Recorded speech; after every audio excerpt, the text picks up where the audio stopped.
Welcome back to here at the Merit Complex, where it is, of course, La Notte Degli Assi Day 3. Andrew, this one attracted an incredible 1,133 entries. Yeah, amazing turnout here, and we are getting down to the business end of things. Coming back today, 210 players remaining, 134 of them, James, are going to be paid, all with their eyes on that massive first place money, $355,000 up top. Well, that is an incredible payout for a $2,000 buy-in event. Well, action about to get back underway. Me and Andrew will leave the boys to it. David and Ali are going to pick up the action right now.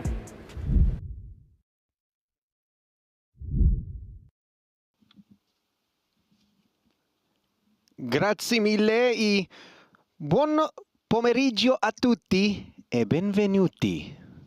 How'd I do there, David? Hello, everyone, and welcome to continuing coverage of the Dolce Vita series here at Merit Poker in Northern Cyprus. Today is day 3 of our main event, a $2,000 buy-in.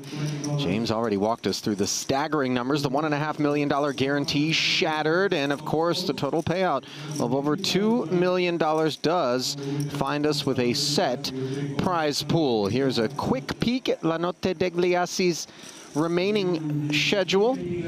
That was in honor of our largely British booth that I decided to say. I say British, UK, I think is a better way to describe that. You two are British then, Labby, you're Irish. That's what I'm saying. And Ireland is not part of it. It is all kicking off. Here are the chip leaders overall in the event. The Italians represented proudly by Ermanno Pacini. Almost 1.7 million in front of him. Good for 212 big blinds.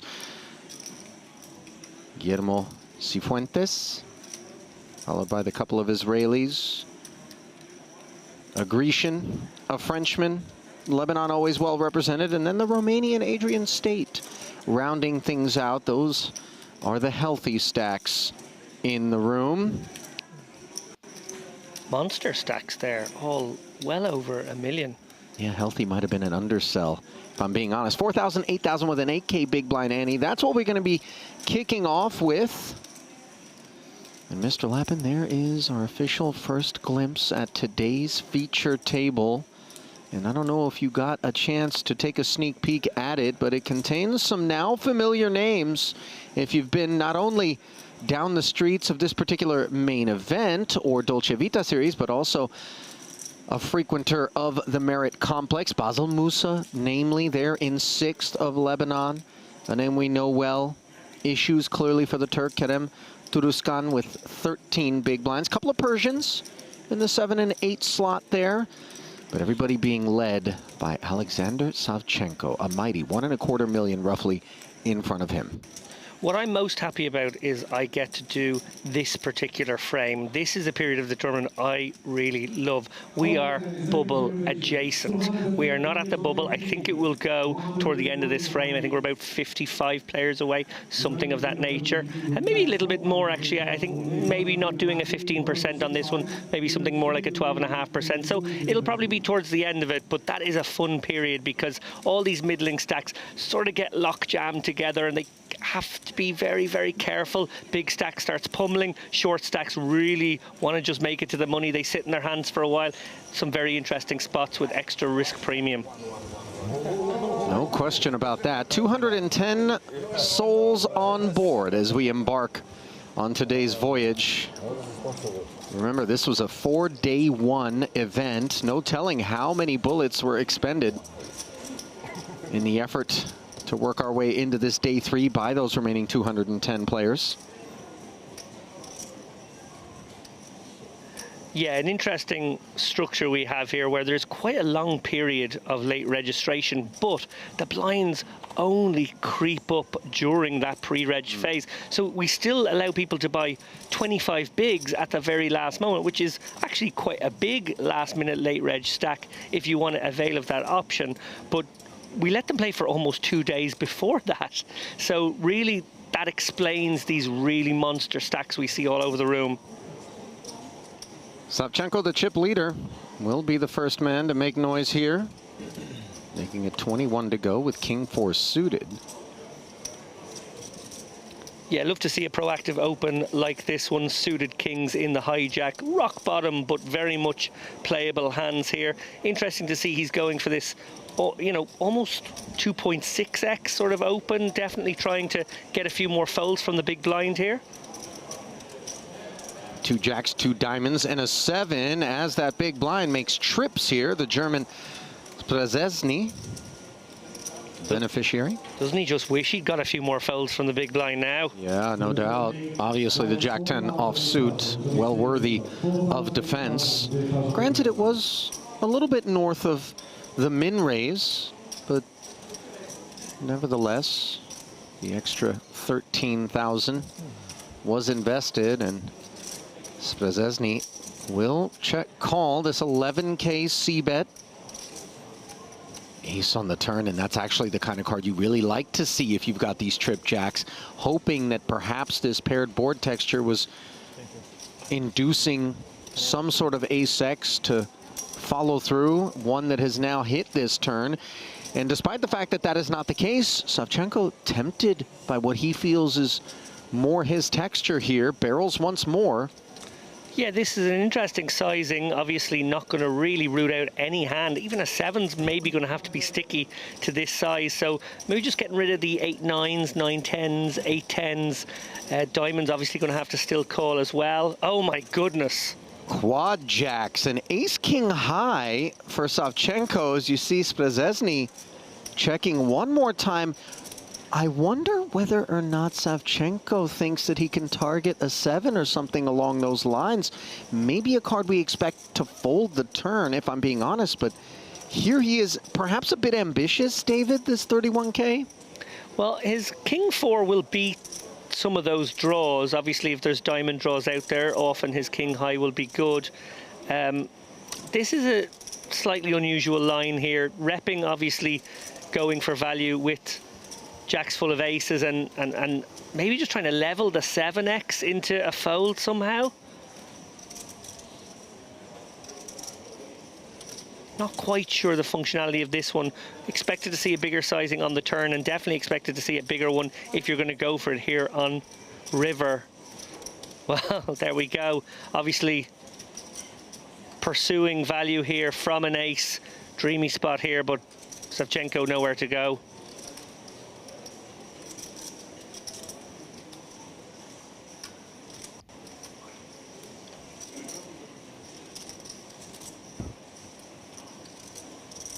Sprazesny obviously loving life right now, thinking he is going to get paid. Maybe wondering if his opponent has pocket aces. Either way. Savchenko out of the way. The slightly funky bet sizing there would raise a couple of question marks over those. Obviously, he was destined to lose some chips in that hand anyway. Maybe lost the minimum, actually, in the end. In a way, it does inform us with respect to how Savchenko is going to be navigating the chip lead that he brings into this featured table. Not going to be sitting back and admiring it, is my guess, given the line he took there. But a lovely start for the German. Yeah, daily quads right out of the gate. Hour-long levels here. Ali Najad alongside David Lappin will be bringing you a couple of levels of play before we go to a break.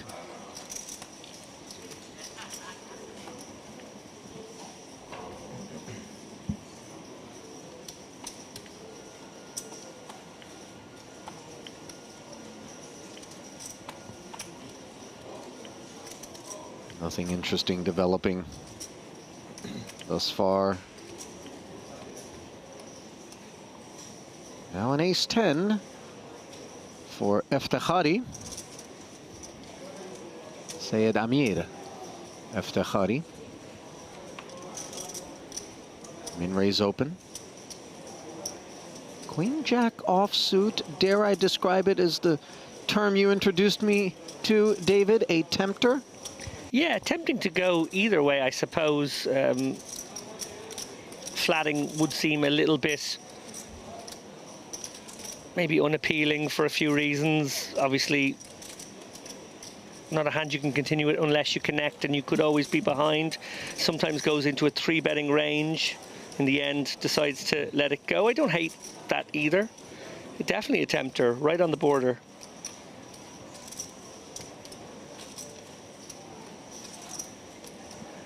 Such a difference, the suitedness of a hand in terms of its playability, and I think out of position there, recognising that the offsuit variety just didn't offer up a huge amount of profit potential. Nope, certainly didn't.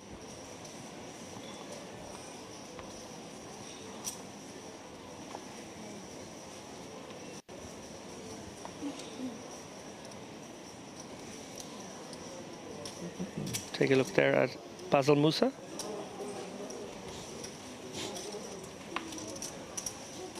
Savchenko playing Jack-10 offsuit as a limp. No sooner do I suggest that he's going to be aggressive with the chip lead than we see a very different and, dare I say, not necessarily recommended approach.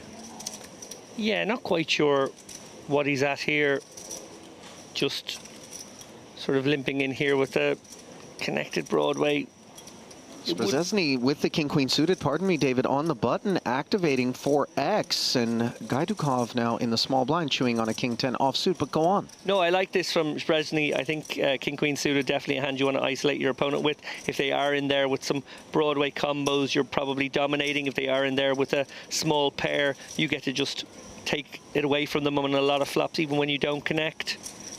And Savchenko actually just folding, so a limp fold, not the greatest approach here. Obviously recognizing that he didn't want to send maybe good money after pad. But yeah, interesting line here from the chip leader, who we would ordinarily expect, now that we're, what, 18% of the field left, to be ramping up the pressure on these guys with some opens. That king 4 suited hand, for example, really liked the open. Obviously, as the board ran out, it didn't look nice for him. But you know, that is the kind of approach I would prefer to see from him.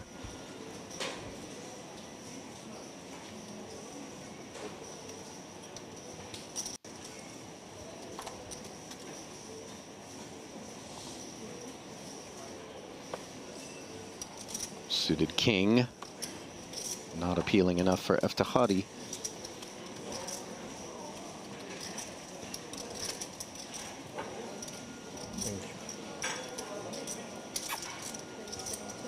Gaidukov giving us a glimpse of how he feels when it's folded around to him on the button.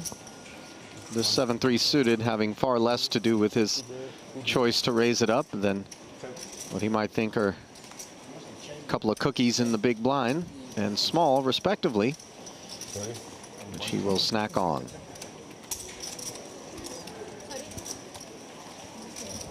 Are you a snacker? Beyond. I would almost prefer to just snack as opposed to dime, if given the option. And as a snacker, is that a sort of, you know, maybe some crudités, some healthy stuff, or is it always the more evil end of the food pyramid? I want to say it's more the evil end. You know, snacking to me is not a healthy activity. But I do appreciate that, you know, there are options. Crisps, or as the Americans would say, chips, are my weakness. Oh, yeah. I can rifle through an entire bag shamelessly. Family size. Oh, yeah. Not quite family size, the open from Savchenko. In fact, this is fun size, just the minimum. 2-10s for Basil Musa. Nicely done. Defends and looks up at 1 over card.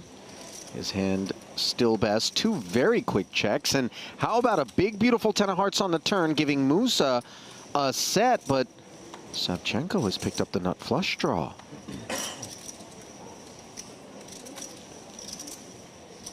Basil bets. Savchenko will make the call. Oh my goodness me, what a card. A board pairing heart on the river. Full house for Musa. Nut flush for Savchenko. And there is something ugly in store for Savchenko, who, by the way, just snap called the 65,000. Never gave it a second thought whatsoever. And was well served. I didn't even realize he lost there at the end. It's so funny, as a commentator, you start to, I don't know, maybe in an evil part of your brain, think of the action cards. And there, just as the dealer was about to deal the river, I was thinking Jack of Hearts, 3 of Hearts, Jack of Hearts, and then it comes, and you're like, oh my goodness me. Then you almost feel like responsible at times. Did I do that? Have I put that into the ether? Did well to get away for just one more bet. Didn't give any consideration to raising with the nut flush there on river. Not at all. Very fortunate to be thinking that way.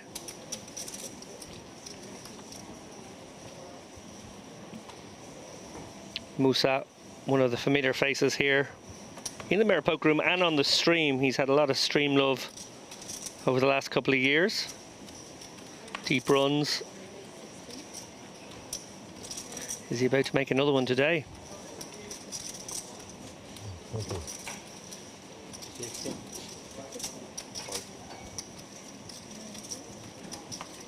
First opportunity to see Farshad Rahili get involved, doing so with the little suited connector.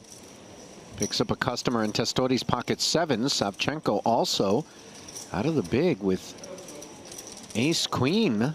Could make some noise.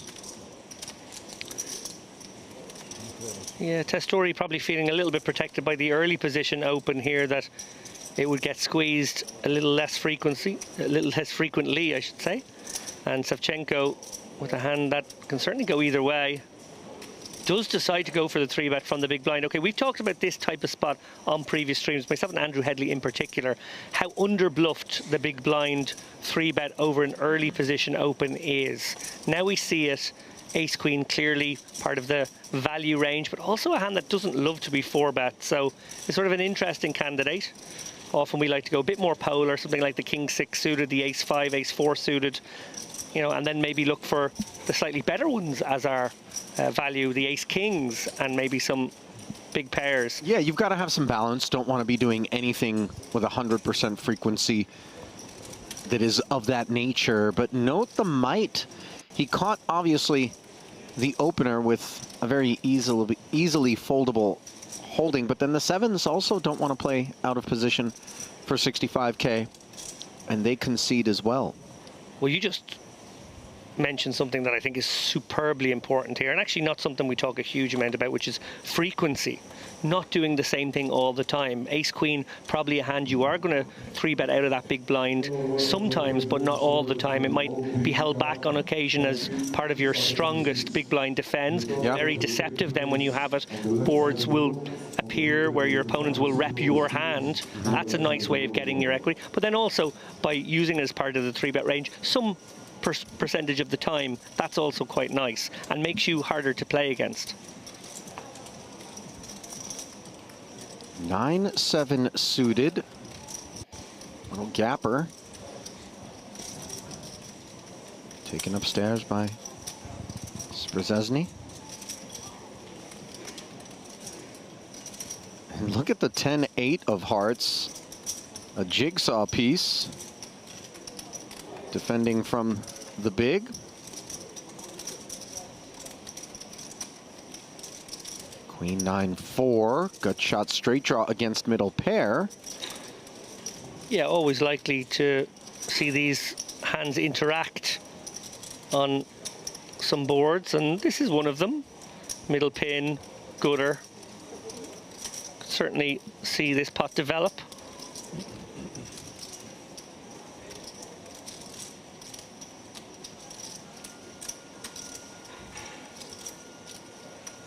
Eftehadi content to simply check fold to the C-bet. Yeah, I'm guessing there if the 4 had been a heart, he would be in there. Nice to have another way to win that one.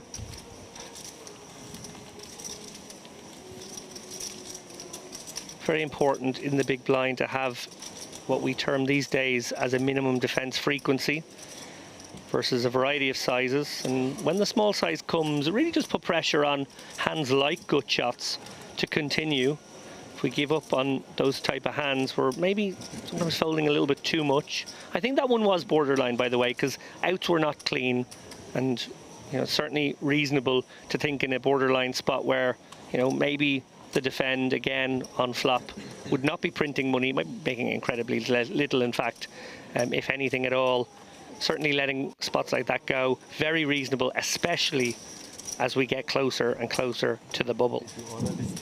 Szczesny's most recent scores, by the way, Bodo Szczesny that is, who on the Hendon Mob is listed under the Austrian banner, actually came at the Irish Poker Open. At least most recently recorded scores. I know oftentimes for tax purposes, those who play under the German banner will abscond their results from being publicly available. I would guess he's played some poker since 2019. No doubt. It was 2019 at the Irish Open. Yeah. Okay. King 6 suited here for Eftachari facing the Musa cutoff open. Small blind, he will flat.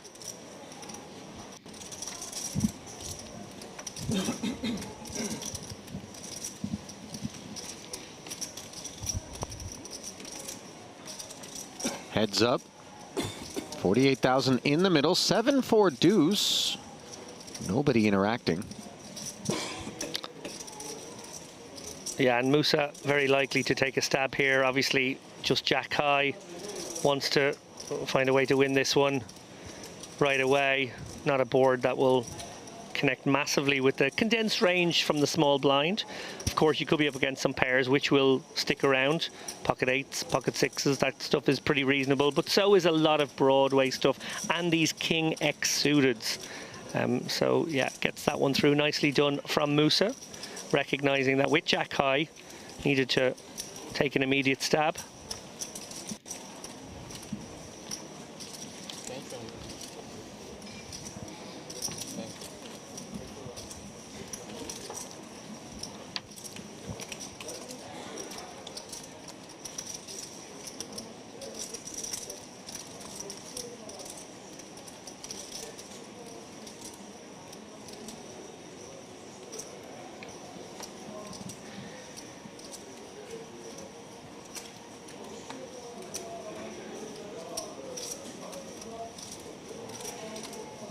Players still feeling one another out here on day 3, as you touched upon at the top of the show, David. It's the portion of the tournament that you in particular enjoy being on comms for as we approach the bubble and then eventually pop it. Yeah, I guess I feel most studied down the years in high ICM spots. I made satellites my bread and butter for a long time, and myself and Darrow Carney, who of course wrote the book on satellites, a shout out for Poker Satellite Strategy there. Yeah, we crunched the numbers on some really extreme ICM situations and tried to figure out the optimal way to approach these pre-bubble phases. Of course, in a satellite, even more extreme. You're winning 10 buy-ins, maybe, or 20 buy-ins, or nothing if you bubble. Much more extreme than just a min cash. But nonetheless, this is one of the times in a tournament when ICM starts to ramp up now. Obviously, we're whatever it is, 65 players from the money. It's going to go fairly quick. Everything we've seen about this poker room implies that players do not care too much about min cashing, and they do play to accumulate chips at all times in the tournament. 9-8-6 flop here, 2 overs and the open ender for Rahili, which is checked over. The Turuskans, 2 overs in the gut shot, and then the pair of 8s for Gaidukov closes the action with a check back, in spite of the fact that he was the guy that kicked us off in this pot with the raise to 18,000. And this turn, which pairs the 9, actually is a card that he's not going to mind. Yeah, interesting one here when you see a flop like the 6, 8, 9, and then we look at the hands. Everyone's sort of got a piece. Everyone's got some incentive to continue, but actually nobody had enough of an incentive to put chips in. They all felt like they were better off keeping this pot small. We see now Gaidakov, as you mentioned there, would feel better about his 8 with the 9 pairing, although it is Turkestan who is thinking about this Rahili bet. I like the fold. Obviously, the gutter no longer a clean out. Jack on the river connects with Rahili for a winner. You see him mulling over whether or not he wants to come out swinging once more. Yeah, pretty reasonable to maybe check this one over. The Queen 10 looms as the double gutter that may have been interested here on turn. Also by checking, the 7x may take a stab as well. He has decided he's going to target the exact hand that Gaidakov has, an 8 in this spot. It is a little bit difficult, though, to give Gaidakov the 8 in consideration of his position, which is early, yeah, and the fact that he checked back to close the action on the flop. Now, granted, board texture skews more toward the blinds, so we proceed with some caution. And maybe he's quite comfortable that he's not up against a 9, of course, but there could be maybe some overpairs over there from time to time. Yeah, and then you wonder what the function of this bet is. Yeah, I think you've highlighted one of the problems here. Rahili, I think, would have been better served checking this one, treating his hand like a nice bluff catcher. But you know what? In game, he has actually targeted successfully the kind of hand Gaidakov has. But Gaidakov makes a great fold in the end, recognizing that his opponent, you know, can be all over this very, very wet texture.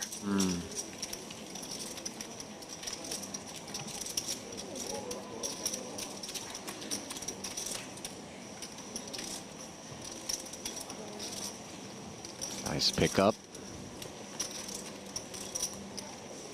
for Mr. Rahili, one of 2 Iranians here at our feature table today, but one of many who have worked their way over to Northern Cyprus for this Dolce Vita series.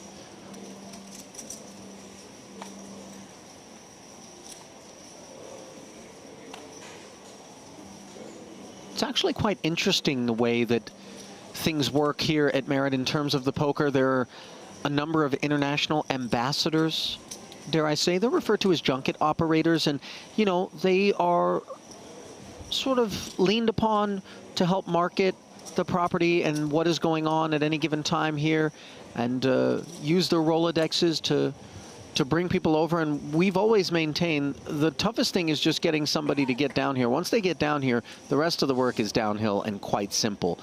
You know, nobody ever leaves here going, oh, I wish I wouldn't have taken that trip. I mean, it really is, in terms of anybody who's played enough poker around the world or been a part of enough poker tournaments, just a different cut than, you know, most anything else that you'll experience out there. Yeah, I couldn't agree more. As a poker player who does grind the mid-stakes circuit on both sides of the Atlantic and all over Europe, I do feel like a cow being herded with some operators. Yeah. I'm not going to lie. Yeah. Obviously, not all. Some of the operators are very good to their players and do appreciate, but many don't, and many just treat you like, you know, somebody who's going to be a bum on a seat for some amount of the day and pay some rake to help the machine operate. But no, here is where you get your value back. Beautiful property, wonderful facilities, so much to do here. And yeah, once you come down here, you probably instantly become a regular.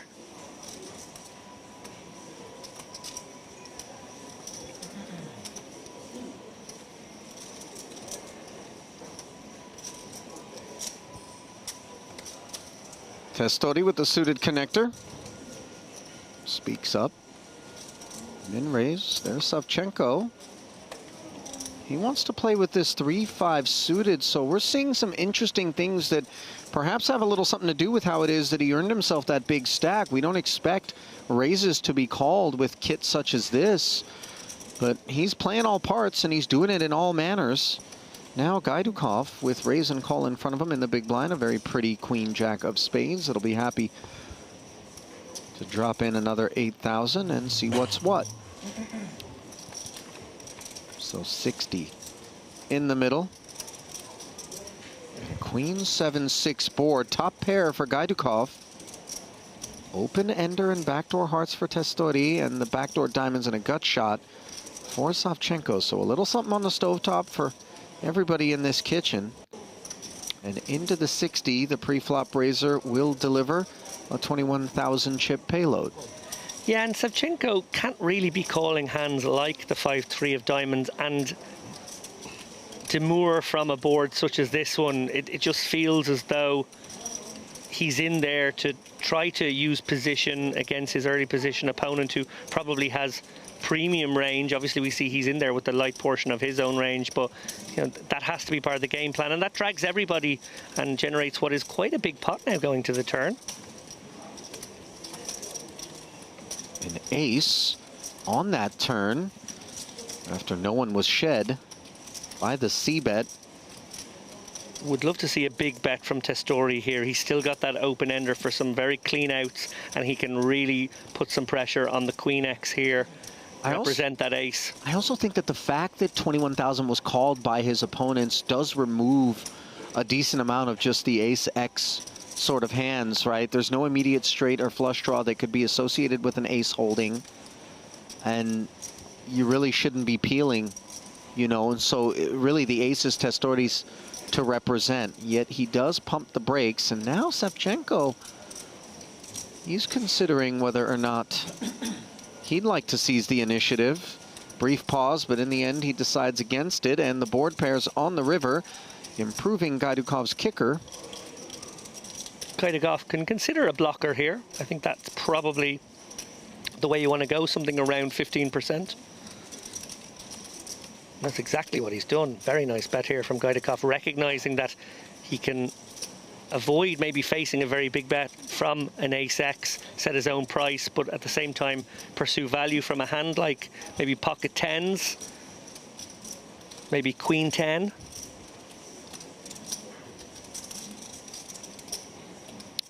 Nobody in a position to pay it off. So a nice pickup there for the Russian. Yeah, and I've seen a little bit disappointed in Testori not going for that second barrel. A really, really pure spot betting into two players, getting, you know, a lot of folds, I feel. Very convincing. As you pointed out, Ali, the fact that he got the two calls probably removes a lot of ace-X from his opponent's range, and he absolutely can have a lot of it. He can have sets. He can have the ace-X as well. Very much uncapped, as we say. And would have been a great spot, and it would have worked in this instance, which I guess is why maybe I'm making such a big deal about it. But I think, you know, regardless of outcome, it was just a good spot to keep telling that story, and you had that backup equity. Very important, of course, if you do get called, if somebody is in there with maybe a weak two pair, or does somehow have an ace that got to turn, you have a way to take them out. Now Savchenko with his own suited connector, going to get busy again. So, okay, he's on the chip down at the moment. He started this feature table with 1.25 million, down to about $1 million at the moment, but is staying very active, still obviously aware of that looming bubble, that portentous cloud overhead for some of these players who will be wary of busting in the next hour or so.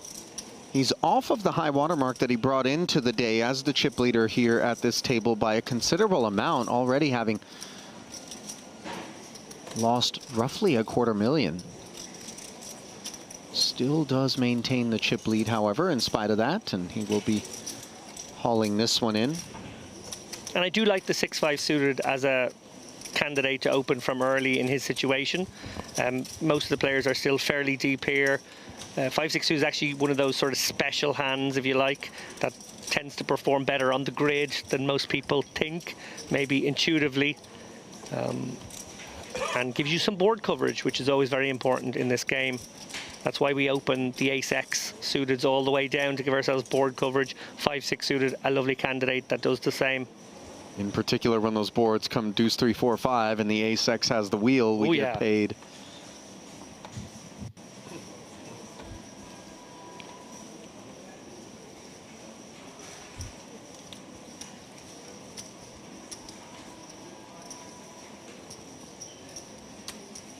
Ace-10 off here for Eftekhari.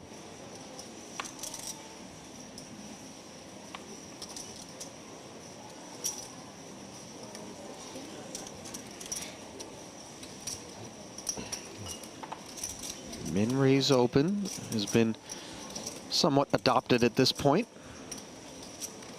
Seen players toy with 21,000 as well. More in the 2.5x-ish range. Aslanli of Azerbaijan now in the big blind, 7-4 suited. Defendable, but obviously we defer. He will indeed invest the extra 8,000. First participation from that seat. Not one, but two diamonds on the board along with the 4. Pair in the flush draw. A whole lot of hand here as Aslanli checks with the flow of play. Yeah, tends to be the hand category where you want to either play very fast or very slow. Play it slow, look to improve to a flush or 2 pair or trips, and then activate once you've made that hand, or play it very fast and just recognize that you have a lot of equity even against a top pair candidate or over pair, and look to really put pressure on those hands with the fast line that resembles a set. So bet out of Eftekhari, a call from Aslanli, who checks once more. Now the Broadway gut shot. That which presents itself courtesy of the Jack of Spades, 72,000 in the middle. And this second bet is drawing a head nod from Mr. Lappin to my side here. In favor of it, given we're not so concerned about being up against some King X as played, maybe more the 8X, 4X, we feel we can lean on more heavily. Yeah, the objective here is to clear out the 8X and 4X, charge the diamond draws with a hand that has showdown against those. Obviously, again, the fact that we've picked up a good shot is very helpful in case our opponent does have a very strong hand. We can get there, we can make the nuts.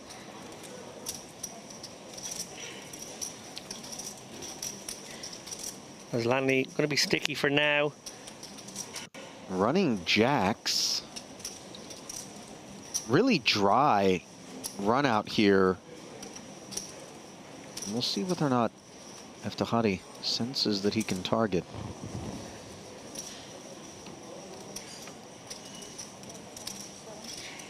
And there's our answer. A bet of 77,000. Having the diamonds is quite poor here for Aslanli, who would love to be able to assign that to his opponent. And there really weren't any draws that should be associated with the pre-flop opener in that position on this particular board other than that. Yeah, I think as played, we actually have a very good candidate to fold. Obviously, we see that he is winning right now and is giving it some thought, so credit to him for that. Obviously, feeling he has a capable opponent who would bet a King X, an Ace King, a King Queen across 3 streets in this fashion. Eftekhari maybe feeling as though he could get a hero fold from a King 5, a King 7, maybe, having told this very consistent story. Basically selling the idea of King Queen, Ace King, pocket aces, and possibly even a hand like Ace Jack that sort of got there in the end.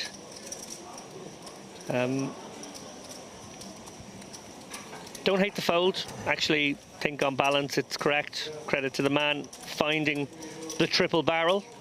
Always takes some guts.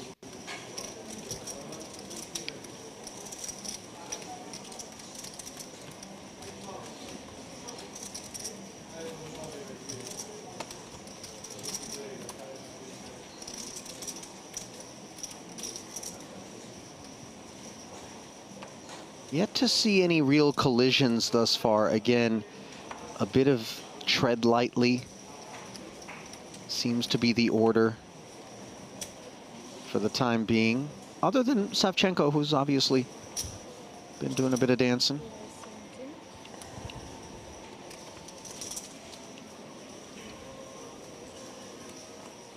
Yeah, and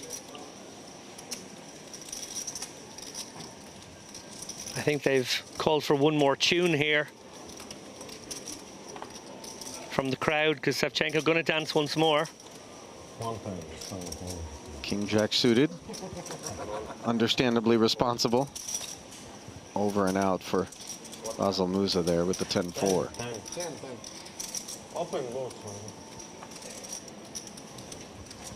Very good. 194 players remain, so we've lost about 30 in about 30 minutes. Gives us a suggestion of how long this one might take. We need to lose about 55 or 60 more, so I still sense that it will happen in this frame, although you never know, maybe, just maybe it slows down. It does make sense for it to slow down. We just don't tend to see it here. No, you're right about that. I don't know, though, as I glance upon, and granted we have limited data points for the time being, this particular collection of characters, that it contains sort of some of the usual suspects that might be more apt to give us shenanigans, that might be more inclined to create discomfort out there. Again, bar the chip leader, who's shown us a couple of different things, but nevertheless, still early. Indeed. And poor old Turuscan really needs a spot here. 8 big blinds. Wondering how wide Rahili might open this one. He's got a pretty one. I don't think you want to get this one in second. Maybe first, absolutely. If that had folded around to him, I think getting that 10-jack suited in might have been just about a qualifier, but not over the top with no fold equity. That's absolutely right. So critical to allow yourself a potential opportunity to win a pot without having to make a hand, and that's only achieved when we're able to raise and open the pot, if not 3-bet to an amount that we know that the opener is going to potentially fold to. But off of that stack depth for the Turk, it's not going to happen. Also not going to happen in all likelihood. A Savchenko call versus what we imagine to be a C-bet from the opener, Rahili, with top pair and the gutter. There it is. Snap fold. Yeah, and that 10-8 defend may look a little bit loose, but Savchenko is the man with the chip lead over everybody at this table and can apply some post-flop ICM pressure on his opponents, which is always very valuable. You sort of put in that threat bet on some turns, maybe really lean on the ranges of these guys. So I like that he defended the 10-8 here. I think he is entitled to be in there with a wider range, and they actually need to be in there with a slightly tighter one. He was very talking. Ah, he talked? Yeah. Okay, speak Russian, no problem. After we...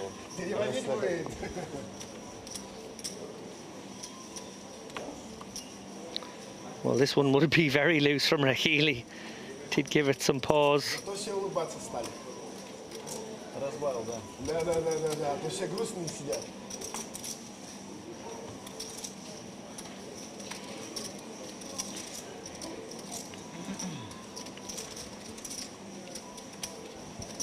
Basel Musa finally presented with an opportunity to get involved. A regular name around these parts. On the button, makes it 16,000. Savchenko, king-queen offsuit. I would prefer a 3-bet to a call here. Both are avenues to continuance, but I think you want to apply the pressure here, if I'm honest. It's exactly the kind of hand that likes to lean into the button range. But very friendly, we're chatting away, we're joking. Yeah, Savchenko with different ideas. Flats invites Eftekhari's Jack-7 suited into the pot, and it comes Ace-7-4. And while it's always tempting to say, well, it's a good thing Savchenko didn't 3-bet because look at this flop, and it's one that leaves Eftihadi in a bit of trouble, by the way, with second pair here versus the C-bet of Musa. The right size 3-bet, and I think Musa's just simply going to fold the ace-deuce, and we win the pot pre. Oh, absolutely. I don't think Musa can take any heat with this particular holding. Ace-deuce, notoriously difficult to play. Very hard to win a big pot. And yeah, this one was the chip leader's pre-flop, but now as played, it's become a battle between Musa and Eftekhari in the big. That it has.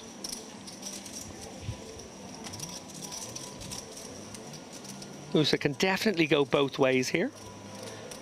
Check for a little bit of pot control, induce some bluffs maybe on rivers, or bet again, small advance blocker.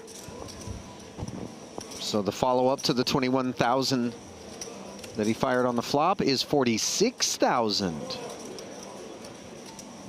It's a healthy size. I expected something more in the region of a third, but half pot we go. 36,000 rather, forgive me. Corrections made. Eftihari sticking around, by the way, perhaps a non-believer, and now the backdoor club draw shows up. Musa all done barreling and quite pleased to have the ace-deuce be a winner. Yeah, very confident in the line he took there.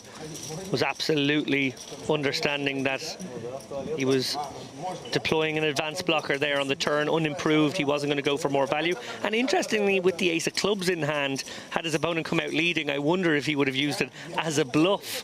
But that is for a different node, a different universe.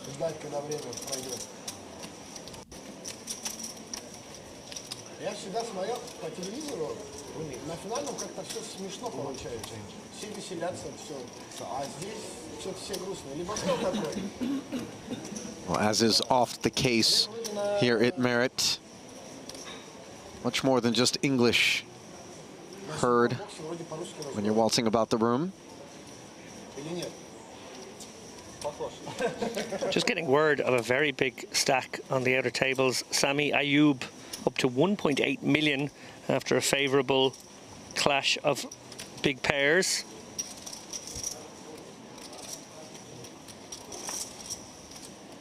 So Sami, our new tournament chip leader.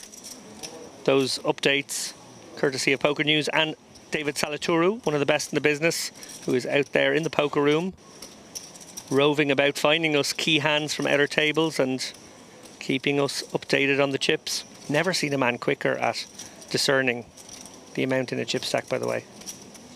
It is a skill, and one that you are well served to get good at if you're doing any poker reporting, that's for sure. Meanwhile, ace-4 suited takes us to 17,000. A 3-bet from ace-jack offsuit, direct left by the Italian, David Testori.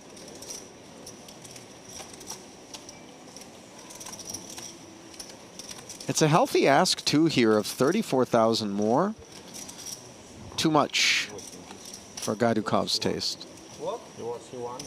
Oh, I think king. Well, Testori with a bit of a menacing offer to show one, which was turned down, by the way. He seems to be a strictly business type of guy. Indeed.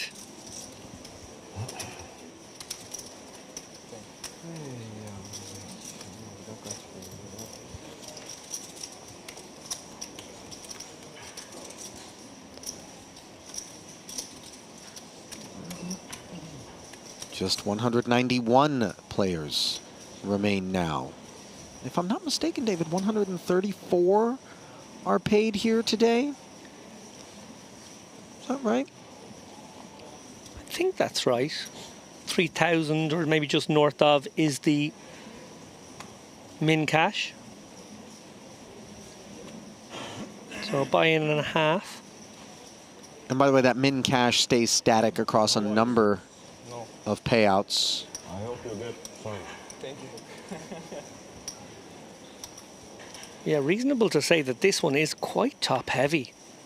355k up top. I said last night I thought it would be around 300, so that is a slightly more than average top-heavy structure lends itself to players playing for the win.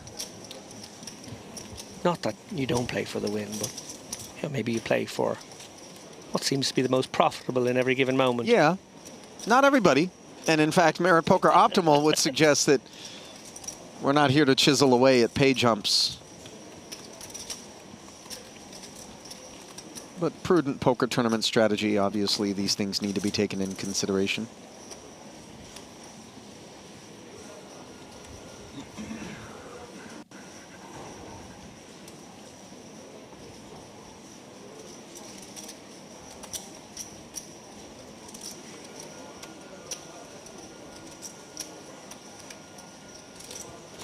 It's a pretty one.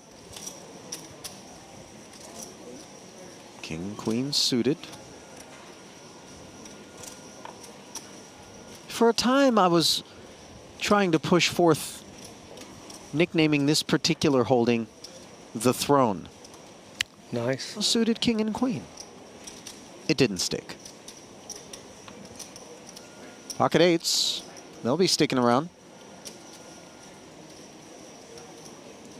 The cutoff here. Saeed Amir. Are there some Aliisms in the vernacular now, in the parlance? Is there something that I just say every day I don't realize you originated 20 years ago? I know this is going to seem ambitious. I was a part of two things that are very much in the zeitgeist today that people would think to themselves, no chance. And by the way, these eights have stuck around in the form of a 3-bet to 42,000. Tuduskan's looking for some sort of spot. I don't know if our final 65 wants to work its way in behind a raise and a 3-bet with ace-jack offsuit. But you can see the temptation, given that he's been a bit card dead. Yeah, so frustrating for Tuduskan, who's looking for a spot and would have been more than happy, I think, to get the ace-jack in over the top of 1-bet. Sure. But yeah, finally he wakes up with a real hand and there's 2 bets before him. So the term donk, by the way, as it comes 7-5-3 here after the flat from Gaidukov, not in terms of donk bet, but just donkey even. Many, many moons ago. I'm talking like late 90s. Prahlad Friedman and I were tossing that one around before we had ever heard anybody else saying it. And then more recently, and I will stand by this, my game in Las Vegas was the first time that I had ever seen or heard, we just came up with it one night, the stand-up game happening. I just decided everybody needs to stand up and you don't get to sit down before you win a pot. And a no-limit game that included Johan Gilbert, by the way, was right beside us as we see the overpair barrel and take it down here for Eftihadi. And I believe he was quite keen on the concept, and then that's how it was adopted in, and it became more of a gambling game. And now we see Squid, also another sort of iteration of it that's been put out there. Dare I say, Johan made it viral. Well played. He's the man for it. Нет, нормально. Накаленная аура какая-то. Аура? Да. Да нормально вроде. Надо это, чтобы солнышко светить начало. Okay, so anybody out there calling their table mates donkeys, Yeah. pay some respect to the man.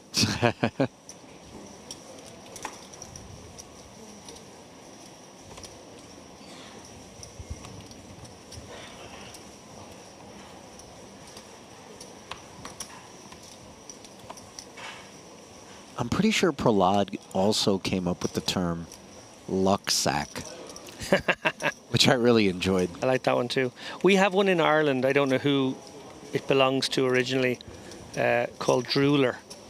A drooler. Yeah. Okay. I feel like I know where it's going. It's similar sort of usage. Ace 10 for Rahili. The opener picks up Gaidukov's big blind, which turns into the second nut flush draw on an ace-high board.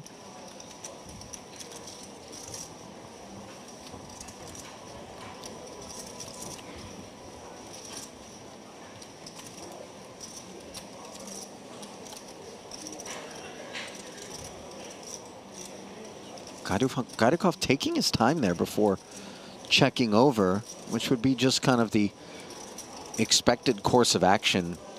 I always think it's the buy a check, Yeah, tank check. I do too. I think a lot of times we invoke that, whether consciously or otherwise, in an attempt to get a free turn. Of course, non-compliance out of Rahili, who fires with top pair, and now a fourth club on the board presents quite clear issues for his holding. With another 32,000 having slid into the middle, he looks out at 76 and pumps the brakes. Yeah, it would have been reasonable to check back flop in a lot of worlds there. Decided to take the aggressive line, and then once that club comes, it's very pesky. You gotta pump those brakes, as you say. Sure. And Gaidukov, well, second nuts, going to pursue value here, surely. There's going to be plenty of ace-X here that contain a club. Not too greedy either. Actually, he's picked a size that might even get a call out of an ace-10.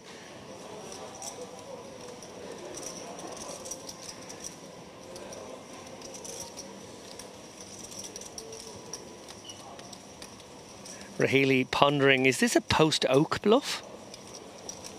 That's a term you don't hear all that often anymore, but it was the genuine article. I think Harrington was the first time I read that term. Yeah, Action Dan. The original Action Dan, dare I say. Yeah. We have another Irish one. I'll test you out.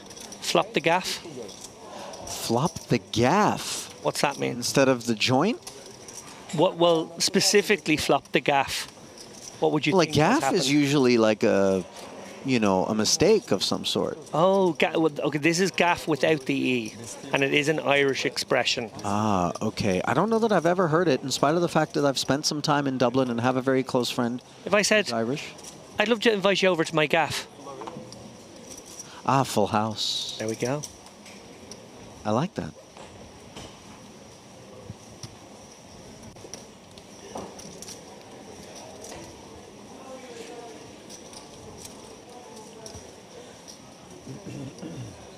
Ace-5 offsuit for Savchenko, early position. And he's going to raise it up.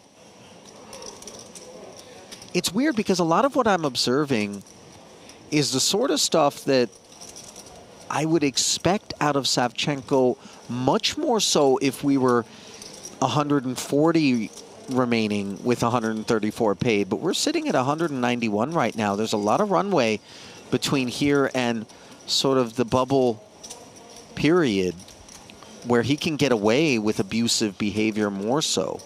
There's going to be a lot of fight spread about still for the time being. Absolutely, and I think based on that, my hunch is that this is just the way he plays. Yeah, yeah. It doesn't have anything to do with, you know, current phase of the tournament. He does pick up a couple of callers, one of whom has him outkicked on the ace-queen-9 board. Pair and a heart draw for Testori being mulled over. Granted, the heart is small.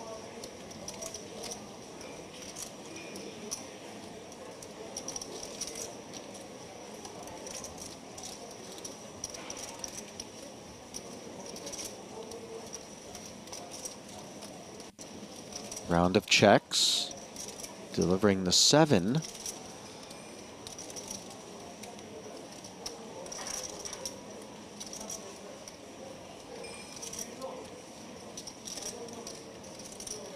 Testori might be tempted here, given the 2 checks behind him. I mean, I would think that either the raiser or the caller would be interacting with that ace or queen. He does end up checking it. While striking quite the pose. Yeah. Was it blue steel? It had touches of Zoolander. Savchenko, perhaps sensing the ace independent of kicker is enough. Bets 14,000. Of course, Sprzesny not looking to go anywhere. And this is an interesting peel from Testori with such a small heart and third pair. Pot grows to 102,000, and there is the fourth heart on board. Now, the reason that the peel is so ambitious, of course, David, is because you're never going to be able to lead and try to get value out of your hand. You would simply be turning it into a bluff inadvertently. We can see its best. Yeah, weak pair, weak draw, always a dicey candidate here. Does he go for the sort of one big blind blocker to try to avoid facing something bigger, something that he might not like to call? Does he check and call? Does he check and fold maybe sometimes? Well, delighted to see it quickly check round, and the story with pride can show this 6 of hearts now.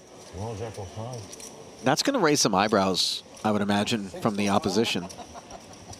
Yeah. Very good for TV. Drawing some reprimand, perhaps, from even parties not involved in the pot. We're taking note of that. He doesn't seem bothered, though. I'll tell you that much. Was it Basil Musa, perhaps? I think it might have been. Had a mischievous Musa-esque finish to it, didn't it?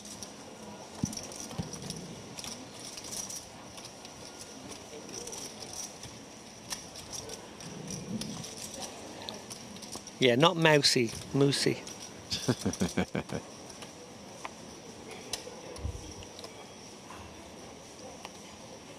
I gotta say, I don't know if it's just the climate, the energy, the vibe at this particular feature table, or if it's the play, but things feel cagier than they ought to be to me right now. Now, I say that having just observed 9-6 overcall, you know, and take that pot down, but are you with me? Do you know? I mean, I know there's data points to the contrary that we've seen, but just a weird, like, hand-wringing almost, like a strange, you know, where are we? What are we really doing right about now? Yeah, I'm with you. I think there is a lot of middling stacks, actually, in the context of the tournament. A lot of players that are maybe just above the average and are sitting in a sort of comfort zone, knowing that bubble is away maybe 50 minutes from now, whatever it happens to be. It's lending itself to what I would call tippy-tappy sort of play. Yeah. We're still seeing fights, 4 pots, but they're not big scraps. Yeah, yeah, you're right. It's a lot of pawing at one another in the middle of the ring, you know, just a feeling out of things. Testing the durability of the ice beneath their feet. Bottom pair here for Aslanli, being asked for 15,000 by the King 10 of the German, who did min-raise pre. And how about this? A check raise to 40,000 with that queen working, plus the backdoor spades, and a desire to not take a passive line. And no sooner do I suggest that maybe, you know, we've got some jabs going and we see a nice stiff right cross come across the bow. Yeah, I like that. Obviously, bottom pair, a hand that needs protecting. When you've got all those back doors to go with, you can maybe apply the pressure. Also a spot where you have 2 pair combos and your opponent doesn't, so they are somewhat capped. Yeah, quite like it, actually. I think that's probably the right way to proceed. And picking up on your point there, Ali, is a point very well made. One of the things I love to do in the booth, and I get a lot of derision from my co-commentators for this, I should point out, is that I love to scribble with pen and paper. Okay. They're very much in the digital realm. There's a lot of screens around me. James Dempsey has touch screens that it's like he's a Wall Street trader, and I'm here with scraps of paper and a biro. But I do like to keep tabs on how the chips are moving, and very little movement.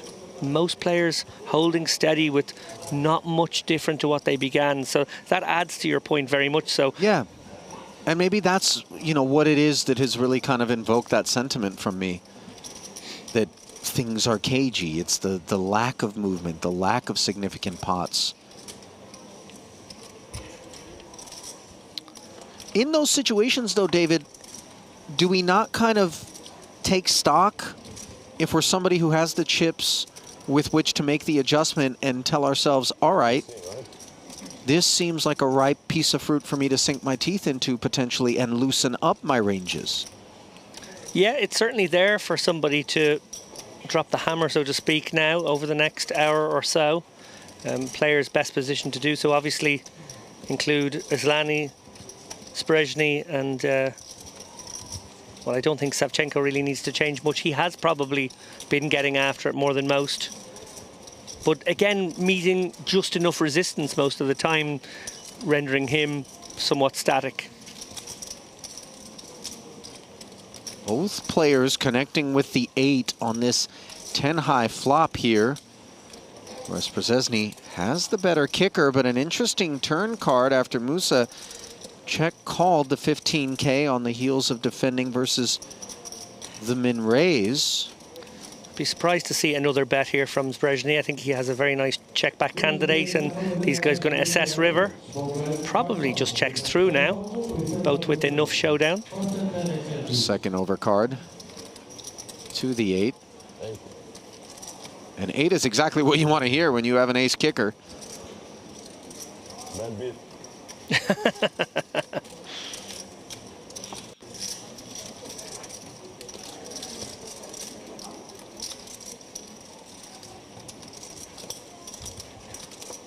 Well, that's our first level of the day in the books, and a not at all insignificant bump in terms of the blinds here. A 25% increase to both small and big blind as we go from 4 and 8,000 to 5 and 10,000, and you can observe the effect that that has on all stacks with great immediacy.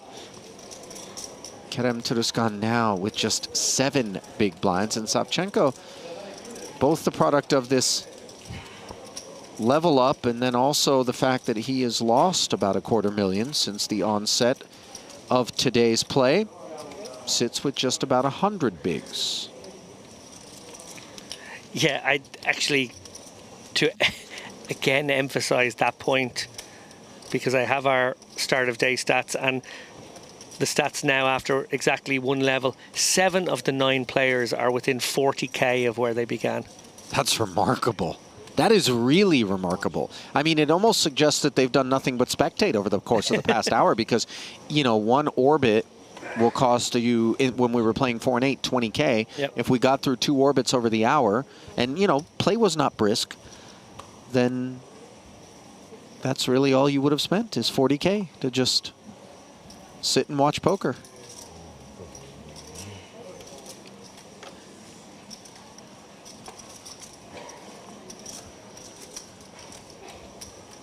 So this table very much in a holding pattern right now, as the ticker ticks down to 188, so just over 50 players from the money, and we've seen the back of about 45. So actually, I'm going to have to review my guesstimate from the beginning.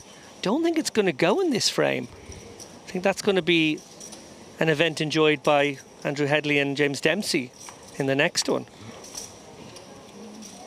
Savchenko keeping himself entertained here. I kind of like this guy.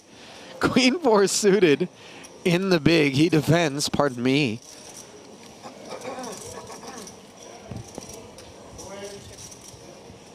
The ace-5 of Asllani not looking to bet on the paired flop, and a very nice turn for that ace-high. Still no betting.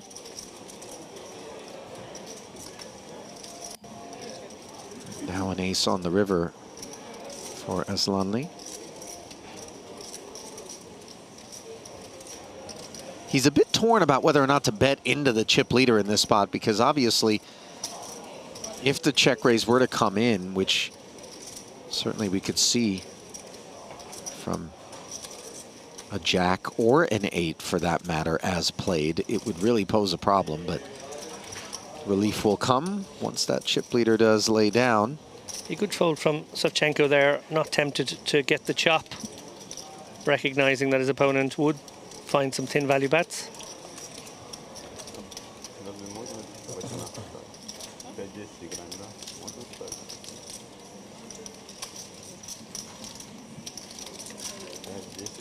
Вы тоже по-русски разговариваете, да?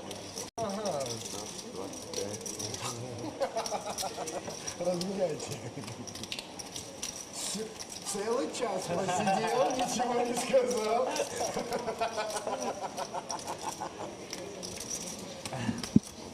А, понимает все. Да.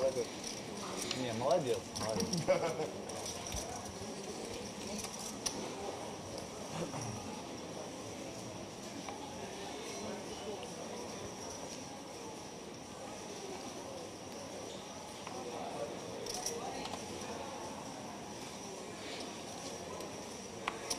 Pocket threes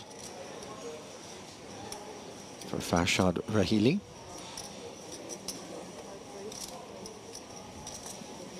He's going to raise it up from under the gun here, David. Not generally the sort of thing that we see from pocket threes up front. And obviously, he's got himself a situation courtesy of this jam by Turuskan.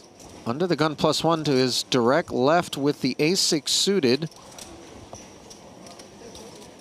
Another 45,000 on request.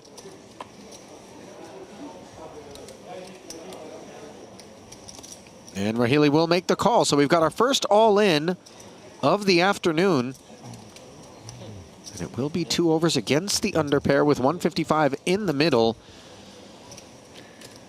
Yeah, brutal hour of poker for Turuskan, who just never found a spot and now has just decided to go with this ace-6 suited. Can he survive? It doesn't look that way, David. You would think under normal circumstances, flopping the nut flush draw would give you some hope, but not when the full house is what is out there for Rahili. Turn makes it official. And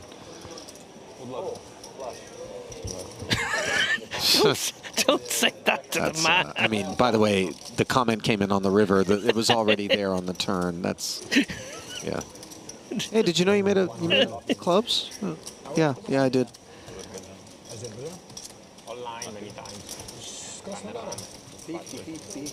So Rahili thins the herd here. I had one very humorous moment. So, Ali, I was at the World Series, as you know. We bumped into each other a couple of times, and I didn't have a good one. All the bigger events, all the main, the proper World Series Bracelet events starting at 10 a.m., midday, whatever they were, generally tended to be gone by 4 or 5 p.m. So, found myself in the daily deep stack room much more often than I would have liked. Okay. So I'm in the daily deep stack room.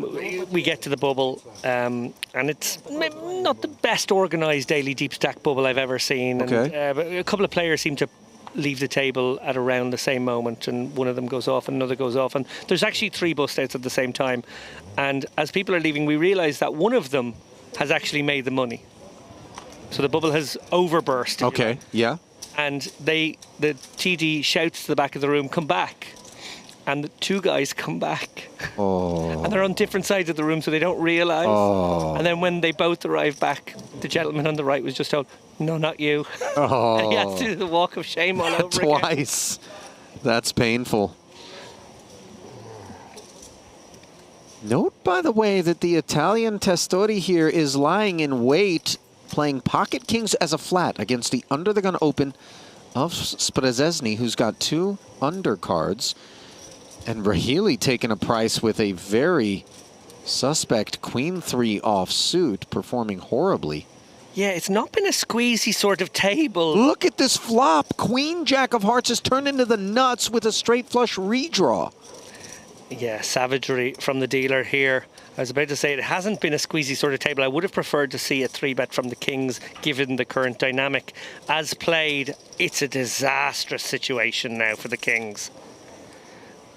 The board you absolutely hate to see, the board where you will take it slow, but it's going to be hard not to lose, I think, 2 streets in this situation. This is really something else.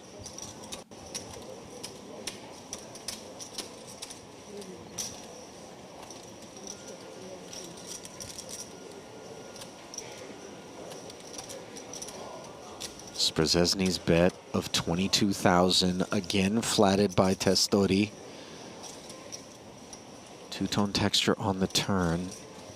And I think you just have to call once more as Testori. Not a scare card, not a jack, not a 7. Opponent will be in there with weaker. little south of half pot. The turn bet sizing, and look at this.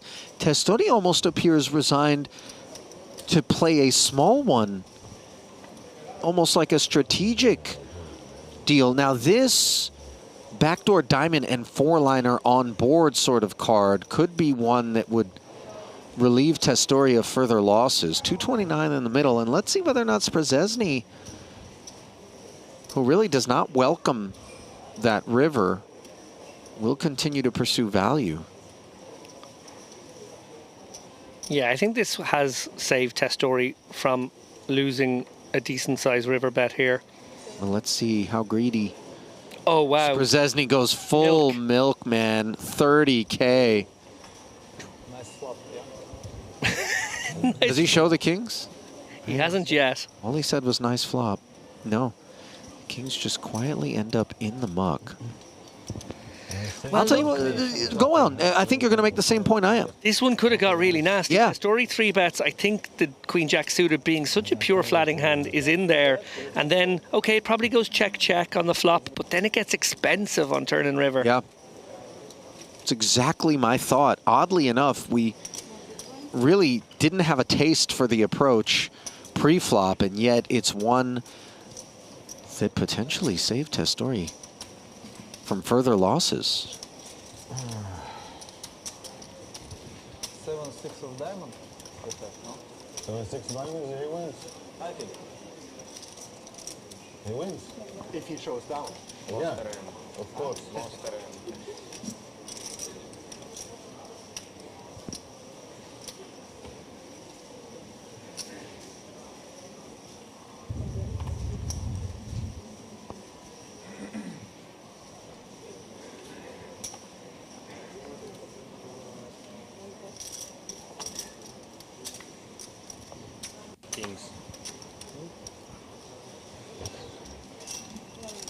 I believe we overheard Testori mention kings out loud, and there they are once more, this time in the hands of Said Amir Eftekhari, and on the button, facing the Aslanli Open.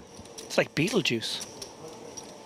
You say it, they Yeah. reappear.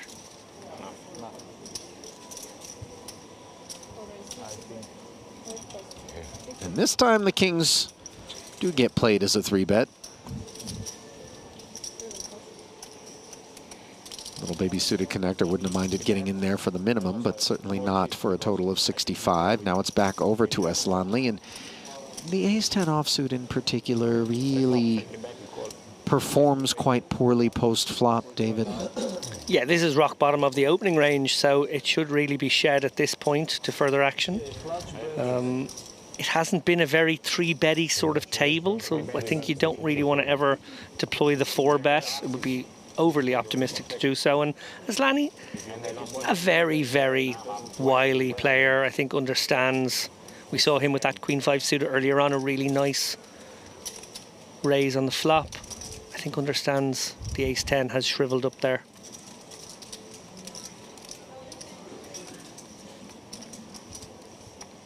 So a proper release.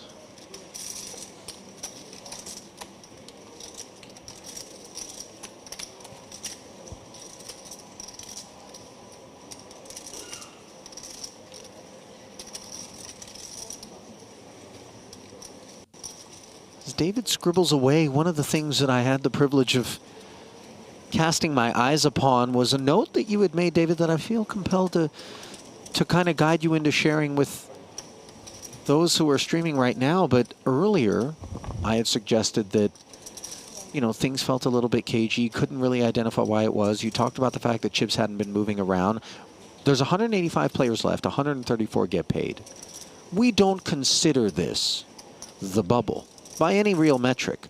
However, here, we have ourselves a 2K buy-in. We have ourselves perhaps a slightly more recreational heavy field, many of whom would love to find their way to the money, and perhaps we actually are within the realm of play being adjusted. We've seen play slow down. Yep. And we've seen in particular, the two kings of Testori is what really highlighted this for me.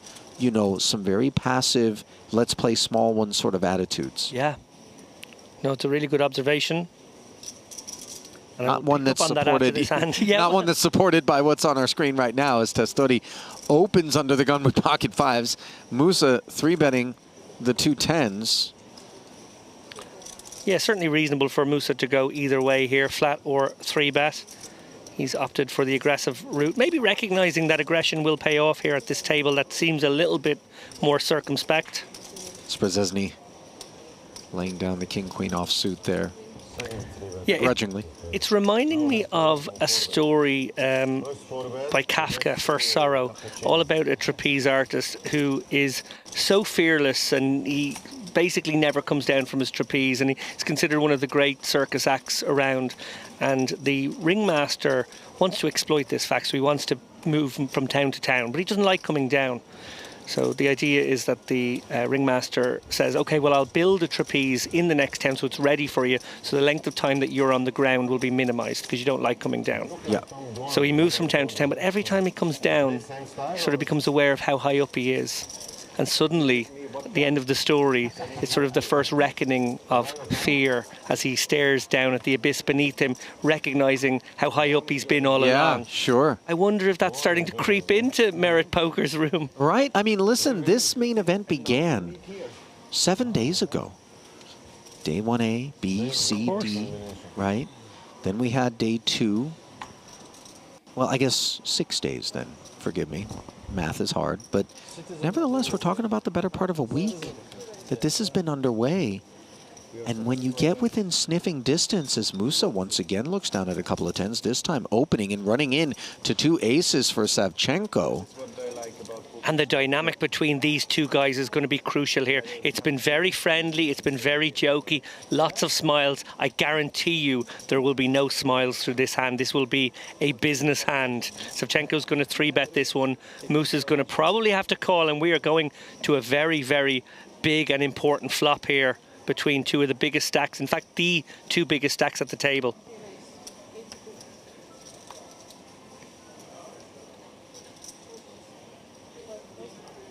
The jovial back and forth between Savchenko and Musa, I predict, is over. Things just got serious. Сначала кладешь, потом смотришь. He said the next guy to 3-bet to 82,000. He said? Yeah, okay. 62 more on request.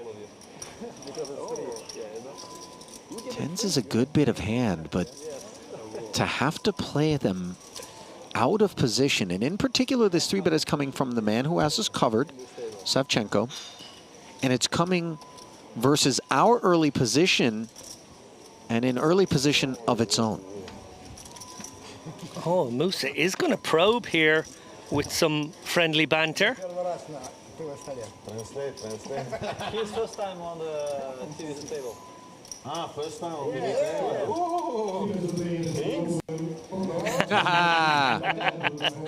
Cat's out of the bag.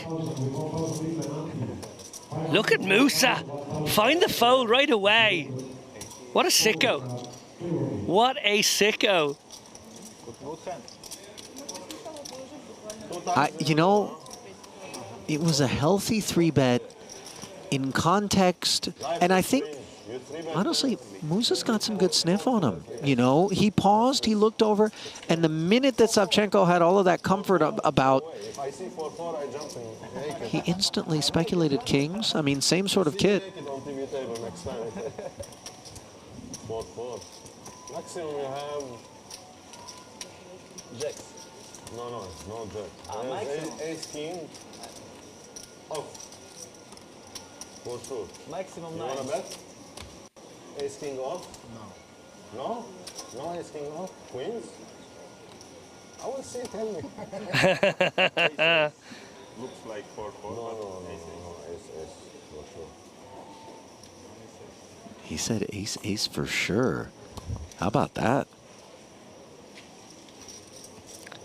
Yeah, and it was a big sizing from Savchenko, but I do actually like the sizing, even though it may have discouraged action on this occasion, because you're generally playing strong range against strong range early position. You're not going to have a lot of bluffs in that seat, so you may as well charge the other likely good hands quite a bit pre-flop here with your nutty good hand. Musa once again opening, this time from pure under the gun, and he's going to get a smack on the back of his hand once again. Or not, as on the button, Ace-King is played as a flat. David, don't adjust your screen. This is a bit of Merit Poker optimal protracted bubble behavior.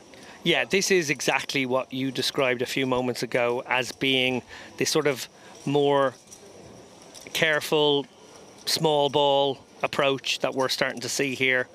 And the 9 somehow connecting with Musa, his only clean out other than diamonds.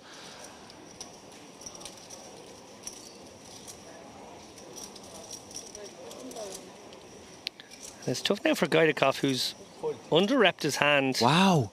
Good fold. Wow. Very good fold. I have very good hand. You see. Very good flop. For you. Not very good hand, very good flop. Yeah. I'll tell you what, this is the bubble. In everyone's mind right now, Yeah. this is the bubble. That much is clear. Yeah, because if you are going to take the passive line with Ace-King on the button there versus admittedly an under-the-gun open, perhaps a strong enough range from Musa, you just have to continue on a board such as that one. You're just going to be ahead. You actually could be very far ahead. If your opponent has Ace-Jack, well, you're miles ahead. Yeah. So just giving up to one small 1/3 pop bet, while we see it actually turned out to be genius. I don't think it's a good overall policy, and I think that is, again, another data point backing up your theory here, Ali, which is that these guys are feeling very tight pants, Yeah. bubble adjacent. Yeah, Oh, Sunday. irrefutably so. Well, another premium hand now for Savchenko under the gun. Pocket. Opening into the big blind, bear in mind, of Musa here. 22. Sorry. King, queen for Eftekhari. Under normal circumstances, this is something attractive, but boss stack, under the gun.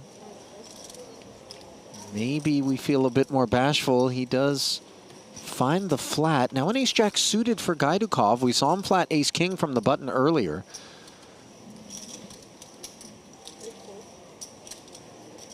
Hops in there, pocket 9s for Testori, who's shown he can flat kings, so neither of those boys looking for a 3-bet. Now, is this pocket 10s on the 3rd straight?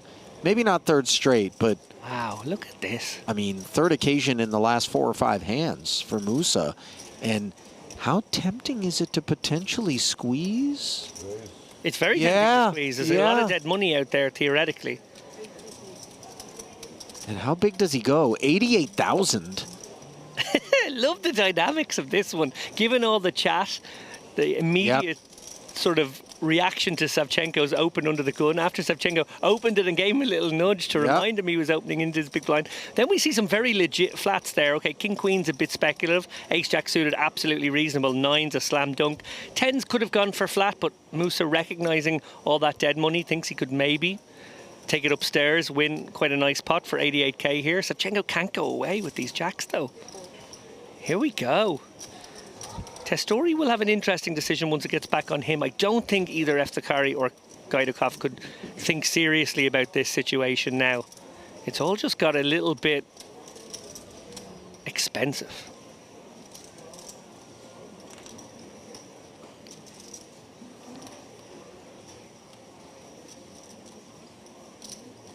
Well, not unlike a junior high school photo. This one got awkward. Yeah, and Testori is actually getting the right direct price to set mine here when you think about it like that, or give or take. Probably needs to get a little bet out of somebody, but that's very likely to happen. Problem for him is it's quite a lot of his remaining stack here. I was just going to say, he's got 400,000 remaining. He's doing a little inventory. Yeah, 16 to 320, so he's getting 5 to 1. Needs about 6.5, 7 to 1 to justify. Certainly can make that back if he flops his set.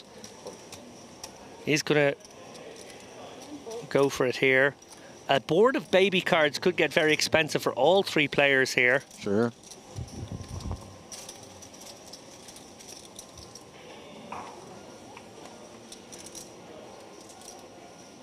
Six, 5, 3. All 3 players with over pairs. 1 pip apart. Musa continues. The kind of board texture, by the way, which she's a big fan of, not imagining that anybody is going to be lurking with pocket 3s, 5s, or 6s as played, let alone with a hand better than pocket 10s, because I think he feels as though he would have heard from such things. But now that Savchenko is flatting this 78K C-bet, you see Testori recognizing the gig is a bit up, his 9's out of the way. We'll see whether or not Musa recognizes that as well. But remember, these 2 are the guys, as you pointed out, Lappin, coming into this one, that have some context, a little bit of history. Yeah, this would be a SETI board in a single race pot. It's not really a SETI board versus the 3 betting hands. So with that in mind, both players probably afraid of what the other one might have and very happy to get to showdown now. Musa will be thinking to himself, Savchenko could have queens or jacks, not going to have aces or kings, could also have 9s or 8s, and he's beating those. So very good reason to just, you know, check it over. Yeah, and in the end, both players enough showdown to just hang on. Savchenko obviously worried about the bigger pairs as well that Musa might have, so that makes a lot of sense as that one played out. You know, that one could have been more expensive for Musa potentially. I mean, Savchenko kind of gave him a bit of a break as played, but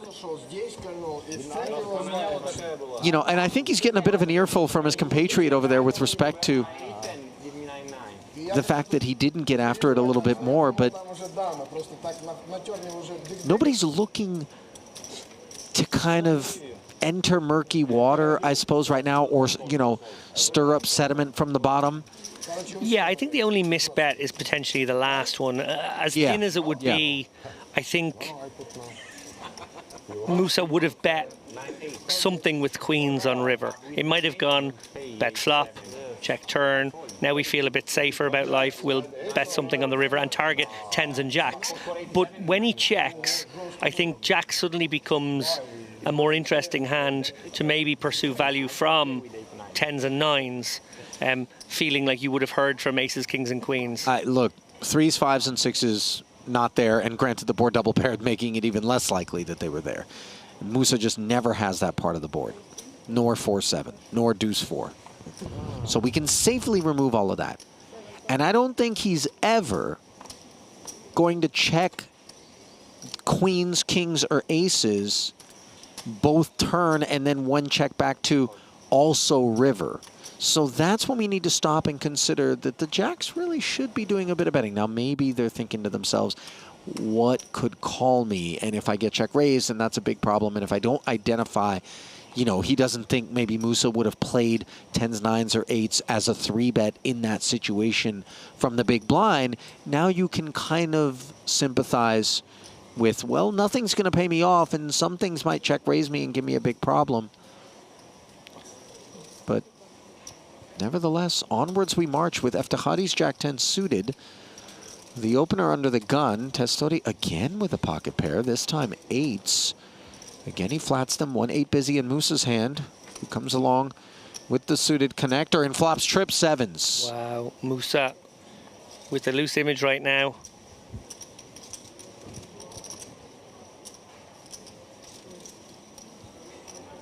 Eftikari with some backdoors, going to take a stab at this one. I can't see him getting any folds. No, Testori interested here, still with the overpair, and Musa in a dreamy spot here. Now, how worried does he have to be about Testori having pocket 5s, maybe a better 7? Not too worried, to be honest. He's going to proceed cautiously, though. Obviously, a couple of diamonds out there. Let's see, a safe turn might be the thought going through Moose's mind. No, in fact, he is going to send it upstairs with a 111,000 in total.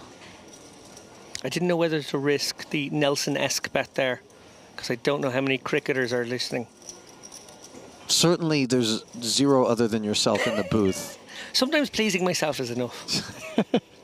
Listen, I'm not sure what you meant by that, David, but I tend to concur in both contexts.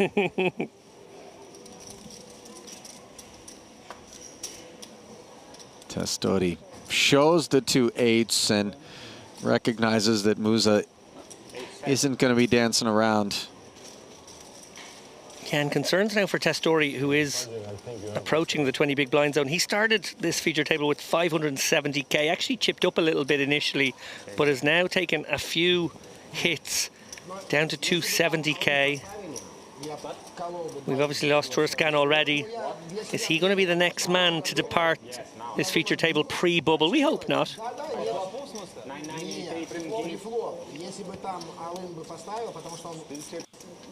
Well, plenty of post-mortem there taking place. His spirited conversation. Explain. Savchenko, 1.3 million plus. Crazy man, I know. Sunday. Sunday, yeah.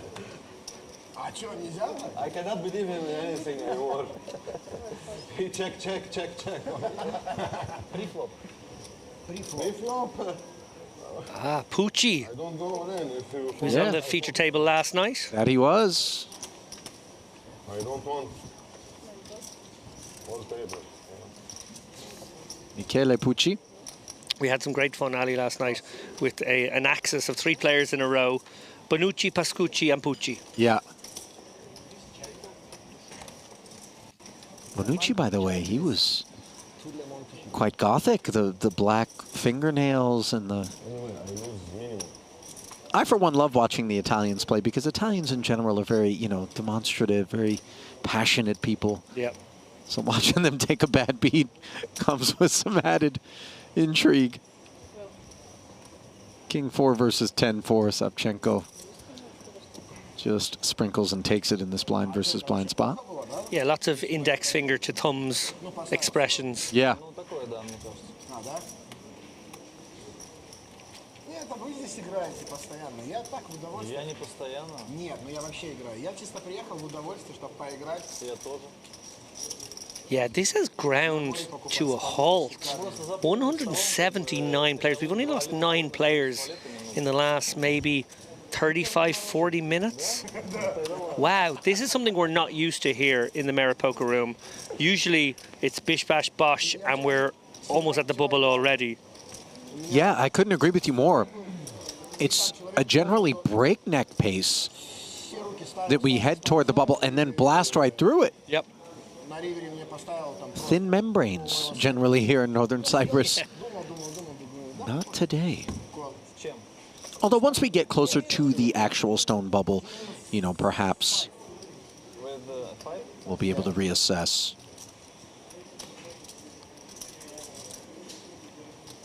Gaidukov now with some kit, pocket 9s. Going to look to accumulate here. Gaidukov started the feature with 720. One of those players who's virtually been in a holding pattern, held solid. Well, he's about to get tested by Basil Musa. And by the way, Musa's friskiness has been very much on display here. Now, granted, he's had hands, but they haven't all gone to showdown. True. And this 3-bet will not be met with a lot of faith that he has the kit required. And Gaidukov, obviously, yeah, it's an interesting one. You've got a nice solid medium pocket pair. Even if your opponent has a strong hand, you can navigate, maybe hit a 9 and get paid big. If he has overcards, maybe the board runs out in such a way that you can be the right amount of sticky. Big 3-bet though from Musa. Again, very similar sizing to what we saw a few moments ago from Savchenko versus Musa. And look at that. Allows him to get away. Gaidakov scot-free. Great outcome for him. Maybe you don't believe me. Don't wait TV, I'll show you directly. I got to give some credit. That's why it's expensive. Yeah. To those who have found folds against the 3-bets pre-flop here, which include Musa with the 10s versus aces against Savchenko, and then here, especially because, you know, you begin to question if we are going to collectively assess present phase as, okay, this is the bubble. Not under normal tournament circumstances. Here in this one at Merit, this is the bubble. Still 40 some odd between here and the money, and yet we're going to assign it that, right?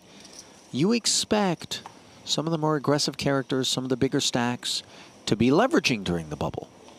And in particular, if that is the case, options that we could potentially salivate over where we're thinking, okay, that's a hand that's out of line. Maybe I can put a 4-bet out there and pick off, you know, a nice chunk of chips and then sit back for an orbit or two once more.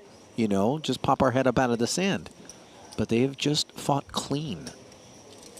Yeah, and I think it's probably a virtue, to be honest. You know, we often talk about bubbles and ICM peaking, but actually it's not one of these things that just suddenly becomes a big factor. It's a creeping factor, and it's like ramping up step by step. It's been there since the beginning of the day, frankly. Players should be taking into account a little bit of ICM, not obviously, you know, avoiding all collisions, but they should be a bit more circumspect in their procedures. This is starting to get a bit more serious. Yeah. With 20 from the money, it'll be very serious. 10 from the money, of course, then it gets very, very serious. It's almost like a torque wrench, and each successive hand we ratchet a little bit further and further. King-Queen turns into top pair here on a King 9-3 board as Rahili flatted from the small blind versus the Testori open. Yeah, and I would expect to see Testori fire a little c-bet here. Obviously that king, oh well, he may not be given an opportunity. Bit strange to go counterflow with the donk bet here. Might end up costing him chips, because I feel like Testori had an obvious c-bet here. Yes, the small blind range is condensed and does have a lot of Broadway stuff, but with those backdoors, the ace-10 of diamonds in particular, seems like a nice candidate to fire a small one yourself. Not given that option, Rahili. Maybe he's happy, though. Sometimes players feel like, okay, I'm going to do this, and really what I want is just to clean this hand up. I just want it to be over fast. So maybe getting the desired outcome, actually, but it doesn't feel like the way to proceed most profitably. No, I tend to agree with you there. You're going to get that c-bet so often. Granted, maybe as a small blind defender versus a big blind defender, your range is going to look a little bit more skewed towards some of the King X combos, but nevertheless, facts remain. Pre-flop Razor is always tempted to put a little sprinkle out there and see whether or not he can just usher you out and take it down heads up in position.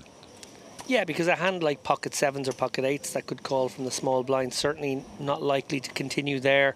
And, you know, a player such as Testori may well just try to fire out a small bet to clear that kind of hand away right away.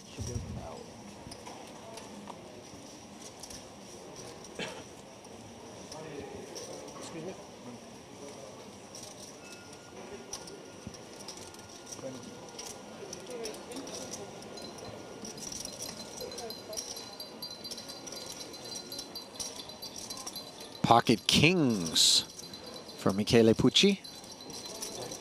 As he is welcome to the table in relatively short order. Somebody working a tee quite hard somewhere out there.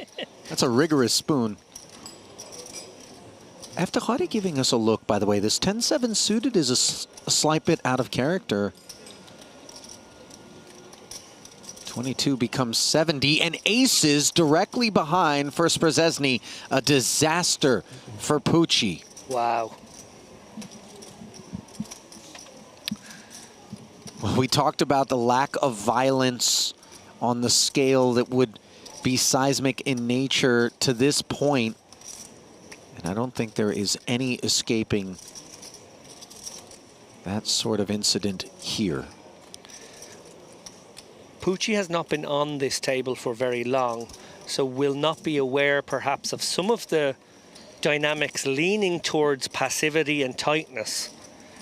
Facing a 4-bet as he is virtually certain to do so now. Does he ever come with a call, and is there ever an escape path presented post-flop? That's the question. Perfectly reasonable to stick it in here with kings, but we haven't seen a 4-bet at this table yet. It's likely to be loaded. Oh, this is tough though. The 4-bet to 165. Pucci's sort of salivating right now.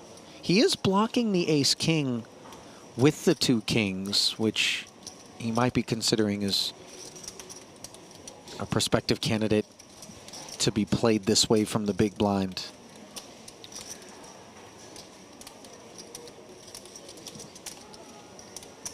Can he find a call here, and can the dealer provide him with an escape route, or is he going to just put all the money in here and now?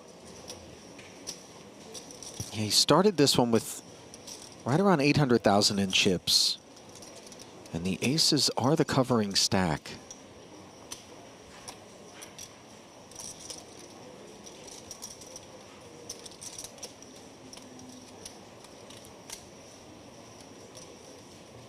You know, you can really sense the discomfort of the situation that he's been placed in. Is that a click? 300? Yeah. Yes. So he's found the non-all-in 5-bet. It's going to be met with a 6-bet sometimes from a player who just presumes you have no folds when you put this much in. Okay. Sometimes maybe. If there's serious dynamics afoot, does Brezhny ever find just the flat call I was now? just thinking the same thing, because the 6-bet is an absolute declaration of aces, right? And you don't expect that extra 478 is going to get in there 100% of the time. I know that when we're looking at it, we think, you know, is Pucci ever going to 5-bet to 300,000 and then fold when asked for the rest? Isn't this a pot committal right now? But if this is the bubble in his mind, and if he thinks that there's only a world where aces are contained by the 6-betting stack, then Szczesny would be well served to flat. That said, the flat looks very strong as well.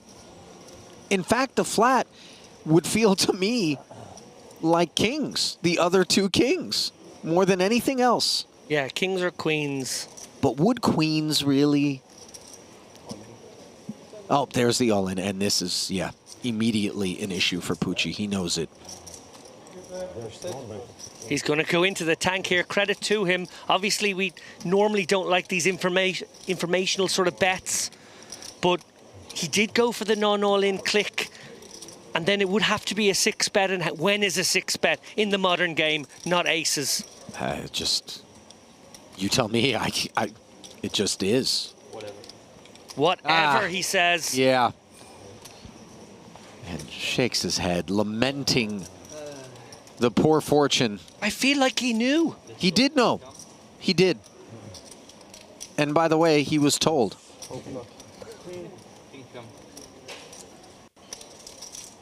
Brezhny not all in right now. If his aces were to be cracked, he would be left with 17 big blinds. Oh my goodness! King 9-5, top set, and this is unjust. Now straight. Isn't straight. Turn is ace free, and Pucci simply needs to fade 2 outs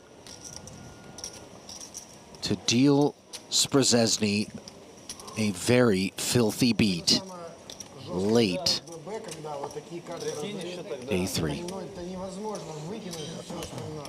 Это просто любые стейки выставляют. Oh my goodness. I'm breathless. Generally, one needs to trek Я думал, они сейчас into the Himalayas to find a lack of oxygen like this. This is... блефуют реально, я так думал, вот честно. ouch. I think they are bluffing, you know? Brezhny, crestfallen, all of those hard-earned chips.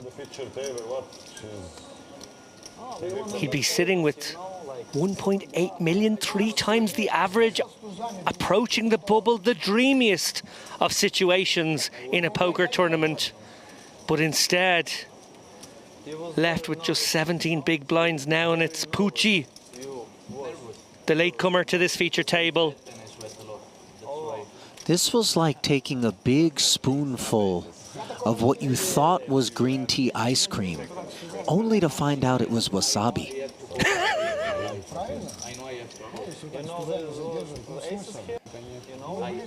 The one thing I'll say, David, about beats like these, you just don't need to hold yourself accountable in any way, shape, or form. There was truly nothing that could have been done.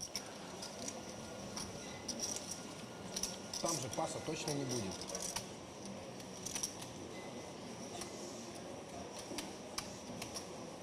$688. How much?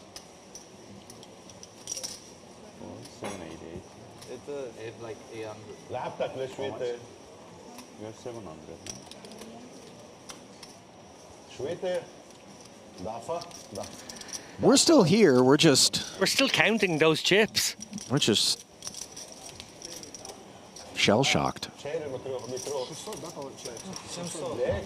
700, да? 700 с чем-то. 3 مليون. 778, да? King. Poker can be a very cruel game. حرام أصلا. والله حرام. That it can. Не люблю, когда ее обижают. والله.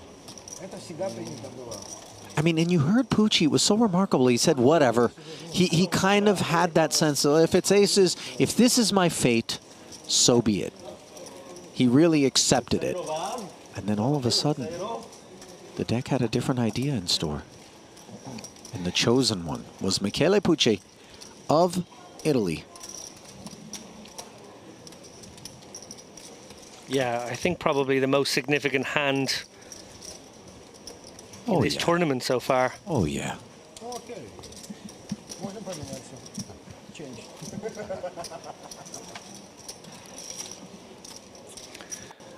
$171 players remain. 134 will make the money. Brezhny, with his short stack, will look to now navigate that short stack through the money bubble here. The Merrick Crystal Cove. La Notte Degli Assi, the night of aces. Sometimes you don't want the aces. No. No, sometimes you don't. You're right about that, Mr. Lappin.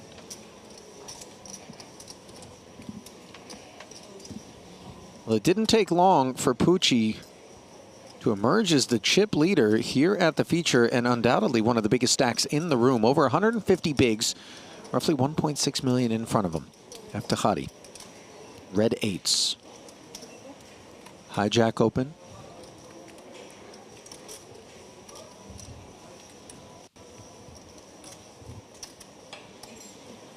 Rahili in the tank, Pucci on the button. Not sure this A7 is as worthy of the consideration it's being given as Farshad is providing it. Cheeky one. Yeah, very much so. I quite like the choice to 3-bet it versus flat it, of course. I just don't know whether or not it's the appropriate candidate. Now all of a sudden, Szczesny, 2 9s in the small. So hard to reset here. You have to reset and think about. So tempting to just stick it in. It actually would have been a great spot, as it turns out. But so hard to reset yourself. Huge credit to him for recognizing. You know what's wild? And you know, maybe this is the sick and twisted, demented nature of my mind, but when I'm running bad, I look at a spot like this, in retrospect, right? Once Szczesny is able to go back on a break, perhaps after the delay catches up. And I say, I'm supposed to have been able to get it in against 2 red 8s here 99 times out of 100. But for some reason, I'm running so bad that Rahili espoused this ace-7 offsuit and decided to 3-bet, which kicks me out and prevents me from, you know, a prompt double off of the low water mark. But that, you know, run bad comes in a lot of different forms. It sure does. A little skeptical was Eftekhari, by the way, as he looks over, but he too bins it. And credit to Rahili for activating and getting both 8s and 9s out of there. With a lowly ace-7, no less. Yeah, when it rains, it pours, and Szczesny getting very wet right now.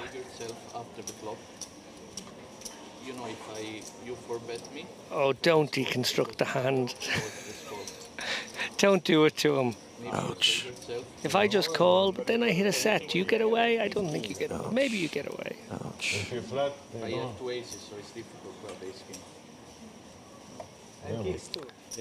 king. I'm sure he's loving this. No, no. What might have happened? He definitely is not loving it.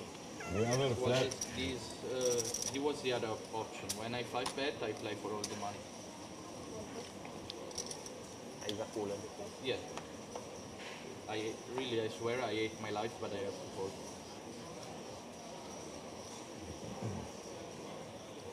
of course.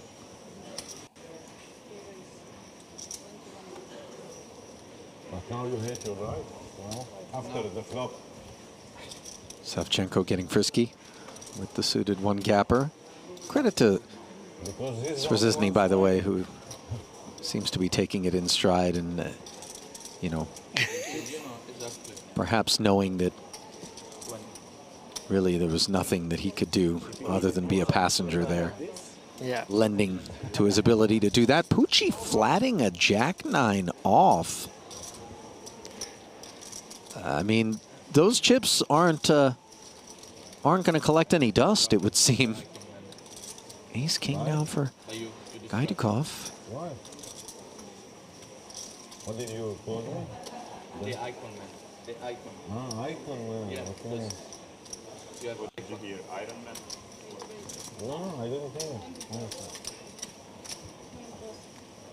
Sorry.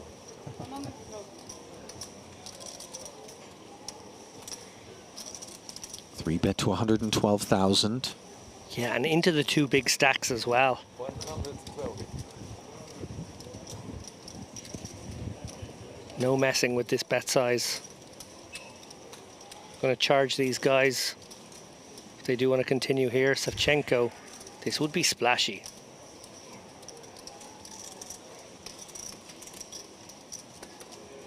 I think this is just a bit of posturing so as to make it seem as though the open was attached to something far better than 5-3.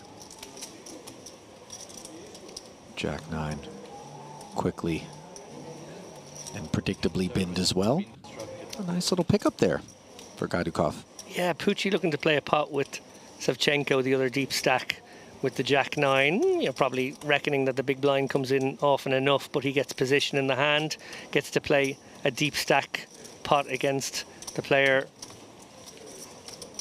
who can do him the most damage, but you know, who he can eliminate, unlike anybody else at the table. In the end, they both get outmaneuvered by the Ace-King. And both recognizing that it had become a very different spot. Credit to them for a lack of stickiness there.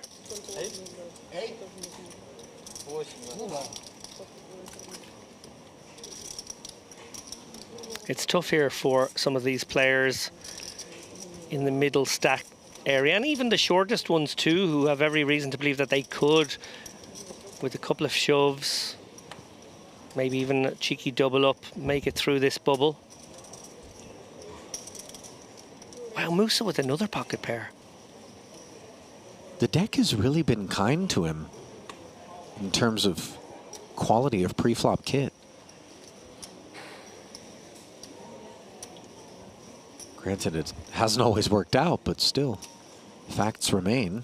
Ace-10 suited for Eftekhari now.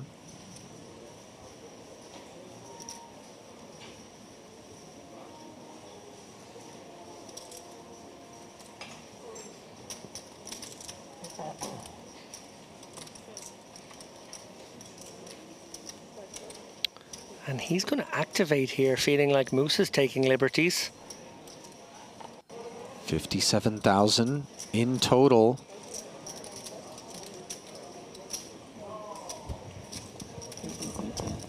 Now let's see how Musa chooses to approach. 341 back for Eftekhari, and Musa is going to flat. Yeah, you prefer that? Yeah, I do like that. I don't think you're doing well against the 5 betting range. Don't want to click 4 bet it. Lamping seems like a lot of chips. You also don't want to see an ace on the flop, but that's exactly where Musa finds himself here. Eftekhari out flopping. And checking back, David. Little sneaky. Yeah, a bit of pot control there, recognizing that Musa may be in here with ace queen, ace jack as played. Certainly could have the ace 7, ace 8 suited as well now. So he's going to tread lightly with what was a fairly loose 3-bet, it must be said. Musa does check his jacks over one more time, and maybe Eftekhari comes with an advanced blocker. Maybe he checks one more time and then feels very happy to call anything on the river or pursue value on river. Looks like the former. So the c-bet comes on the turn in the amount of 31,000. Tricky for Musa here because he could be up against a bigger pocket pair that would take this line. He could be up against a premium ace that may be deciding on a somewhat deceptive flop line, and he also is behind some of the lighter 3-bets that would be the ace 5s and ace 4s. So just hanging on grimly right now. Musa, not likely to be facing pocket 9s, pocket 10s too often, which are maybe the only hands he can beat. King Queen, I guess, might be in there too. But Eftekhari, could pursue a tickle of value here, but it's a little bit dicey. You could be up against ace jack as played. You could be taking yourself to value town. And by the way, Musa did not make a meal of the fold on the river whatsoever, convinced that if it wasn't the ace, it was queens or kings. Maybe, perhaps Eftekhari just shuts down on the river with the ladder. But correctly, he finds the muck. Yeah, Musa has to basically call once in that spot and can't really take any further heat. Not impossible for his opponent to have pocket aces with that line as well. I must say I quite like Basil Musa's game. I mean, granted, he's had strong holdings pre-flop with which to kind of show it off, but he's also managed to find folds and not really cost himself too much when beaten, specifically with those good pre-flop starting hands. Yeah, strikes me as a man who has been around the block, a lot of experience, has seen a lot of poker play out, understands where he's at, and actually even in those couple of murkier situations where he's probably not sure where he's at because it is exceptionally tough, he uses live reads really well as well. That's right. You remember him engaging Savchenko in conversation when it was under the gun +1 and +2, raise and 3-bet, 10s versus aces, and he simply mucked it, and that was quite early in play as well. Here we have Pucci putting his big stack to work, ace 8 offsuit, that which is responsible on this occasion, a suited king on the button, played as a flat by Testori, who's down to 229,000 to start this one, and he's got himself middle pair in the best hand on a 10-high rainbow board, which Pucci quickly checks. You have to say, I really don't like this flat from Testori. These hands, these suited kings, are quite nice hands to flat, small blind, button in a lot of spots. But with the additional ICM pressure right now, being one of these 20 big blind stacks right now, I really don't like this line. However, it may work. Pucci, big stack here, could decide to put a lot of pressure on Testori, doesn't, so it works for Testori, but I'm not a big fan of that line, to be honest. Credit to him for looking to stay active and still accumulate some chips in this phase, but that's a dangerous situation. Well, I don't know about you, but the image on my screen when the cameras are trained on Testori is not one of a man who's bothered by danger. Indeed.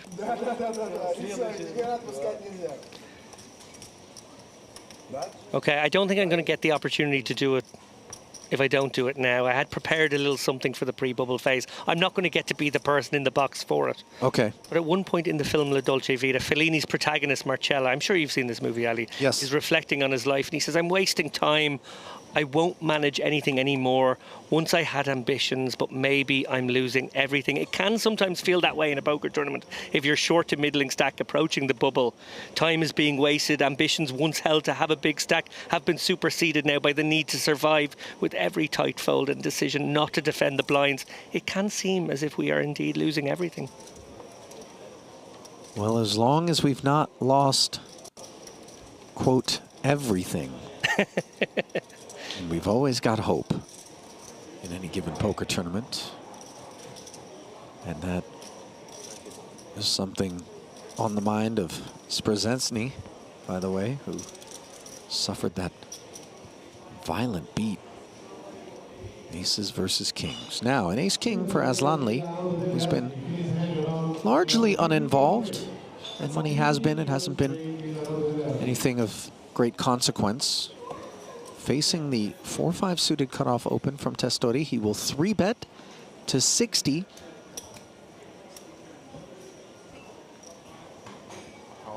We're leaving, yeah? Oh my.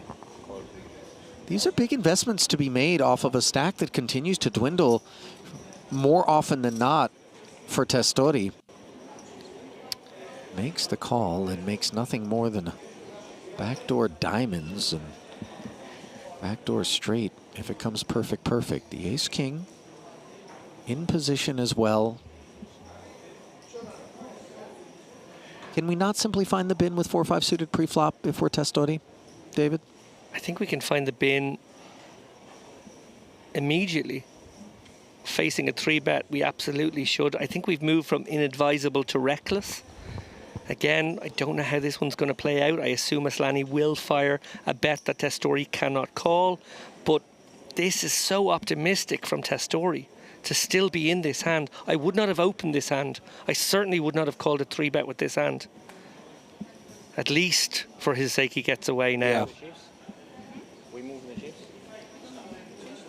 Well, perhaps a bit too much risk tolerance from Testori, who really did not get much going over the better part of the first two levels of play on the day, which do come to a close with a player break.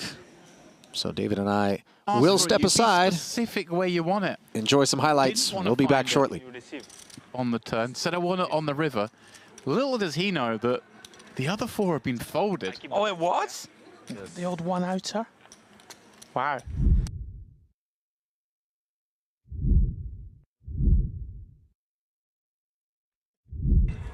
I'm just glad I wasn't losing my mind. I thought we'd spelled it wrong. It turns out it's a different gentleman. Well, Bellico, ace queen on the button. Let's go. You reset it? You did reset it? He's always asking about the shot clock. He protects his time. The timekeeper, I'm going to call him, I think. The Time Lord, perhaps. Goes for 2.5x. Almost like he's, hey, I'm going to fight your 505. You like bigger opens? Have one of these yourself. Against Cove. Cove is going to defend with 10-7 off. yeah, not a bad hand to drive more money into the pot with either. Ace-queen.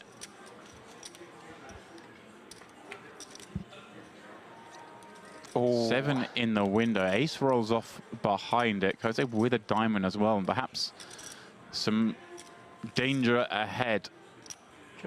Again, acting quicker than he's acted thus far, but it does seem like he's a little bit more composed, at least body language-wise this time.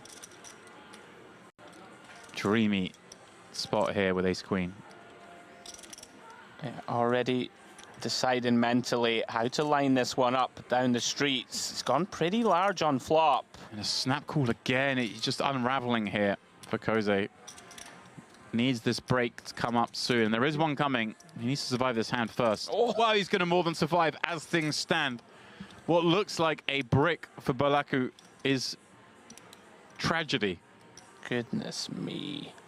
And I mean, is there any way this... I mean, this might just end up on the turn here, right? This might just go check jam. Very strong chance that Berlachu sizes this on the turn to get it in by river. Koza may just send it. He's not toying with the lead, is he? He is. And he just announces $1 million. Now, was Berlachu... 1 million. Said 1. 1 million. Did you thought she said all in? It wasn't. It was 1 million. Now, Berlachu with an interesting decision. Does he just jam it himself here now? I mean, does he just call? Do we want to deny equity against the draws that might take this side? How do you construct the range of Cove? Because Koze's been fairly passive in all the hands he's played, right? Yeah, without being unkind, it's such a sort of button clicky turn lead. It's not something that you see too often here. He does just say, I'm all in, I want to run it. Koze's going to love this scenario. Well, that's just going to feel like, not that it's a slow roll, but it's a nit roll of sorts. He's going to feel for sure he's got the best hand when he doesn't get snapped. As it is, he needs help. 2 pair on display. Ace, queen, or deuce is what's required. They're all live. They're all in there. Yeah, wry smile from Berlachu. Can't believe the combo he's run into here. He's going to have to improve. 10 million chip pot. Berlachu all but all in himself. Holds just 125k back. And is that deuce? It is. It is the deuce, the dirty way. The counterfeit. Even the dealer missed it for a second there. As it dawns on Koze now. Oh. He sees the bad beat. Lucky twice, my friend. Lucky. Got lucky twice. Do you see the start here?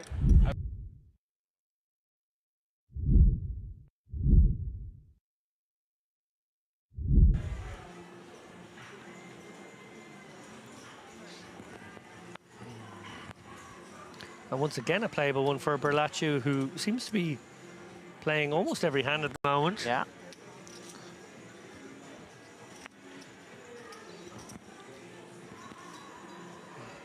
And Saeed out of the way. Now, here we go. This will give us a glimpse into the psyche approach of Zargaran. I mean, pretty big hand, David, obviously. This one wouldn't be out of line by any stretch. Interested to see how he wants to approach this. Yeah, I wouldn't be surprised to see him bump it up to about 1.8, 1.9 here. Yeah, looks like 1.625. Just under 7 BBs. It's a little small from out of position, but I guess you start being allowed to have smaller sizings with ICM about. Yeah, I think I would agree. It's one of these spots where Berlachu is going to have to tread cautiously and may not peel in position as liberally.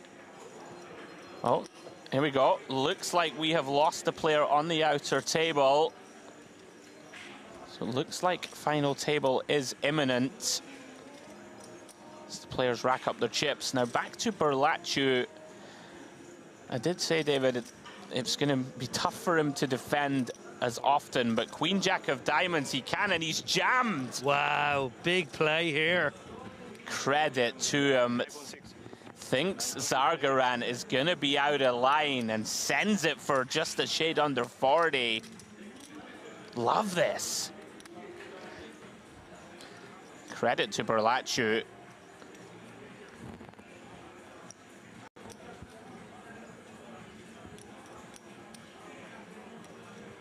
For finding this for 40 blinds.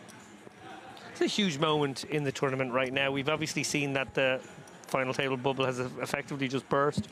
These guys are going to play their next hand on the final table. And Zargaran can basically be sitting fairly pretty here with the chip lead and 20 million if he lets this one go. On the flip side, he could have almost 30 million if he calls and wins the hand, and then he can really take liberties on the final table. But if he calls and loses, he's back in the pack, and Berlachu looks like the kind of front runner who might run away with this as well. So it's very, very interesting dynamically. Yeah, agreed. And also, Berlaccio knows. Like, do you think the fact that the players know that the final table bubble has just burst means that Berlaccio is going to play... Oh, counting the chips. Like, is Berlaccio going to play tighter now, knowing that, okay, I'm on the final? You know, with the 4-bet jam, do you think he's going to be tighter? Because he's like, right, I'm on the final now. I can just play a bit more honestly and fold. Very interesting. Well, I think what we can be sure of here, I made the point that maybe ace-queen and ace-jack don't find the call, and that's what's kind of cool about using the queen-jack suited, because the hands that dominate you actually, you know, can fold here. But I think given the duration of this tank already, we can be pretty sure Zargarian would have gone with ace-queen. I know, credit to him for thinking this long. I think most people would end up folding here to a 40 big blind 4-bet jam. Still deep in the final. Time bank goes in. Each one, guys, worth 30 seconds. So basically now with 30 seconds to act. Big sweat here for Berlaccio. What a hand we have here. Oh, he's... Oh my goodness. Is that an angle? Was he looking for the reaction? Oh, he absolutely was. Oh, he's made the call! What a call from Zargaran! We do not know how this one is going to finish, but what an absolutely phenomenal in-game call there. He read his man as capable, Andrew. Beast of a call from Zargaran. Will he be rewarded? Biggest pot of the tournament, 20 million in the middle. This is huge. This will decide the type of final table we play, and would you believe it? It's never easy. Goodness me, 10-9-4. Backdoor diamonds and an open-ended straight draw for Berlaccio. 38% of the time he gets there. Not on the deuce of clubs turn. We've seen him survive on the river twice already on the main table. Can he do it again? And he doesn't get there, sorry. Jack of hearts. That's on the river. Pandemonium here in the booth and on the table. Berlaccio will now feel as though he punted a little bit. But to be honest, that was a ballsy play.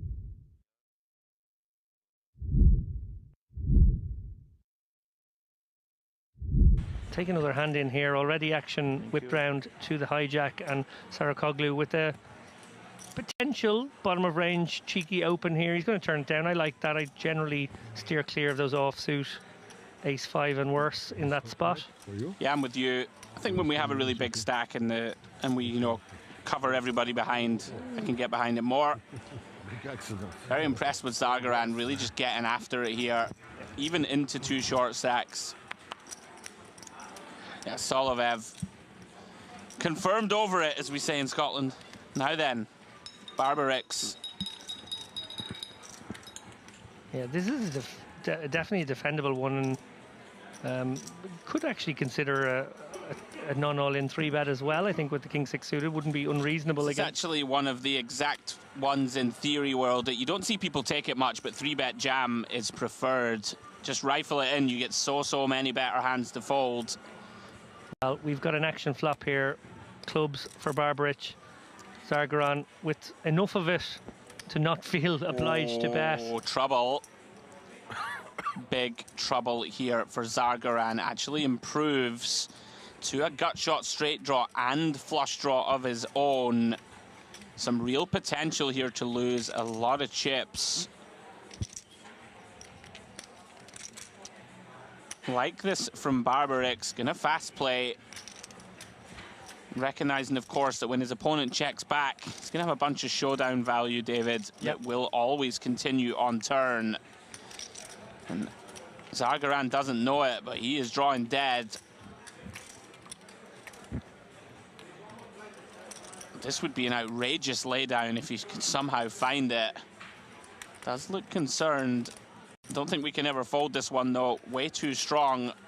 Yeah, our equity's in a few different places here. We can have the best hand right now. Yeah. We can have the best draw.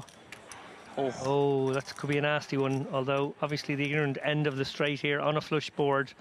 One would presume, depending on size here, Zargaran would call a bet. But Barbaric could come with the sneaky little check here, hope that his opponent has a queen and will do the betting himself. Then he can go for the beautifully check shove. played. Wow. So very tempting now for Zargaran with a 7 or a queen indeed, but 7 kind of also to target some 2-pair combos, to kind of think to himself, I can get Jack 9 to call here, I can get Jack 8 to call here. This is lovely stuff from Barbaric. Really, really like it. Yeah, beautifully played hand. You know, you can get a hand like Ace of Clubs X to bluff, right? You can get some straights, of course, to value bet. Even a hand like a pocket 9s should probably bet if it hasn't bet by now. Like, you should value bet a set, but people maybe don't find it in game enough. This is beautifully done by Barbaric. I'm presuming he puts it in here, or at least puts in a very large raise here. Yeah. Then we have to start thinking about the bluff combos, and that's going to be hands like Ace of Clubs, King of Clubs with a pair. So it's going to be something like the, you know, Ace of Clubs 10, Ace of Clubs 9 maybe also makes some sense, because your hand has some showdown. You don't mind it going check, check, but then you can turn it into a bluff if your opponent bets.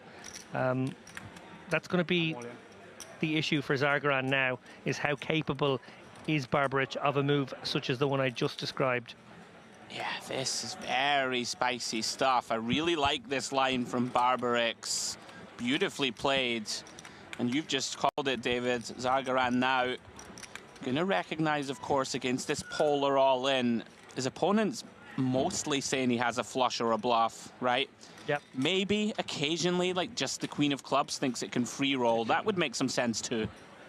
So something for Zargaran to factor in my opinion, if he does want to put on the hero call in boots. And having that 10 of clubs in hand makes this quite a little bit more problematic, of course.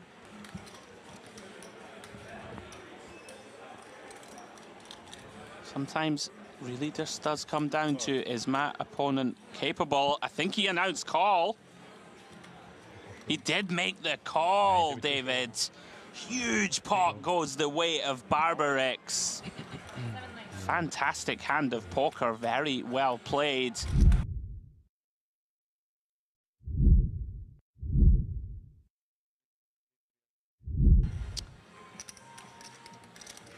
Zargaran back at it, pocket 8s. Like, credit to him though, really earned that pot. Yep.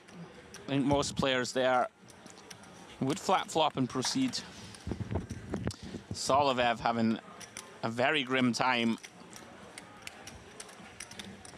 Round 2, Barbaric.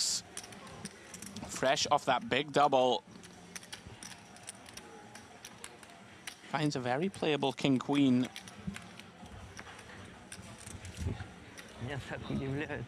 Here we go again. Round 2 between these two. Is reaching for 3-bet. Yeah, and I like it. I assume Zargaran will take this one to the streets, keen to win back those lost chips from a few moments ago. Interesting spot here. These guys have virtually the same stacks here, and they're two of the deeper ones, 40 bigs deep here at our feature table.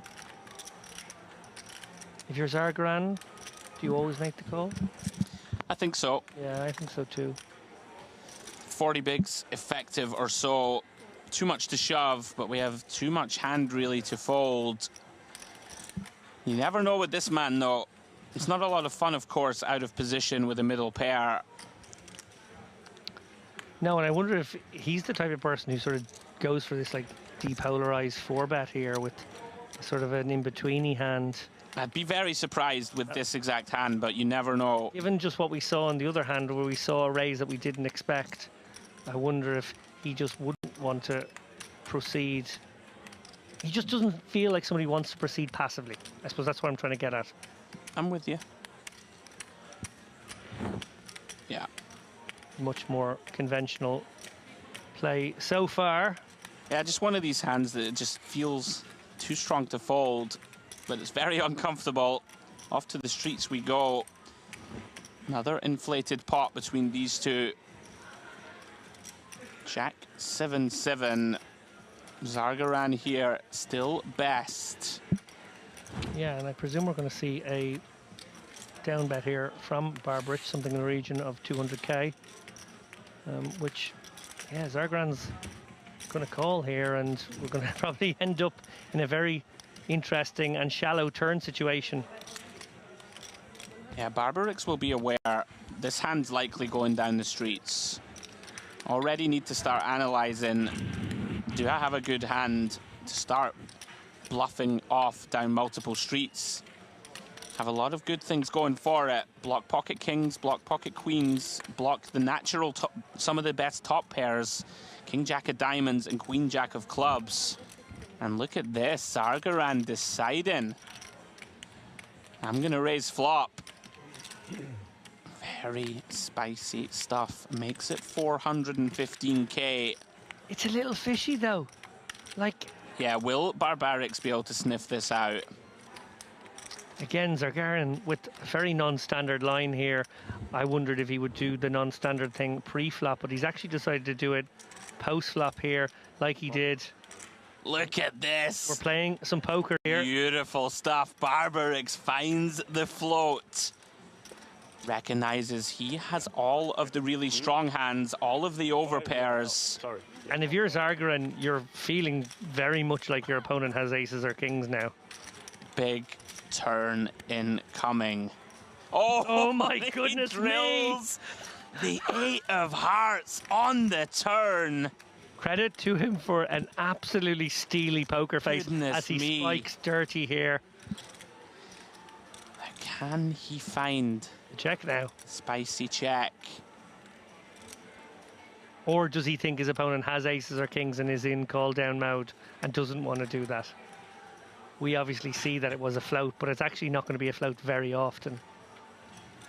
Goodness me. If he can find it. Put you all in. There is going to be chips left. I check. Oh my goodness, gives the speech then check. Wow, this is poker, ladies and gents. And Barbarix has to go for this now because he's floated with intent. I wonder how Barbarix perceives that little speech though. Is your opponent really gonna give you this little speech? Here we go. Sort of like fake strength. It reeked of fake strength, but it's actually real strength. I really like this from Barbarix. We have a hand like aces.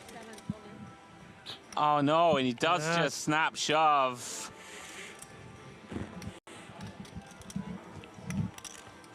And that is hand over. That's a pity. Yeah. He had so much hand, his hand wasn't vulnerable.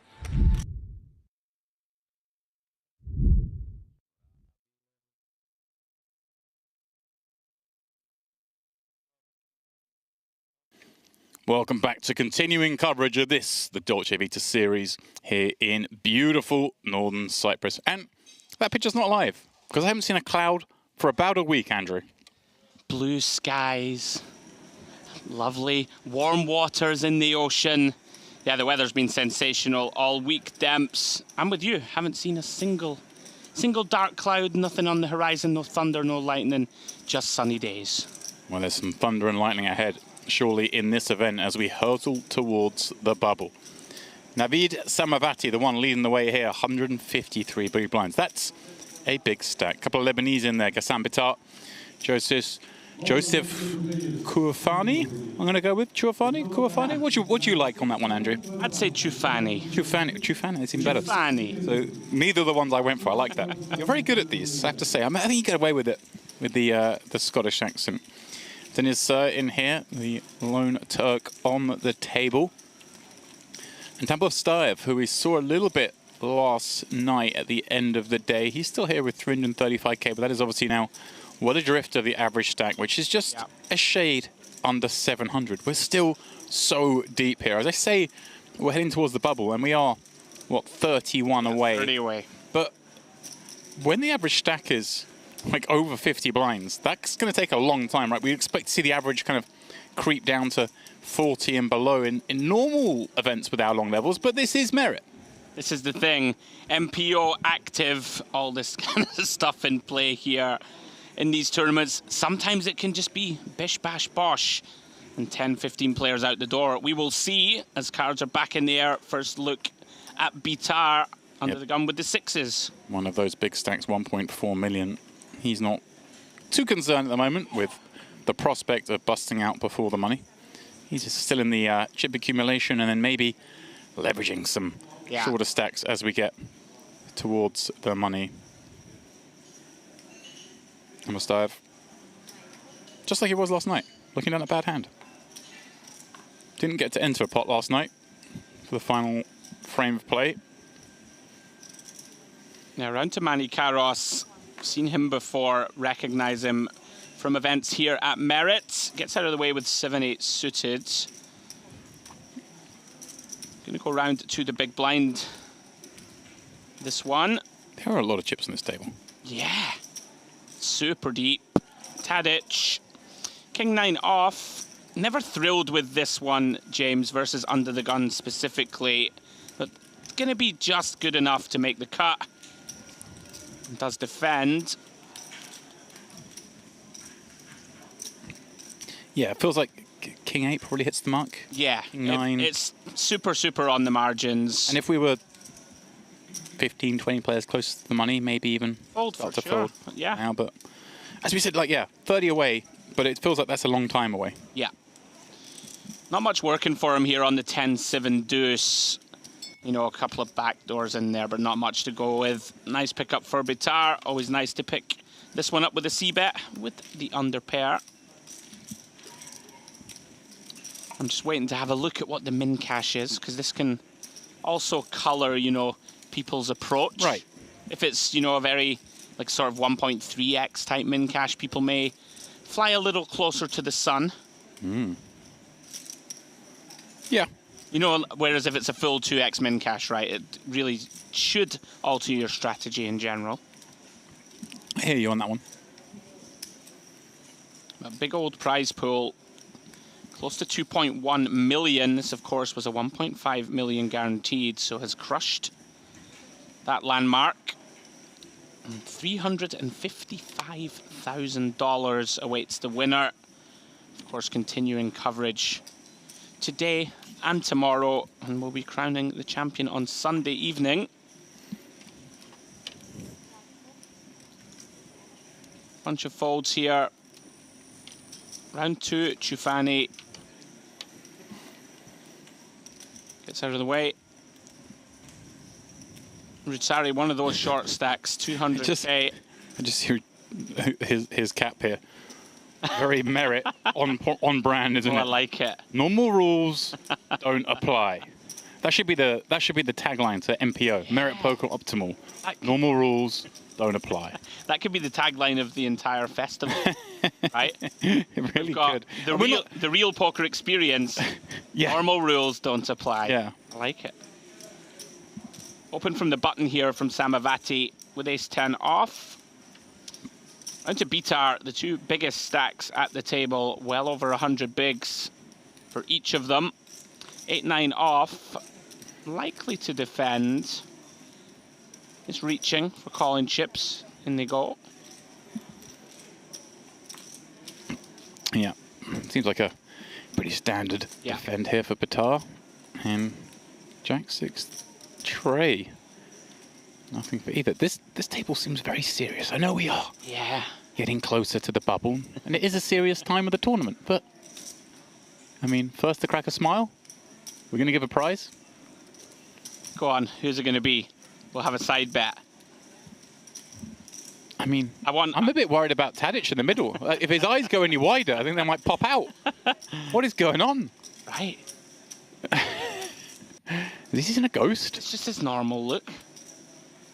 Wide-eyed and focused. C-bet from Samavati. Interesting combo here for Bitar. Does have this 8-9 with a diamond that sort of, you know, multifaceted, wraps around the 6 and the jack. Some potential there for a bit of spice, but you don't really feel compelled to tangle with your fellow big stack. Does just get out of the way. We're, of course, always looking for blood in the booth. So that min cash demps $3,020. So about 1.5x, shade under. Something to keep an eye on. I've yet to see an event here, to be perfectly honest, where people care about the min cash. I think you were just going to say in general, just don't care. Oh, people care, of course, but you know that it's quite refreshing for us. You don't see, you know, egregious tanks too often, which I like.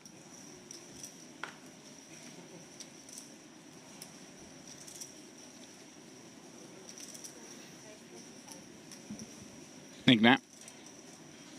Popping up to 25k. That min raise plus a chip. I'm always at the 12k big blind level. I go up to 25. Just easier. Just Maybe that guy going in the 4-5ks and the 4-1k. You just throw in the one chip and say raise. Okay.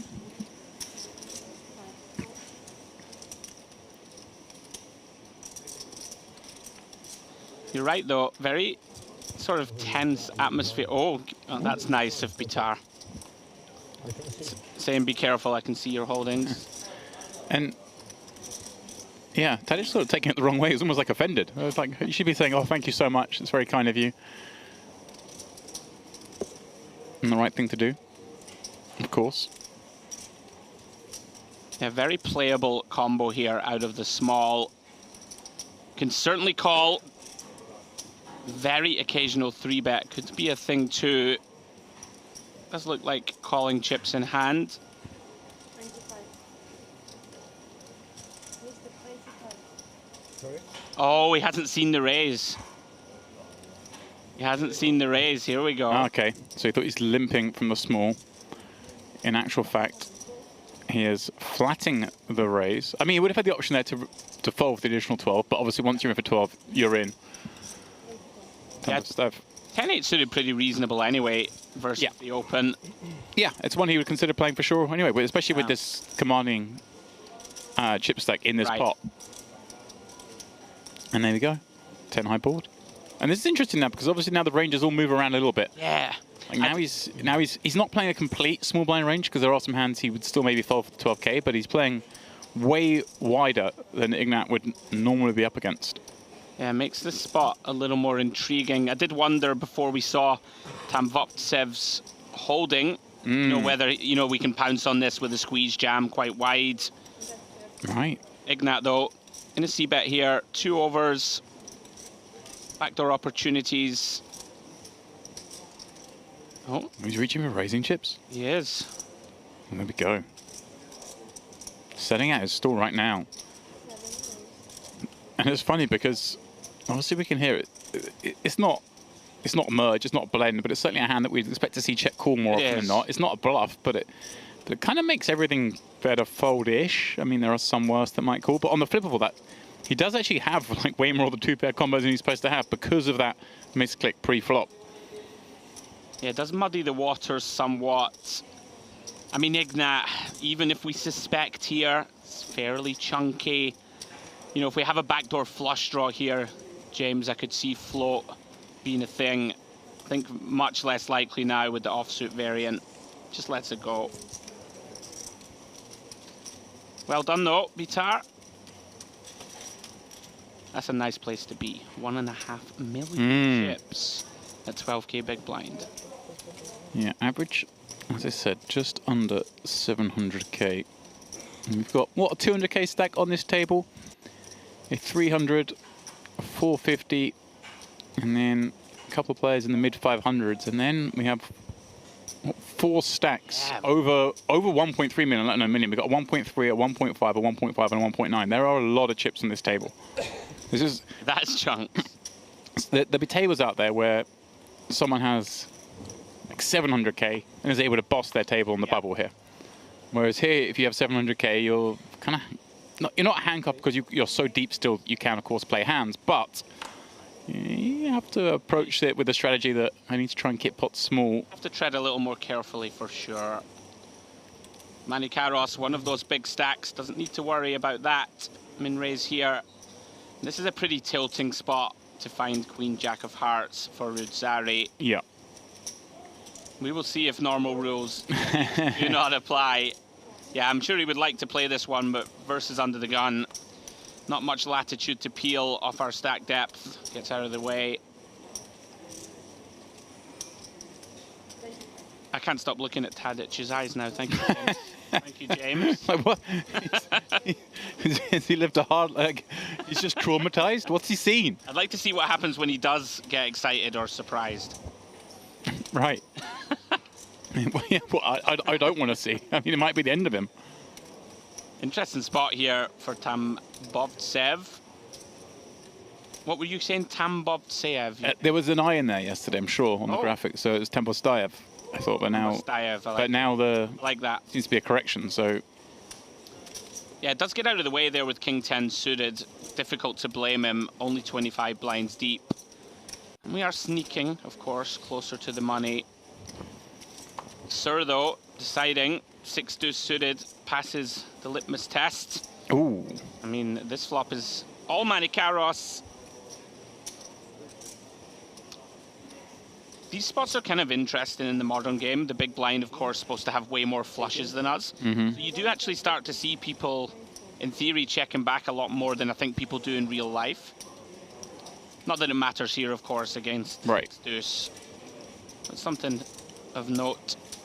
Hand over. Yeah, I guess, you know, specifically those like the king queen high boards, obviously still just there's enough in there, right? Sure. Oh, you can still, you know, I don't think people do check very often on these monotones, even from under the gun.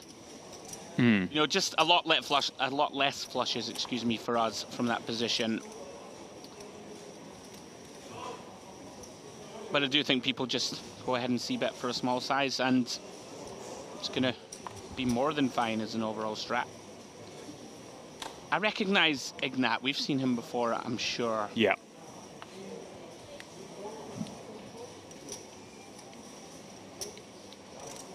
Into one of the big stacks. Shufani out of the way. So you referenced Rudzari just was looking at terrible hands all day yesterday. This is my first look at him. I wasn't in the booth when he was on the feature. No, not Rudzari. It was Tambovtsev. I mean, he was only on the table for, I believe, an hour. But he literally just didn't get to play a hand on a table that was playing a lot of hands. It was the sort of table you think, just give me a handful of opportunities and I'm in. Give me a Jack-9 suited.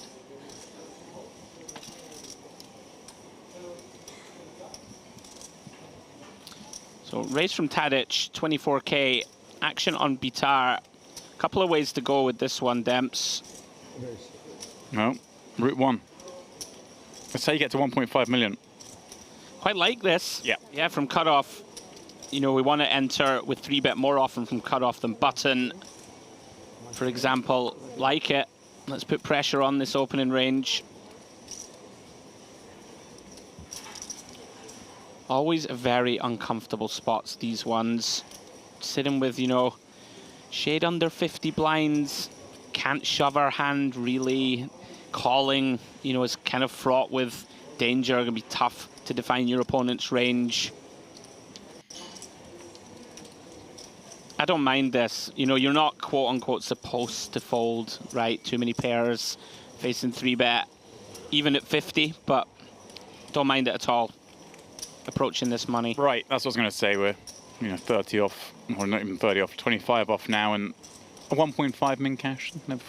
You say it sways it a bit. I mean, it certainly makes a difference whether it's 2, whether it's 1.3, but I think, you know, generally, we're just supposed to play a little more snug. Like, seriously, Tadic, what's in the past, buddy?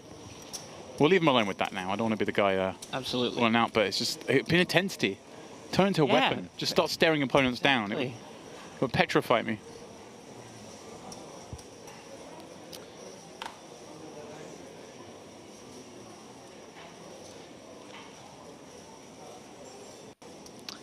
Action back on Rudzari.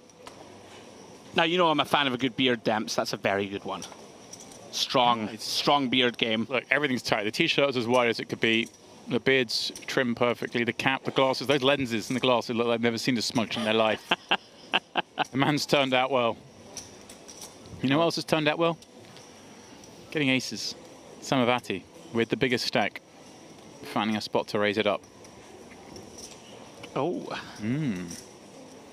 These guys are like 130, 120 deep. 130 big steep. Now these are the sort of, this is a spot where like, okay, Bitar's, there's obviously some level, and I can imagine Lappin's going to scream and tell me I'm wrong, of ICM here, but at the same time, like chip accumulation, when you've got that many chips, must be so much more important. So yeah, I kind of think he's going for it again. Yeah, he just gets to just play aggressively. I like this. I mean, I don't like it when my opponent's got aces, but sure, I like the way he's going to set things out. I kind of love seeing this from Bitar, sort of coming out of the gate firing. We've seen him take the aggressive route now. The third time. Well, this is just obviously at this point now, understandably, perhaps a little bit of tanking, because he definitely wasn't doing this yesterday. So with that, what, 25 big blind stack, recognizing just 25 away from the money, you can just burn a few seconds here and there. Ignat having to fold the Jack-10 suited would have loved to have seen Bitar just flat instead of this 3-bet, would have taken this flop as well. As it is, Samavati, I guess at this stack depth, there's no real option but to come out with a 4-bet. I'm intrigued to see the size he chooses, because we are so deep that really should be 4-betting actually pretty large here. So you're like 250 plus? Yeah, you can go really, really big here. Well, you understand what I mean, not really, really big, but yes, I like that. A much larger size in at 130 blinds than you would at 100, for example, which is where we're kind of used to navigating from often. He's gone pretty small. I wonder if this is just a, you know, an exploit in the particular sense that, hey, I've got aces, as opposed to obviously range wants bet bigger. Sure. But I've got aces. Maybe my opponent just thinks I bet this size all the time. Yeah, this is interesting, and we do kind of have the type of hand that could peel here. We've got position. We're incredibly deep. You know, if we hit this flop hard, we can win a massive pot. Right, it's not the sort of hand that if he hits an ace, he has to necessarily put infinite in. Yeah. As you mentioned. I don't mind this at all. Love seeing it, Bitar. Let's go. Let's go. Here we go. Big old pot. We build action. That's what you get at Merit. Aces v ace deuce. 420k in the pot as we head to the 10-6-7 board. Not one that Samavati's particularly going to enjoy seeing. Yeah, he's not going to be thrilled. I think, you know, going to tread a little cautiously, but for the most part, we're still pretty happy. Shouldn't really be pocket 6s and 7s. Right, the 8s and 9s are going to just flat the opens. Mostly flat. Okay. I mean, people should play them as 3-bets, but I don't think they do often enough. Pocket 10s, okay, this could be a thing. An 8-9 suited, a spicy one could be in there. For the most part, we're going to recognize we're still mostly good, but a lot to protect from, of course. 2 hearts on board. It's gone pretty small here, and Bitar with a hand that really just is completely whiffed. Right. Probably got to just get rid of this one. Stranger things have happened, of course. Not to be that guy, but Ignat would have peeled in the big. We checked 10.5. Right. Been some sort of spiciness going on here. Yeah, if Bitar got out of the way pre, we could have had a very big pot between the chip leader and Ignat. Well done, Samavati. Yeah, furthering that lead. 2.1 million chips. Loving that from Bitar, though. He's going to be one to watch. He's fighting. Yeah, we've seen him check raise the 10-8, right? And the 10-7-5, which lots of people would just call. We saw 3-bet ace-jack, 3-bet ace, just suited call 4-bet. He's clearly very comfortable playing big pots. Yeah, I like it.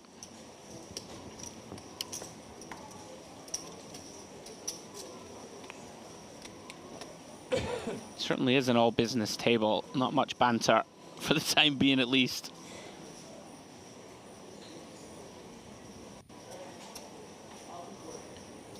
Now then, Rudzari has this tricky depth. 17 blinds. Actually really don't mind that at all. Ace-10 off into the muck. Hand that really can be a struggle to continue facing any aggression. Can, of course, use it as a min-raise fold, but decides he's probably going to get quite a lot of opportunities to reshove here with 4 big stacks at the table, so that's something to factor in.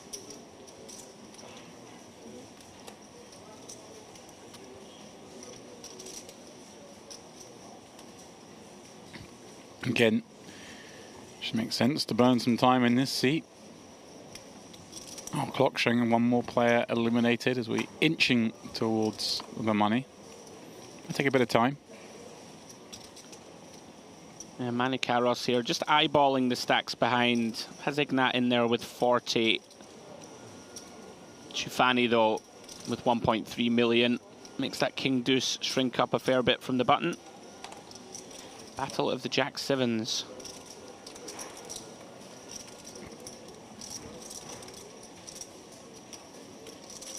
Let's go limp check.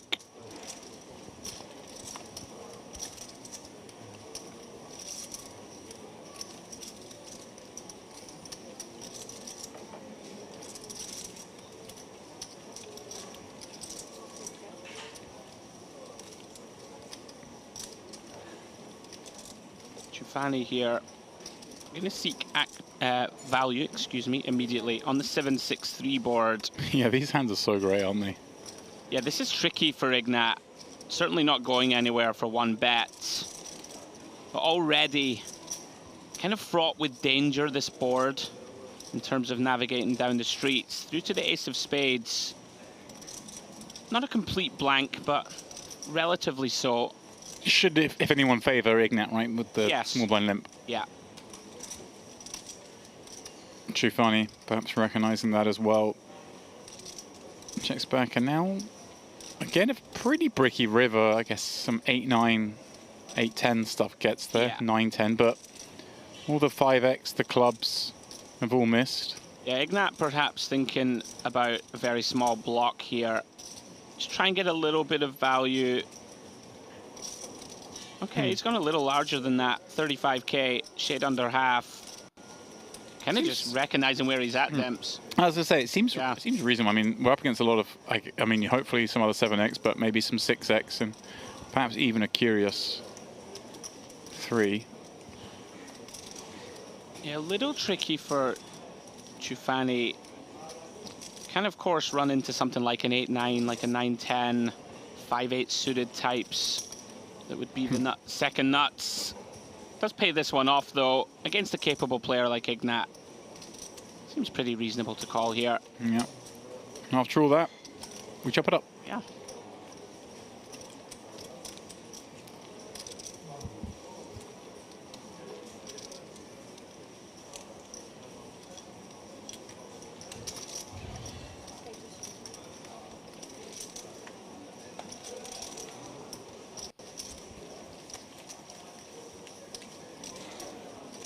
Some of the silverware on offer. The Notte Degli Assi trophy, and of course, you double up in this event with that beautiful Dolce Vita series trophy. I've only just noticed the lemons in the glass as well. I noticed the base the other day, but that's a lovely little touch. That's really nice, isn't it? Little teardrop type design. I like it. I quite like that they've been switching up the sort of designs of the trophies. You know, it's not like one bog standard trophy for all.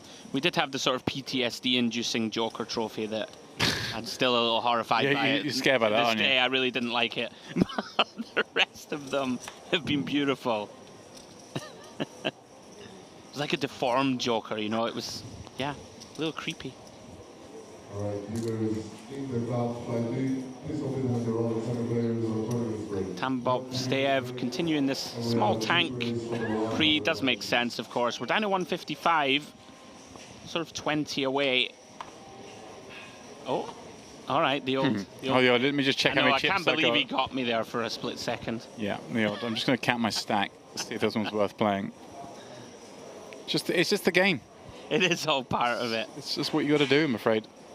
What did you say? You got away with a 5-minute pre-flop tank this summer, and then is it on me? Yeah, the 3 minutes of. And I was in seat 1, and Matt Franklin was in seat 9. And the dealer's in between us, and I sort of I did the old. Oh, sorry, Frank, have you folded? Like, didn't realize it was on me. It's so ridiculous, isn't it, that we have to do this little dance, but it's good fun. Yeah, it is what it is.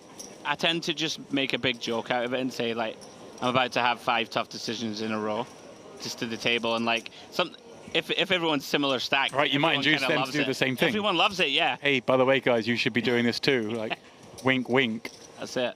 Nudge, nudge. There's normally one big stack, though, who, if they're smart, they'll be clocking people relentlessly. Right, yeah, as they should. I've done that a million times. And Yeah, I remember it got really kind of heated at the table. A lot of the guys, some other people spoke up for him. Oh, he isn't that long. I went, no, but he's stalling. I know what he's doing. Floor came over. He was like moaning, fighting his corner, which is, of course, is what he's got to do. And then they put him on like an automatic 5-second clock at one point, you know, as the bubble went through. And he was like, I mean, and people, you know, it was the old, everyone thought I was the arsehole kind of thing. And then sometimes you have to be, don't you? You do. I was protecting myself. I had a big stack. This time I can prosper. And yeah, he was fighting his corner, blah, blah, blah. As soon as the bubble burst, I was like, sorry, dude, you obviously, like, I had to do. He goes, no, I would have done the same thing in yours, you know, fought so hard. But then it was like, no, you were doing the right thing. I was doing the right thing. There's no bad feelings. It's just, and I said to him, hey, look, I was the same thing I said. If I was in your spot, I would have been stalling as well. But that's it. The game is the game. Don't hate the player.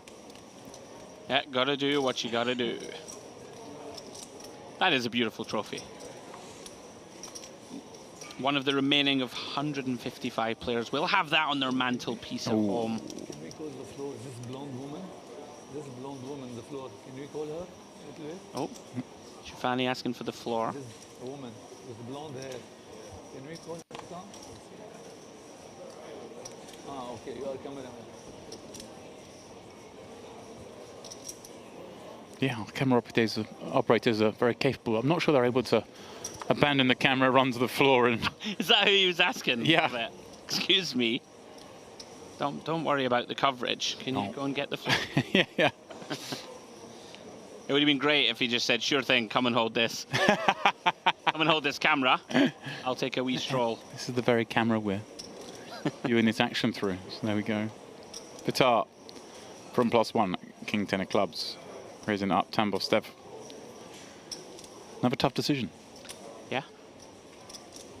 I'm not entirely sure if he'll continue here. What do you reckon? Out of the way. It's funny, cause like Sir's there with 400k, which is obviously well below average. And on a table, he doesn't get to play many hands. I kind of feel like, hey, like this is an invitation to join me in this quest. At least do the old pretend you haven't looked at your cards yet. Don't just turbo forward after me. See, that's it. Here at Merit, some people, they really don't care. Like, you just see the turbo fold. I've seen it off like 4 bigs, right? Where like 5 from the money, 4 bigs, just absolute turbo fold in the way. Whereas some people, you know, a little more shrewd, some might say. Round 2. What does Samavati do? I think call here. I like this. I like call. I think he's recognized that Vitar's dangerous, right? Like, okay, hey, I've got 2 million, you've got 1.3, we're near the money, but he also thinks Vitar just doesn't care. Yeah. He's in that camp you just mentioned. And so if they don't care, how can you ever leverage pressure on them? That's it. And it's also nice to just have some like really strong hands in your just call range pre. This one could get interesting. You want to 3-bet this hand, you want to play a bigger pot with it, but you certainly don't want to play a 4-bet pot with it. No. So let's avoid that situation against this player who's so aggressive. And look at this, he still bets out 30k on the flop. So it's not like you can't win a big pot post. Exactly. It is with clubs though. Vitar looking for a 5th. And that's what he's found on the top card pairing. If you're choosing a club, I guess, if you're Vitar, that might be the one, right? Your opponent just has a lot of Queen X when they check call flop. Exactly right. All these kind of hands that he probably doesn't necessarily expect jacks to be in here, but all the 4s, 5s, 6s, 7s, the 3x, they all kind of don't mind this card. This is going to be interesting because the initial raiser should check quite a bit. Right, on this card. Big blind has all the flushes, big blind has a lot of Queen X, as you've referenced. So this is very polarizing on the turn from Vitar. Right, we're never expecting aces or kings to bet here, are we? Right. That's it. You expect to see a lot of checking, so this is kind of fraught with danger, and Samavati deciding Vitar might be leaning more towards the sort of 1 club in hand, ace of clubs X type holdings that ace are X kind of barreling. King X of clubs maybe, some king jacks, ace king with the king of clubs, all that kind of stuff. Yeah, it kind of depends how he perceives him. If he thinks his opponent will go for a second barrel with a hand like 9s or 10s even, maybe that should check. Like, I'm not to cast too many aspersions on how Vitar plays. He's not going to check this back, is he? No. Okay. Not in a million years. But he was given that sort of body language, wasn't he? But like a displeasure. Great spot. Gonna go chunky. Is that yeah, what are the arguments here for all the different sizes? Definitely large, like on the sort of 3/4 pot plus for me in this situation. I think most of the 3x and deuce x and pocket 4s, 5s, 6s have folded turn. Right. So now we really do start to zone our opponent in on something like a queen. I mean, potentially a flush lower than ours, not impossible. Stuff like this, and some bluff catchers, right? Like a hand like this, jacks, 10s that is just called pre. So we want to bet chunky. He hasn't gone too greedy. 150 into 330, shade under half. What a horrible spot for Samavati now. Yeah, this is nasty. I mean, we don't have a club in hand. I think if we have jacks with a club, it becomes more reasonable to call here. Right. Locking some flushes. But on the flip side, maybe you want your opponent to have ace-jack with jack of clubs. Yeah, that's the question. Is that the tricky? Would he be bluffing as low as the jack of clubs? That's the question, right? This is it. Obviously. I mean, like, it does feel pretty underbluffed, so. And maybe he's just seen enough aggression from Batar up to now, and here we go. He's going to pay it off. Obviously, we saw they just played out a 4-bet pot. We saw Batar with a couple of other 3-bets in there as well. Yeah, well done, Batar, and the sizing kind of worked perfectly, right? It seems like the max he was getting, so very well done. And yeah, maybe some like respect from Samavati in terms of, right, I think you're aggressive enough to just sort of be barreling. Good hand from both.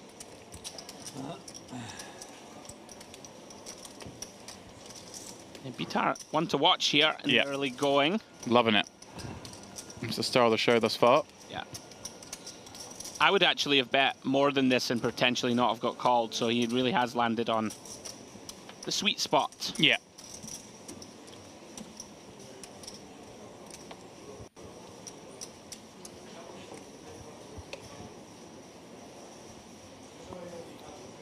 Maybe one of those spots, right, where you sort of paint yourself into this corner mentally of, oh, I've only defended jacks here. Right. I'm so much stronger than it looks, so now I need to call. But then we are still facing a line that's pretty underbluffed. Right, and a spot where we do get to have much stronger than jacks in the sense of a queen and flushes, as you mentioned. Sure. Tricky. Tampostev, 2-6 is an actual hand, but I don't suspect he's going to want to play for 25 blinds. If he were to win 5 more blinds, it doesn't really change his prospect in this tournament, but obviously losing those 25 he has is a complete disaster this close to the money. Yeah, I think we'd just rather raise like a king-queen, something like this. Where did you draw the line? Like 9s we raising? Is that enough of a hand? 10s? I wouldn't fold 8s, I don't think, but it, again, sort of depends. Oh, he's going to raise this one. That's intriguing. Maybe try and take advantage of his image, which is one thing working for you. You know, if you've tanked every hand, like as looking as if you're trying to get in the money, and then all of a sudden you raise. Oh, there must be a good one. It's not going to work. Yeah, Shufani. It's just not what you want to see, is it? Shufani, who hasn't, since we've joined this table, played too many hands. Yeah. Suddenly asking for the balance. I like where you were coming from, though, where it just has such bad playability. We can't call a 3-bet. There's going to be a lot of spots where even if we're out of position facing an IP call, we're going to have to check fold loads. Yeah. Just doesn't do well. 6s, this type of hand. And you're right in saying that even a hand as good as 9s, we might have some similar problems. Right, I think I'm with you. I think I don't think I can bring myself to fold 8s. No. But I feel like I probably should. I mean, I might fold a table that's 3-betting a lot and peeling loads. And yes. If it's a fairly tight table playing sort of ABC and I'll get it heads up a lot, then sure, let's open. Yeah, well, of course we are still 20 away. It's like if we were 5 away, then I'm folding a lot of hands. Like it, yeah. Yeah, we're just in the bin now. Can't imagine we do anything but fold. Maybe just, I mean, it's a little unfortunate, of course, around to a big hand, but maybe just a little combo choice gone awry for an open. Feels like you always get punished as well. You know, when you look and go, you know what, my image is pretty good. Yeah. It never seems to work. I'm like 2 pips too wide, but it's fine. I'll get it through this time. Yeah. But at least he doesn't compound the error. I see some love in our YouTube chat. Oh. For Samavati. Remember, those of you viewing on YouTube, please feel free to fire any questions or support for your favourite players in the chat. We're periodically keeping an eye on there, and Parham cheering on his man, who, well, took a downward trend there. with his 2 jacks, but did with a nice pop before that with the aces, so kind of countering that somewhat. Oh, there we go. Jay, honestly, foreshadowing or what? Yeah, he's got the upside down 6s. Now this does look a lot stronger, right? When you, he's supposed to be like, okay, yeah, I'll just play tight. Just try to get one through. It didn't work. I'm really intrigued to see. I mean, he certainly could 3-bet fold here. Right. And you can go tiny. You can go like 4 to 4.5 blinds here. Wow. Okay. You really can. I mean, it's one of these where what is Tambovtsev going to do with king, queen off, ace, jack off here when he mins as a steal, and you make it 4.5 blinds? Like, can't peel, can't really jam. I wouldn't mind seeing it. Well, he's reaching for chips, and I doubt it's for cooling. I like this a lot. It's going a little bigger, it looks like to me. 5.5 bigs, maybe? 68, 66. Yeah. Yeah. I personally like going just that slightly larger just because it kind of, I feel like it gets more folds, you know, just like, I don't want them peeling with some hands. Someone was telling me recently, something that I need to start looking out for is when people are picking up chips they can't out of bet and they just keep adding on. Right. Like 1 more, 2 more, 3 more. They normally have something pretty good. Yeah. Like especially on like the river. I want paying. Like, yeah, it's not enough. Yeah. I mean, this is kind of nasty now. We are basically just having to decide how often is Manny Karos going to go for me here. Horrible spot. Tanking and folding, tanking and folding. And raises under the gun +1 and under the gun and gets 3-bet both times. Fold. I like the laydown. Wow. Frustrating one. Kick in the face. Sand in the face. Poker's fun.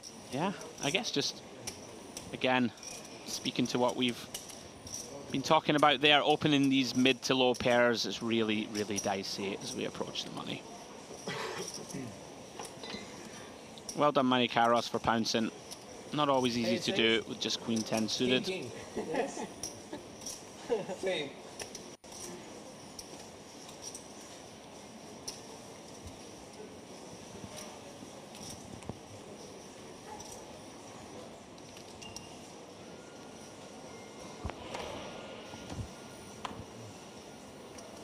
Now then, let's see how Sir wants to proceed with 6s from under the gun. He also is going to open it up, albeit off a slightly deeper stack, 25k. Another one of these situations now. Shufani, will he decide to implement the same sort of aggression against somebody with 30 bigs back, approaching the money? Certainly could. It's not a bad candidate. Oh, he thought about it. Obviously, he got one through a minute ago with the ace king. Not going to try the ace deuce, but it certainly feels like these small to medium-sized stacks. Yeah, these 30 big blind stacks, you can just really put them in horrible spots.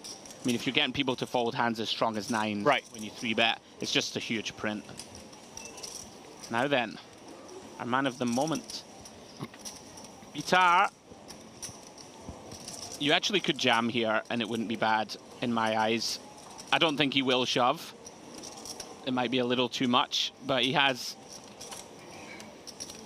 Tambovtsev behind him with the short stack. Right. Both of them are sort of handcuffed. You know, if you shove here, like ace-queen, it can't call off.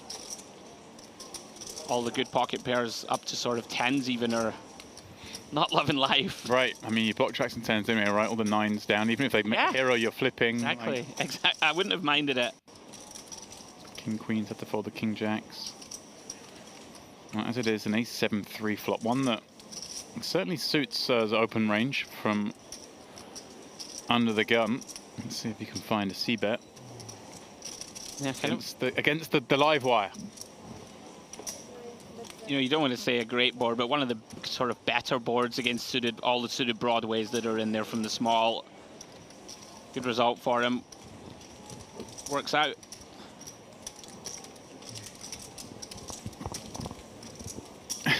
Double steps like, hang on a second. How come I raise twice and get 3-bet both times? You let this guy raise. He gets 1 call and you guys check fold to him. What is this? He'll feel the victim.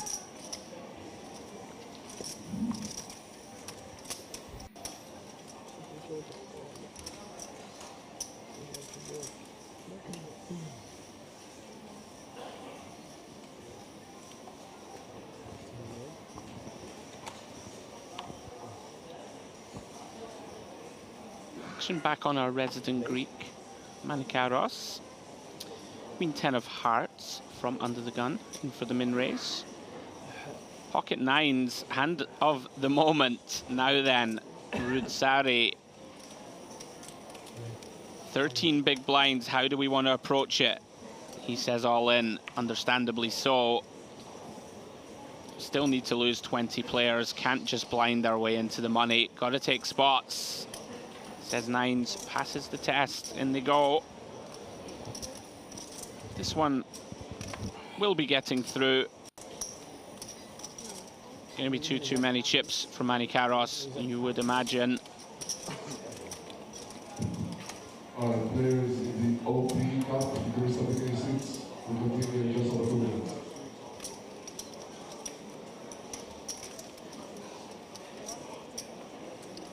Shade over 13 blinds. Should be too much.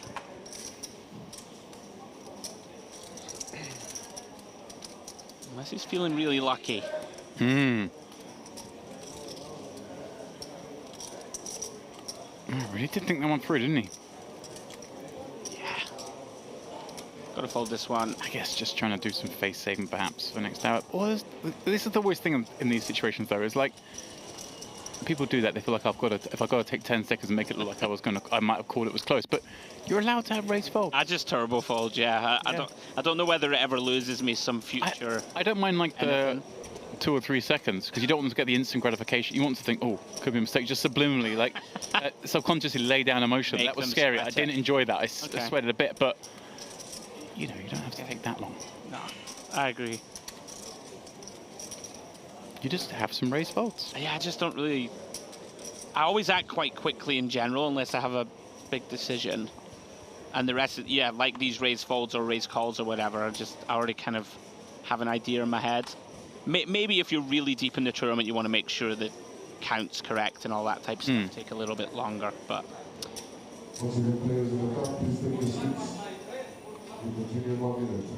Rudzari gets that one through.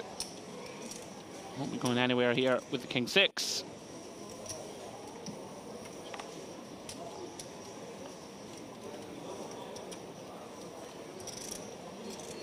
Well, whoever is sweating Samavati in the chat, he has got a lot. 1.8 mil.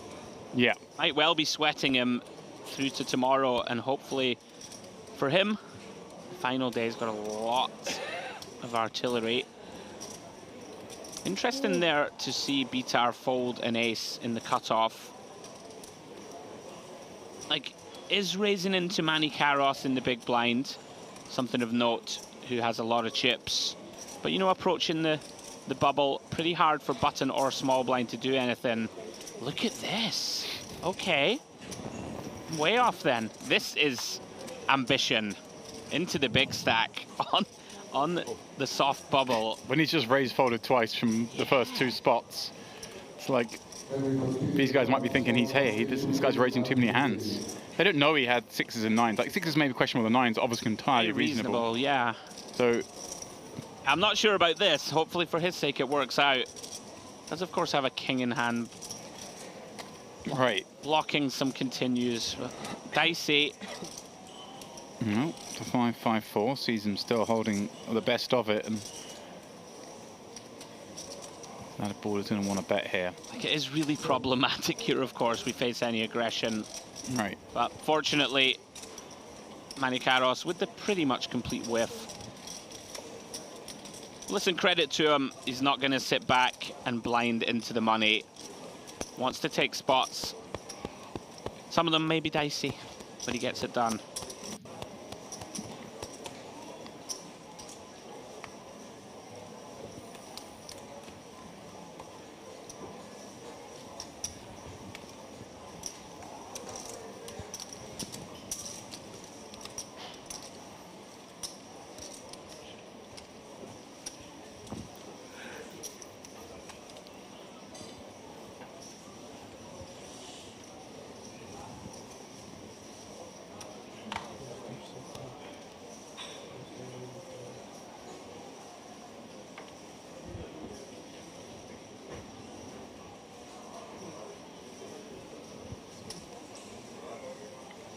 Rutari.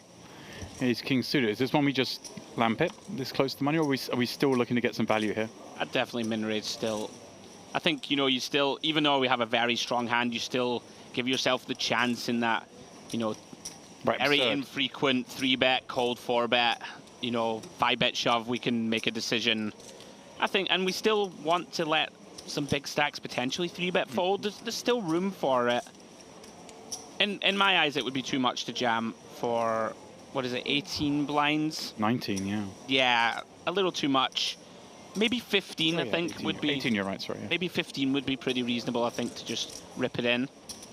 I mean, you could just jam, of course. More than one way to play the game. If there were 134 paid, if there were 138 left, is that a spot where we may just jam it? Or would you still, you'd still just go for it? I would still min. Just try and induce those 3-bet folds. Yeah, just... The hand plays so well, right? Also against big blind defend, like we're going to get a lot of boards where, okay, we may end up in some tricky spots and could lose 2 big blinds here. I'd still rather, the hand's just too good in my eyes to want to open shove. Maybe offsuit more reasonable, I think. Okay. Then we'll step back to the usual. We're going to just do a lot of folding and a lot of tanking. This is safer.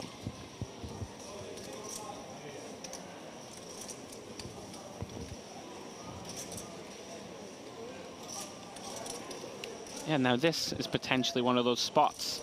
Like Sir could make this 50k, right? 55k and fold to jam. And even if we get him to call here, right? It's not a bad situation to be in, heading to the flop. Interesting to see how he approaches it. Himself, of course, is far from out of the woods, and yeah, I think I like just folding here. I like it too.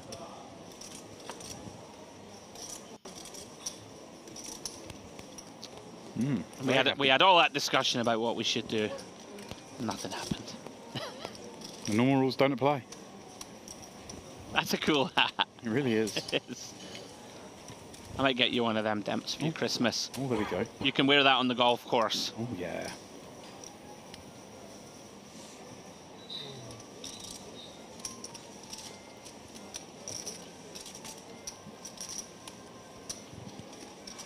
It's very serious, this table, huh? Normally, you know, Merit, you'll have a bit of banter, like a bit Tadic is scaring them all.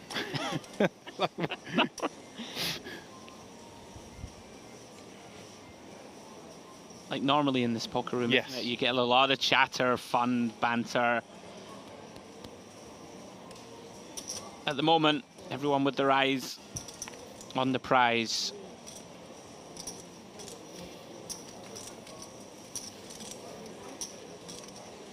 Tadic, not much has gone his way. I can't recall him V-pipping a hand yet. Nope. Just been dealt out. That's okay at this stage. Yeah. If there's ever a time where you don't mind folding, it's got as a mid-stack, it's now. What, 45 blinds, something like that? Sure. Not far from the money. He's okay. He'll happily take... Give him his napkins for an hour and a half, and then he'll take his good hands after that. And take the good ones.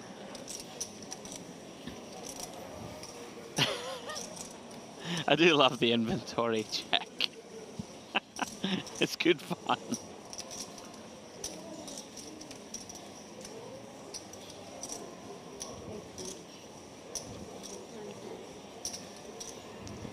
I do love it though. Sir's just like, yeah, whatever. Turbo muck. Yeah. Come on. I'm going to Kiros. I'm not going to give it a go from the button into that 1.4 million stack in the big blind. Kind of makes sense. Yeah. If it was against a couple of 25 big blind stacks, maybe. 100%. Yeah, I mean, you start opening deck, I think. I will say that Shufani has been a little on the snugger side. Of course, nothing wrong with that. But Ignat, we've seen him complete twice with sort of suboptimal holdings. Maybe recognizing that Shufani won't isolate as wide as he potentially could. And this is a potential nice one to isolate with, right? Yeah. 8 deuce, it's suited. Here we go. Like it. Yeah, here we go.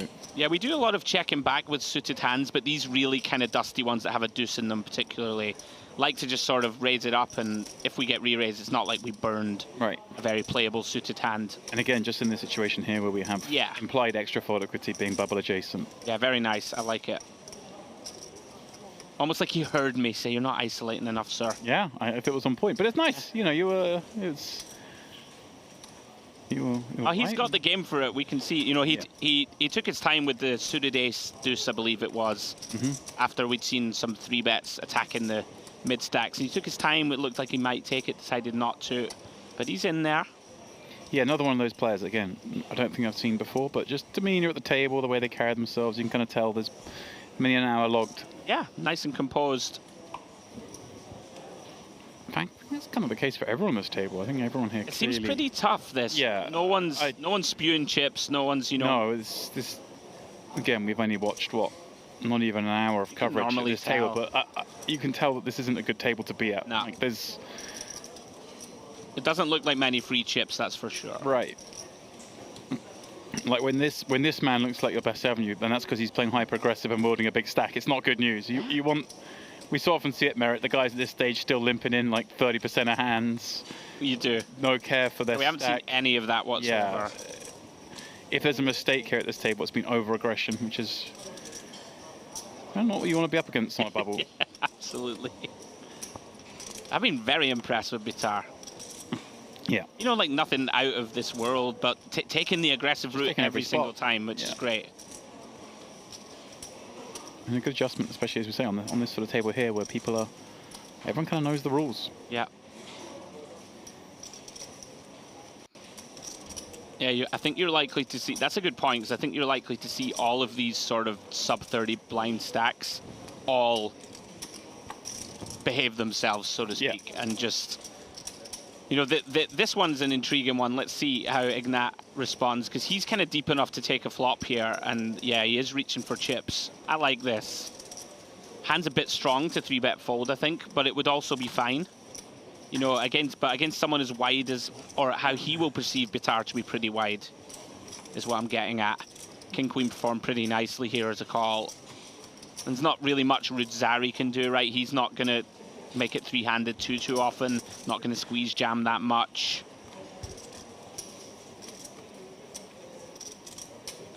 Now this I don't like. If he continues, this is way too wide in my eyes. Right, especially. It's just dusty. 3-way. Just a dusty combo. It does feel compelled to come in. Normal rules don't apply. Yeah, that's true. Sorry, I forgot. So he will take this dusty holding 3-way up against two pretty good hands in the ace-5 suited of Bitar and Ignat's King-Queen. And both of those players finding a piece on this bit. And for Rudzari, kind of a good result in that perhaps no more money goes into this pot. Very hard for him to flop a really good hand in a 3-way pot. Bitar looks like going to fire out third pot with that flopped second pair, has the backdoor nut spades as well. We're kind of on board with this, right? I think it's fine. You know, he's relatively early position. We can do a lot of kind of small c-betting here. Another good thing you have going for you with the specific stage of the tournament, if Ignat, let's give him King Jack of Diamonds, for example, something that will float often, it may just fold in this type of scenario. And so when you're generating more folds from the sort of half-hand float types, like an ace-4 of hearts, maybe he'd probably call that, but you understand where I'm coming from. Yep. Of course, Ignat. You put Ignat, the man in the middle, in a tough spot. Yeah, that's right. Doesn't close the action. Obviously, you know, there's an argument that says, hey, I want King Jack to float me because I've got a pair of fives. But you don't, because it's so hard to win, isn't it? Because the King Jack ends up bluffing you so often. Tough to navigate it. And we can see Ignat has closer to top of his range, so to speak, with the King Queen. Bitar now. Intrigued to see how he approaches it. I mean, it would be a pretty spicy one to sort of merge and bluff. I'm not sure I'm loving it, but I mean, you can put real pressure on something like pocket 8s now, right? Which starts to be really difficult. Pocket 7s, kind of hands that can't continue. You know, a hand like 6s, for example, will, because it's turned to gutter. But it's an interesting one, this. You can fold out some better hands, I think. And can we still make maybe even some worse calls? Like, if ace-10 of diamonds flat the flop, is it kind of cool now? Or? I'm not sure about that one. Here we go. Going to stick around, of course, with that King-Queen. Easy continue here. Now, will Bitar get out of it on the river? He does. He finds aces up. 3 makes a wheel, but bar pocket 3 is not really something Ignat could have. I suppose ace-3 suited. Yeah, only really worried about those combos. And ace-queen's definitely a thing. Like, I think Ignat will play call, pre, and flop and turn with ace-queen. There would be no real reason to do anything else. So we are pipped by a few combos. But now you're kind of going after just the queen X at this point, Yeah. right? And look at this. This is really nice. Saucy bet, 100k, going milky. Really nice. Going after exactly these hands. A very tilting river, of course, for Ignat. Like, lots of the barrel bluffs get there on river, of course. Right. Those ace highs that bet once may bet twice because they pick up that gut shot draw. Yeah. It's not great, obviously, to have a king in hand here. You know, blocking some sort of king, jack, king 10 that decides it has decent blockers to the queen. And let's just go for it and try and leverage folds against some ace highs and some of those pocket pairs we talked about. Pretty grim spot, this one. You have to give your opponent some real kind of wilder trebles, like 9-10, jack-10 type hands. Does my opponent have a 6-7, 7-8 suited in there that will just bet a third as the sort of value bluff size? I really like it, though, from Bitar, because we can still sort of talk ourselves into calling this sizing.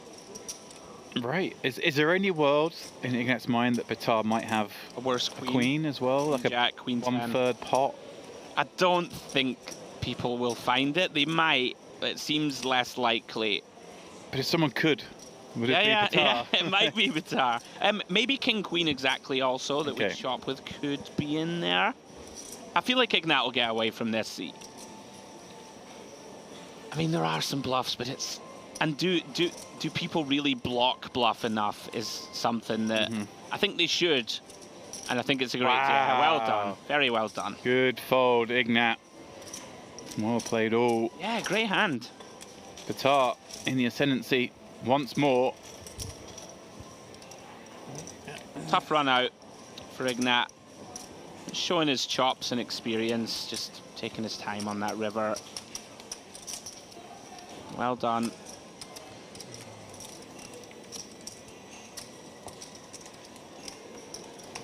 So then, 150 remains, still 16 away from the money, I believe. We're coming towards the end of this level, and I think we came back with, what, 165, I believe. Right. 30 away.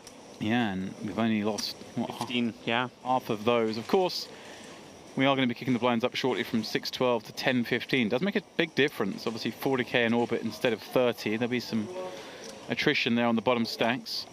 Bit more blood on the felt, we would imagine. Oh, the clock just ticked down to 148 as the floor run around, picking up seat cards. Yeah, Bitar kind of being the star of the show. But just incredibly competent table. Very difficult to think of really any big mistakes. They've been very small, if any. Yeah.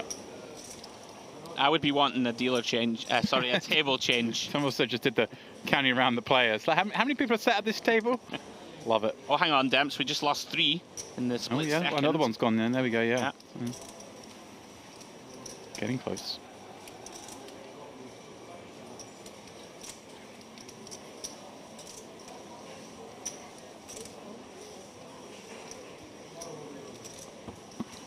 It's King, Queen.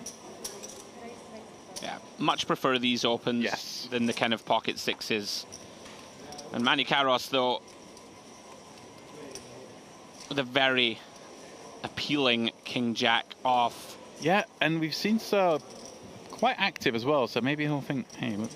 I feel like he may take this against the 30 big blinds behind. Just feels like a really nice one to play as a simple 3-bet fold. Like, you just don't really care, right? If your opponent 4-bet jams, it's like, okay, whatever, not a big deal. As soon as he takes this amount of time, oh, okay, I'm wrong. I thought he was taking it. It's out of the way.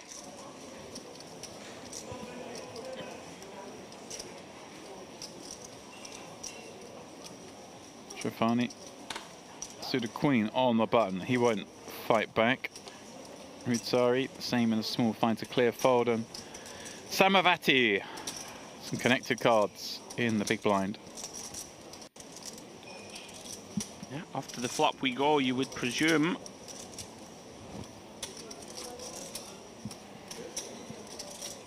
kind of nice with these defends. We're having such a big stack. There's going to be so many boards that we get to really put pressure on Sir. And this could be one, 8-8-6.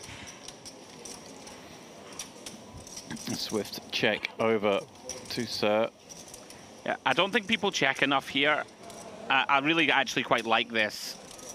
You know, you don't get a better hand to fold really ever. Hard to fold out an ace high, any pair, any of these 9-10s. We open the door to let them bluff us. Okay, when we check, we may get bluffed anyway. But we have our sort of best hand that can show down and win, so to speak, with King Queen. Right. Or worst hand that we can show down and win, right? I know what you meant. Yeah, you know what I meant. The worst hand we can hope to be the best. Yes, there we go. Now 2 big blind lead from Samavati on that connected 2-spade board. Yeah, intrigued to see if Sir wants to get sticky for one. I wouldn't completely blame him. It's very murky, of course. Can just be dead. But there's going to be enough bluffs. Ooh. Well then. Samavati improves to a straight, but Sir has the king of spades in hand. I wonder how much of that turn peer was based on the strength of his hand and some frequency at hitting a spade. Yeah, this could be intriguing. I mean, Samavati's going to go for value. Right.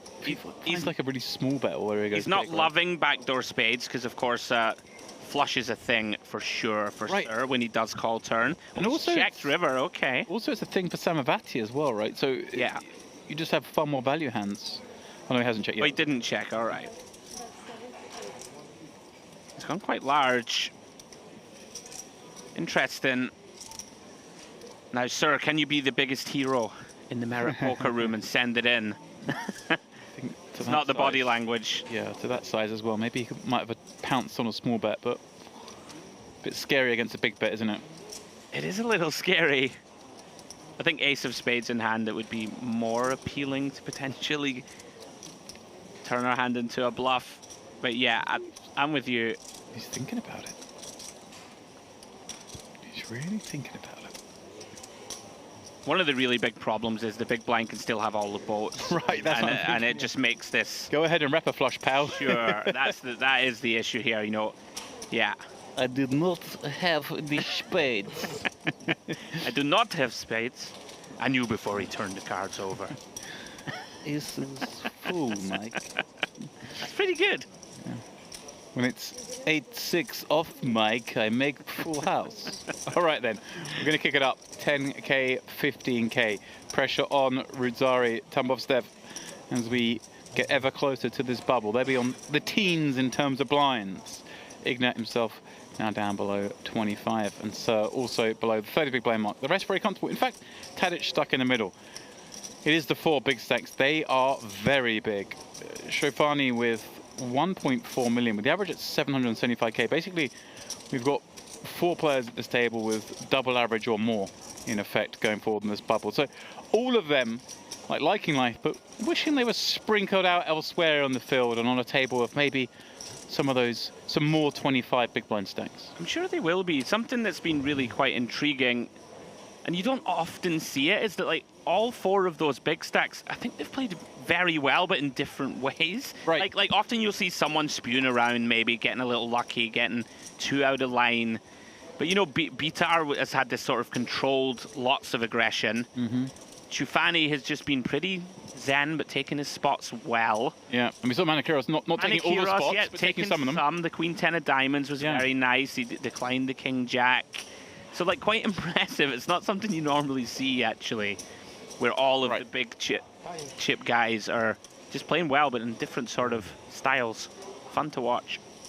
Yeah, it feels to me like Vitar's taken the role of like, right, I'm the daddy. Table captain-ish, yeah. And the rest of them are like, okay, well, we'll still get our little bits. Yeah.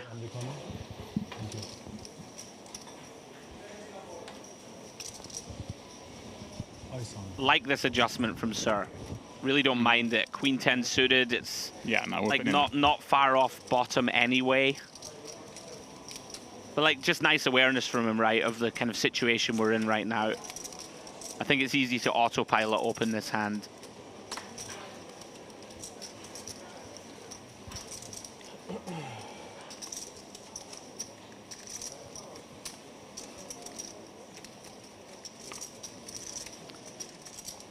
Samavati here with Tadic behind. Intrigued to see whether he just goes ahead and raises here out the small. I would quite advocate for it. Really like it. You know, it's just like, good luck continuing, sir. You're going to have to be tighter.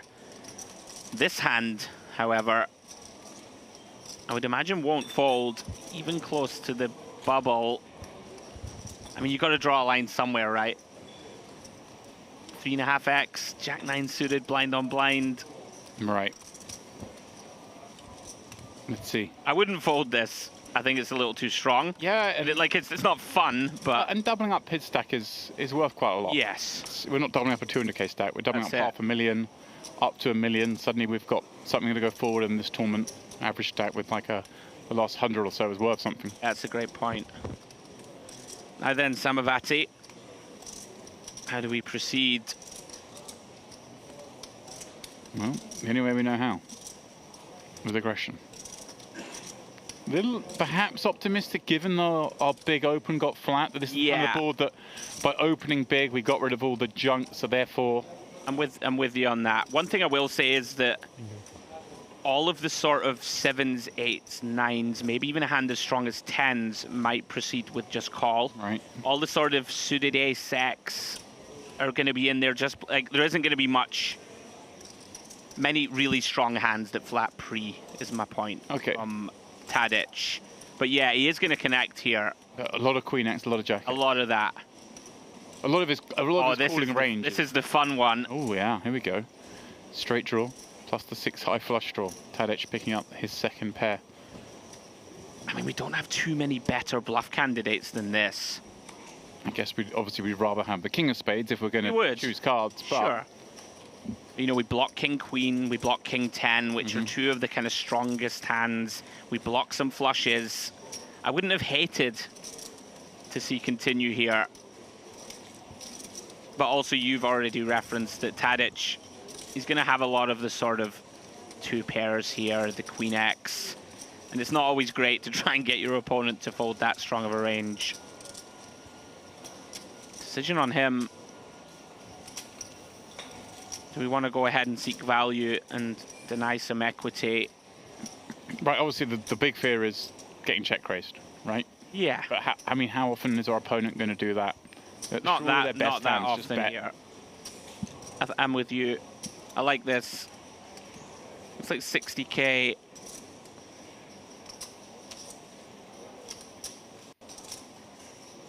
Yeah, what to do?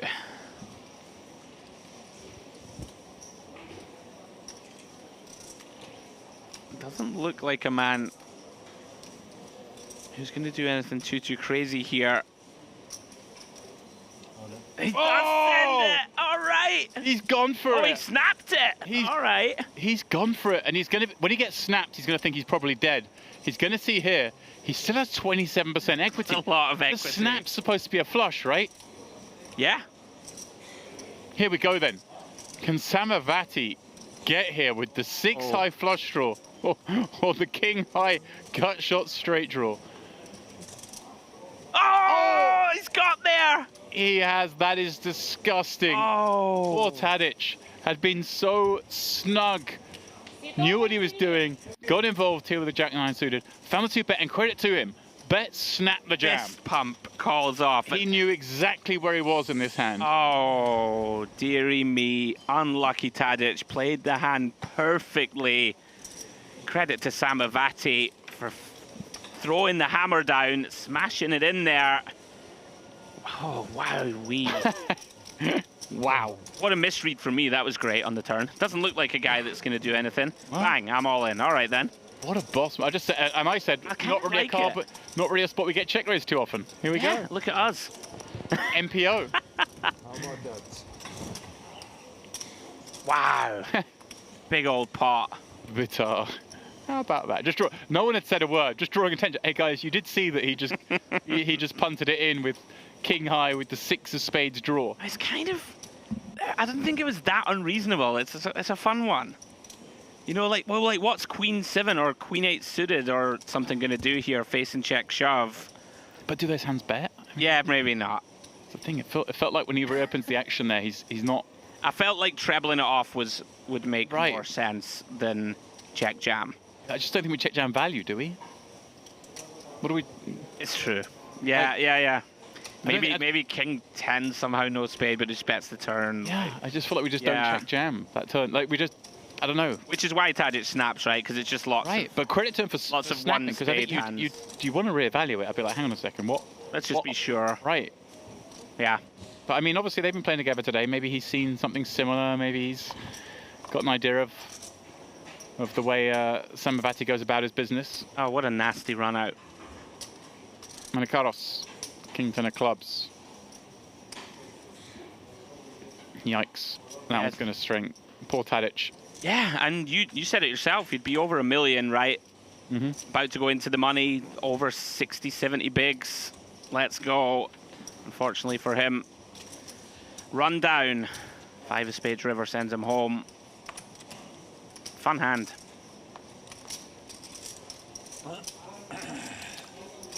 Round to Bitar. We have seen him be active, get into as many pots as he can. This one, pretty ugly, but he is going to take a peek for the min raise.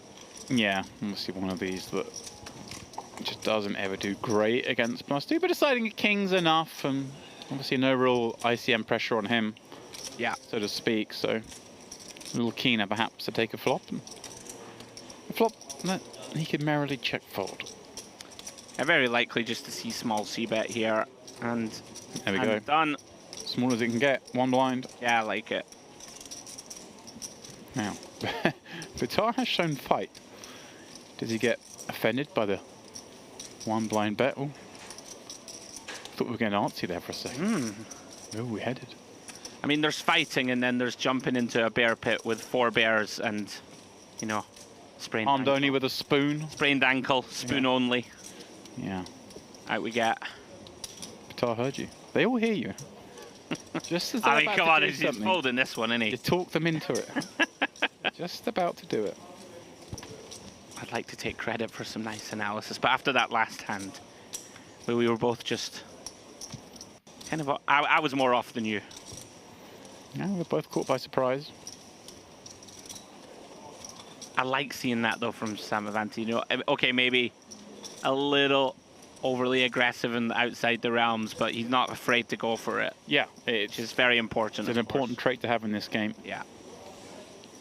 The willingness to die gives you a long life.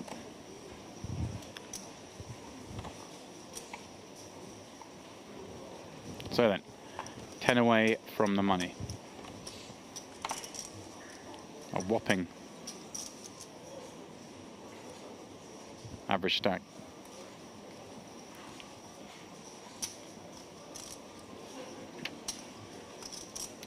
Ignat. Okay. Bit spicy, this one. Well, the dust is still settling. Well, here comes another stall. Rizzari, ace king of clubs. The last time he played was this very combination. Certainly was. Different situation this time, of course. Blinds have gone up. Very easy 3-bet rifle situation for him. Oh, yeah. Yeah, Ignat just going for the sneak. I guess it's not completely unreasonable. Jack in hand, Jack 10, one of these. Blocking some continues, just trying to go for a raise fold. Yeah, and you've got... Oh, he does have... Yeah, that's a big part of this decision, I would imagine. It's just 17 blinds behind you. Yeah, Ignat's sharp. He's going to know exactly what he's getting up to here. Facing a big blind who can't really defend. He's got to look about him like someone who's not enjoying this. This is quite a good acting job. Oh, I thought he was chucking his cards away for a second.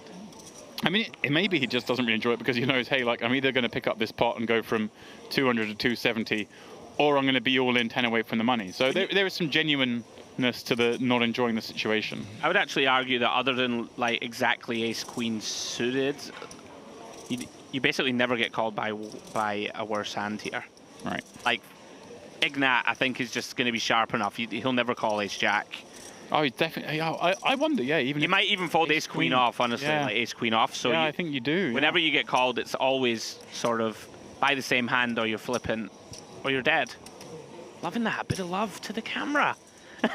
Did you see that?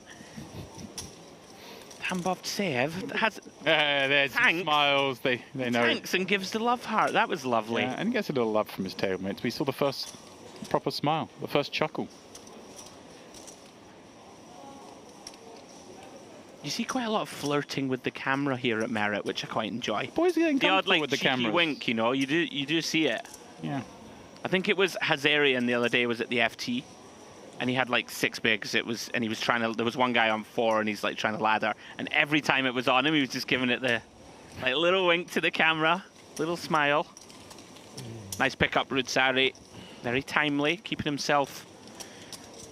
You want to still be afloat, don't you, when the bubble bursts? Like, you don't want to be on this sort of 6 blinds. Like, of course you can spin that, but if you can get post bubble with sort of 20, yeah, it makes things feel a lot better, and you feel you have more scope to make that deep run.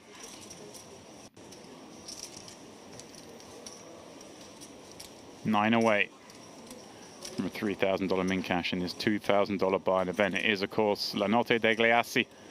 It's day 3 of 5. We got a long quest to go yet to reach the final table in this phenomenally structured event. Yeah. Just like the rest of the Merit events always are. We kind of ported the Merit main event structure into this one. This is in effect our main event like we normally have at the named series, like the Western or the Carmen, the Gangster. Gangster series. I like that one. Here we go. Giuffani, we said, has been on the tighter side. This is a bit optimistic, and well, is he about to get punished again at the first spot? Rutari's like, guys, can you stop giving me these hands? I have to jam. I want to be in the money. You know what? Quite intriguing again. We have Tambov Tsev and Sir, small blind and big blind. So Giuffani probably just leveraging that. The fact that neither of them can really do anything. Nice awareness. Rudzari. A little bit of time will be taken. You would imagine this one. Yeah, going to surely go the way of the last. Yeah. Rifle it in. 18 bigs. And if he does, and if he wins, he's going to go from having like 200k to 340k in 2 hands. Giuffani. Try and keep your composure, you know, for the rest of the table. It's kind of, I don't think bad form's the right word, but... Oh, new player arriving. Gagarin taking our empty seat. Gojan Gagarin. This is an intriguing tank. I'm not sure why. Sorry, you're right. I'm not sure quite what's going on here, but maybe he's just getting himself set, letting Gagarin. There we go. He didn't know. Yeah, that makes sense because he's been on point throughout. Yeah. Gagarin bringing. Oh no! Oh no! Oh dear! And he's going to do the tank, and they're all going to think he's just doing the tank again, and then the chips are going to go in the middle. And then Rudzari's stomach is going to plummet through his feet. Right. Because this range to get it in is incredibly narrow. Let's just enjoy this. Right now, Rudzari's just so sure this is a fold. Because he thinks it's a tank. He does cover. Yeah, that is the small mercy. Oh, Rudzari's hating that. It's just nothing worse. It just never 10s, does it? 10s just fold. I don't think 10s ever puts it in. Basically hoping for ace-king suited, ace-king off that wants to run it. Giuffani's going, what, how much is that second bet? What's the... Oh, I was going to call the first one, but the other guy must be so strong. This is so grim. Yeah, Rudzari will, as soon as you see these 2 kings, I think start looking, recognizing stack size. Do I have him covered? Do I not? The answer is you do. He's going to be left with 3 blinds, and he's going to be fairly early position with those 3 blinds going forward. But not over yet, James. Exactly. Stranger things have happened than a jack finding a board.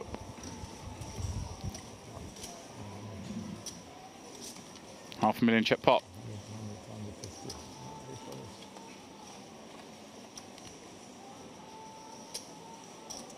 Oh. 10-9. Well, that's set for 10 ball stuff, but Rudzari has switched from 2 outs to 4 outs, although we can see 2 of those have been folded.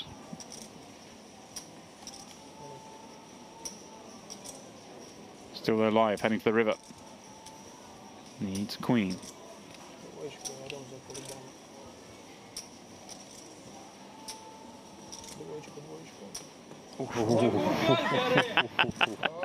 The paint sweat, yeah. the momentary gulp.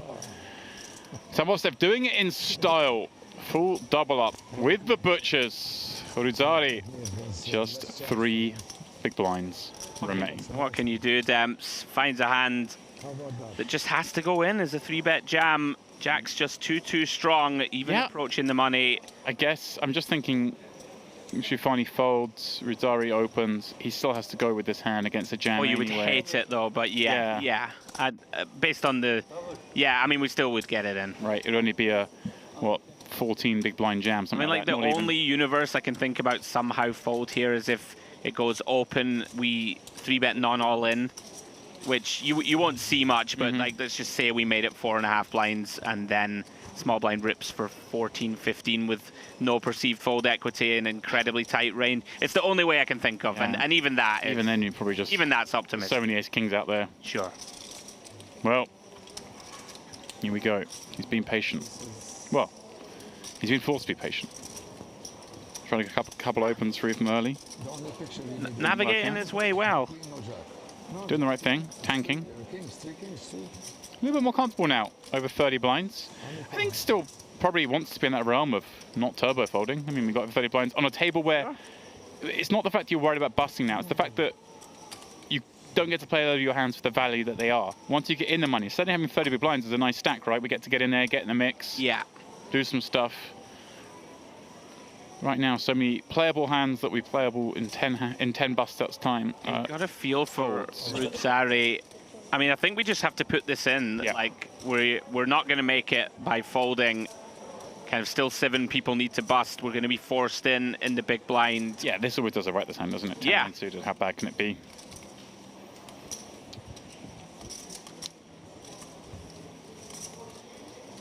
Yeah, we're going to be, exactly like you said, we're going to be forced all in the big blind anyway. Yeah. You know, if we had like 90k here, there might be a universe that we try and fold into the money. Yeah, I could see that. Yeah.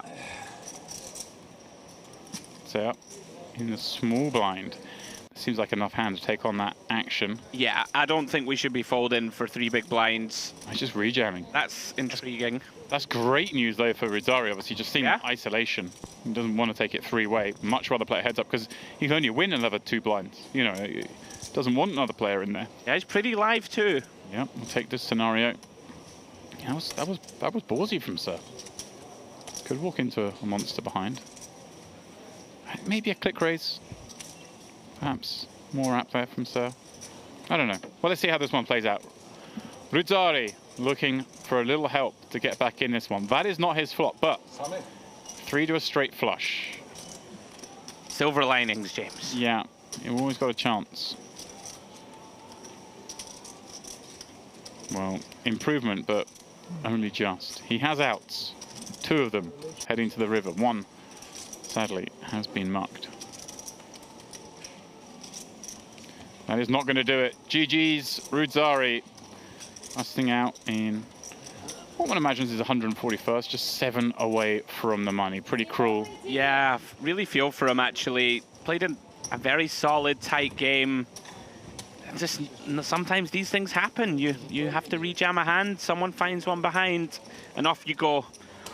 On the plus side, it's a beautiful complex. The weather's still nice.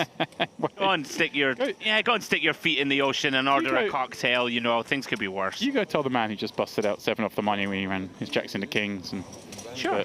Oh, you know, well, at least it's sunny out. Yeah. I'll stand back and watch. Let's talk to him about gratitude and stuff like that. Yeah, you go for it. Poker players love that. The old, oh yeah, I'm very grateful for everything. Grateful for the variance. I love running my jacks into kings. Sure. Yeah. Probably not. Nah, good game to him. Good run. Played fine. What can you do? Samavati, 23.5 starting stakes. Yeah, he's having a look to see how much he can leverage here. Just taking a look at the stacks. I like the awareness. First look at Gungaren. As I said, coming in here with what would it be a healthy stack? Over comfortably over average, but on a table where doesn't mean a whole lot. But he is going to try something in his debut on our table, and this seems pretty reasonable. Yeah, but I was just sort of like, how much you got? He's just getting ready already. Cebinize koymanız gerekiyor. Öyle mi? Okay. Yeah, quite nice here in that we have, you know, Tambovtsev, Ser, and Ignat in cutoff, button, and big blinds. You're all pretty short, so you know this is a hand that we would pretty much always look to VPIP right from the cutoff, but maybe not in this exact setup. Yeah. Approaching the money. Exactly that. And so if these opponents have their hands tied to this extent, it makes this King 10 off open a lot more appealing. You see it there, just the fact the ace 8 suited doesn't do anything. And Ignat is short also. Now then, are there options here? There are options here. I don't think he'll fold this hand to the min. I would be surprised. We're still kind of 6 away. There are still some flops that we can sort of navigate post, and yeah, I don't see him folding. I wonder if he ever 3-bet folds. Like, I wouldn't be shocked. You can flip, you can mix in. Wondering, yeah, whether 5.5 blinds is the sort of size here. Just make our life a bit easier to play, because we're going to under-realize, right? Our opponent's going to just over c-bet. Yeah, I don't think he'll jam like this. Right. This exact hand versus this seat. But he did jam. Okay. Okay. There you go. That's another way to play it. Yeah, just the I quite like 3-bet fold. Like, the risk here of just running into it seems like. Sure, like, I don't think Gungarin. Okay, granted, we don't know much about him yet. We haven't seen the way he plays. Yeah, and they probably have some history playing in this room. So sure. Like facing the 20 big blind 3-bet to 6 bigs. Like, what are we going to do with? You know, I guess like it stops them from peeling you in position with some hands. You can go either way here, I guess. But like Ignat is experienced, plays to win. I certainly didn't think he would fold pre, but yeah, no, I was wondering whether we. Yeah, I mean, I thought call was kind of the norm, but we've thrown some raises at reasonable frequency, and he did that. Just went for all of it. Yeah. One more player eliminated, 5 away from that minimum cash.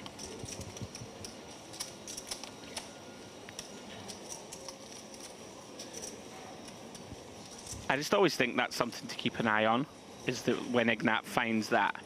Like, not many players find this, you know, the sort of, okay, I'm not afraid, I'm going to play to win the tournament. And it's, you know, sometimes we'll advocate and say, oh, do you really need to, like, on the bubble? Which is certainly a reasonable argument. But just seeing that sort of killer instinct mindset of, you know what, I'm going to play to win, I like it. So I kind of like the non-all-in 3-bet. I think it's just the one that... I like it. It's the one that serves the least variance, because we just see the flop very rarely. Yeah. I like it best. You can just... Six BBs, 5.5, 6. If they shove on us, fine. I have ace-10 off. Like, really doesn't matter if the guy very occasionally jams ace-5 suited and I folded the best hand. It really doesn't matter that much. Is he really going to just peel, like, most of his opening range and position against 20 big blind 3-bet? No, I don't think he is. So, yeah. Samavati with the big stack, opening it up. Ace-2 suited. And Botev's again, just in the tank. Tank and fold. Nothing egregious. I love Sarah. So just like, he's doing enough tanking for me. Yeah, he does. He does both of our tanking. Yeah.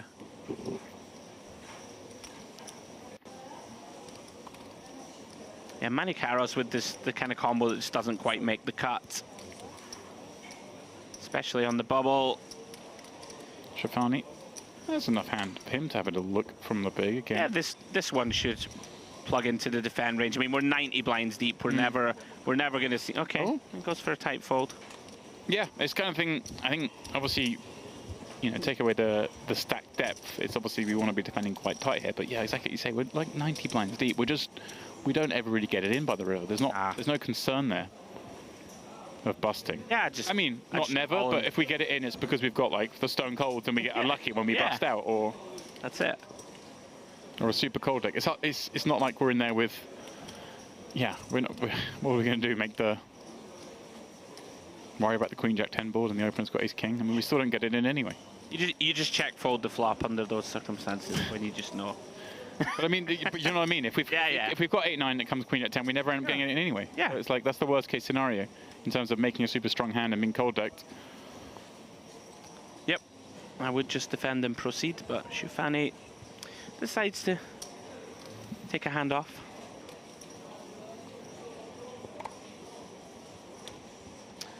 Bitar, things have slowed down a little for him somewhat. I mean, you know, mostly card distribution this last sort of half an hour or so. So it's counting. Yep, he's doing my tanking. 10%. Got that massive reprieve. Finding kings, finding a raise and a jam in front. A big gulp. Oh, I know. Slide it in. What a spot. Pull out all the chips with your quad kings. It's a great feeling when you've sort of set your stall out. Just, all right, I'm going to tank into the money. I'm probably going to be really short when we get in there. And then you just find a nice cooler. And now it looks like it's going to be getting in there. Assuming this bubble bursts very quickly, and I think it will with 5 away. He's going to be getting in there with like over 30 blinds. Yeah. It's like, okay, we're in this Christmas game. Day. Sure, we're, you know, average stack is over 800 at this point, but we're certainly in the game. Now then, Ignat. These spots are always interesting. We're raising into the 2 big stacks off our 23 blinds. I still think he'll raise call here. Like, I just don't think Ignat's going to be the guy that's going to raise fold to jam. Hand's strong enough to just open with a raise at the moment, see what happens.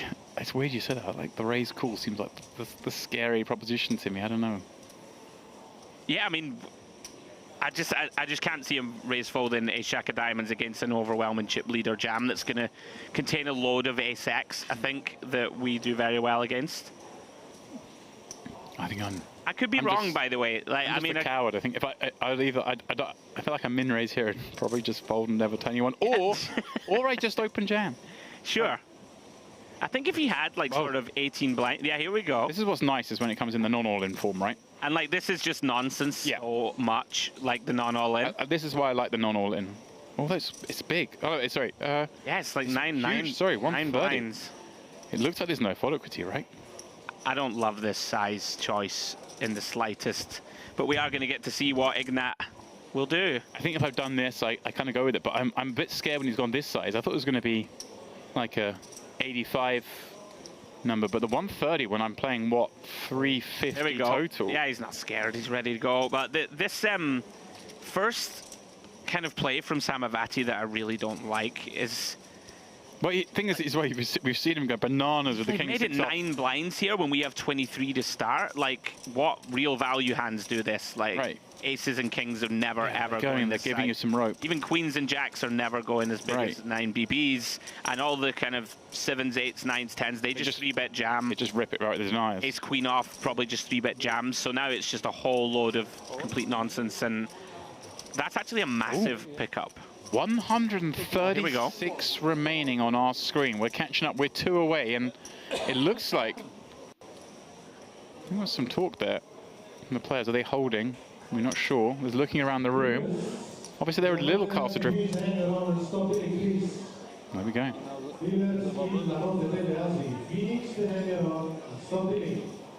There we go. So we're going to finish this hand, do a confirmation check around the room, make sure we are at the right number, and then proceed hand for hand, 2 away from the money, which I like.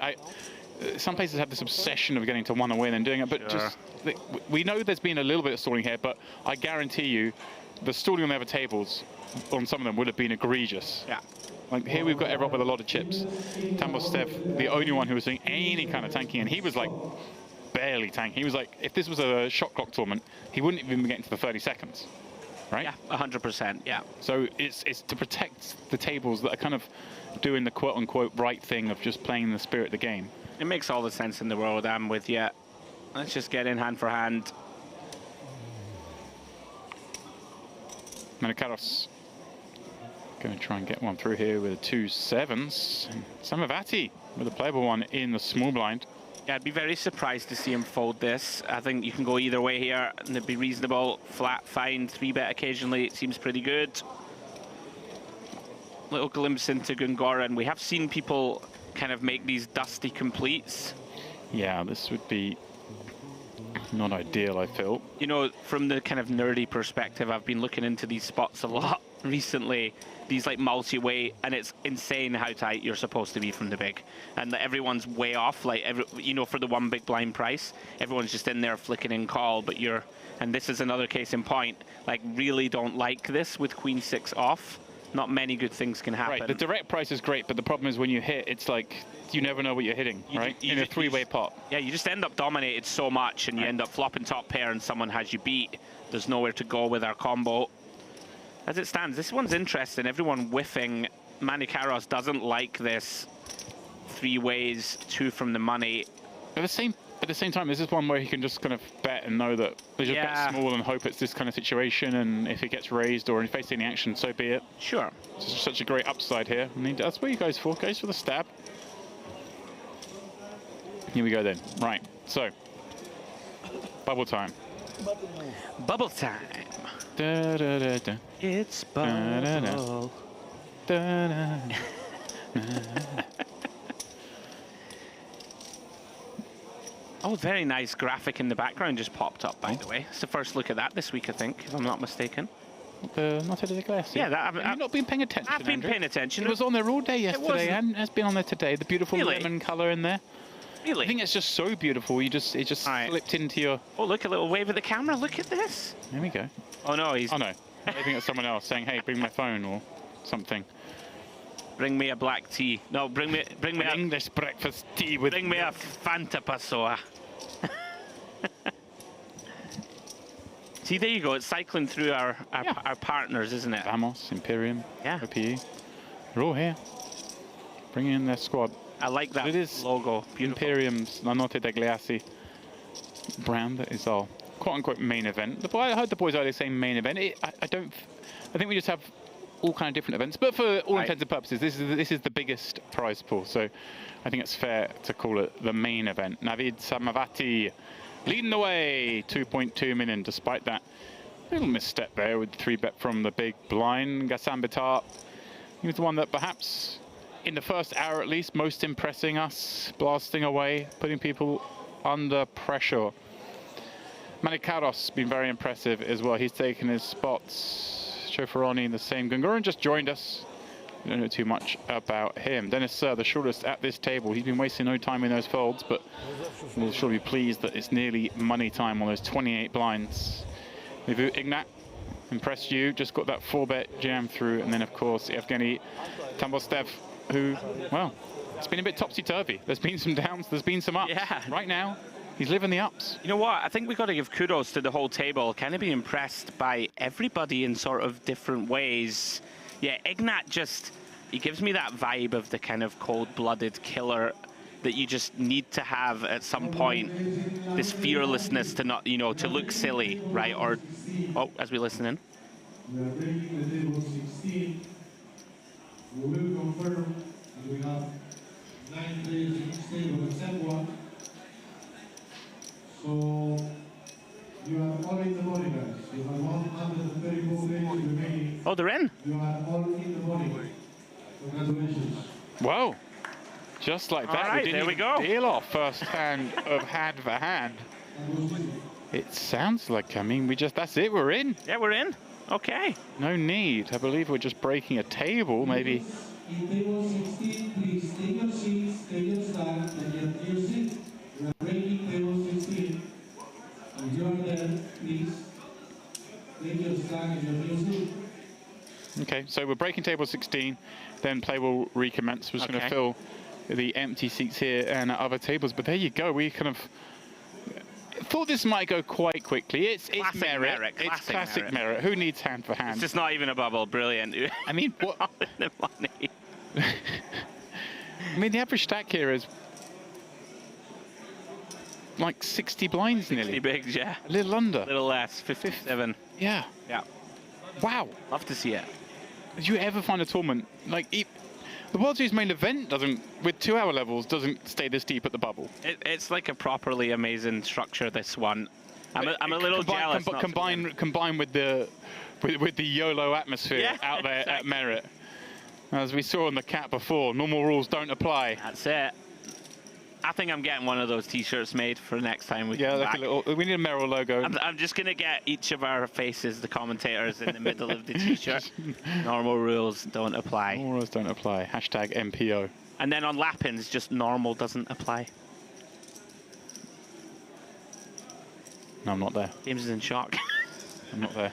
It's feeling away. I'm lost. Ignore me. We're waiting for play to resume. It's gone over my head. You know my brain sometimes, you know, runs away with itself. Works on a different frequency. Thanks, mate.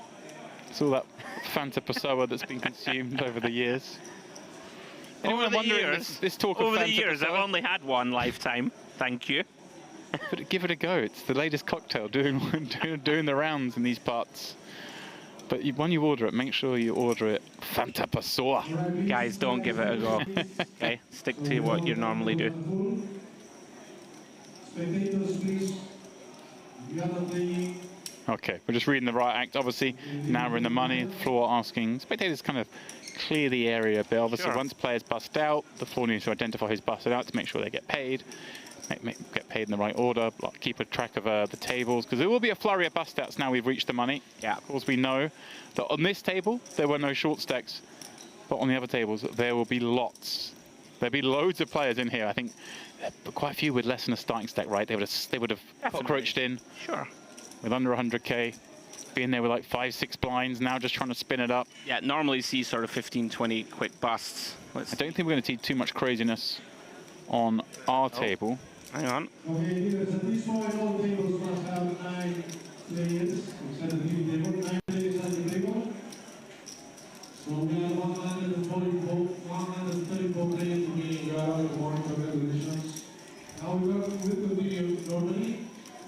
Leaders, if you wish to play, please always on the table to play. Leaders, the leader normally 10,000, 15,000, 15,000 penalty. All right. All right then, there we go. Full confirmation, we're in the money. That is that. Now obviously normally you'd have got the full details. We've been over there with the cameras, we'd have been enjoying the hand motion, but turns out, hey, the players just got it in. It all happened too quickly. No one was quite ready. That's it. Sometimes you do get 3 quick all-ins, 3 quick exits. Yeah, a bubble with no bubble. Kind of crazy. Sometimes you see, you never know with a tournament, whether it's going to be a long bubble, short bubble. It's just bizarre. I remember, I think the first time they had the $1 million event in Vegas, it was kind of bubble time, but it was bubbled on one table. So I don't know if they're paying 9 and they went to a 10-handed table, or, you know, or paying 8 and went to a 9-handed table. But Mike Sexton was on there. Oh, the legend. Yeah, the legend indeed. And he said ever since that day, Sam Trickett was his favorite player, because I think Sam Trickett just went like mad on someone and like burst the bubble on the first hand of the bubble in $1 million buy-in event, and Sam just got it in with some garbage. Got there. Knocked out the player. Mike was the shortest stack, snuck into the money for like $1.3 million min cash. Obviously, Sam famously went on to get second in that event. I remember well. 10 million. Antonio winning it. Here we go then. Bubble burst. Action abound. Yeah, interesting spot here right off the bat. Yeah, look at this. Manny Carroll's just recognizing that Tampa 7 isn't like crazy, right? And may think, hey, I don't want to just give him the chance with ace queen to win a 70 big blind flip against me. Yeah.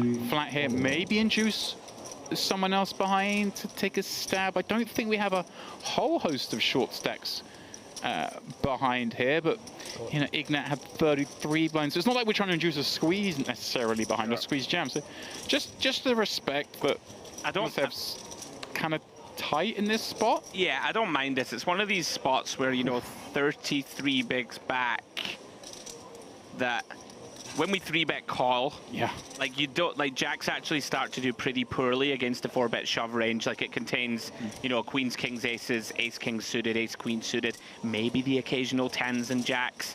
So just thinking, right, okay, I'm gonna have a strong hand here in my just call in position range.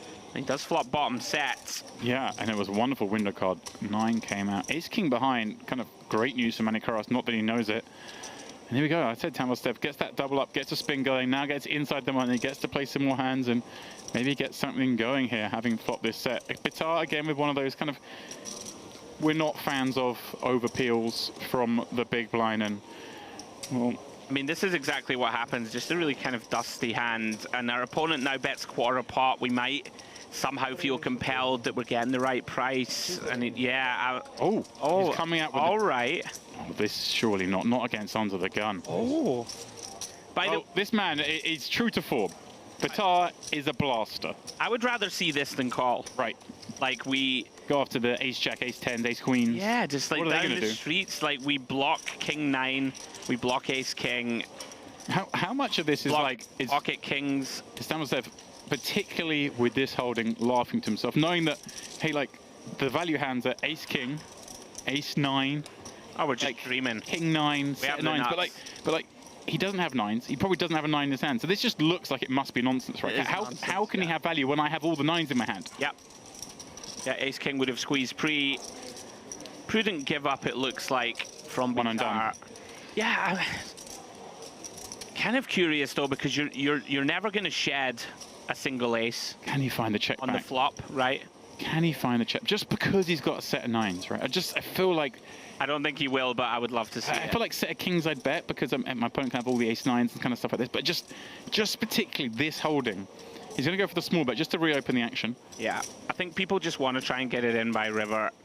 But I'm with you. We really do block all of the strong holdings. And it's nice to allow like a queen jack, queen 10 type. Okay, fine, there are a couple of cards that could kill us. But there's not much to protect from here. And you can allow your opponent to sort of river a 2-pair if they've done something kind of funky like this with a king 6.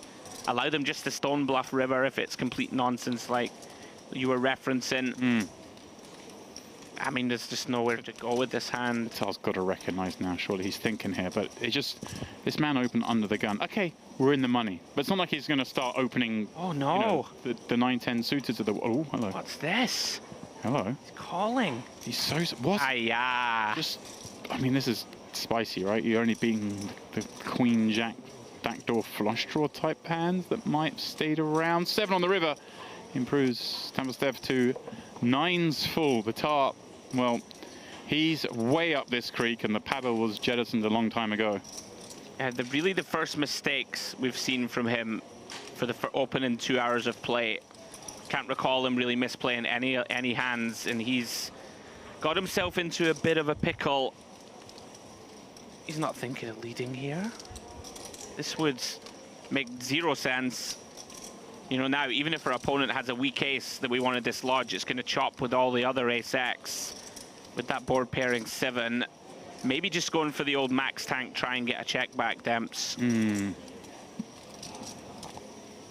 Yeah, I'm afraid, yeah, we've got a little loss on this one. Hopefully for his sake, he finds the breaks, does find them. What a dreamy spot. Yeah. Now look at this, we're inside the money. We got 9s full, we got 300k back. There's already $500,000 in the pot. And it's such a great river, by the way, if our opponent is sort of... Right, if they have done something crazy. Played a weak ace for some inexplicable reason, now that chops with ace queen, ace jack, ace 10, ace 8, all these type of holdings. I mean, I think we should just shove, to be honest, if we're doing anything here. Yeah, 3 into 475. Whether he decides... Or do you leave like the sort of 2 blinds back? Yeah. Make it look like it might be... Certainly could. Parachute out of it. That's what he's doing? Yeah, he is. He's just leaving... He's leaving like 4 or 5 blinds back. Yeah.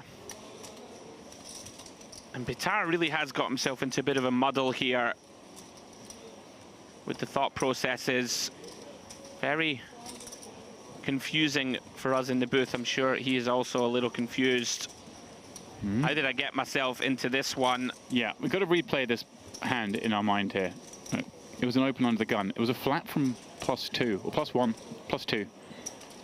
Yep. Then he c-bet ace king 9. Like, that's showing some strength. And then he called a check raise and then wanted to bet the turn. Here we go. Does perhaps a street late find the fold, but finds it before doing terminal damage.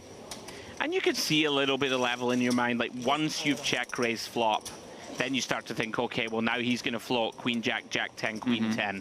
So now maybe I need to call and also turn bet. Do his 1-pair hands bet turn? Probably not. So now he's like, he's polarized to sort of 2-pair on those bluffs, and I block the most likely 2-pair in ace king with my king. So maybe now I'll call once and see if he really got it about him to fire the river. It's not, you know, we're not approving of it. No. But it's not completely out the realms of playability. I think that's well explained. Mercifully for him, does find the river fold. You know, a couple of little missteps. You can never play perfectly wire to wire in this game. Speak for yourself. I try my best. I never made a mistake. That was spice, though. That's another glimpse, though, that he's not afraid to look silly, and this is something that's very important in my eyes. It's a big old raise, by the way. 50k over 3x. Not sure I'm a big fan of it. But how's Ignat going to reply to it? Yeah, this gets quite tricky. I mean, can depend how we perceive, but he may just 3-bet call. Yeah, okay, I don't think it is 50k. I don't think it is 50K. Okay, you think it's a mismatch? Oh, it's because he's made it 80, so min raise would make sense. Okay. So yeah. Nice pick up. The only thing I can assume. Yeah, that makes more sense. Even if he has made it 50, Ignat perhaps going for the click to induce here if he thinks that this is weighted to kind of hands like this that are just raising larger just to get auto folds from hands.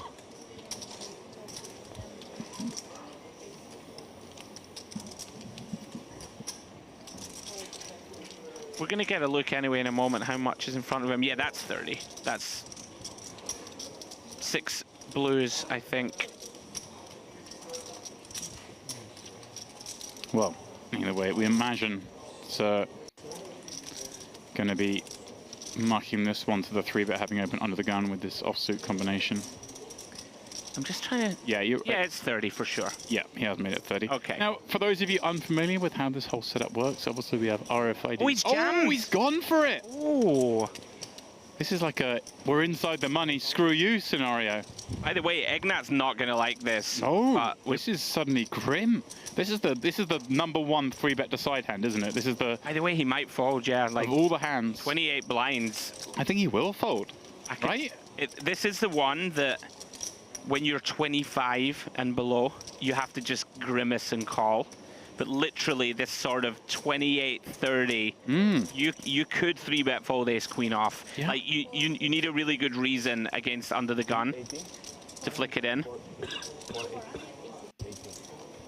418,000 is the bet. Big credit, by the way, to Sarah for finding this. Yeah. Most people I would just fold here to 3-bet, move on to the next hand. But he thinks Ignat's capable, and we know Ignat is capable. And I suppose when you jam and you put ace-queen in this bad of a spot. Yeah, and, you know, there's plenty of hands that are going to 3-bet fold now. We're ahead of most of those, but it's also nice to just take it down. And but there's always that weird dynamic, though. Like I say, once you've got in the money... No, he does go for it. He's running it. He's going to be ecstatic to see that holding. Ace-jack off, the best he could ever hope to see. Oh, it's a dream. We did say Ignat playing to win, and he's taking this spot. Can he hold? Big old pot. 876k. 10-6 deuce. Nothing but a jack will do for Sir. So we are now inside the money. Perhaps that leaning into this a little bit. Decision making from Sir, just almost like a, well, the free rolling scenario. Only one pool left. All 3 outs are in the deck. Alas, his race is run. Ignat with the big call, big elimination, and now a big stack to wield going forward. So he has just under 1 million chips. Yeah. You called him earlier as a danger man. You like the way this man operates. I think he's going to be dangerous. And you know what? I'll give Sarah a little more credit, I think, in terms of... I think he would fold very often here, but maybe just literally looking at Ignat and thinking, you're capable of 3-bet fold light from this seat.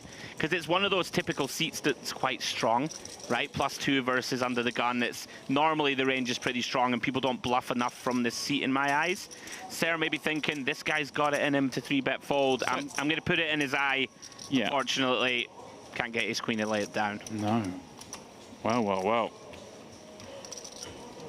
Another great hand. Like, we thought Ignat may fold this. It's definitely not fun to call off. I think I fold it in game. And he only made it 5 blinds, like again, like 5.5 blinds, which is, I like this size, because we give ourselves space to fold if our opponent does jam. But obviously just decided, you know what, I'm doing well enough against this gentleman's 4-bet. Yeah, I mean, obviously like maybe some history there. That obviously, yeah. We watched the hour and a half when we'll kind of bubble adjacent, and then on the bubble, players do play a bit differently. Maybe in the hours preceding that, Sir made a couple of these similar sort of moves, showed a willingness. And we did see him turbo folding as well, kind of the guy who maybe didn't seem so caring about min caching, maybe a little more gung-ho. It's almost like both of them gave each other max respect. Yes. So like, Sir's given Ignat the respect to 3-bet fold. Ignat's given Sir the respect that he can 4-bet jam lighter than most. So let's go. Well, back at it. Samavati, Ace-Jack, Gungaran. Cut off, pocket 5s, likely to continue. People mostly calling here. We normally get to see 3. We do, of course, have 3 players behind, but positionally, a nice spot to enter with 5s. Yeah, Batar, one who's shown very much a willingness to 3-bet a lot, but Gungaran maybe not quite aware of that yet, given that he's fairly new to our table. Comes Dev in the small Queen-Jack offsuit now. Does he ever go for any naughty squeeze? I mean, I'd be pretty shocked based on what we know of him. And to be honest, even what we know of most normal ranges, this hand not one we're going to choose too often. I like lay down. Manikaros with one of those weakish hands in the big. Again, this one looks a little bit more playable to me, but you've crunched the numbers and you tell me, don't do it. I think it's a little different here, like 100 blinds deep. And kind of... Again, right, we talk about theory and all that nonsense. It sort of depends how we perceive someone like Samavati to play. We don't know much about Gungaran yet. If you think that your opponents will make a lot of mistakes post, I'm in there for getting in. Especially with a hand like this, I'm fine with it. It's more the king 5 off, queen 6 off Just stuff. can't make a straight. Yeah, this a double gapper is a bit more palatable. Right, 100%. 10-3-4. Gungaran with the best of it, having peeled from the cutoff. Samavati, though, with potential to perhaps put a little sprinkle out there with the Jack of Clubs working, couple of overs, that betting lead, the big stack. But Image somewhat shot at this table. We saw the 3-bet turbo fold. That's right. He got caught with the king 6 offsuit, check raise all in on the turn. And now he is going to check it. Gungaran, I guess in one of those modes where you kind of just... A hand that's very hard to win at Showdown unless I deny some equity. Probably got the best of it. I actually quite like this sizing. What, 55 because he got 2 5s? Yes. Okay. But it's more to do with like this sort of 10-3-4. There's lots of hands that we'd be just happy to chase out here, like something like this, which I don't think should fold, by the way, of course, with 2 overs. Backdoor clubs, etc. But just a hand like a king queen or whatever, if we can just get it out of there. I prefer slightly larger flop size to this sort of B30 that people always use. It also puts a bit of pressure on that small blind, doesn't it? On the big blind, pardon me, with some of those mediocre holdings, maybe in some of the flop pairs. Seems to know where he is. Yeah. Well done, Gungaran. Just targeting these overcards and kind of ace-4s of the world, ace-3 type hands can maybe get a little value from those. Yeah, and it wasn't the largest bet, 100k, but it just assures him a showdown as well. One presumes you bet here, you don't have to bet river. Yeah. Exactly like you say, get deny, maybe get some value against some flushers that may elect to play as check calls. I think Samavati, probably the way we've seen him play, is just going to bet those, but you never know. All right. 2 new players join the fray as we fill this table up. Kamel Aslan taking that seat in seat 4, coming in with a relatively short stack. And Edgard Rafu from Lebanon there, not yet taking his seat, stacking the chips because he's got just under a milli, which is now not far off average, as already 10 players have busted out in the money. Things move up quickly. Yep.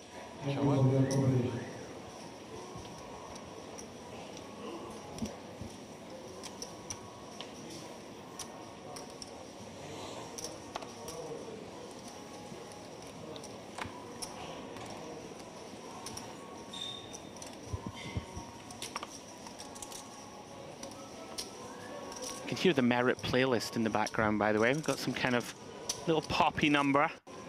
I'm not sure of this song.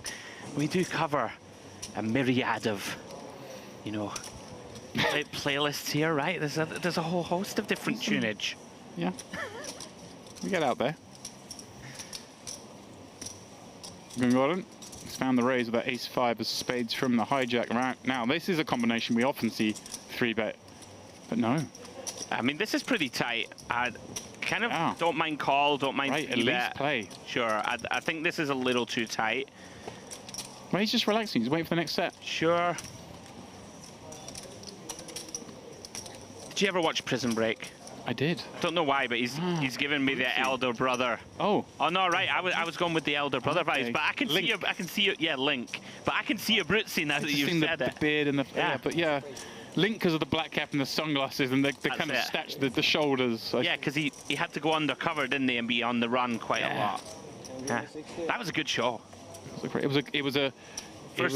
to throw it out there and say it was one of the best first seasons of any TV show. Yeah. And then it just went downhill from there. I mean, that's fair. The show's called Prison Break. They break out of prison.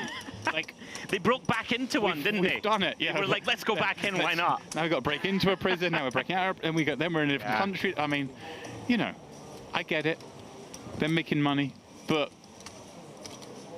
first season. Agreed. It was amazing. Second season was a stretch, but I still kind of watched it. You know, okay, they're on the run. That's a thing. Okay. Yeah, that was kind of. But like, end it with they get to paradise. Come on. Yeah, they broke back into some weird Paraguay prison. It was a bit weird. Panama, I think, right? They're down in Panama. There we go. It was a bit jail weird. there, and then there was a new series more recently done, right? Like 10 or 15 years after the end of it. I don't know.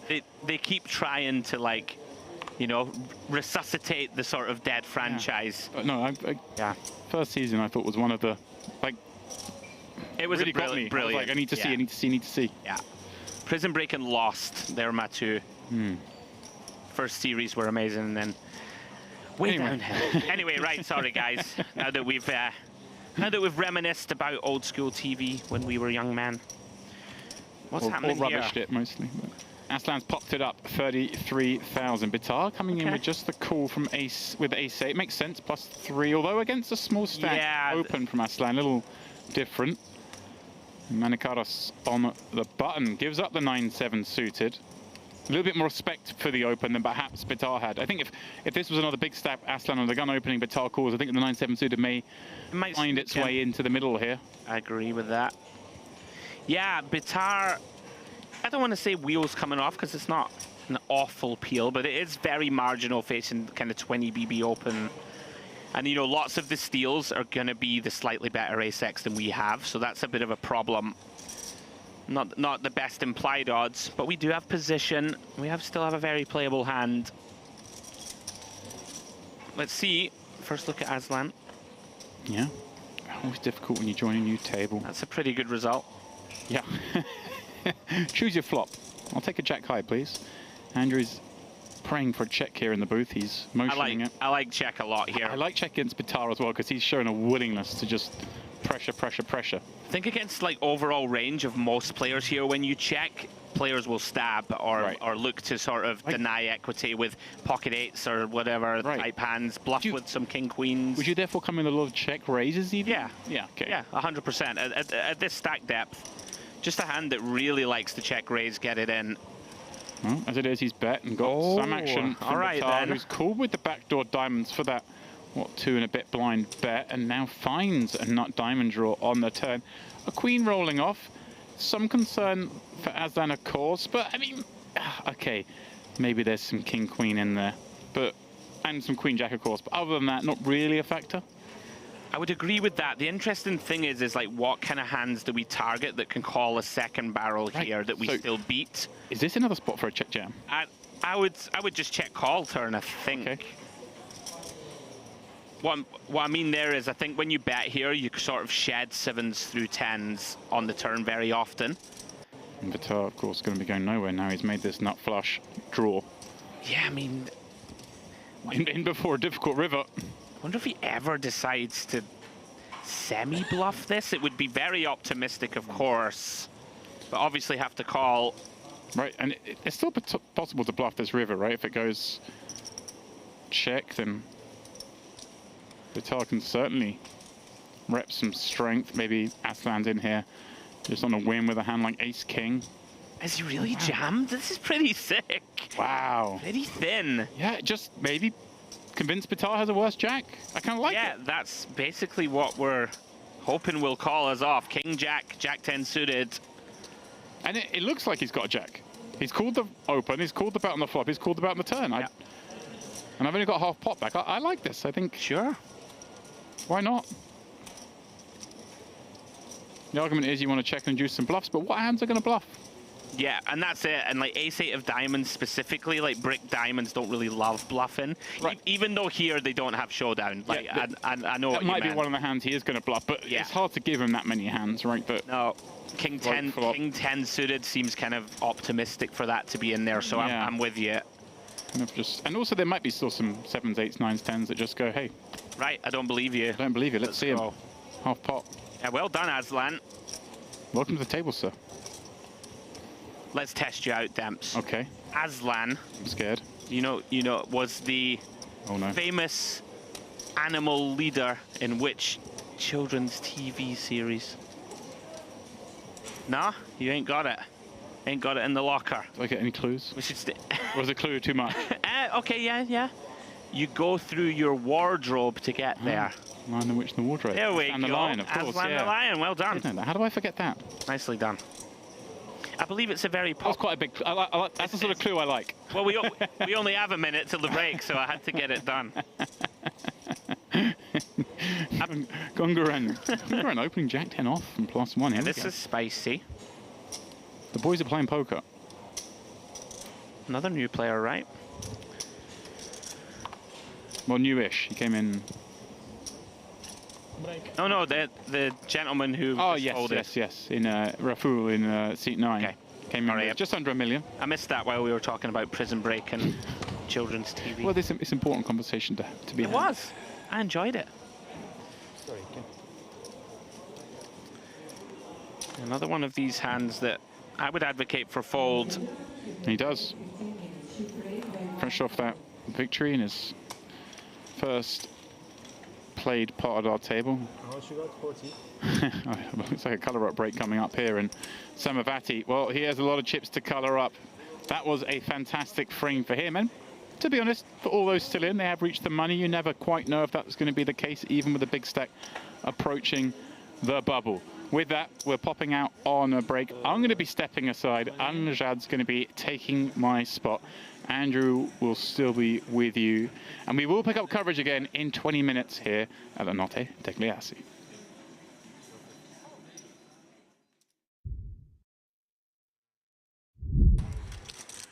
We see a few shorter stacks about here, though.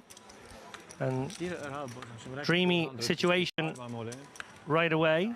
Sacker going to chip in these 10s and probably get called by a lot worse. Well, Saki has had a name change as well from when I was in earlier. So there's another player who was on the feature table earlier.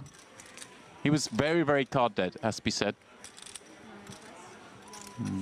10 certainly more than enough for him. Oh, but here we go. No way Ace can fold these pocket 7s. It's a slam dunk spot here and a great opportunity for Sacker to get a double up right out of the gate. But Great spot to be. Osaka. Thank you. 10s up against the 2 7s.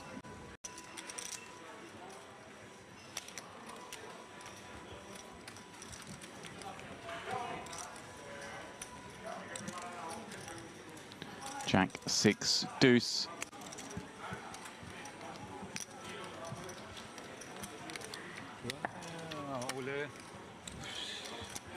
Hard luck. and a 7 on the turn. Absolutely rotten luck here for Sacker. Pardon me, I turned away because this one's done. It comes Jack 6 deuce. You got 10s against 7s. You don't need to sweat the turn and river. But it turns out you do.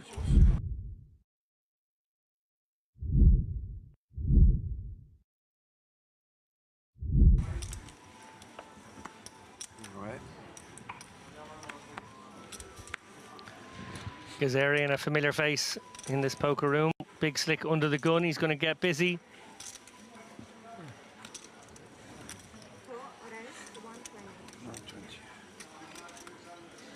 And right behind him, Cifuentes, Spaniard. Fuentes. That's all I can do. That was very nice, James. Thank you for that contribution. Andrew asked earlier if I spoke any other languages, and there you go, I speak Spanish. Yeah. Pak now with the ace-10 suited, probably attempting one. Gazarian will open somewhat wide from under the gun, I feel. One of our looser players at the table. And yeah, and that's the reason he's taken this. Yeah. Not an obvious spot in all situations. And oh my goodness me, Lakhdari lurking behind here. And Turbo gets it in, which is really actually going to make things a little bit difficult for Gazarian here with this ace-king, no? Look, it's not the fact that it's gone 3-bet jam and then cold 4-bet jam. It's the speed of it. How much? The speed always leans me towards ace-kings, if I'm honest. But you've got ace-king in your hand. Yeah. I'm with you, yeah. You think they do some acting with, like, the big pairs, but you didn't do acting with big pairs in this instance. No, it was a pump fist get in here from Lakhdari. 1.3 million, the effective stack in this pot now for Gazarian. Pak has shoved 940k. 1.3. This is a horrid spot for him. 400. Yeah, and remember he's opening from under the gun, so getting maybe slightly more legitimate responses here. And maybe find a fold here. Now he's going to go for it. Gamble, gamble. I mean, it's only 23 blinds, 22 blinds. Yeah, it's pretty reasonable. If Pak doesn't run interference here, it certainly just goes in between the two of them. All of a sudden, here we go.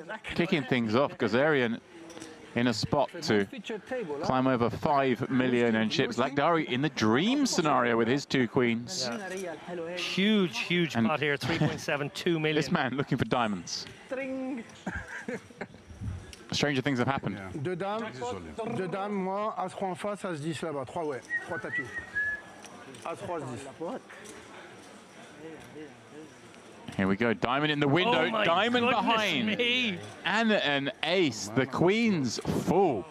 Gazarian in pole to scoop for now, but Pak with a myriad of outs. Wow. Well, a dagger for Lakhdari, he needs a miracle. So far, so good for Gazarian. Can he hold on this river and take a monstrous stack forward in this tournament?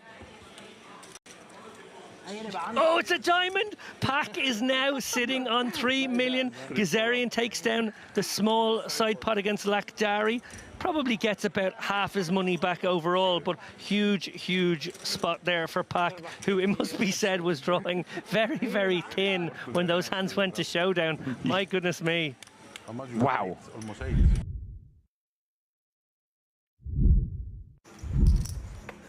But 3-bet, try and get it in pre. And there is some sliver of benefit to denying there. I mean, sometimes we do call with aces and we end up busting out in this hand. It is a final table. There are 6 left. It's not a factor. We're not worried about busting with aces, but it's a percentage. There's some value to just denying. Absolutely, and that is 100% the counter argument. Hammy going to bump it up here with the 5s. Vulnerable sort of hand, not a comfortable hand to play. Canzonieri may decide with a small discount here to flat. He's got 16 million, but opponent is effective here playing 23 bigs. By calling here, you often will bring in the big blind and create a sort of better spot, but my goodness me, the aces, well, it's Gazarian's turn to wake up with them. Wow, the 2 short stacks, so patient, both getting dealt amazing scenarios. And now that it's a squeeze spot, there's no thought to flatting here and being deceptive. You've got to throw out some sort of 3-bet, and obviously with 2.5 million in your stack, that's going to be all of it. Well, he's actually gone for the non-all-in. The kind of almost all-in bet. Which is, you know, something we see in situations where ladders are possible. Right, but in this particular spot, when you're 3-betting, like, this is just in a spot I don't think where we need to have this move. But sure, let's see how things go. We don't really want to encourage. Have we called in both spots here? We have, because we made it smaller. Yeah. You're right, we put that extra 700 in. I don't think we see these two calls. I think we might see an isolation shove from the first guy, and we might get rid of one of these hands. Specifically exploit with aces. Yeah, maybe. This is good.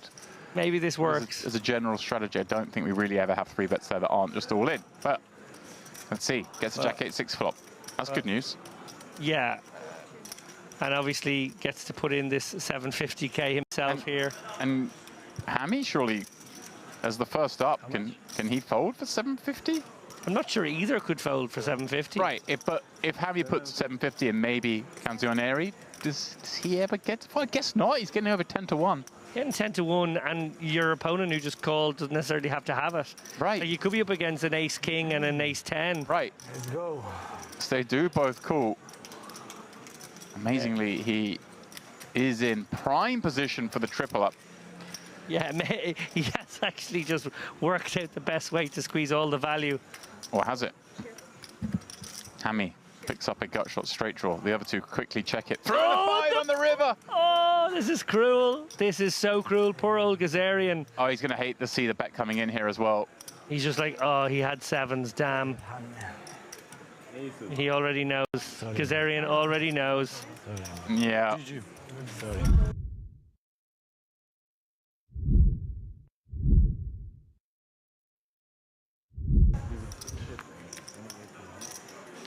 Well, interesting one now. Hammy, who has been trying to solve the problem of Candido Cappiello in the big blind. They've been in quite a few blind v blind confrontations so far. Deciding to small raise the king-queen here, 2.25x. And Cappiello not going to have a huge folding range versus that sizing. We saw him actually use a hand like queen 3 and make it a 3-bet a couple of hours ago. We've seen some limp pots. We've seen some of these kind of raises as well. Wow. And wow, this one's interesting already. This could be a full-on clash, or it could also just... 9. I mean, for now, it's a C-bet of 900,000, to which we imagine we're surely met with just a call, given Cappiello has second pair with no kicker, but the hearts, no reason to really swell this one just yet. Yeah, it's a pretty nice spot here where your equity's in a few different places. It's directly in the, I've got second pair, no kicker, so I'm good a lot. And then, of course, there are very nice ways that this one can develop for you and the 4 hearts. Right, I mean, quite often you've got your opponent just dead on this flop, haven't you, when they come betting into you. No reason to raise it up just yet. And it's the same logic here versus turn bet, I think. Yeah, but obviously now it gets us... It's one of those hands where it's kind of nice because you know you never fold in this hand, but at the same time you start to worry about that jack being no good and how you're going to have a lot of difficult river cards to potentially deal with. Yeah. But for now, this is one of the hands that just surely fits as a call. And Hammy will kind of be enjoying this, right? You're up against a king a lot, some jack X. Oh, there is the heart. Oh no. Hammy is going to be somewhat blindsided by this now. Stack to pot ratio about 1.2 to 1. Looks like he's going for check and assess and see where this takes him. I think he has to sort of go for check call if you're going for the check line. So right, and this could get nasty. And there are plenty of potential bluffs Cappiello can still have here, right? He can have some of those backdoor clubs. He can have some straight draws. Yeah, 9-10 and Queen 10 feel like the most obvious. He's just gone all in. He's gone for all of it. Hammy shaking his head. This one has run out horribly for him. Obviously, it is the front door draw getting in, but as David references, 10-9. A likely one, Queen 10. And like I say, any of those kind of floats that had clubs, also potential. Yeah, like maybe even some just deuce X potentially. Yeah, I like Queen 9 of clubs. That makes sense. Well. This could go either way, I feel. For Hammy, what a horrible spot to find yourself in. Of course, the Queen, now not the best card to have in your hand. For that, we want to be up against some Queen 10s, but there's still so many combinations out there. Yeah, if you're starting to count the bluff combos, I think it's going to be Queen 9 and 9-10 of clubs. It's going to be maybe all the 9-10s. It's going to be maybe all the queen tens, and then you start thinking about, okay, well, given the sizing on river, it's pretty much always a flush. That's value. And right, we're not expecting Jack 4 to take this line, are we? I don't think it would go for this size. But maybe. Maybe specifically just Jack 4. Okay. But yes, I agree with you. On principle, I think we're in the world of pain here from Hammy. Also very keenly aware that his chip position puts him sort of middle of the pack right now, and this is like potentially an ICM turn of the screw. He knows how capable Candido is in this spot, how creative he is, how potentially deceptive he would be. Well, I'm going to give credit to him whichever line he goes with here, because this is a tough one. It's a really tough one. And he's thinking long and hard about it. And oh, it's a great fold. What an absolutely spectacular fold in this context, guys. That's so, so tough. Versus somebody so capable like Cappiello there. That one is very hard.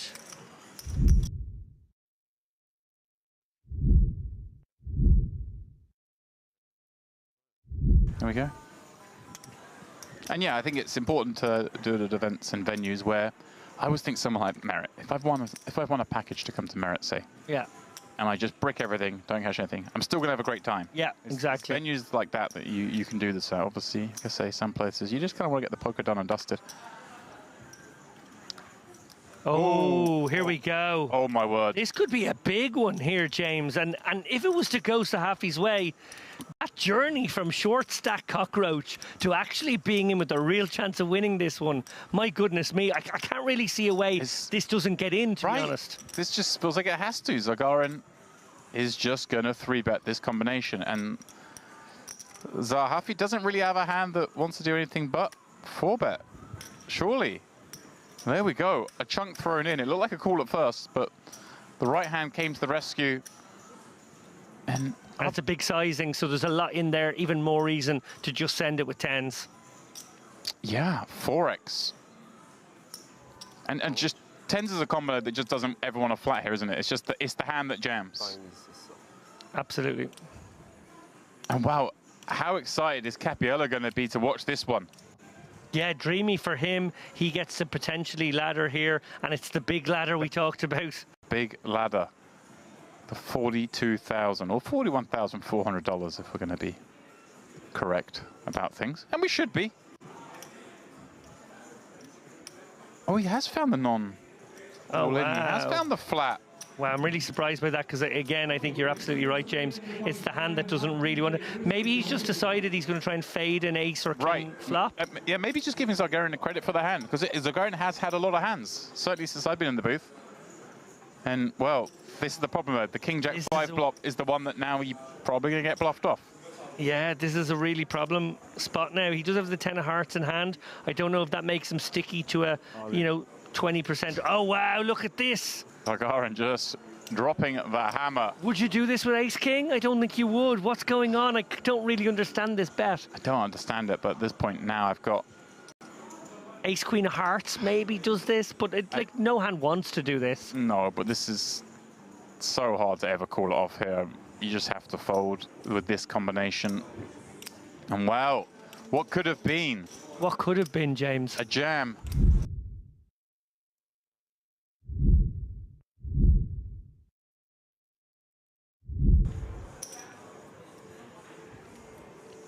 There are 180 blinds in play, but we're playing, what, 27?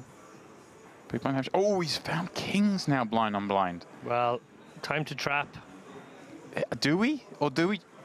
Because we don't trap ever, can we just keep raising like we always do? Yeah. Yeah, you're right. Actually, I prefer that. And we're going to get jammed on at some frequency. Oh, my God. Well, it's a cooler. Oh, my word. It's an absolute cooler. What a He does just rip it in, and it's a snap call. Cappiello on the rail, watching this hand play out. Is he about to ladder $40,000? Kappa Kappa Assadona. That's about all the Italian I knew. And all you need to know in this situation, absolutely horrendous cold deck for Sahafi. the man who'd lathered up to this situation where it looked like he was certain to get into the heads-up encounter has been dealt into a situation that could not be avoided. And a 9-7-6 board makes third place all that more likely. Sahafi needs help. Cappiello and Zagaran hoping he doesn't find it, and the king ends it. That's it. Wow, what a weird game this cruel game of poker can sometimes be. Sahafi had 2.6 million when the FT began. He was our shortest stack. He nerdled his way up the ladder, each rung seeming like a result in and of itself, but then suddenly the spin began.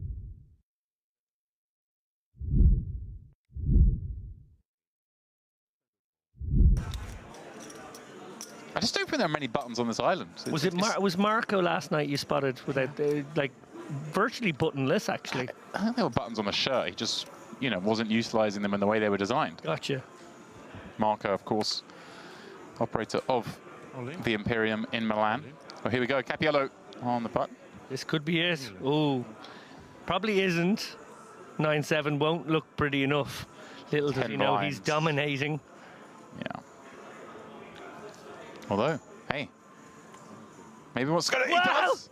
He just has a sixth sense today. How was he cool with 9-7, and how is 9-7 dominating? That is poonage right there. I mean, Cappiello can only laugh at the situation here. How has he called me with 9-7, and how does he have me dominated? You're scrunching your face. I mean, Zagaran just taking a shot, wants to get it done. Yeah, maybe. Maybe thinking the first one's a freebie. Courtesy double up. If he gives this to Cappiello, it's not good. Obviously, he's actually found himself in an amazing spot, dominating him with 70% now. This could very well be it, guys. Buckle up. Here we go. See, all my friends, they're sleeping. Fuck them. No rail for Zagaran. I love that. We hear Cappiello's rail. The Italians here in force as we see a king-queen-jack board. Oh. Some chop possibilities. Not a lot though, are there really? That's a double pair up situation. It's a very bad flop. Maybe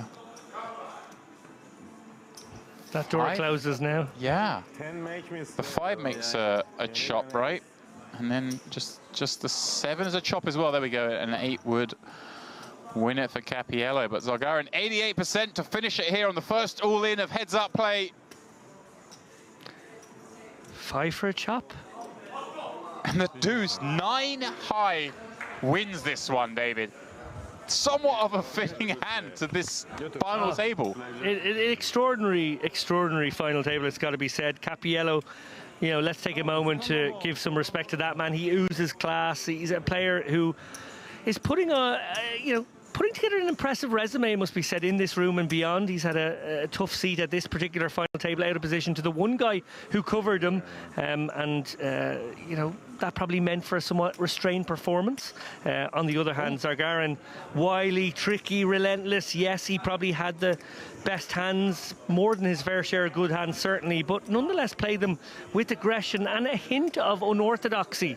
Hang on a second, how fancy is this? We got fireworks going off. We got Dinesh on the big screen. He's admiring the situation. This is top level stuff. What is going on, everybody? Merit Poker from sunny and extremely hot Cyprus is calling. It's time to introduce the glamorous Dolce Vita concept. This festival is organized in collaboration with Imperium Events from Milano, Italy. Even the main event is called La Notte Degli Assi. We expect more than 200 Italians to participate in the Dolce Vita Poker series. Pizza. Yeah. How to say in Italian, Dolce Vita is my love? Dolce Vita è il mio amore. No. Dolce Vita è il mio amore. Dolce Vita, mi amore. Dolce Vita, mi amore. Dolce Vita, mi amore. Dolce Vita, mi amore. It's lovely. It's an excellent idea. I just came from Vegas, and I'm very happy to be here. Dolce Vita is being happy with yourself. I like the beautiful ladies. I see dealing cards. The atmosphere, the people, it's good energy here.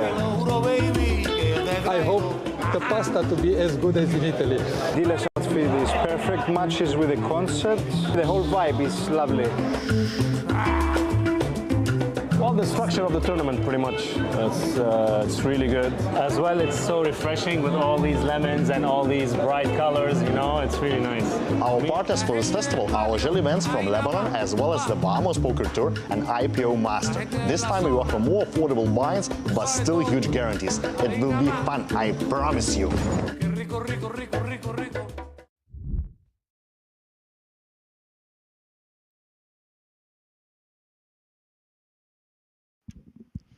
And a very warm welcome back, ladies and gentlemen, as we see the beautiful view of the Crystal Cove Hotel here at Merit in northern Cyprus. Beautiful weather outside, and things are starting to heat up as we have a new feature table here. We are in the money. 123 players remaining, 134 were paid. So we can expect things to pick up now as we go.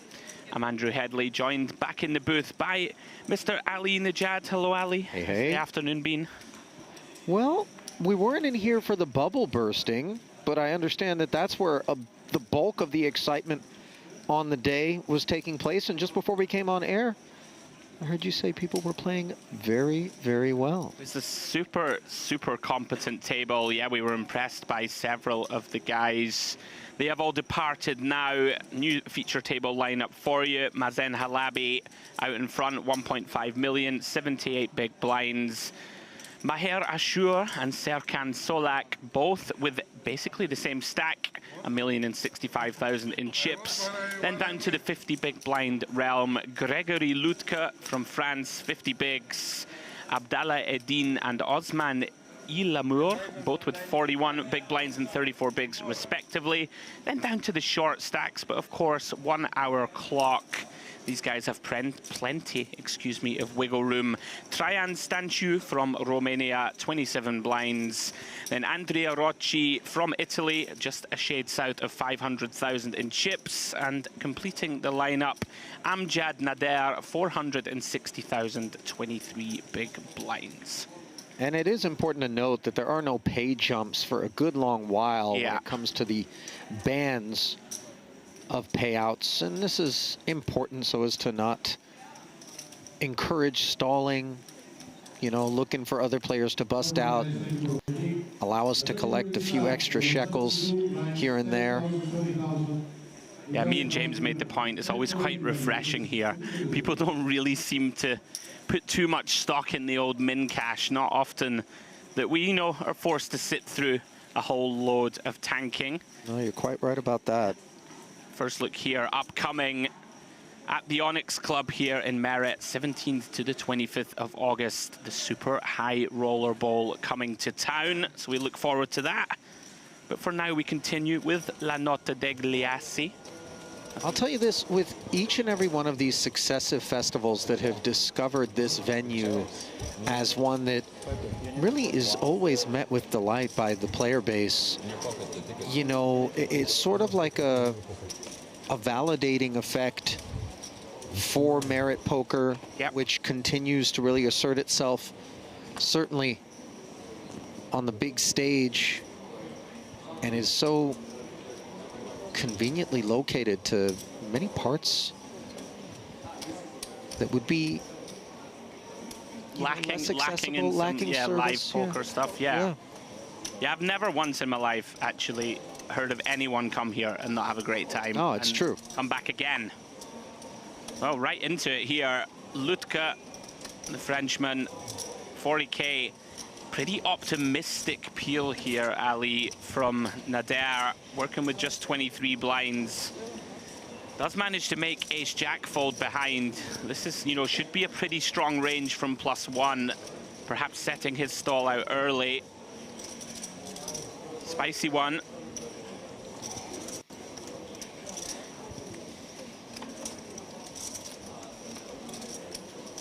Ace-7 suited for Adine. He too wants to speculate. Flatting assured position. Little suited connector in the big blind for Ihlamur, rather.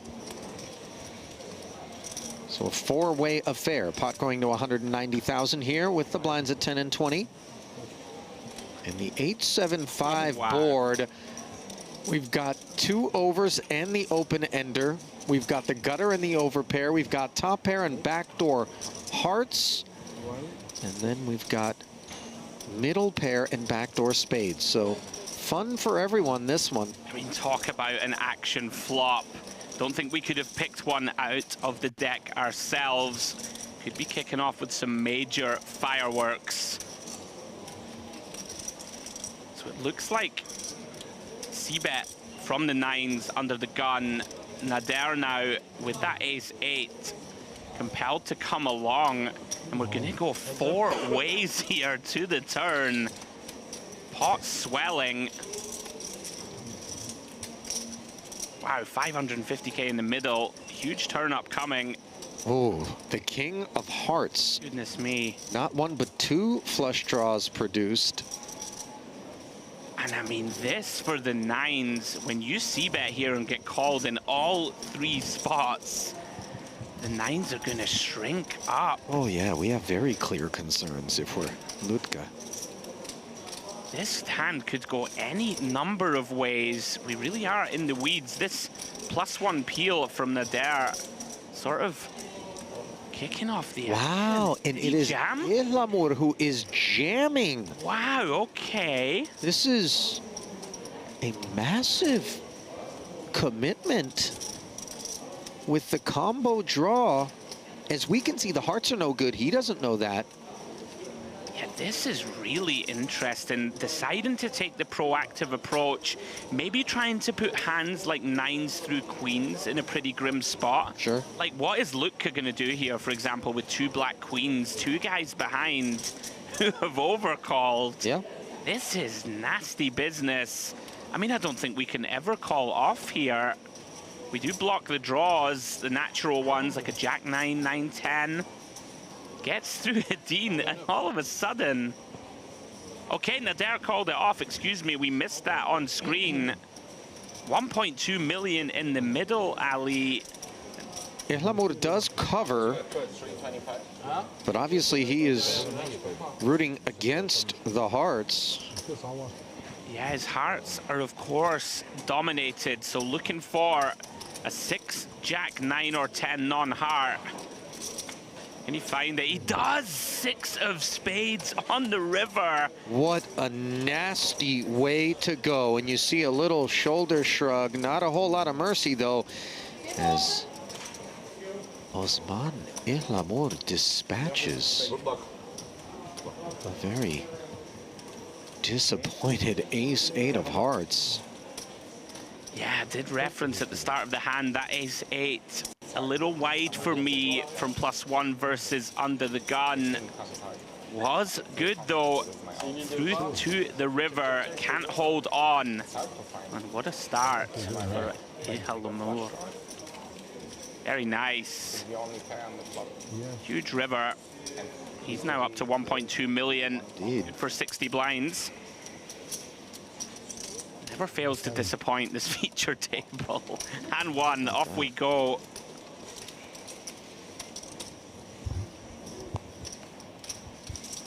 It was an interesting choice on the turn to then lead. Sure. By Osman. Yeah, I don't think we rep a great deal of value, like on the King of Hearts specifically. Like, I don't think anyone gave him the king. No. As played, the king was not really what was motivating him to lead into the field. It looked quite strong, if I'm being honest. Yeah, but I mean, which value hands do we have here that don't just get it in on the flop when it's gone bet, call, call, like 7-8, 7-5 sets? Anyway, never mind, we'll come back to that because Orochi has found aces under the gun. What a start to this frame. 4-way bloodshed, and now the Rockets in the 1 seat.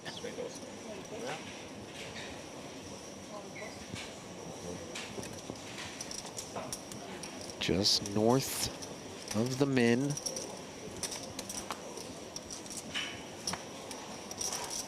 Hunting a patron.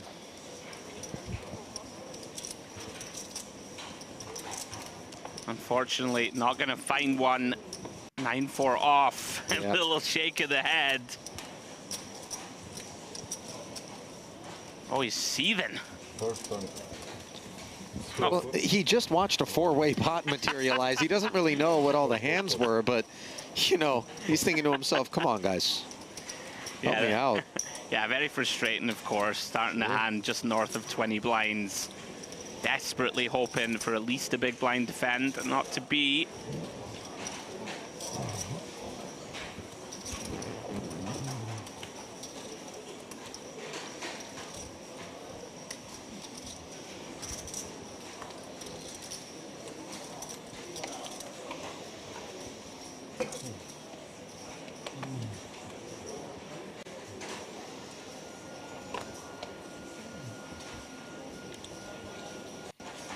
Ace queen now for Serkan Solak.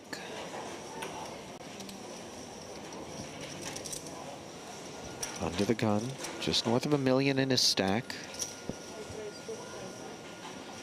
Makes it 45.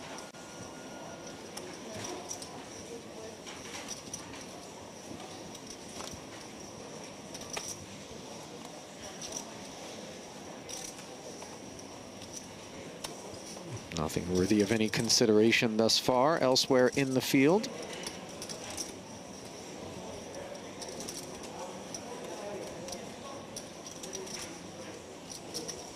This is a little surprising. Itlamur perhaps feeling the momentum after that previous get there. Peels the button with 9-10 off. Confess, this was not something that I would have expected. Maybe a little bit of a heat check. Yeah, it feels because it was 9-10 suited, granted, that yielded him a healthy one. Right. Vibes call. Rocci. Sure. Completes with Jack-7 off. We were talking about these spots earlier in the previous frame. Pretty dusty type hand to complete with Jack-7 offsuit. It does feel compelled to come along. Everyone whiffing. King-6 deuce board. Solak with the betting lead. Not loving this texture, obviously, with red ace queen. Is going to probe.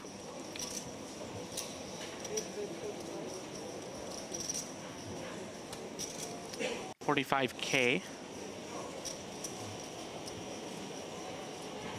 Should be hand over.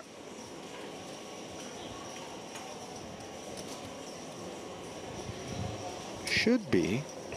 Yeah, we're not. I don't think we're continuing this one, Ali. I would be shocked. Out we go. Just one of the reasons I advocate for just folding this type of hand pre. Okay, it's only 25K, but it's you know, 5% of your remaining stack. Yeah. It just doesn't go anywhere. Nice early pickup for Solak.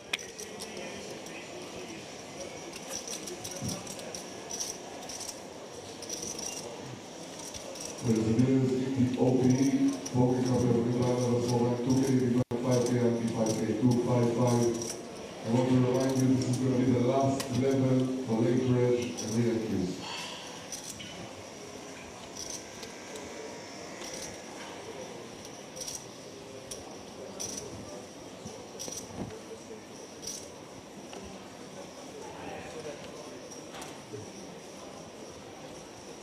Achur. That's a strong look. Ace-7 offsuit.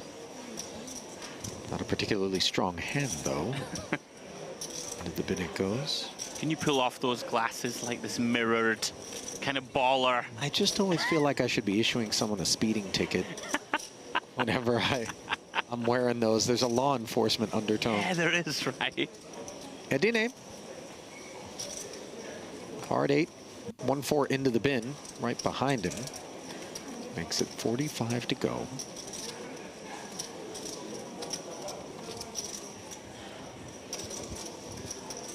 Rocci doing a good job so far of just looking permanently annoyed. I don't think he's posturing, by the way. I think he is genuinely. So. I mean, come on, my friend. You're last 120 in the main event. 355k up top, my friend. Nobody called when he had ace. That's true. You know? And no one calls the pocket fours open either.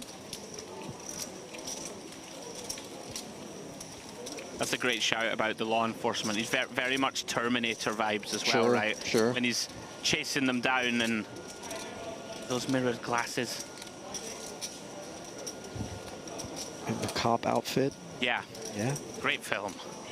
We've been talking about loads of films. That was Terminator 2. Time. Yeah, that was. Just for the record. Well, all right. Just saying. It was a little pedantic. No, but it was that, you know, the OG Terminator goes way back. I know you guys were talking about a bunch of stuff, TV shows. And one of the rare, what do you reckon? One of the rare movie franchises where the sequel's better than the first. Agreed. Not many of them.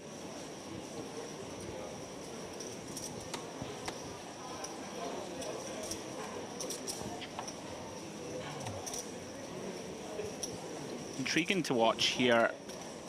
On our last frame, Ali, before you rejoined, there was lots of very deep stacks, like 100 big blinds plus. We had 4. This one a little shallower, bunch of kind of 50 big blind stacks. Should change things a little.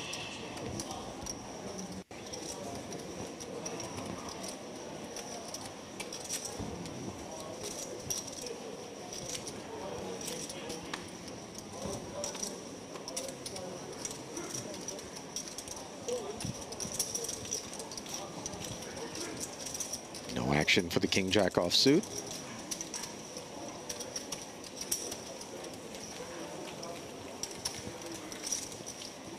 Ilhamor really being somewhat gifted. That 6 on the river and the massive pot.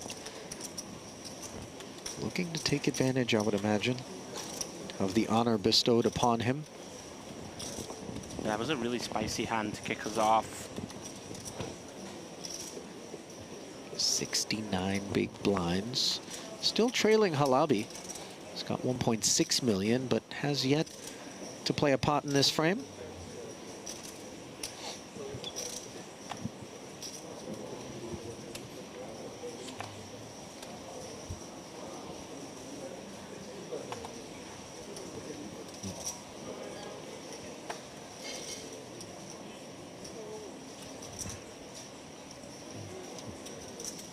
Stanchu now, King 9 suited from +1. With 26 bigs. Coming in for a raise. Decision on Solak. Pretty strong hand. Ace-Jack of diamonds on the button.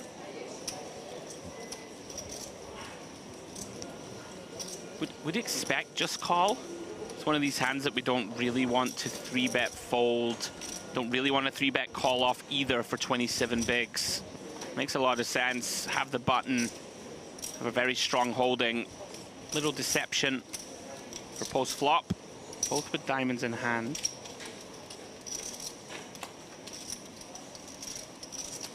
Jack 7 deuce, top pair for Solak. Yeah, not the texture Stanchu wanted to see. It's the type of combo that kind of don't mind just giving this one up, Ali, in terms of we block the immediate folds like, you know, a king, queen of diamonds, something like this. We don't have backdoor flush draw. It's very unlikely that our opponent folds much of his range here for 35k into 140. Sorry, 130. I'm not a huge fan. Kind of would just like to see a give up, and yeah, Solak just gonna pounce on this. I'm a fan. Bumping it up makes it 80k. Recognizing here, we can just go ahead and raise, call off versus further aggression. Nicely done.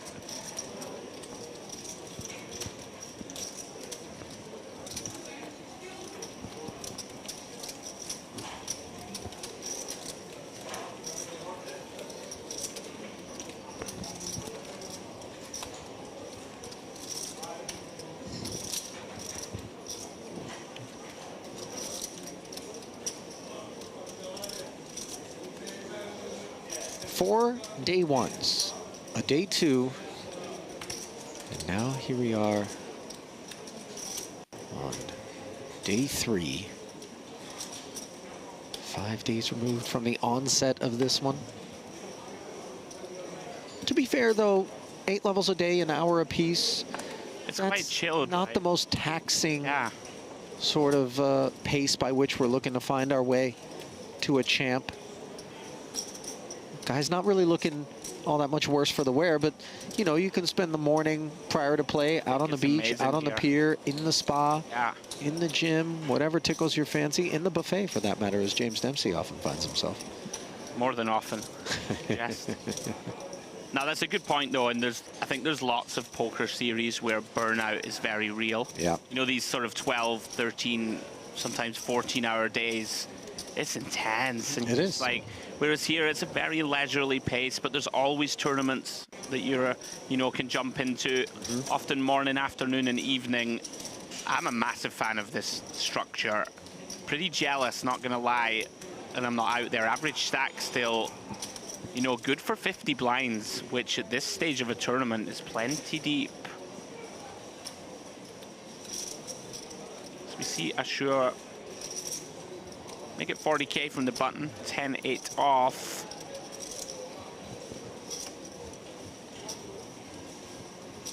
Pocket 4s for Halabi. Big stack at the table. He's going to flat the small and go set mining. Able to close the action and take a nice price. Adina joins with King 7. Everybody with clean cards. But perhaps naughty thoughts, as these are not the holdings that we generally suspect are going to be piping up. In particular, the 10-8, which turns into top pair. Yeah, this spot going to get tricky for Halabi in particular. Oh, interesting. He's going to go with lead. Pretty non-standard, this. I just noticed nobody's saying anything. 85K into 140. This is pretty spicy. Not a small sizing by any stretch. More than half pot.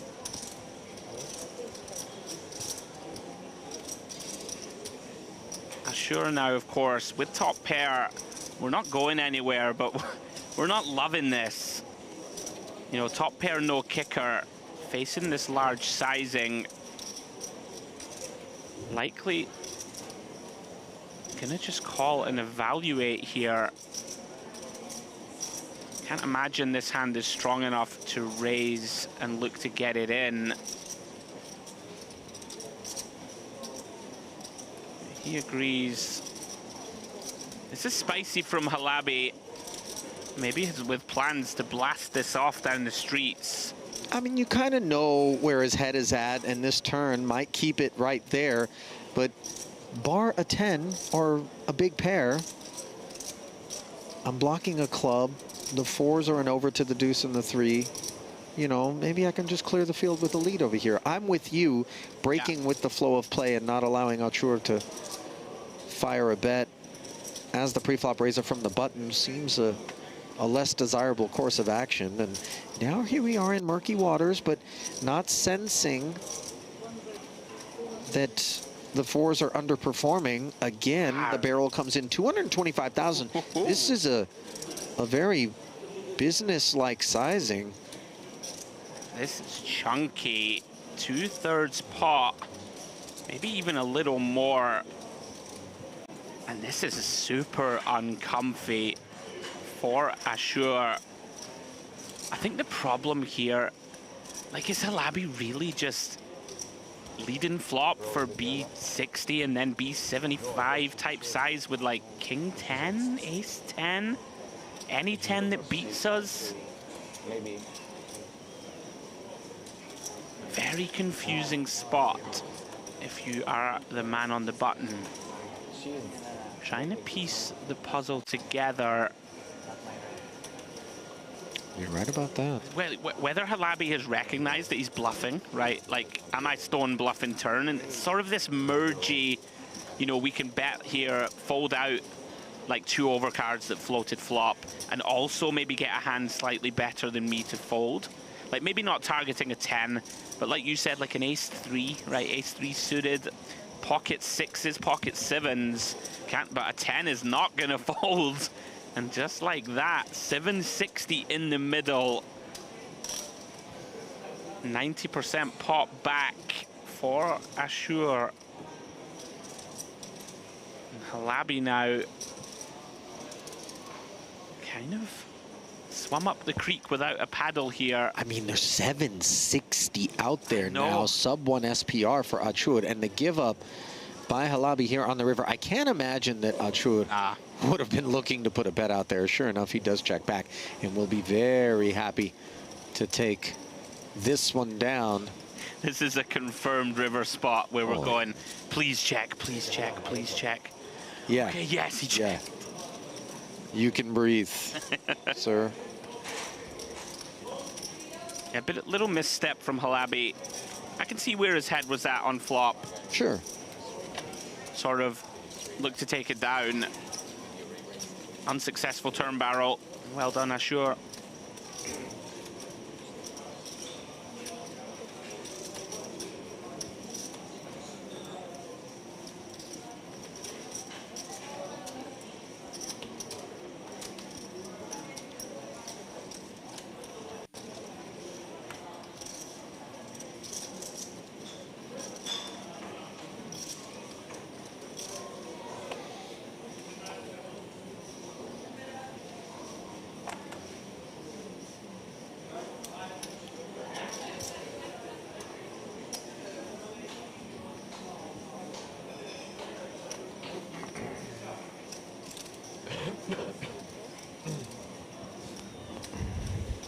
Folded around to Ashur, this time from the cutoff, and a little bit more disjointed offsuit holding. He finds the bin. Ace-4 suited for Halabi. Very much a candidate to open from the button.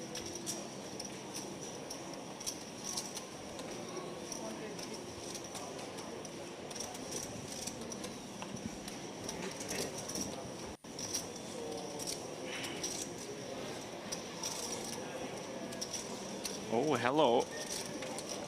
Stan Chu finds a very big hand. Big blind versus button. That he does. And versus this larger pre-flop size of 50K, 2.5x. Getting an even nicer price here just to send it. Does rip it in for 22 bigs. Halabi not gonna like this. Of course, with a relatively strong hand from the button, but really tough to call this one for 22 bigs. So much over the top of the open sizing, and even though he can well afford to make the call, this is just not the hand with which we're looking to do that. Inclined to agree. You know, you are in front of some suited Broadway type hands. There's going to be, you know, the King 6, King 7 suiteds in solver land are going to rip it in here for 20 bigs.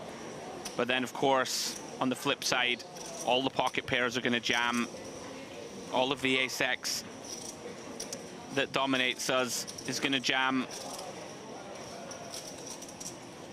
Perhaps feeling a little snake bit from the previous hand. Would be well served here to get out of the way, and does. Yeah. Don't blame him. Took his time, and ultimately I think it was a fairly straightforward spot. Yeah.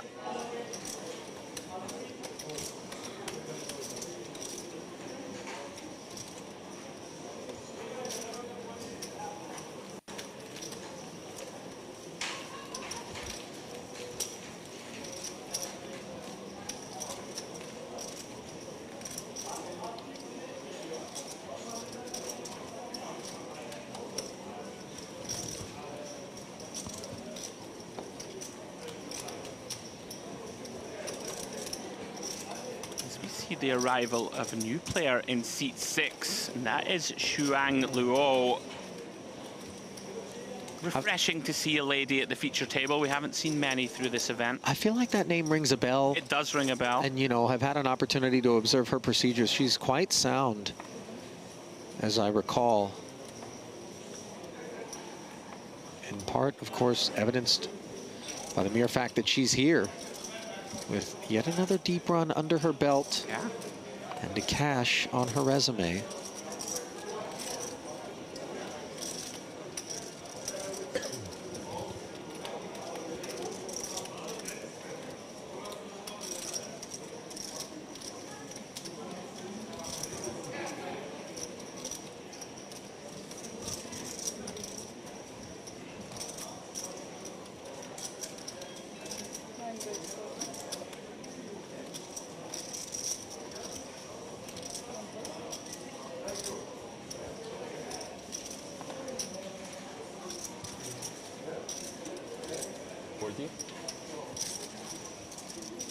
Interesting decision for Edine.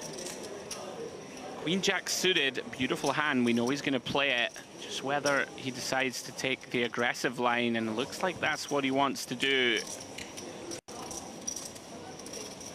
Interesting one. Is the type of spot where if we 3-bet and get shoved on, really sucks to have to fold a hand as strong as Queen Jack suited. And that is a meaty sizing, by the way. 9 bigs seems a little large in position. But of course, on the flip side, you put a lot of pressure on hands that would like to continue, like an ace-6 of hearts. Gets the job done. Big old size. It's interesting to me because when the sizes skew larger than I feel like perhaps would be standard, I'm often left asking myself, well, is this a hand that's overvaluing itself, or is this a hand, you know, that just is not what it should be and is trying to usher me out of this pot? You know what I mean? There's... Yeah, the danger when you bump it up quite so large, in position especially, is of course, you're just torching a big old portion of your chips when they do jam. Yeah. And like, are the really strong hands, aces, kings, are they really, you know, bumping it up from 2 big blinds to 9 from the button? Yeah. Of all positions. Intriguing one. Let's get it through though.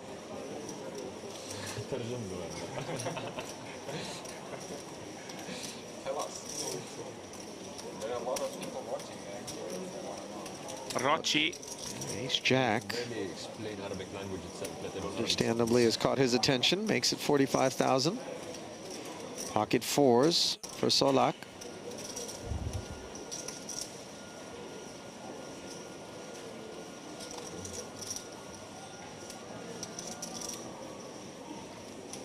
Yeah, really awkward spot.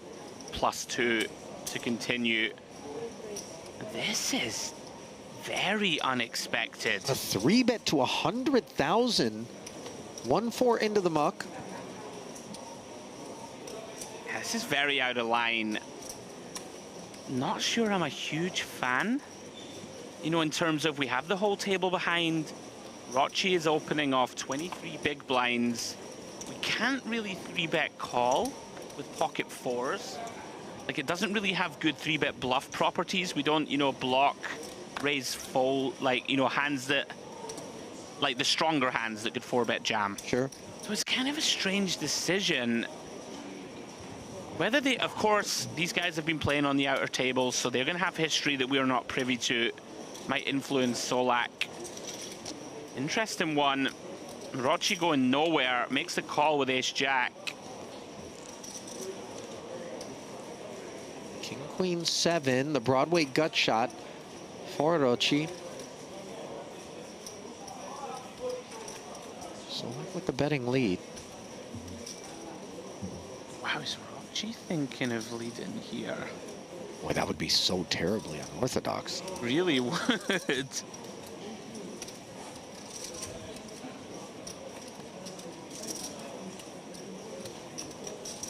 Okay, the old tank check. Now then, Solak, what to do? Very unconventional line pre-flop. And I suppose once we've 3-bet, It's not a lot of fun to barrel into this board, but we're going to have to fire one. One of the big problems here with this is that hands that will fold here, like 9s, 10s, jacks, lots of them have just 4-bet jam pre, right? Like I can't imagine Rocci raises 10s and jacks off 23 blinds and doesn't just put it in pre-flop. So we're sort of trying to dislodge like a lot of hands that wrap around this board. The ace jacks, ace 10s, queen jack suiteds of the world, but he gets it through. Spicy. A man to keep an eye on. I will say that when we 3-bet the opener and they call, a board such as that does feel like it's going to have some healthy interactions. Yeah. You know, whereas we have nothing of the sort. It's not a lot of fun. No. Does manage to make it happen. More than one way to get it done. I would not have found it. Credit to him.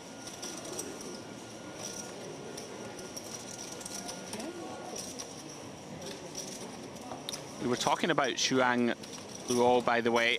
Just had a little peek at her Hendon mob. $383,000 in live earnings. Yeah, biggest real deal. Yeah, biggest cash, $125,000. And that was right here at Merit. Second place in the 5K High Roller 8-handed event in January of this year. So she's got some form. 125K in the pocket in that one. Should be looking to better that as we proceed through this main. Solak back on him again.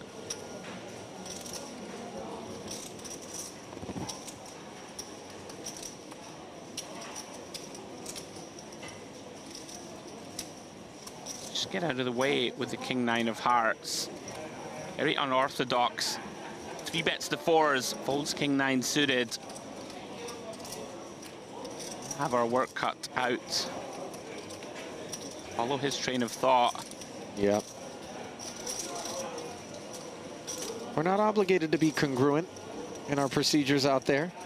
Well, how's this for uncongruent? Is that a word? Incongruent, but there yeah. We go. A raise with Jack 7 offsuit from Halabi. You know where you're getting at right here. Nadine with a spoonful of medicine in the form of ace-jack offsuit in the hijack here. Yeah, it reaches for 3-betting chips.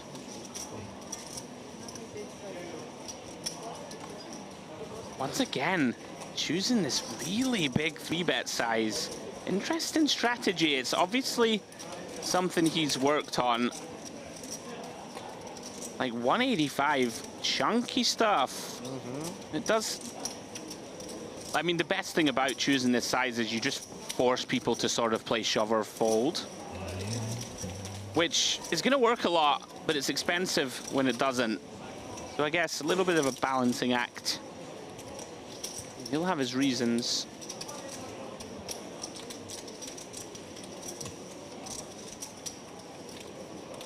This table very much more MPO than the GTO frame we had, so to speak, a couple of hours ago. Everyone's in there swinging. Well, wheels always greased by the bursting of the bubble. Right. And they stay that way courtesy of the fact that there aren't any pay jumps for, you know, about 10 payouts at a time, let's call it, maybe even more. And so, you know, there's a bit of a load lightening effect in terms of carrying the burden of trying to cash. Right, so like pressure's off, let's just go for it, so to speak. You're absolutely right. Well, here comes the Terminator. Sure. 40K, pocket 7s.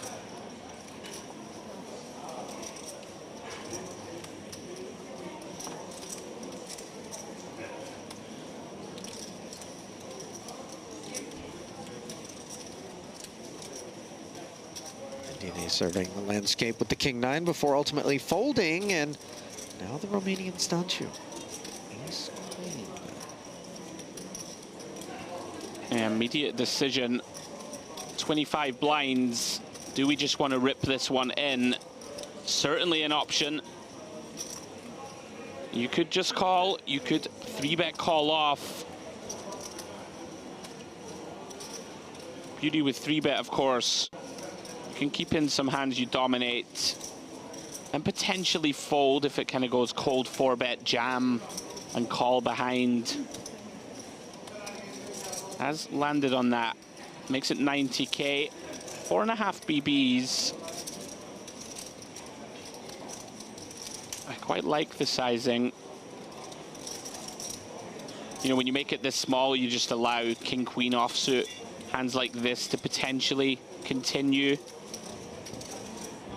The ace-10 offs of the world, you know, the suited ace-x, these are gonna potentially continue for the price. Don't expect sevens to fold for such a small one. Does call. 230,000 in the middle. King 8-4 on the board. 7 still in front. Slipping it over in the face of the 2 overs. This is where things get really interesting. We did choose the small size in. Opponent continuing. Likely to see small c-bet. And decision back on Ashur. And he has one of these hands. Gonna have to call one, Ali, in my eyes. You know, we do have a backdoor straight draw, diamond in hand. It's gonna be tough for our opponent to just barrel off here when he does have a 3-bet bluff pre. You know, like something like an ace-10, ace-jack, ace-queen. Gonna have to keep our opponent honest often for this price.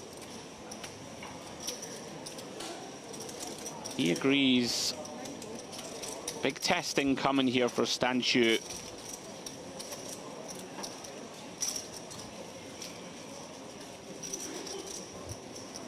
Black deuce is no concern to these 7s, but the sizing that Stanchu goes with, provided that he chooses to barrel again, that will be what we keep an eye on. But it isn't a given, especially considering that Stanchu only has 370,000 back, no diamond in hand, unblocking some flush draws. Let's see whether or not he barrels once more. Yeah, these are some of the kind of toughest spots in the game where you really have to scrap. We have all the pocket aces, all the kings, all the ace-king, some king-queen offsuits, king-jack suited type hands that we 3-bet bluffed pre. And he has found it like this, 85k. We're basically just targeting some hands like this, right? The pocket pairs that didn't improve, didn't turn any additional equity. And we can be ahead of some flush draws. Queen Jack, Queen 10 suited, gonna be a thing. Jack 10 suited. Even the ace high flush draws were ahead of all of the unpaired ones. Big fan of this from Stanchu. Whether it gets through or not remains to be seen. And look at this. Wow, a non-believer on a second occasion is Ashur, the covering stack. Now on the river, a board pairing 4, but a 3rd diamond. Now, Ashur does block the diamonds. Yeah, really intriguing. Stanchu hates this card, of course. Sure. Like, it's so hard now. Yeah, I don't fault the give up. You know, you're essentially on river trying to get a king to fold. And that's not likely to happen too often. All the flush draws got there. Okay. Going to be pretty disheartened to see Ashur with the 7s. May feel as if the double barrel should have got through. Well done. Found the right time to be sticky.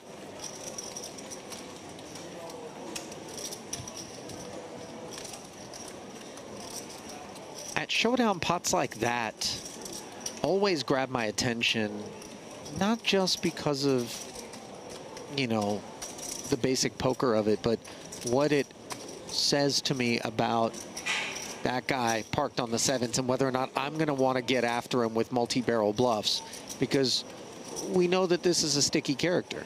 Yeah. You know, and so maybe we target other seats. I feel like next time, though, you just treble it off. Because he also knows. He also knows, right? He's like, well, you saw that. I'm not folding 7s, buddy. Yeah. I hear you, though. I would be very scared to triple it off if he's calling pre, calling flop and turn here with 7s. Agree completely. Although there's two ways to look at it. It's, well, the third barrel might have gotten it done. The guy can handle 2, but the third, especially with the third diamond rolling off, you know. Yeah. 7s start to crumble under some weight. I'm sure he would have gone for it if he had ace of diamonds in hand or queen of diamonds. Just have to give up on that one. Oh, hello. Here we go. The classic taking shape here as Adine's queens made it 45,000 to go and now piles. Does Shuang Luo with the ace king suited. Such a delight.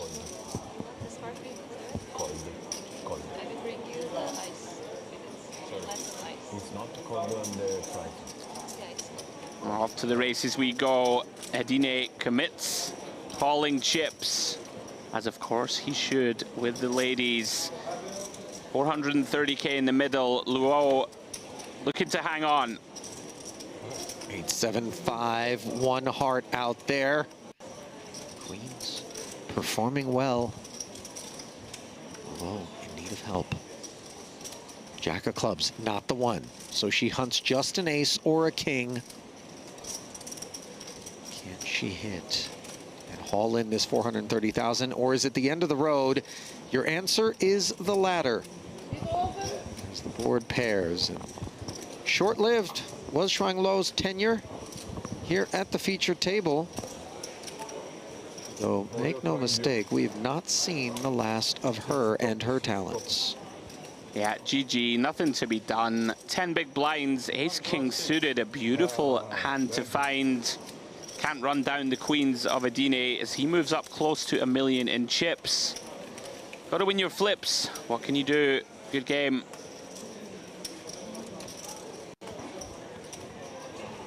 That is a meaningful pickup, by the way, of 190,000 from Luo, not to mention blinds and Annie for Adine. Yeah, 1.1 million now. Just a shade above average chips. Part of the 7-figure club, which, as you mentioned, is average stack territory with 111 players remaining now. Yeah, what a great structure. Hour clock, 50 BBs average, closing in on 100 left.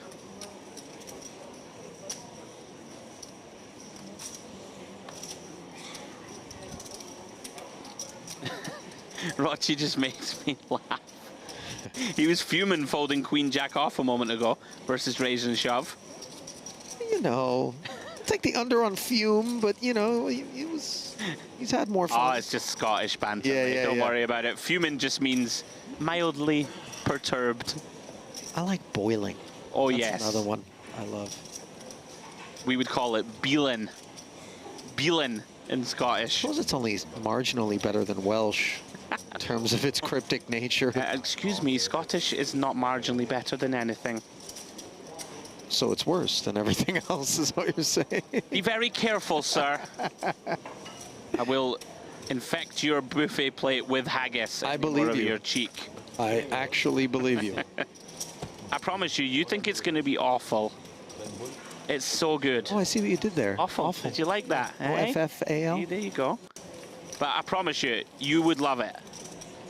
Like, I'm 60% sure that you wouldn't spit it out.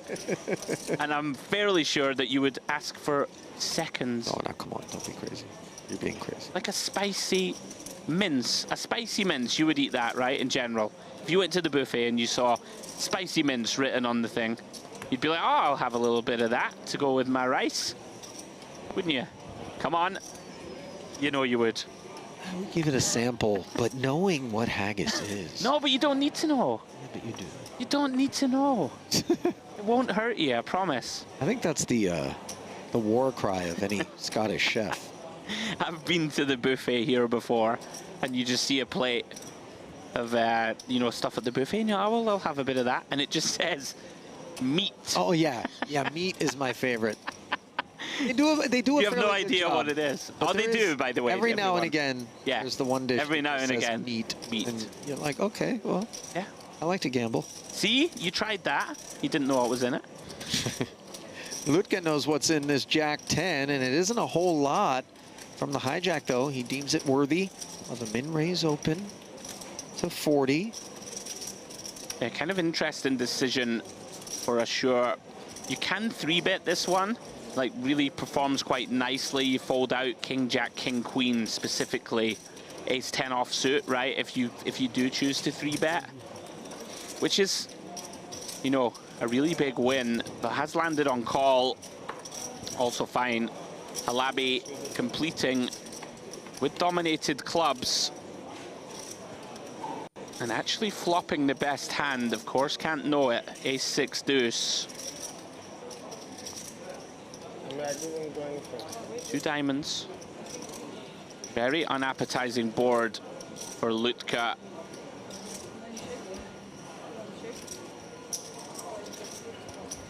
See if he finds C-bet. Of course, these are the most kind of over C-bet boards in the game.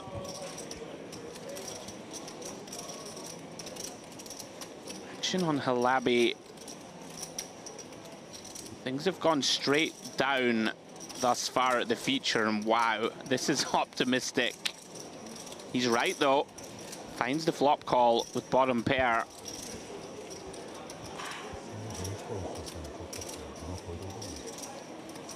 I guess one of the main benefits here is that it's very difficult to just barrel off here into the ace-high board. With these type of Broadway combos with no interaction, look at this. Finds turn barrel. 115.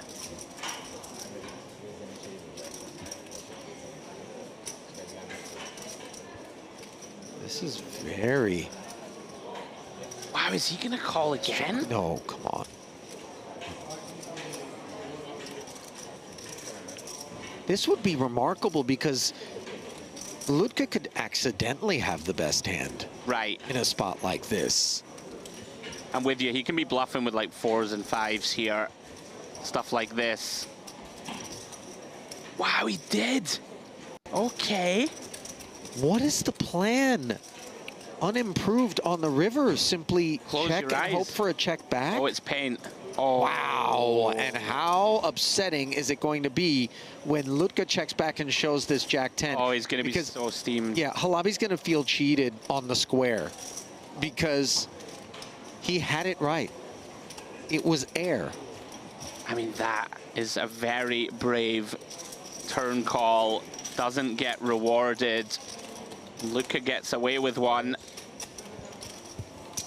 Yeah, he isn't proud of it, by the way. And not unlike the other pot that I kind of identified earlier, where eyebrows are raised, heads are turned, and you begin to assess, you know, who's on the bridge of the ship over there in the one hole in Halabi. This is a man who isn't afraid, you know, to hit ramming speed. I will not be bluffing him. No. Unlucky. I mean, he had his man. He felt it. He knew it. Things really haven't gone his way so far on this feature table. See if he can stabilize. Still has plenty of chips. 40 bigs, 840K.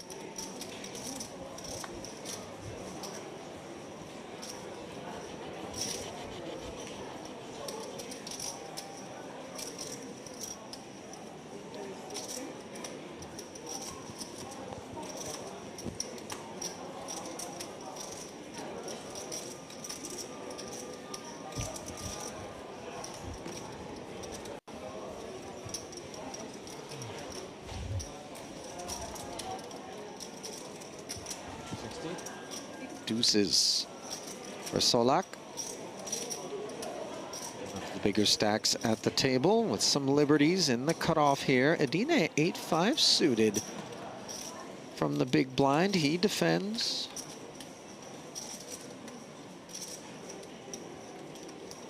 Two threes and a 6. Decent board texture here for Solak, who will c-bet and do so quickly. Yeah, one of the only sort of positive flop textures for the deuces.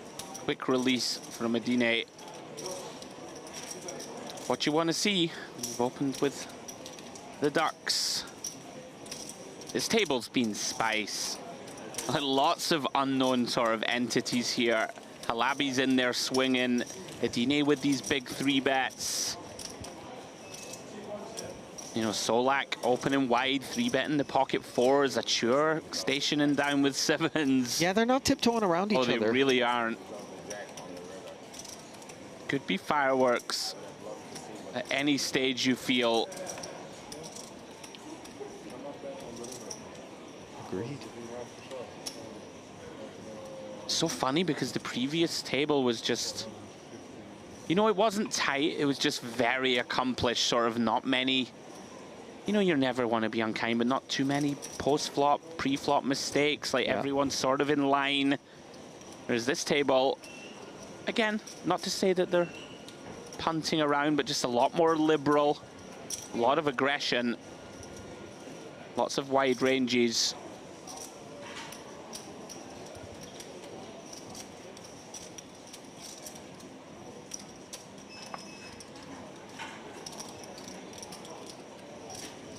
Queen for Rocci. Behind the El Amor open with the 8-9 suited. Just 315K in front of him coming in to this pot. Good for 15 bigs. Well, my man Andrew was gesturing jam over here, but Rocci has different ideas. It's the under the gun factor, obviously, that leaves him a little bit dissuaded, but we have to recognize that this is a big stack that can afford to broaden the range. The main reason I really don't like this as a call is that this specific table, like the VPIP of everyone is so high that there's a very good chance that this goes like 4 or 5 ways, right? And then ace queen off really not performing very well. And we have 16 blinds to start, right? Like I get, okay. All right, well, that's going to change things. That's a squeeze. 200K with the king 6 suited. This is an interesting candidate, but we haven't seen the suited king in particular come into favor. Now then, Rocci, you've set the trap. It doesn't feel amazing with ace queen. I think this is part of the problem, Ali, is basically what I was referencing when we just call. All right. Wow, he just calls again? Okay. Surely you just put it in. This is very non-standard.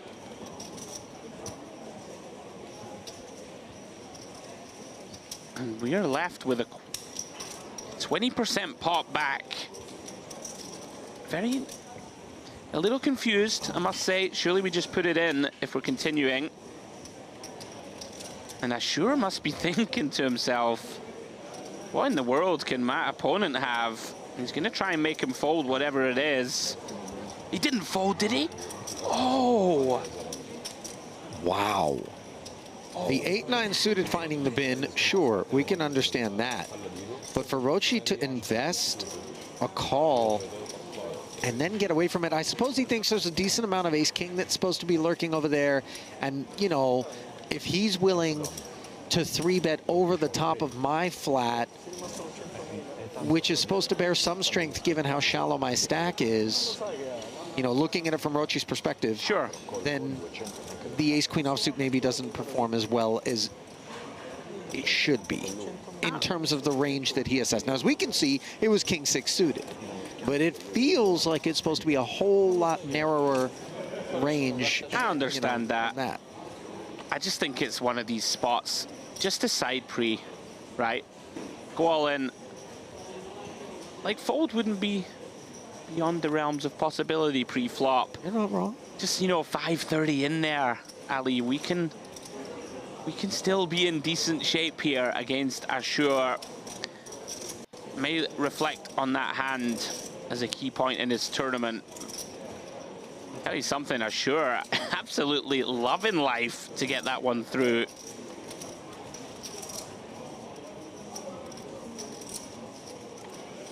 He's up to 2 million here. Double average.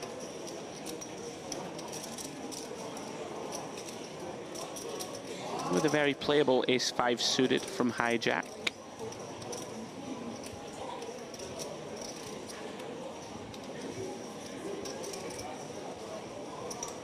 Halabi does come into the pot with 8-9 of spades from cutoff. Round 2, Ilamur. Queen Jack, very likely to come along to the party. Oh,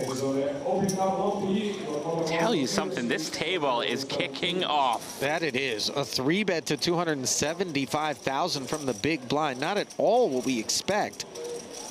And note that the old 8-9 suited is a part of this process once more. Granted, this time not the opener, but rather a flat caller. The open coming from a later position, namely hijack from Ashur, who now mulls this ace-5. How spicy is he feeling? I was just going to say, it's not impossible to rip this in. There's been some people who have taken up some real positions with the ace-5 suited. Very much feels like the internal battle of angel on one shoulder, devil on the other. The devil's saying, rip it in. This is a good squeeze spot. The angel wins on this occasion. You know, we have 2 million in chips, right? Like, kind of, do we really need to risk 60 blinds? Ilamur's showing Queen Jack offsuit, by the way. Windmills it over. What a great lineup. Maybe that's the sales and marketing budget at work right there, because once you do show them that you're willing to get frisky with the Queen Jack offsuit, you better show up with something better than that next time it comes sailing in, because... Oh, he's giving him a little needle. I have 100% all in it. Everyone will tell me why you didn't go all in.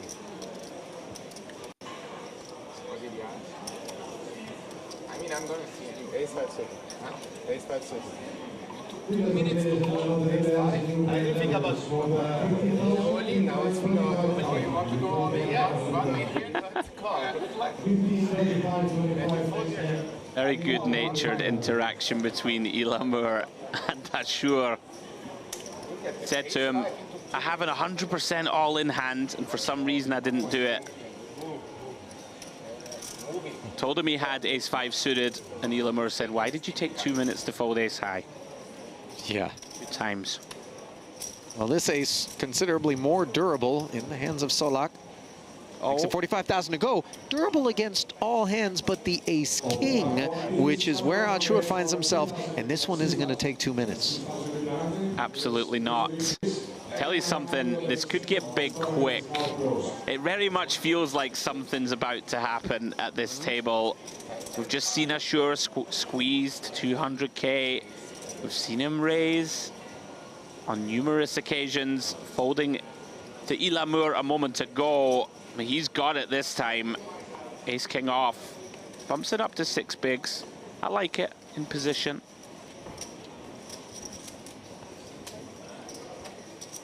We'd expect Solak to continue with just call.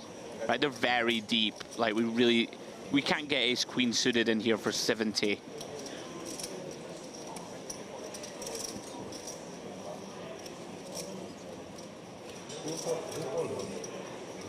Is reaching for calling chips. Makes a lot of sense. There are some against whom An aggressive response might have been warranted, but not Achur, who's got us covered. Oh. And problems are immediate for Solak, who finds the ace and is outkicked. 300K in the middle. Yeah, not an exaggeration to call this a complete disaster. A non-zero chance that we get felted here, Ali.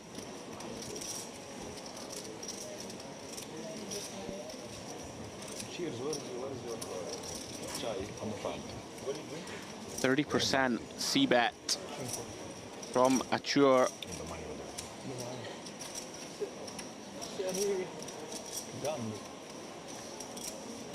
Solak with the decision point. You could argue to go either way here. He seems to be landing on raise. Yes. Looks like 225.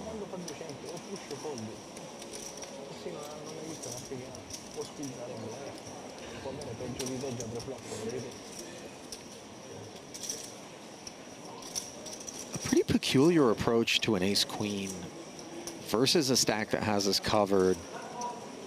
Yeah, I'm a little surprised at this depth that we're raising. You know, if you're sort of sub 30 blinds, a lot of the time when Achur c-bets and we continue, like we're not going to have sort of floaty type hands very often, so we can just sort of raise with our deceptively strong ace and try and get hands to cling on and just put us in. But at 70, when we can be up against ace king, right, which is a very real thing, you can end up value towning yourself here by raising, and you just fold out the bluffs. Yeah, that's the one real sinister aspect of the check raise here, is you lose a hand that might hang itself against you. Yeah, I mean, he's in big, big trouble here. Very worth noting here that Achur, with ace of hearts in hand, blocks one of the combos of ace-3 suited, right, which is very much a part of the value range of Solak. You know, we're kind of repping with this raise. Very strong ace, pocket sixes, pocket threes, ace-3 suited, right? I mean, to get away from this now is going to be incredibly difficult. Boy. 450. I mean, we check raised, we get called. That's already disheartening enough. And then we check a 3 that pairs the board on the turn and face a bet of 450,000. The ace-queen is so much hand here, and we do unblock that diamond draw. We're just not worried about 3x. I don't know whether or not Achur gets frisky with pocket sixes pre-flop as a 3-bet. Exactly right. From these seats, it feels incredibly unlikely. Yeah. So what we have to start weighing up here is, what does Achur do with like an ace-10, ace-jack offsuit type holding, or suited that 3-bet pre? Like, does that bet turn? It might, like, but not necessarily, right? I mean, if Achur himself has ace-5 suited, right, that 3-bet, bet call the raise, is it betting the turn? Maybe not. So he starts to become quite polar here to the kind of ace-queen himself. I think we'll bet ace-queen, ace-king, maybe ace-jack, and then we need him to have some kind of float. Like, it's hard to give Achur bluffs, right? Like, what would they be? Is he going to float with queen jack of diamonds and then start bluffing turn? I don't think so. But our hand, like you just said, we have so much hand, right? Ace queen suited. And we've played this kind of funky check raise line. Now we feel compelled to have to stick around. And he's in deep, deep trouble here. Massive pot. Pot of the tournament. Making the call of 450,000. This is a 1.65 million chip pot and a river that is going to be very difficult for Solak to worry about in any way. The escape hatch, really, the 8 of spades is not. Oh, it's so, so grim. We're going to be sent in for the remainder can't imagine Ashur ever checks this back. Hand's just too good. Target the ace queens and ace jacks of Solak. And here it is, and this is grim. The glasses come off. Yep. So they should. Ace queen turning into a pure bluff catcher. Yeah, 100%. And what are the bluffs? You know, we just referenced it. Is he really just taking off here with Jack 10, Queen Jack of diamonds and bluffing it off? I mean, for me, it's specifically diamonds. But not having like a diamond in these hand. hands just don't want to bluff, right? Because they want Solak to have check raised with a flush draw and be able. That's a great point. It's just, it's so nasty. The problem is we played this in a way that our opponent can value jam the same hand. Like ace queen can just shove for value here, as Ashur. It doesn't really have to worry. It still targets the same hands as ace king does. But I mean, look at the price also. We have a third pot back less than. But it's so underbluffed, like by Ashur. It's just, you're kind of calling for a chop a lot of the time, unless he's doing something insanely crazy. You might get away from it. Well done. I'll tell you what. Well done. You know, here's my issue, I suppose. I know that we can put a lot more merit on the third barrel on the river than we can the second. Yeah. But if we have it within us to lay that hand down, considering the way the board looked on the turn, you want a full turn? Just, I don't know. It's close, you know. Like, it's the same thing we just said. Like, will Ashur bet ace 10 on the turn, facing flop check raise? You might just go, all right, I'll check back and we'll bet one street on river or bluff catch ourselves. I can't remember in relation to the size of the pot just how chunky 450,000 was. Half pot. It's chunky. It's chunky. If it's not chunky in relation to the size of the pot, it certainly was chunky in relation to the size of the stack. It's half of our stack we've called off So, on turn, basically. You know, little less, 40%. That's definitely the point at which you begin to ask yourself whether or not. He's kind of just put himself into a corner with check raise flop. Like, once you check raise flop, it's like, how can I fold ace queen on this turn? Yeah, I get it. To one more bet. But I get it. I get where you're coming from too. But that's the problem. You've ended up swelling the pot to such an extent that now we face 450 on the turn instead of when we check call flop for 90, we face like 250 turn. Yeah. Like, typically that hand goes check call flop, check call turn, decide. Yeah. But to his credit, still in the tournament with 30 blinds. That's a big, big fold on the river. I would have called with this hand. 50. Very interesting hand. Halabi right back at it. Fun lineup.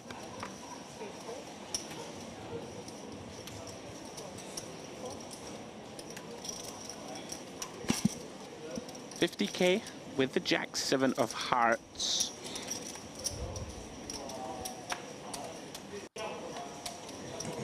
Have a call on the button here from Ilamur with Queen 10-0.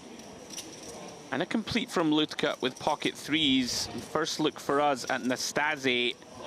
Wow, he's going to complete with 3-4 off. Well, some optimistic folks spread about this multi-way affair. Ace 10-4 board. Queen 10 of Ilamur is best.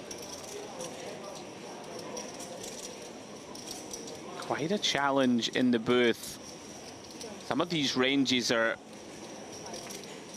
insanely wide for 100 left. Ilamur continues to flourish. Decides to bet middle pair here.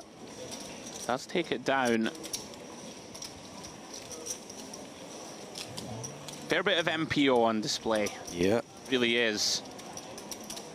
I kind of love it. Everyone just going for it. That is the order of the day. Yeah, no sitting back. Once we're in the money.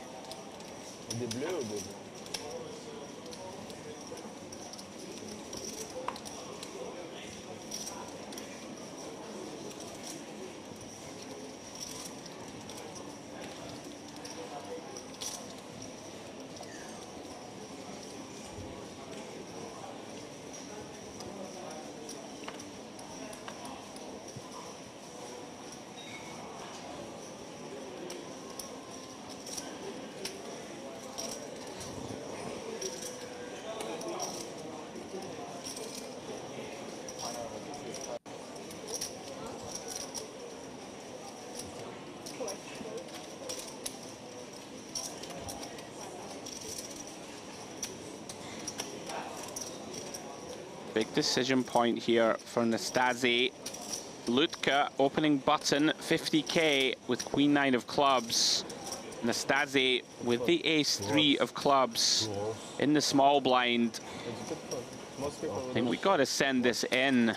11.5 BBs. Most people would fold. Most people would call. Well ahead, of course, of a button open. Yeah, does jam. One thing I will say, I think this is a bit of a strategical error from Lutka. I think we should open shove here from the button. Like you have 12 big blinds in the small and 3 bigs in the big blind. Queen 9 of clubs is just doing very well against these two ranges. Yeah, I mean, now he feels he has to call it off. All right, then. Almost inducing with Queen 9 suited.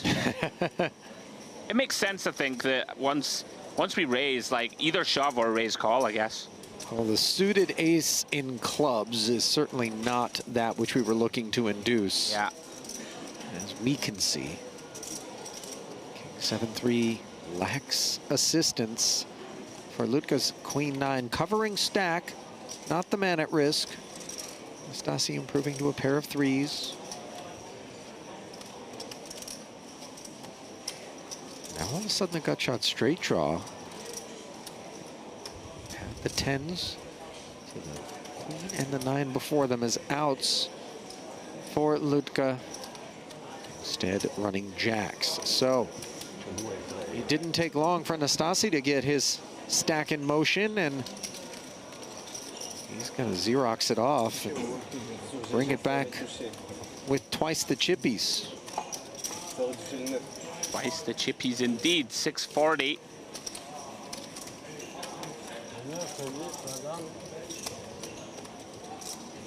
It's good for 25 bigs. Right back in the hunt.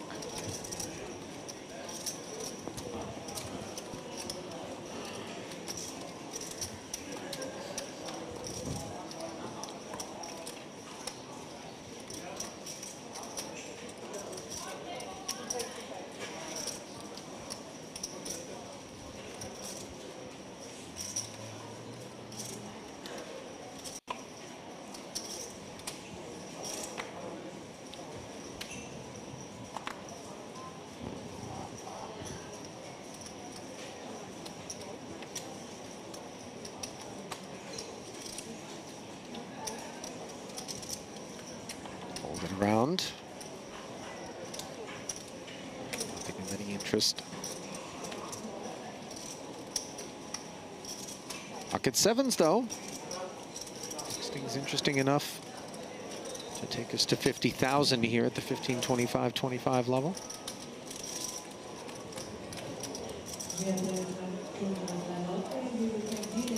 After this level for 45 minutes. After this level for 45 minutes.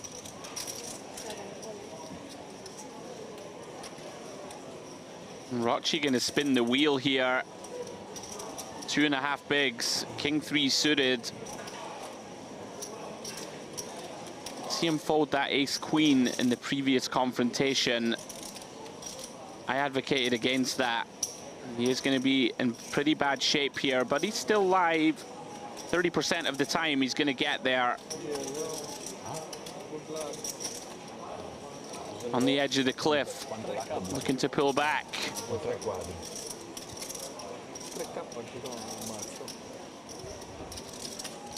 Another 50K required.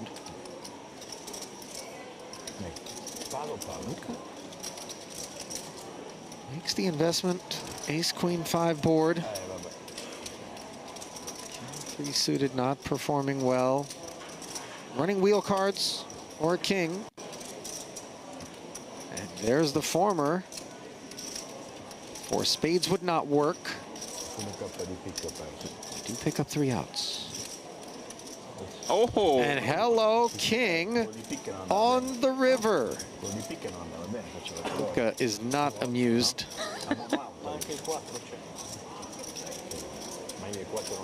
New life for the Italian. Rocci, a lot of work still to be done. Gets himself back to 7 bigs.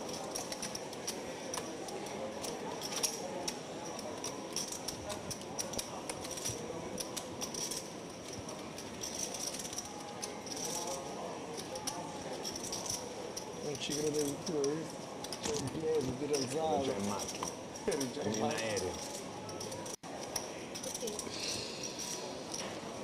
Sono 3 ore che si è spento tutto.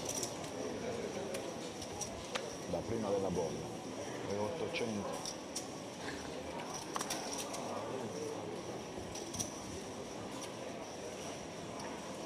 Well, in spite of the fact that it was a double up, it was a modest one. So Rochi, who's on the button now, will still sit with sub 10 big blinds, which is of course the pressure cooker.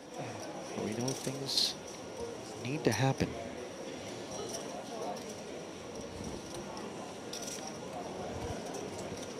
Ilamur opening here, ace-8 off. Don't mind this.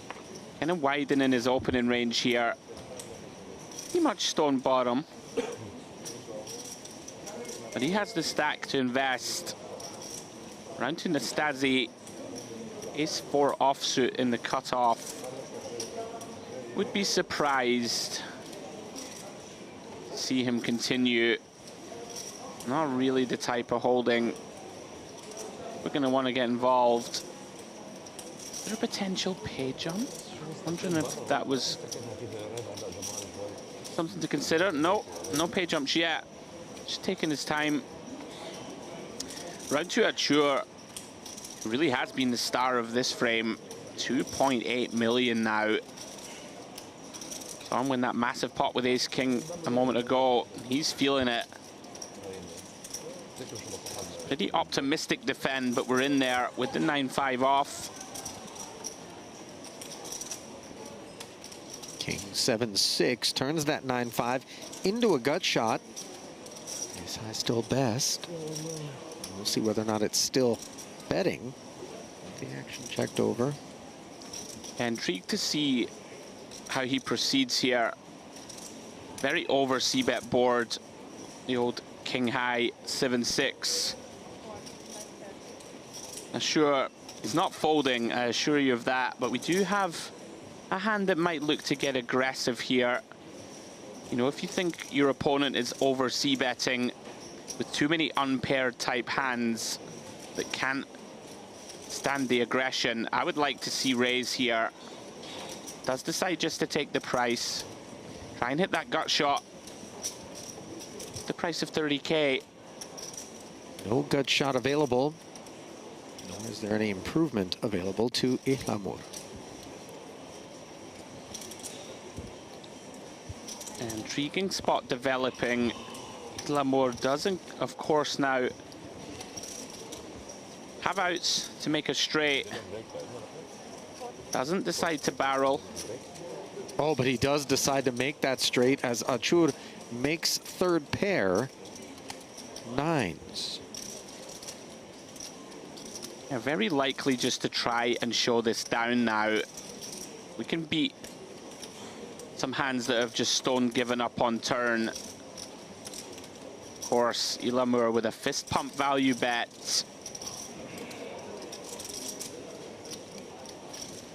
Just mulling through his options sizing wise.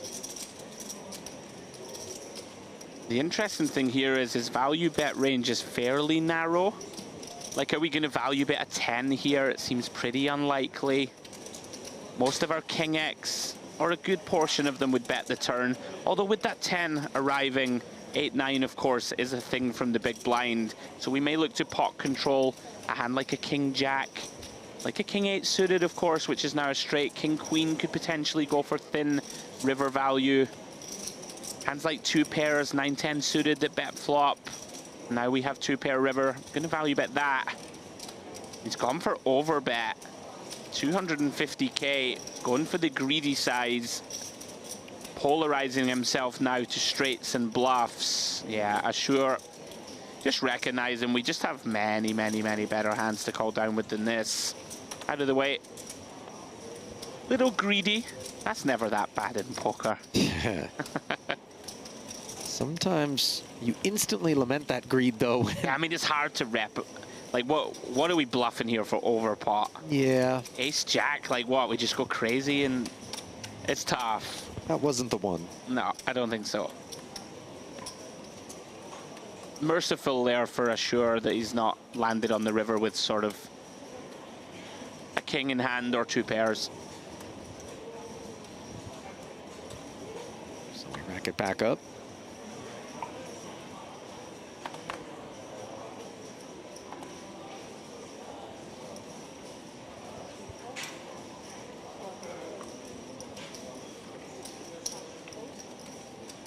He's four suited. Has piqued El Amor's interest. 50 to go, pocket sixes. Getting chewed on by Nastasi. Yeah, this is a pretty nasty spot. We have 26 bigs. And it's so tricky. Like, you don't really want to call. We have 4 ranges behind us that if they squeeze, we can't continue. We don't want a 3-bet jam here. We don't want a 3-bet fold. It's really tricky. I'm actually a fan of just folding this pre from this specific seat, right? From the hijack, like from the button we can continue, from cutoff, much easier to continue. Certainly can continue from the blinds. I really like this. Well done in my eyes from the Stasi. Just a very awkward stack depth to get involved with sixes.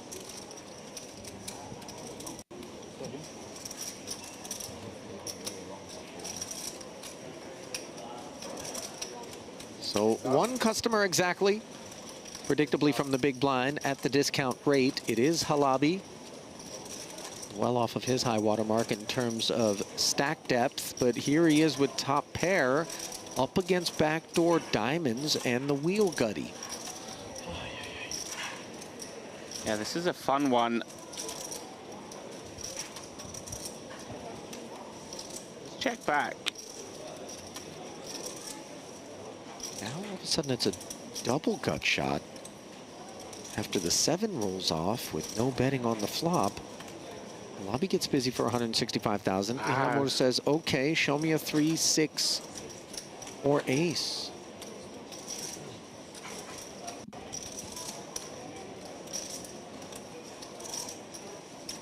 River is none of the above. Backdoor spades come to roost. By the way, very interesting spot this. I would like to have seen Ilhamur take more time here. Like, he does check and thinks, you know, maybe I can just win with a 4.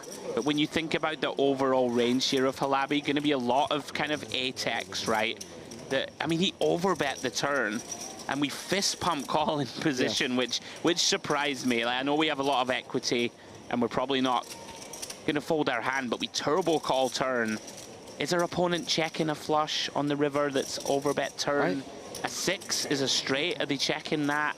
Like, we end up being against a lot of showdown that beats the 4 is basically what I'm getting at. And Ilhamur might have been best served to turn that hand into a bluff. Like, what's Halabi going to do against shove here? He's with an 8, even with 2 pairs, we have so many flushes in position. Bunch of pocket 6s or something like this, 7-6 suited that check flop and got there on river. Interesting hand, but the pace of play is so quick. Yeah. I can't even dissect the hand properly. I mean, it's not PLO bounty quick. Nothing is as quick as that. 17-minute levels earlier here at this Dolce Vita series. In that specific event. But here, it's the classic no limit hold'em, hour-long levels. I'm intrigued by these tanks from the Stasi. Like, are we trying a ladder? Like, I think we are. Because he's taken, you know, 30 seconds to act with auto folds the last few hands. I guess we must have a pay jump imminent. And, you know, why not? If it's close, lock it up. Well, by my count, we've got 99 players remaining. Nobody hoping to be that 99th player, but that person will be receiving $630 less than whomever makes the top 98. Okay, it's a pretty decent pay jump. Yeah, all of a sudden, that's the topic that everyone is focused on.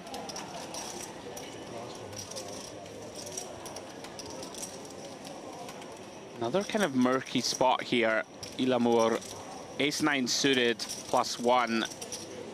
Gets called by +2. Yeah, there's some really kind of non-standard play going on, like tiny c-bet here, 20% pot. Ludka folding King Jack of Hearts on the 8-8-7 Heart Club. I don't think we can fold for this price. Like 2 overs, backdoor straight draw, backdoor flush draw. I think we have to call. Like, Ilamur is very spicy. Potentially c-betting some hands he shouldn't. I would argue ace-9 of spades might have fallen into that category, but does get it done. Give him the red chips he just took from you. You just took from him. Yes, borrow. Till he doubles up.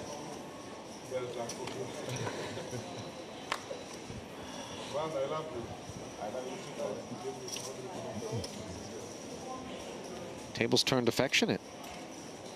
A lot of love. Tell Rochi that.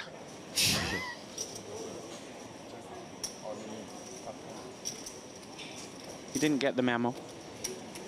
Yeah, Nastasi looking to lock the pay jump. To be fair, not insubstantial, right? Like 20% pay bump here from 3K to 3.6. I'm going to be really honest. I've been watching some Olympics since the onset. Okay. And Rochi looks like we could deposit him on the sidelines of just about any Italian team, you know, and just have, apparently Polo would be the most apropos. Yeah. But, you know, I could see him complaining about a call, you know, from an official. That would be right up his alley. I think it would rise to the occasion, by the way, if we pitted him in that spot. It's just cracking me up. Just kind of looks thoroughly grumpy and not really happy to be there. Well, we never know what sort of trauma over the course of several days of poker it's true. He's endured. Can I do? No, I had When you got the chips, then you don't have to look into your cards. Just raise blind. Next time. Ilamur is a character. Not now. The next time, not now. Don't do it now.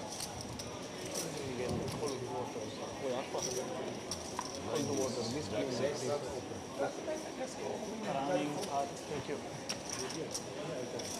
Now we have the space. Because then he will ask how much is it. What about this only?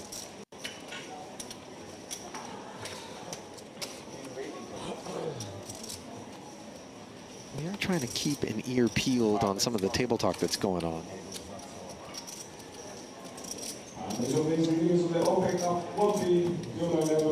Ace-3 offsuit for Nastasi. Yeah, he cops to the fact that all of this deliberation that everybody has suddenly come down with is very much the product of a pay jump that the boys and girls are aware of. Openly sort of disseminating that information to try to get everybody to toe the line as well. Absolutely. There's really no solution, right? Like, we don't particularly enjoy it, right? I mean, you've done thousands of broadcasts by this point. It's got to be a part of the game that it doesn't make for a great viewer experience. Loving these two. Don't do anything stupid announced. Well, in they go. I'm not sure that compliance was asserted by Statue. Still getting an earful.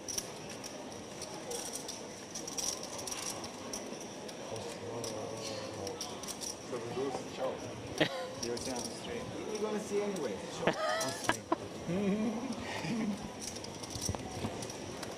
Nice to see very jovial atmosphere between these two.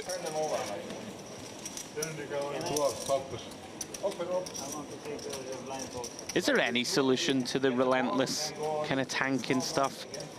What about putting like mystery prizes for the sort of one spot before each pay jump? Or like the bubble, you know, the actual money bubble when people tank for 5 minutes. Like, it's awful, obviously, but we all have to do it, right? We know it's part of it. I'll say that I do appreciate when people preface the behavior by saying, hey, listen, me just want too. everyone to know I'm going to take about this much time per hand. Yeah. This is why, you know, and then the big stack sometimes will be like, well, come on, man, that's not in the spirit of fair play or sporting or whatever. Oh, I'm clocking them as the big stack, obviously. Yeah, yeah. But as often as possible. You got to do what you got to do, right? It goes both ways. Oh, hang on, Rochi. Enough of our talk about tanking and the like. We'll see if he can make the ace-queen work on this occasion. Sends in his remaining 180k.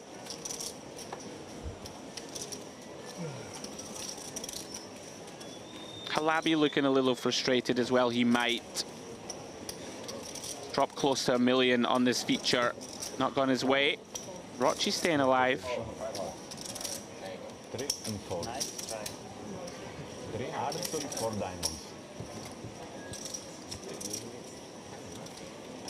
persevering.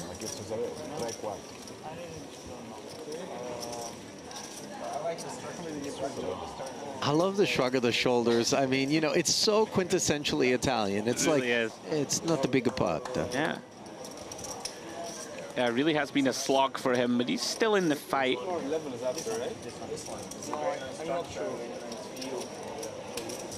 You know, we've presided over some epic spin-ups at feature and final tables here at Merit. In particular, feature tables where we're working our way toward a final table, and all of a sudden, somebody who we didn't anticipate would emerge as a, you know, chip-leading stack when we get down to it. Just finds a sheer God candle. Wow. To just smash the field. And that's exactly what Rochi's got on his mind with a couple of queens. Although if everybody folds, I don't know how much he's going to be enjoying this. He's going to be seething. I'm waiting for the... Come on. I'm not going to judge. I've been in spots where I was like, really? You guys have all called the river for 9 hours straight, and all of a sudden I make the nuts for the first time in those 9 hours, and then everybody finds the fold button? Here we go. Okay.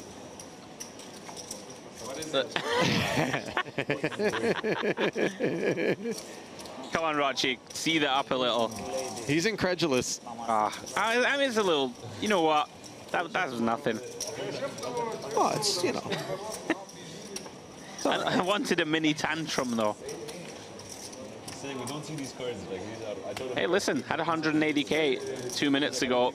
Almost doubles up without showdown. Can't be too bad. 310k now. You need to survive the TV table. Yeah. Then you can go back to normal. Because I have a feeling you are a little bit camera shy. Because there you were raising every hand. Now you try to... Because your girlfriend is watching. He doesn't want to get embarrassed on TV, baby. You need to play tight. My backer's watching. There's always that one. You came here, fold.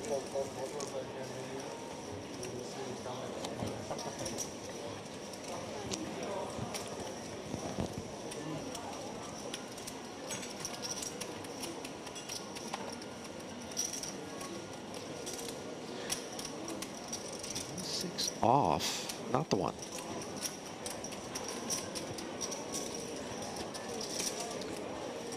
This is stepping out. Edina, we've seen these large sizings from him. Very wide open, ace-7 off. Oh, he is +3, a little more reasonable. Still on the wide side. Thought he was +1. Nastasi with the deuces.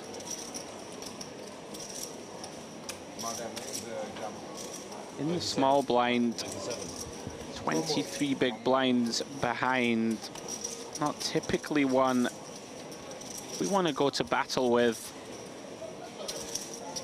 This is optimistic.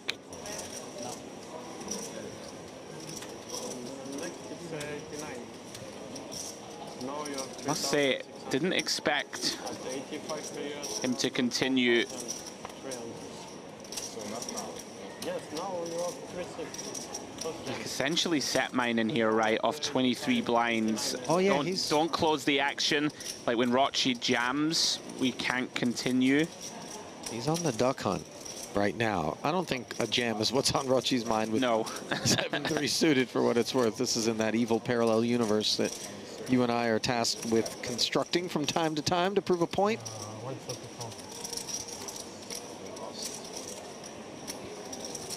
Yeah, it gets out of the way. I like it. You know, we're not facing him in raise. It's 40k more, substantial chunk of our chips.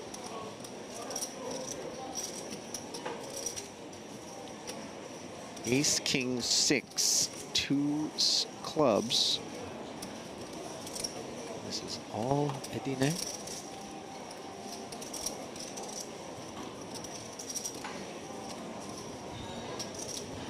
Yeah, interesting spot.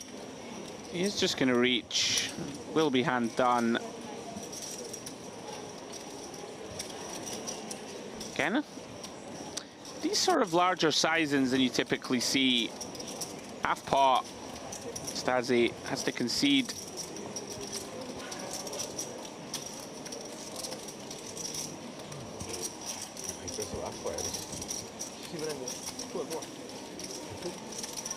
Very steady frame for Edine. Just keeping himself around that 1 million chip mark.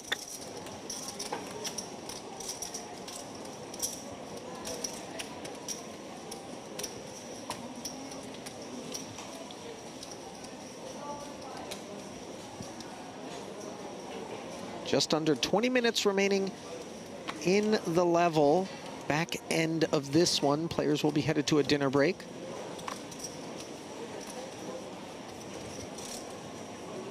If you're just now joining us, this is day 2 action of La Notte Degli Assi.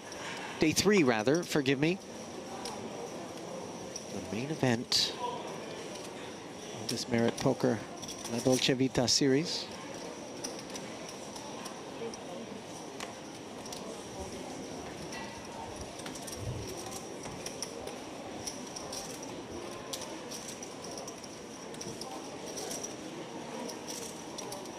Continuing coverage the rest of today, Buda tomorrow, crowning a champion on Sunday evening. I believe the plan today is to play down to around about 4 tables as we see Rochi send it in. 260k. Tough spot here for Solak. Blind on blind, ace-4 figures to be the best hand most of the time. Not a fun situation though. 10.5 bigs against a player that I think it would be fair to say we are going to have on the tighter side in our mind when we look to Rochi. Solak not loving this. It's going to cost us half our stack. Yeah, he makes a nice tight laydown. Like it. The kicker. 4. You? 8. Good. Was the highest card. So Rochi, nibble by nibble, little by little, he can work his way into contention once more. It's so important in these tournaments, Andrew, when things aren't going our way, to try as best as possible to maintain a positive outlook, just because, you know, first off, it can be a little bit embarrassing if we're just moaning and moaning and then all of a sudden we spin it up. Sure. People are like, everything okay now, buddy? It's true. You know, just the etiquette of it is a bit of an issue. But then, you know, for me, you're never playing your best poker when you're in that headspace. It's 100% true. You know, positivity, good vibes, all that stuff, certainly a thing. And you certainly just enjoy the experience more, which is an additional plus point. Yeah. But it's true, and it's, you know, I mean, you can never think, certainly myself, lifetime, I can't remember a time I was grumpy and fed up at the table and found momentum. You know, you got to keep that positive outlook. And of course, 1 hour clock makes things a lot easier. You just have to hang in there, right? Keep yourself alive. You're going to find spots. You know, this is a spicy table. Someone's going to give you a spin. Keep yourself in the hunt. Stanciu trying to do that now. Min raising from +2. It's been a struggle bus for him on the bulk of the outing. I like this a lot, by the way. Suited ace-6. We don't have to open shove this one. 12 bigs to start. You know, we still have a little wiggle room. We can open for, still have some steals. Somewhat unfortunate to run into a superior ace here, but we do have the betting lead in position. A lot of boards here where we can still take this pot down.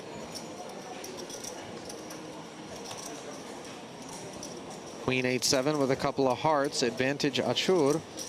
Second pair. Now is where we have to earn our money. Obviously not fun to have to start barreling into this board. We are going to start with a small bet. 25k. Try and fold out. You know, there aren't too many hands that will fold here to a small size, but there are some King X in there that we can just get out of the way. Potentially, if our opponent somehow has a hand like an ace-9 or something, even that should continue for this size. So not many hands are going to fold. Just basically praying that the big blind will get out of the way.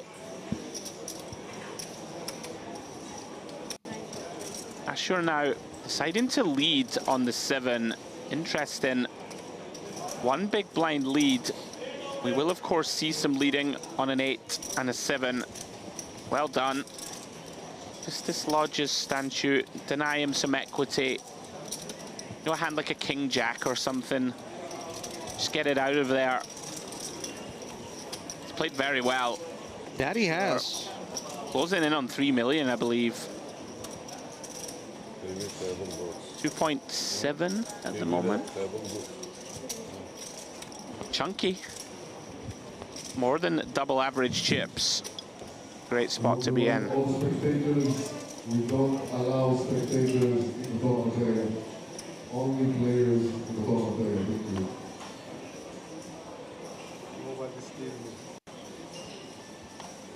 Pocket 10s for Edine up front. Already the first guy.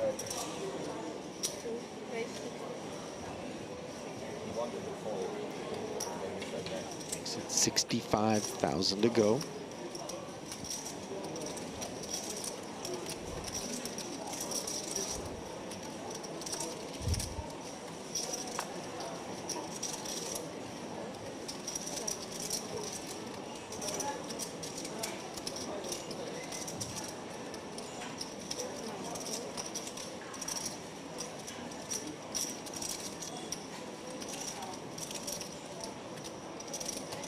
The big blind of Halabi, he can be sticky. We saw him earlier correctly call 2 streets. Pocket 4s. Was it? That was 7 deuce. The 7 deuce. 7 deuce of clubs. That's right. Ace 6 deuce. Yeah, this is optimistic. I'm not a huge fan. I think perhaps frustration creeping in.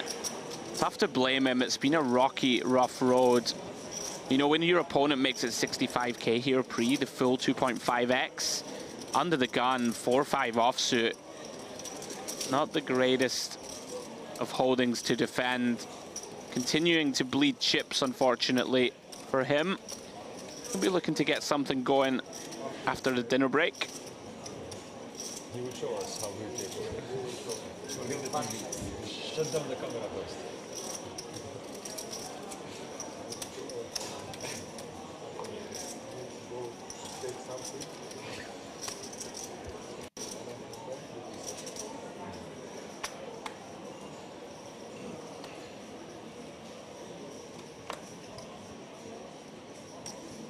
Dust up front for Stanciu. 7s for Lutka. Makes it 50 to go.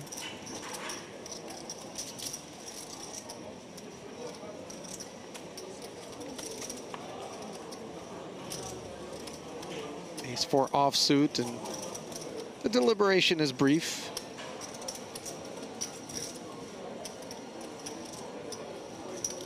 Jack says, I'm your Huckleberry. In the cutoff, flat caller. Not really sure about this one. Yeah, again, very wide. Has been a feature of this table. People willing to get in there and mix it up. I'm with you. I think this is too wide. You know, facing a very shallow open, right? Like, look, 18 bigs is opening the pot. Queen Jack off, optimistic. Adine compelled to complete with ace-9. Another one of these hands feels a little too strong to fold, but we don't love it. No, it's not one of those hands that's going to make a whole lot of chips. Yeah. In the typical development, which is like a one pair sort of situation. The 7s are performing quite nicely on this particular board. Yeah, pretty much the best flop possible for Lutka that doesn't contain a 7. 190k in there. Got to protect it. We have 2x pot back. Yeah, I like this. Just go ahead, clean out equity. You know, we're happy to just stack off here. If we get raised, so be it. We'll be up against enough flush draws. Some 5x from the big blind if he were to put us in. Kind of interesting, Adina does have the ace of diamonds in hand. But again, we're against an 18 big blind. Effective stack to start the hand that opens here. Going to be a lot of overpairs in there. Going to be some ace-x that beat us. Yeah, I like this. Nice to have the ace of diamonds, but just not much playability against the shallow stack. Well done, Lutka. Every chip now, of course, so valuable. Keeping ourselves afloat. While we wait for the heat.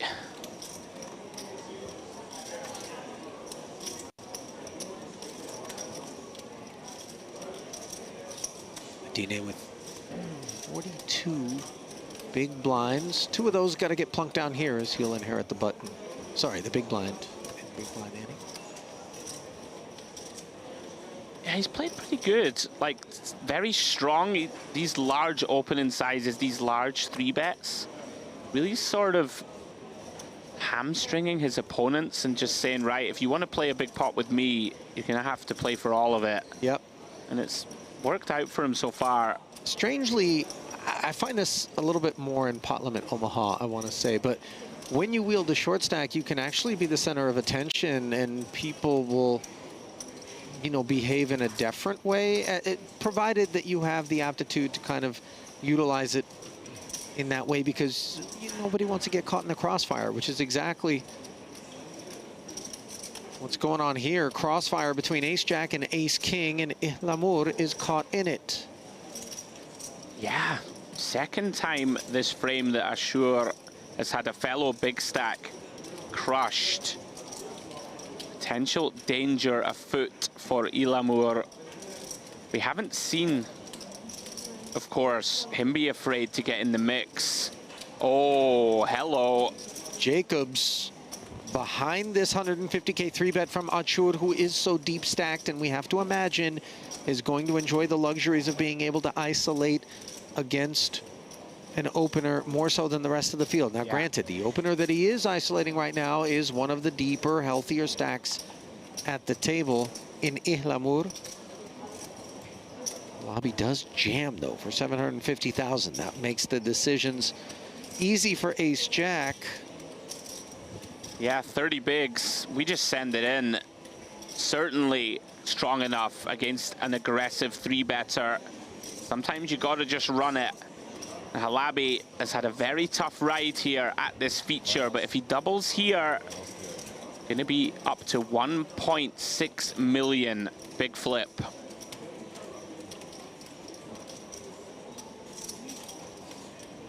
So here we go. Achur finds the ace on an ace-6-5 board, and you see Halabi disgusted. It's not over yet, but he is hook hunting.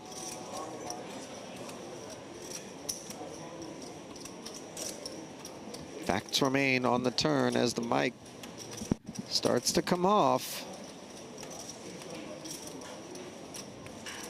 Is that the magic recipe for what we know to be a one-outer? The answer is no. And boy, Halabi got out of here in a hurry. Yeah, he was visibly frustrated throughout. Understandably so. Nothing went for him. But Ashur, 3.5 million now, which is a monster of a stack. Wins a massive flip. Vaults up to 145 big blinds. He's going to be a force. Commiserations to Halabi. Very frustrating couple of hours of poker. Just didn't go for him. These things happen. Fortunately, loses the big all-in confrontation.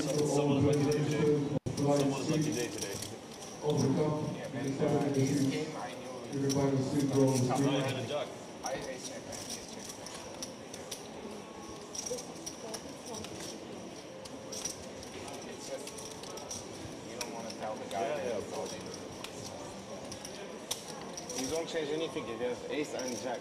Same. It stays the same if you have one ace and one jack. It stays just, you know, once you hit the ace. He has one on the cup, you can start taking your seats. We play on the yellow tables on the right side of the room. Tables 1 to 6 on the here on the table. 7 and 8. 7 suited, not enough.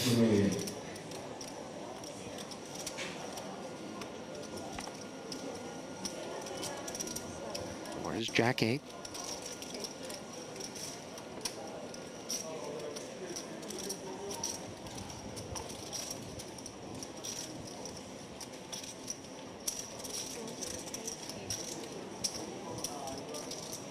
Pocket queens for Stanchu. In the face of the 80K open by Adina, who sizes up appropriately on the button and uses a candidate that is within reason. Stanchu jams for 165. And Adina says, okay, let's do it. Yeah, another all-in moment. Stanchu at risk. He's been very, very patient. Gets it in good. Looking to hold on here. Adina, though, a decent amount of equity. Jack 7-7. The queen's performing well. Perhaps the headache beginning to broaden. Ah, and perhaps not, as an ace on the turn smacks Adine.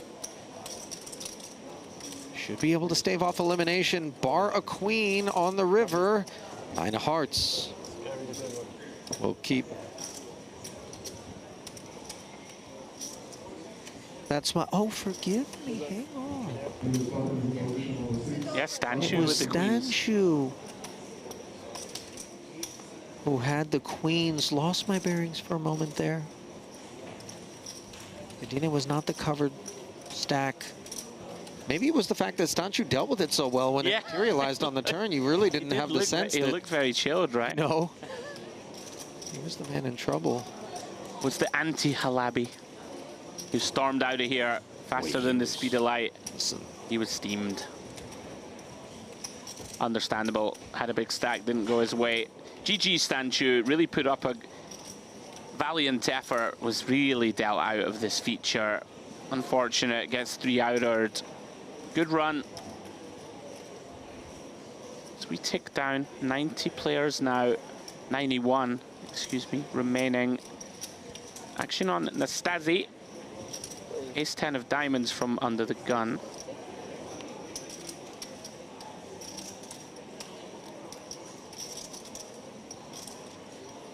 $50 to go. Mochi, 310,000 in front of him now. So expressive. I think that's a little bit of a tell. Really like this, by the way. Super disciplined and not doing well. No. Versus under the gun. Oh, hello. And look at what materialized behind him. An ace, queen, and 2 10s. Solak playing his hand as a flat. And now, might not should be thinking that the squeeze is available. Yeah, I mean, I think we just 3-bet call off here. You know, both opponents with 20 bigs or less Very interesting spot for Solak. We have 16 blinds to start the hand. Nastasi's been very tight, so I don't mind just calling pre. You know, when we just jam, we're going to fold out all the worst hands. This way we can keep in some of the hands we dominate, like an ace-10. Of course, the problem with that is it does open up action behind. Big decision coming for Solak in my eyes. I don't think Nastasi can call off here or put it in with ace-10 suited. Doesn't close the action. Solak can have traps.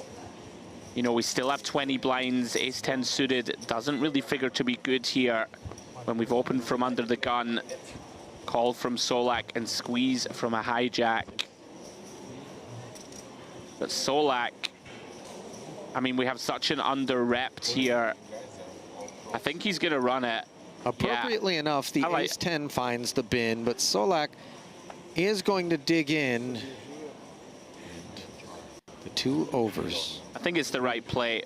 A 3-2 dog against Achur, and I think Achur in particular, as big as his stack is and as broad as the range would be, the ace-queen performs a little bit better against him in this spot. Agree completely. Perhaps some others. Ace-jack 6, welcome to a double up, Mr. Solak. Boring, of course. The 10, the running king-queen. Jack. The turn and an 8 on the river. So Solak will submit his stack over for some accounting, and then it'll come back duplicated. Yeah, very nice. First little speed bump for Achur for quite some time. Well done, Solak. Finds a double, taking us into the dinner break. Well, for some, it can't come soon enough, given that their stacks are now off of the levels they were at to start the last couple of hours. And for others, perhaps this is met with a cooling effect because they have been running hot. So then, as the players head to the break, yours truly, Ali Nishad and Andrew Headley, will do the same. Stay close, though. Continuing coverage of day 3 of this main event here at Merit Poker Series. Dolce Vita comes your way in about 20. Welcome back, guys. It's time for a little bit of fun. What better than Who Am I poker variant? Andrew? Right, basically, guys, we have cards corresponding to famous people in the poker world. Myself and James will both select a card and hold it on our forehead for the other to see. Then it is our opponent's job to ask a series of questions and try and work out who that famous player is. Simple. Yeah. Let's get to it. All right. No cheat. Oh, you pick a card. I don't like that. There's a card upside down. This is Screw up. This is the one. This is some sort of collusion That's going on. upside down as well. Yeah, but this is... Every time I know with what the happens. edge. Oh, wait, and obviously we're not allowed to look. Yeah, but we look at... Right. All right, now we have to... Yeah, easy. Resort to the laptops Right, to see who we've got. Let's show the camera. Right. Okay. You're very far away. I am. You're very far away. Right. So who get rock, paper, scissors for the first question? Seems fair. Okay. So 1, 2, shoot. Okay. 1, 2, shoot. 1, 2, shoot.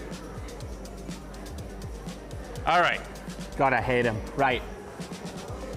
So wait a minute, who are you? I've got to familiarize myself with these. Okay. All right, let's go. Am I a Phil? Oh, that's a pretty good question. No, you are not. So that now it's my question, right? Because you got it wrong. Yeah, I guess that was quite sharky. Do I work at Merit? It's a sharky question. Hey, very sharky. You do not work at Merit. All right. Do I work at Merit? As far as I am aware, you do not. Okay. Unless you're like behind the scenes or whatever. Okay. Okay. All right. I'm going rogue. I'm going aggressive. Am I bald? Hey? Are you what, sorry? Am I bald? Am I lacking follicles? You do not lack follicles. All right, very good. Please continue, James, with your inquisition. Am I from North America? Oh. No. Oh, okay. All right, hang on about this. Let's see. That could work. No. Go on, I'm just going to do it anyway. Do I have a beard? Facial hair. I'll change it. Facial hair. I'm answering your first question, and the answer is no. You don't get to ask a second question. All right. Okay, please continue. God, this is quite tiring on the old arms, isn't it? Need some plasticine. So, I'm not from North America.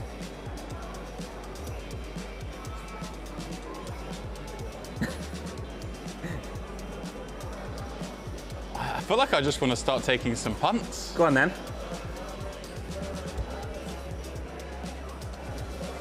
Wait a minute, there has to be some kind of a punishment for each failed guess. No, hang on a second. Don't you come up with... Because he's otherwise... He's trying to change the rules just because he feels like he's gone a little bit behind. You're like, oh, I'm just going to start punting. Yeah, I want to punt. All right, go on. Have a punt. Have a go. Am I Patrick Antonius? No, you are not. Right, hang on. Am I going to punt or... Right, wait. He's ruled out. This is a lot harder than I thought it was going to be when we started off. I mean, I guess... Can't be you. Can't be them. No facial hair. He kind of has facial hair. Oh, it can't be him then. Hey, you know what? We're getting close. That means you must be. All right, I'm gonna have to follow your lead. Is my first name Phil? I feel like I'm a Phil. I'm a Phil, baby. You are not a Phil. Oh God! Right. Well, that's good. I'm ready to punt also now. Not that. I asked about the baldness.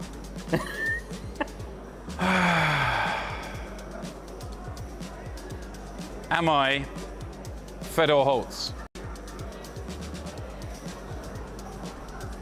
Yes, you are. God damn it. Am I Maria Ho? You are Maria Ho. It was there, I had it. Damn it.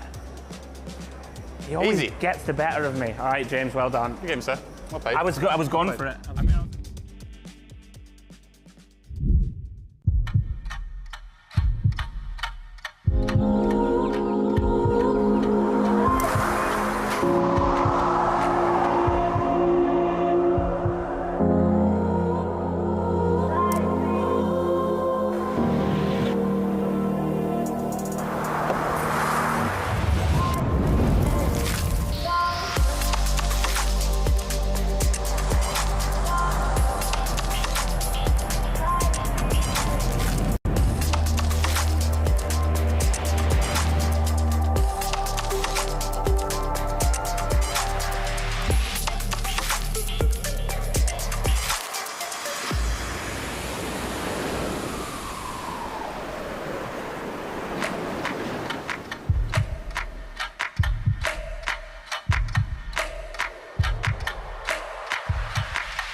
Your unique journey starts now.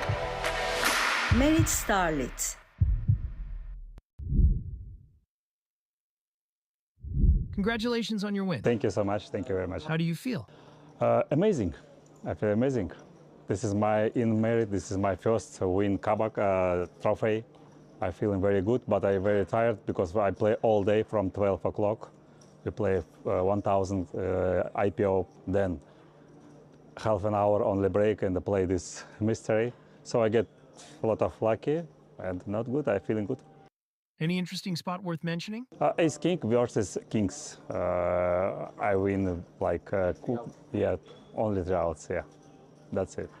And the last hand 7-8, Jack 9, flop Jack 8, Jack 7, turn 8, and that's it. Finish.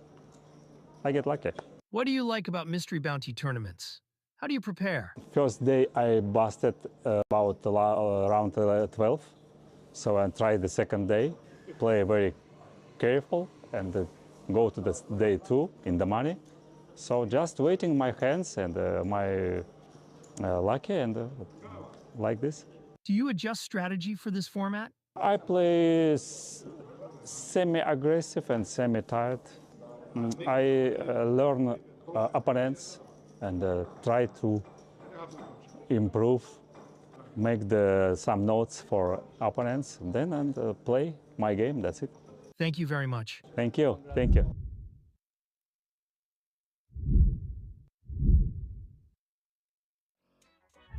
Okay, so round 2, I'm going to take on James, who, well, fairly dispatched Andrew in the last one, it must be said. Well done on that, by the way. I mean, it wasn't really hard, was it? It's like the early stages. Now I've got to play the endos. Do you want to pick it first? Is that your prize?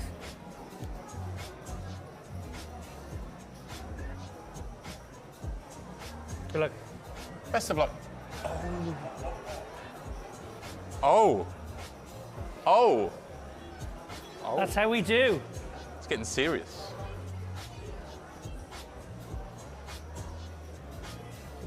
I'm this person. I got this. And you know what? You're the challenger. I'm going to let you go first. That way I've got an excuse for my lose. Do I have a World Series of Poker bracelet? Do you have a World Series? He's been off, like, just partitioning this group whilst we've been playing. You do have a World Series of Poker bracelet. Alrighty. I'm going to go for my new big divider. Are you? No. I keep. Oh, sorry. Of course you do. Yeah. Just because you and Andrew never got one right doesn't mean that that's got not one right part at of the the game. Is my name Phil? Your name is not Phil. Am I North American? You are not North American. Oh, time limit, clock. Working here. Where's the clock? Do I have more than 2 WSOP bracelets? First of all, he's testing my poker knowledge to the nth degree. So do you have more than 2? You do not have more than 2. Okay. I'm not North American, okay. Do I commentate on poker events at Merit? Specifically at Merit? Specifically at Merit? No. Okay. You do not. Worth a try. Am I a man? You are a man. Am I a World Series of Poker main event champion? You are a World Series of Poker main event champion. Am I Chris Moneymaker? You might just be Chris Moneymaker. God damn it. And that's how the game is played.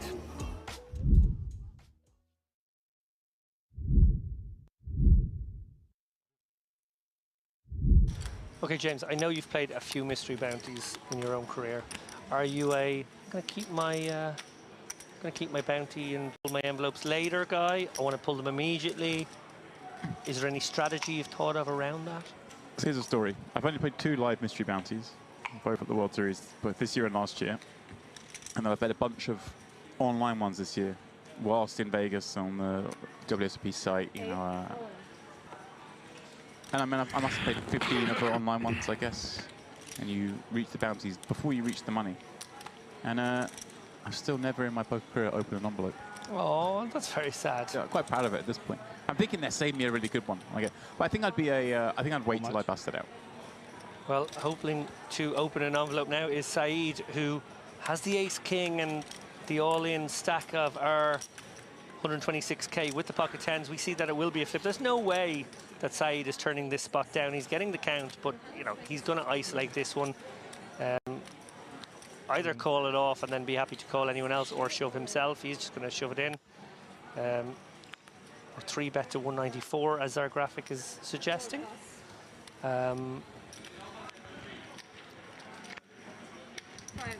That's going to clear out all but the good hands, and there is a good hand. Gavish in the small blind. Dreamy situation here. He does cover for a start, so can pick up one of these bounties, but Saeed covering both. If he can spike an ace or king, could pick up 2 at once. Now, Kolotyuk not really going to consider this ace-8. He might peel the ace first and get excited, but once he sees that 8, it's a wry smile. And wow, 3-way all-in. I complained we had no premium hands there a few moments ago. Yeah, this is a hand that didn't need mystery bounty element to make it this way. And here we go. Gavish pretty a little upset to see that he isn't in better shape with these 2 queens. Yeah, and Berthold would have, fancied his chances of having the best hand when he put this shove in. Now he's in quite bad shape here. Just 20%. Monstrous. The ace, king off, and queens. Yeah, big pot, not just because of the bounty equity, but if Saeed holds, he'd be up to $500,000 in chips. What a great spot that'll be in this bounty, as you just referenced. He'd cover everyone at his table comfortably. You already mentioned the bounty worth about 5,500 a pop, so he's eligible to win an additional 11K in equity here. Yeah, Gavish can win, what, 5.5K himself, and has none of that equity, as you mentioned. He doesn't access that side of the puzzle. But if he were to spike here, suddenly he's in the game. Very much so. Saeed obviously looking at that sort of $500,000+ stack at the end of this hand, abusing everybody for the next maybe hour or so. That would be the dream. But at the moment, queens in the boxies. Gavish looking to pick up 1 bounty and get a triple up.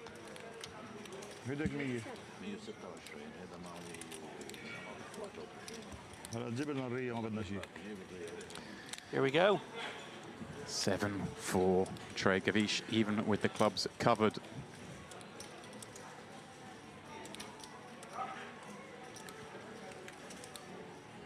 Our first big pot of the night. Plus bounties available. Is it going to be Gavish who picks up the first one on our table? Just has to fade that ace, king, or 10. So he'd still with a chance to eliminate 2, David.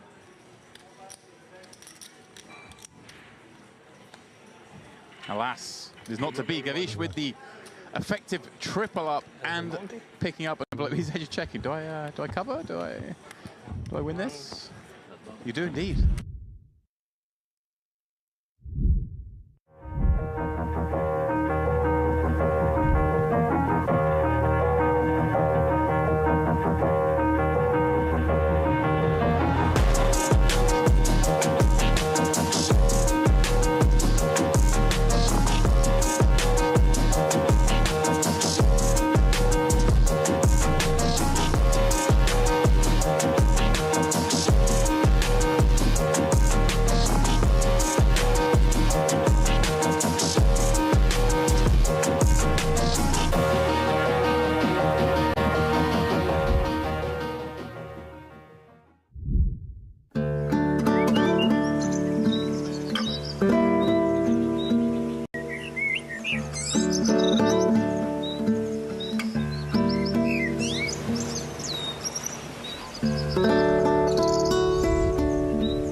I don't pull them for 2 reasons. One, if you have yours in your pocket and you are maybe like 2-handed or 3-handed against the person who hasn't pulled theirs, you can start doing some deals with the equity of the bounties in mind too, which I like. And 2, and this is the main reason, it really, really annoys people when you don't pull them.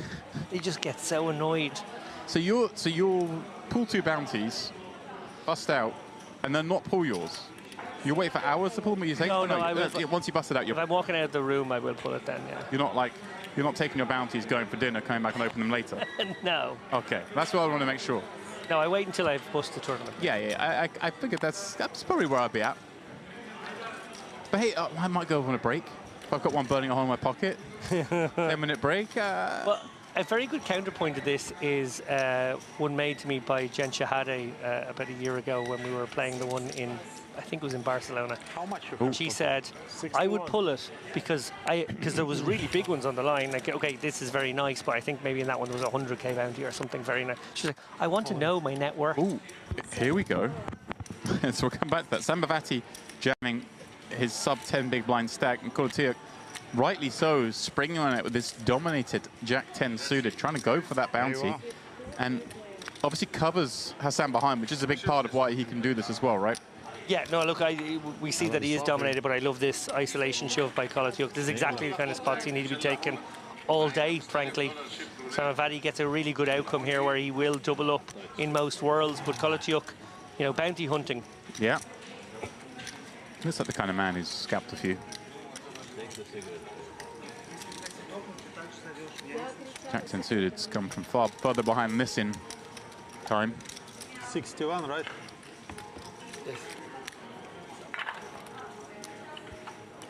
Here we go, an ace-queen 8 flop. What looks so good for ace-jack has materialized with the double-ended straight draw. 10 is no good anymore. For Kolotiuk. No longer looking for 10, but look at that, the kings and nines, and they're all live. Showing folded cards, David. He is, all his outs are still in the deck. Just one card to pull them. Sambavati will be back in a position where he can start bounty hunting. Oh, there it is. Yes, there it is. The king on the river. Kolotiuk, the second player at this table to pick up a bounty.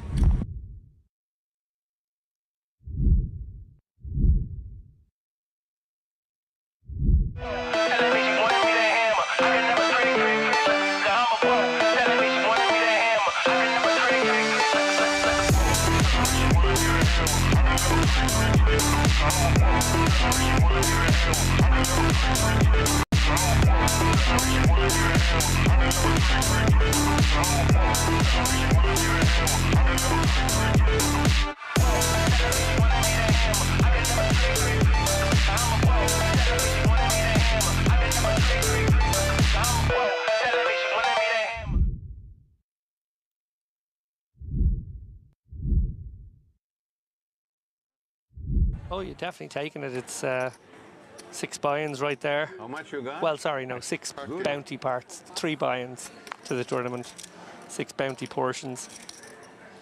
Gavish with the Johnnies here. Gonna look for action. At this stack depth, I don't think these become too hard to play. You're looking for action here. Obviously, notoriously a difficult hand, but that's generally at deeper stacks. And only if you've got superstition working against you. James and I had some chats over dinner about superstition in poker. We'll come back to that in a moment because we see Gassan with Big Slick here in the small. These guys, similar stacks. Yeah. I think Gassan covered again against Gavish, so yet to be able to deploy these big hands in a spot where he could actually bounty hunt himself. Well, the action does go on there, but we'll quickly pop on over here again because it's envelope time as Zan has made it 65k. One assumes, given that Gavish covers, he's just gonna kind of run it, but again, it's maybe scary against this man that they seem to be aware is pretty solid. Right, yeah. I think Jack's too much hand. Oh, here we go. Here's a man giving us the full sweat. That's for the what we fans. like. Okay. Oh, we got the 3 zeros again. 2,000. 2,000. Okay. Okay. What I'm loving right now is we're moving from these smooth still cameras and these 1 shots and 2 shots from the table. Gavish does just decide to say, hey, let's just run it. Suddenly we're frantically over to the tombola. It's like an episode of VR. It's just like that.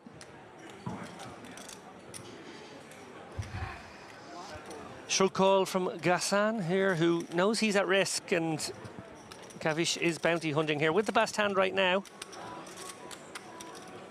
Big pot, 670k in the middle.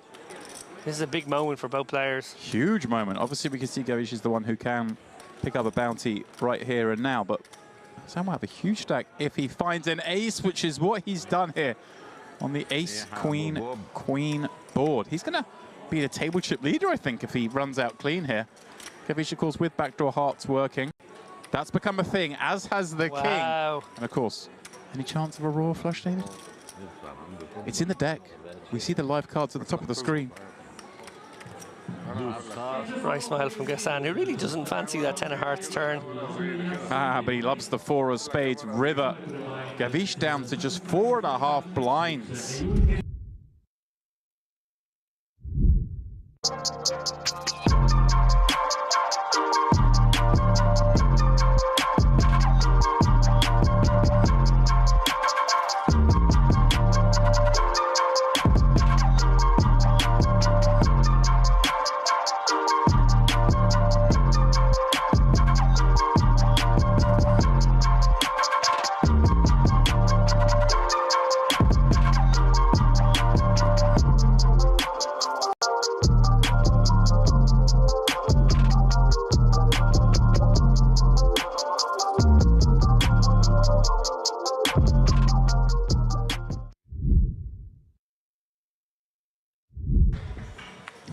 By the way, credit to Turuguru Beninoff on that last hand. Yeah, the pot.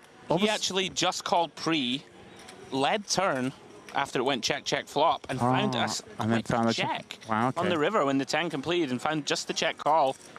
Yeah, I mean, very well not to get stacked or lose more. Right, he lost 75k on the river, which was only half pot. And yeah, I have to confess, I was too focused on the bounty portion. Not enough on the action going on, but he's going to like this action because he's found the boots up against the Cowboys. And this is going to be a big one. Goodness Hijack me. versus small blind in a bounty, and he covers. What a dreamy scenario. Having, like you say, just saved so many chips in that last 10 where reasonable to presume he would have lost a lot more. Now he's going to have the opportunity to not just, you know, effectively double up, but knock someone out in the process. Such fine margins, little deviations in these mystery bounties. Of course, so much now. Does Levine have options here? Does it look like, hey, if Tulip Bergenoff's 3-betting here, he's going to 3-bet Call Me a lot because of the bounty? Sure. Or does he just go, hey, it kind of looks like that, so therefore he's going to have a lot of weakness, and maybe I just slow play this hand? I think, you know, with the blinds having gone up also, right? 10, 15K, we've started this hand with sub 20 blinds ourselves. Seems unlikely that our opponent is going to 3-bet fold too often. He should have some in there, I would imagine. But he has just put it in damps and gets the bad news that he has run into the ultimate cooler. Here we go then.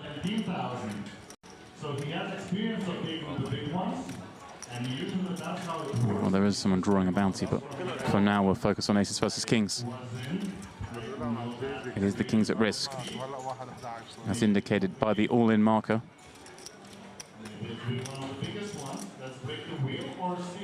Ace 10 deuce, all but seals it. Running queen jack, the most likely way out. A 20,000 bounty gone. Tulip was like, I'm about to win a bounty, and whilst I'm in this hand, I've somehow lost equity. This is cruel. 6 on the turn seals it. Well, he can't win the 20k bounty. When you are lucky, you are lucky. But he's going to have another pool.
They must have had a perception, Demps, that Halabi not going to be 3-bet shoving very wide here. As I say, before you came in, we saw him kind of very surprisingly fold ace-jack, although that time was against 2 queens, but was getting the price basically against everything but jacks plus. Right.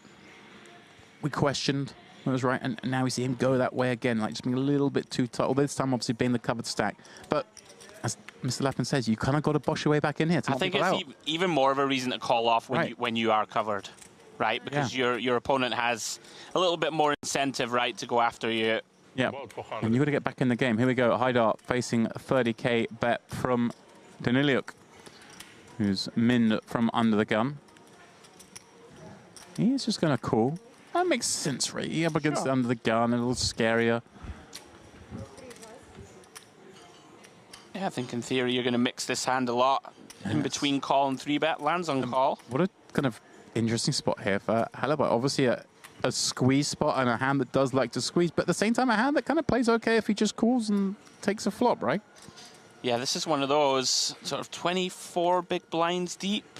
Could certainly shove this one. Can definitely call. See what he decides to land on. Doesn't look like a man who's going to jam. To me... Remember turbo jam the last time with the ace-7 suited. Yeah, does decide just to call and likely going 4 ways. Oh yeah, Kolatiuk obviously covered by all, but 8-9 suited. One of the hands you love to see in a spot like this. Beautiful looking hand to peel for one more blind. You kind of know that he's the one most likely to get action post-flop if he does find a piece of this. Obviously works against him when he flops draws. But here we go. That's a pretty big draw for 8-9 of spades. Up against the 2 9s. I wonder if he just decides to lead this now. Yeah, just take the option away from everyone else. Or actually, wouldn't mind open shove here. Yeah, I wonder if, because you just make out the ace highs fold, right? You only really get called by overpairs, and you do fine against those. If you check and everyone checks, and now it comes like the queen of diamonds, you just, ugh. 100%, yeah. If you can just fold out equity.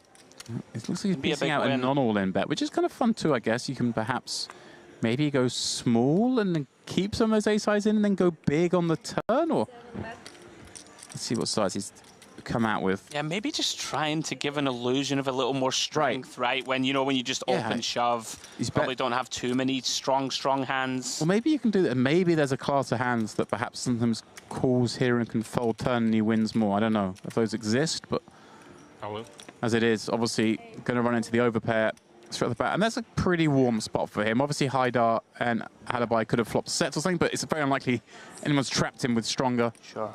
Wants to deny against flush draws behind. And now Kolatiuk will call and see that he started this hand in terrible shape with 8-9 v2 9s, but things have got a lot better courtesy of that 7 of spades, 5 of spades flop. He's chasing straight and flush draw. Daniliuk with a chance to scalp a man. If he doesn't though, he'll be down to just 50k himself and will be in the big blind next hand, so effectively he's at risk here too. 4 is good. Can he fade? One more card.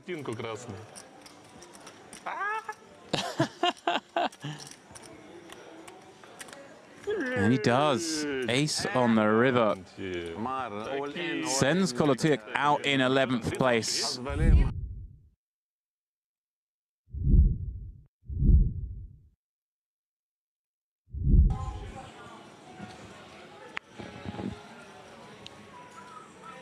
I was saying to James, as you were on your well-earned break, kind of selfishly want that 30k to remain into the sort of 3-handed, 4-handed, like, because you don't see it very often, right, in these tournaments. Often it just disappears, you know, off the prize pool earlier in the piece, because it really will change things a lot, right? Like, if that 30k is still there and there's 3 of you left, third place is 11k, right? And if there's a 30k in there, oh yeah, it changes everything. We see here one of the shorter stacks here, Al-Maimar. Was he the shorty? I think he might have been second shortest or shortest.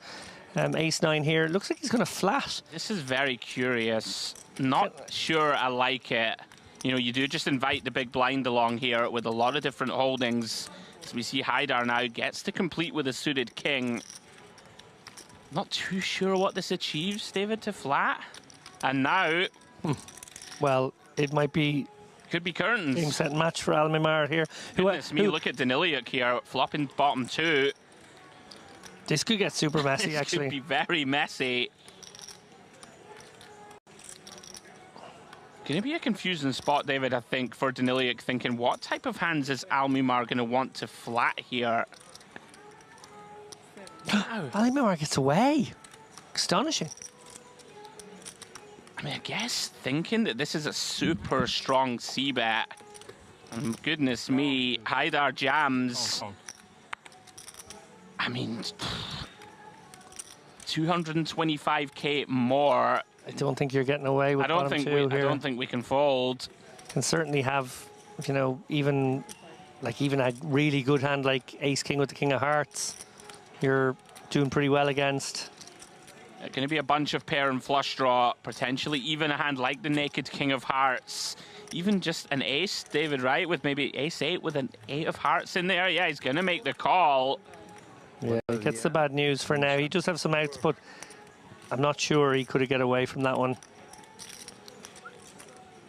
And yeah, had the ace 9 shoved it in, Haidar would have got out of the way, and Daniliuk would have no doubt snapped it off to try and take the bounty, and would have been in pretty good shape right now to do so.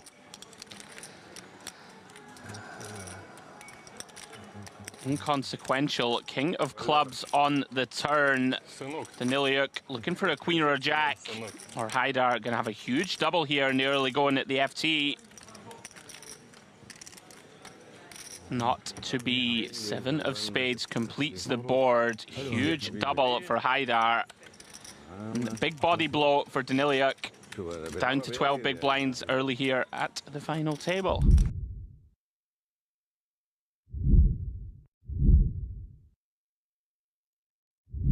Anyway, it looks like Georgie. Joe, I think he pull it. I don't think. I don't think he pulled it, but I think he might have like searched for a friend. I think he might have a lucky friend out there, and I've seen that happen in this room during the mystery bounties. I had the privilege of calling a mystery bounty here on my very first visit to Merit, and a lot of people believe in the lucky friend. Yeah, it's everywhere.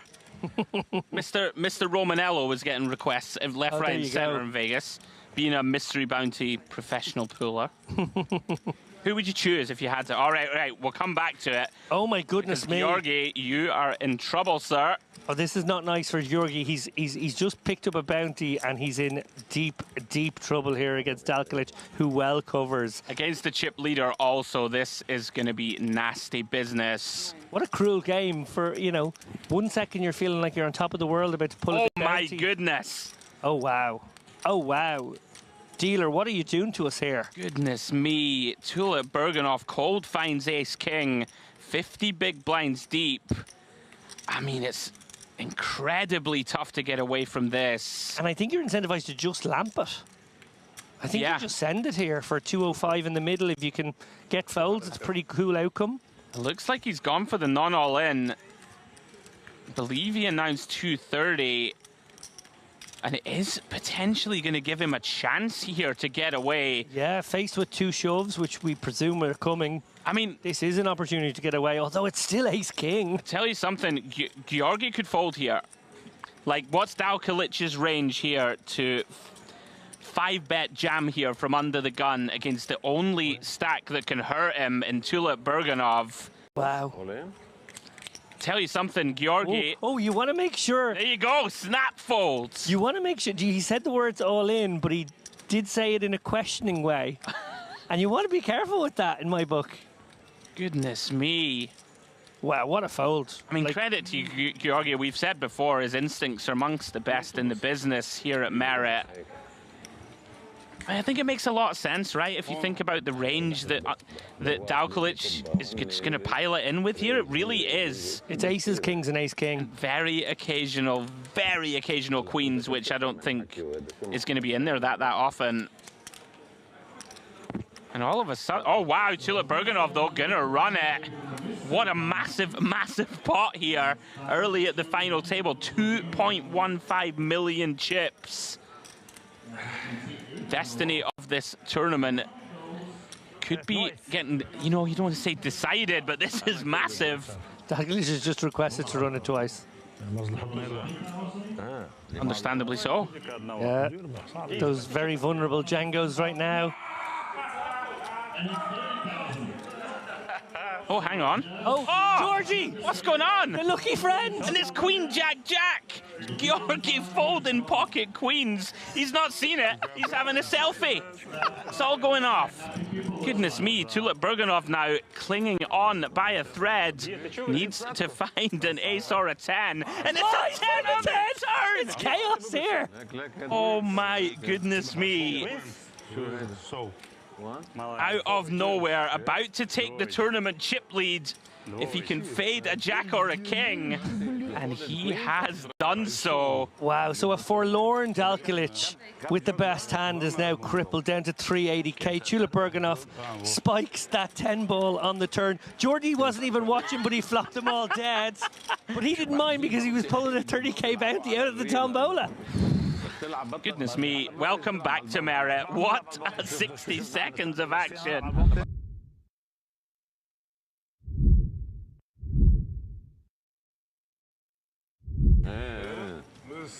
Next time I will bring my friend with me. Credit to the technical team there, by the way.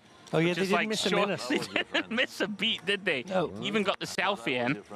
Yeah, we have the biggest showdown in the tournament so far, and we still managed to whip round and find a player pulling an envelope who wasn't even in the tournament. Bob, if I win a bounty... I know, I was looking at him. I was like, I don't know who that is. I don't know who that is. Right now, there's nothing left. Georgie's gone again. 10,000 still. Yeah. Right, focus Andrew, focus David. Back into the action. Saeed here, ace queen. Makes it 40k. Interesting now, because I think that's basically all the big bounties have now gone. Oh, how's this for a troll? Back-to-back Django's for Dalkilic here. He is going to get called and looked up here by Saeed. Can they hold this time, Andrew? Goodness me. Conclusive proof we are living in a simulation. It's the kings. I mean, if he can hold here, he's going to be back up second or third in chips, I think. Are they the same two kings as well? I think they are. It might well be. Here he comes. Eli Saeed in there. Obviously an easy decision for him. 750k, very much back in it if Dalkilic can win this one, if he can get the hold. Oh, well, he should be okay this time. Pretty good start on the king 9-5 two-spade board. Just fading runner Broadway. Yeah, average stack right now about 800k, so this is basically back to average for Dalkilic. Not bad.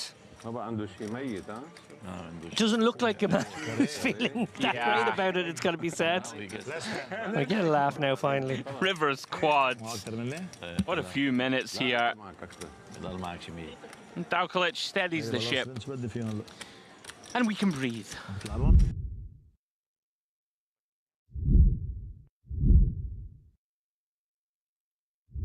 Yeah, agree completely, and they're pretty good with it here at Merritt, you know, for the most part, unless we have kind of streaming restrictions from our end. Normally I allow the players to sort of write their own script, as they should. Tulip Burganov here finds pocket sixes in the cutoff. More than strong enough. Does he potentially have a clunky shove? I'm not sure of the exact stacks behind. I think Dalkilic has 30 blinds on the button. Well, Georgi with 20. I mean, you certainly could, I think, actually. It's kind of close. Yeah, I think if Dalkilic had like 25, you'd be happy enough to do it. Yeah, potentially thinking to himself that he can raise call Georgi, potentially. It's not exactly fun for 20 blinds. No. With a hand like sixes. But in Georgie, he definitely has a candidate who will go with all the wheel aces. That's it. Oh, look at Georgie's instincts, razor sharp there. That was a genuine spot. And a spot I'm sure he's taken in the past. But just spider senses seem to be working. Yeah, it does get away from it. Haidar does defend with the queen three of clubs. Worth noting a little adjustment by Tulip Burganov to go 2.5 yeah, there I hadn't as well. actually noticed it. Well, here we go. Oh, well, this is going in.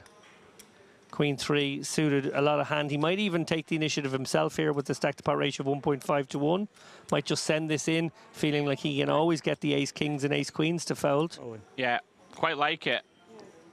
And he has done it, David. You've called it. And it's a little wonky for Tudor Bergenhoff, who obviously has the backup of the gutter, and he has also got a club in hand, but, you know, he's up against probably the tightest guy. Sixes. I have so many outs. Looks like it has gone in. Tudor Bergenhoff makes the cry call. We are going to the races. And big old pot, 1 million in the middle. If Haidar can get there, he's right in the hunt for this title. And look at this, 4 of clubs, I believe. Does get there on the turn. 7 doesn't make straight. Straight flash maker. She's trying to give Haidar a little sweat there.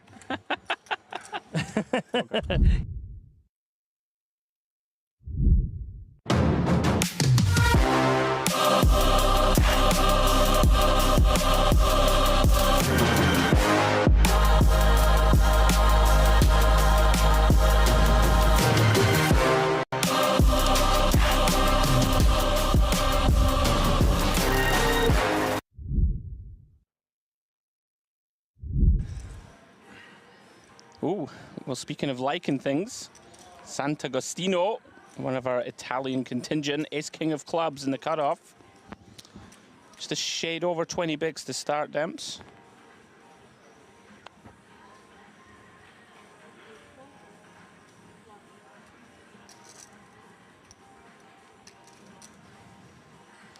And round 2, Koza, ace 4 offsuit in the big.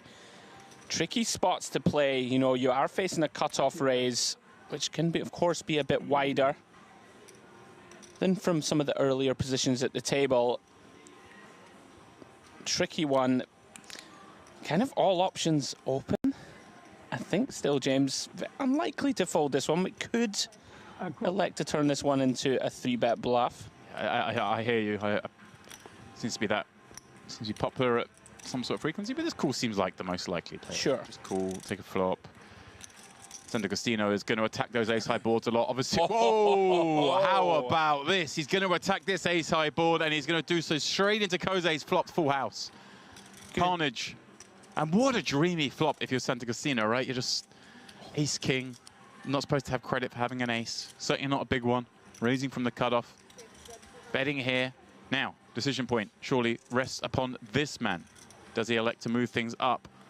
Yeah, I mean, it's one of these spots where we just have so much hand, right, that I think people feel inclined to just slow play this one. Like, we block the entire board. Right, a lot easier to raise if you've just got a 4. You just have a naked 4, of course.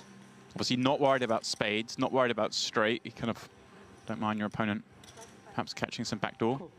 And he does a little acting job there. And then makes the call. Talent agent on the phone already. Yeah, I wonder. I mean, the funny thing is, Sant'Agostino's probably thinking, "Oh, great, he's got an ace." It could be. He could perceive an acting job as. Oh, what's he doing here? Is he rechecking the cards? He's going for the recheck.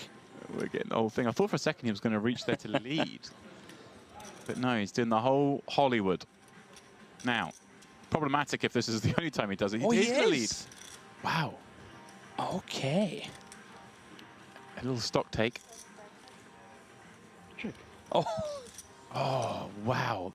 This actually, look, this is the sort of stuff you, I mean, in my mind, when you see people do all this and then check, it's like they're desperate for my opponent to check behind. I always feel like it's not. Yeah, okay. When they do all that and then check, it's like they're trying to get you to check behind. Yeah, the old tank check and just sort of. Yeah, like I'm thinking about betting. Trying to buy a card. You know, don't bluff me, be careful, I've got it. And like I say, Sant'Agostino's feeling great about this. Yeah, this is very, very problematic stuff. Slides out a green chip, 500k the bet into 1.275. Now, Koze, does he continue to lay this trap again? Getting into character. Yeah. I assume we just keep calling because if our opponent's got an ace, they're going to value river if it's a good ace. And if they're bluffing, we'll let them bluff. He could maybe have picked up some outs now. Might backdoor a hand. And yeah, he does. Takes his time. Makes the call. He's remaining consistent with this posture, at least. I'm always worried when people do this much sort of Hollywooding, but now Sant'Agostino has left pot behind, has seen a great river to go for it all if he thinks his man's got an ace. And again, he's doing the whole counting down. Oh, this looks so good. At first, I thought this man looks like he's flopped a big hand. And now I'm thinking, right, this man's actually quite weak. Yeah. Yeah, I just don't really see a universe where Sant'Agostino doesn't go for value. Is he going to lead? Oh, he is leading, so this is... Wow. Now, does Sant'Agostino ever think, right, this is an ace and I'm going to go for it? Or is the chips behind just worth too much? I think likely this is where we end up, and he is just counting out a call. Right, he was praying to see a check and he was going to jam, right? I think so. Said he makes the call, sees an ace, but it's the 4 behind that causes all the damage. Sant'Agostino, well, may feel a little sick about that one, but there are plenty of worlds where he would have busted.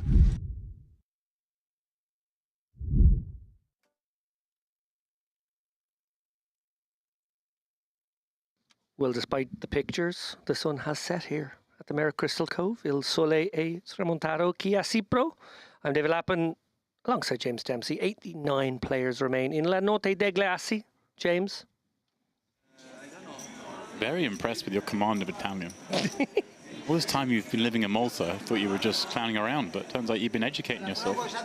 Yeah, there was no contribution from any AI in the production of that accent. Oh, okay. Some would say there's no use of any eye in preparation of that. Well, I wouldn't say that, of course, because it might be very rude. I see a bucket hat. Oh, bucket hats do well in Merritt. Steve Warburton won one when he chopped the first MPP here for something like $500,000. Wow. I still don't like them, even if I get $500,000. I'm not a fan either. Although Phil Ivey puts them on now, and if Ivey's doing it, I don't know, maybe it's okay. You've got a bit more sort of pride and principles than that. Do I? Maybe I do. Look at this. Simone Angian. Wow, I didn't realize we had a man of his caliber here at the table. Rafael Castro also in the mix. Matteo Zanardi. These guys have 2.5 million plus. My goodness me. Basil Kabatsa. This is full of familiar faces. It really is. 1.7 million. Murat Escoban. All faces coming somewhat familiar at this point of the festival. Obviously, we're seeing so many players, and we're going to see so much of this event already yesterday and today, and then of course the next 2 days. Noting, of course, 5 Italians in the mix here on our feature table. Well, I'm immediately drawn because yesterday we had Bonucci, Pascucci and Pucci in a line, and today we have Quattrucci. Oh, wow, we do as well. William Kaduri, a Frenchman, find the tricolor here with just 4 blinds though. I don't think he's ordering in a massage just yet. Andrew Gavish as well. I saw him yesterday, I believe, at one of the frames of play. Gavish was in action. What do you make of the teardrop trophy? Oh, I like it. I like all the trophies. I like this one a lot. This one's okay for you. I like this one. Because you were sort of... I was on the fence with 1 or 2, I'm not going to lie.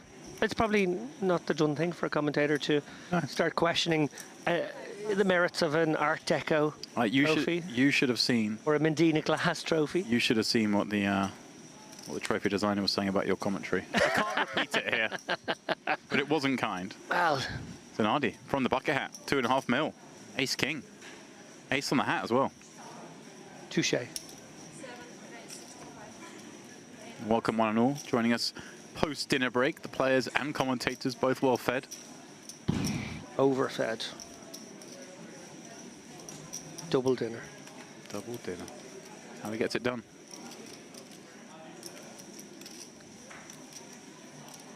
Is it too easy to go for the Italian stallion on the button?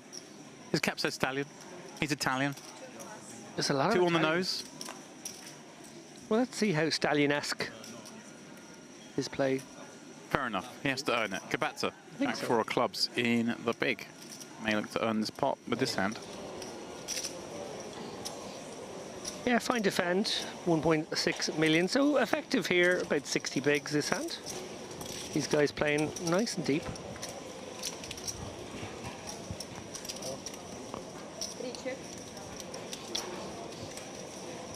texture here for Zanardi.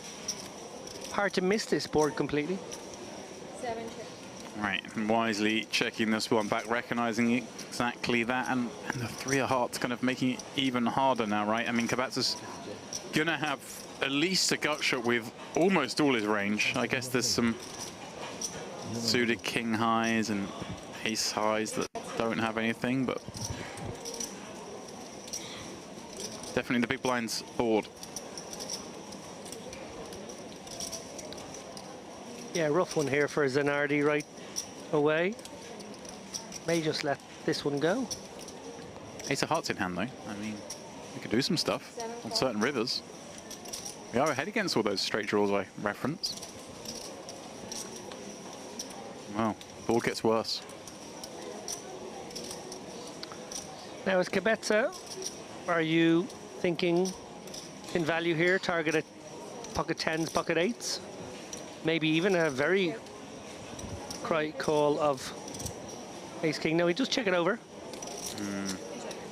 Zanardi happy to try and win that one at showdown. Wasn't to be.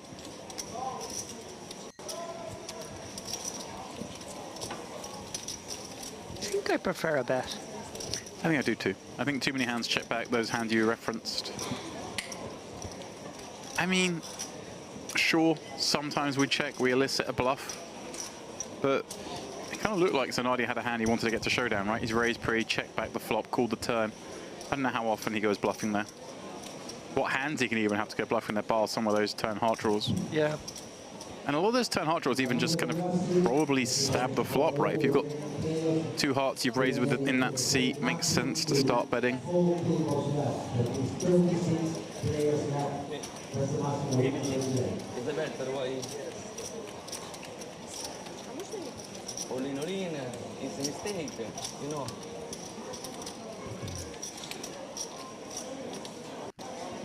I'm trying to see, what have we got? Have we got? That's a big card protector. I mean, clearly not a card protector, but whatever it is, Castro. Any clue, David?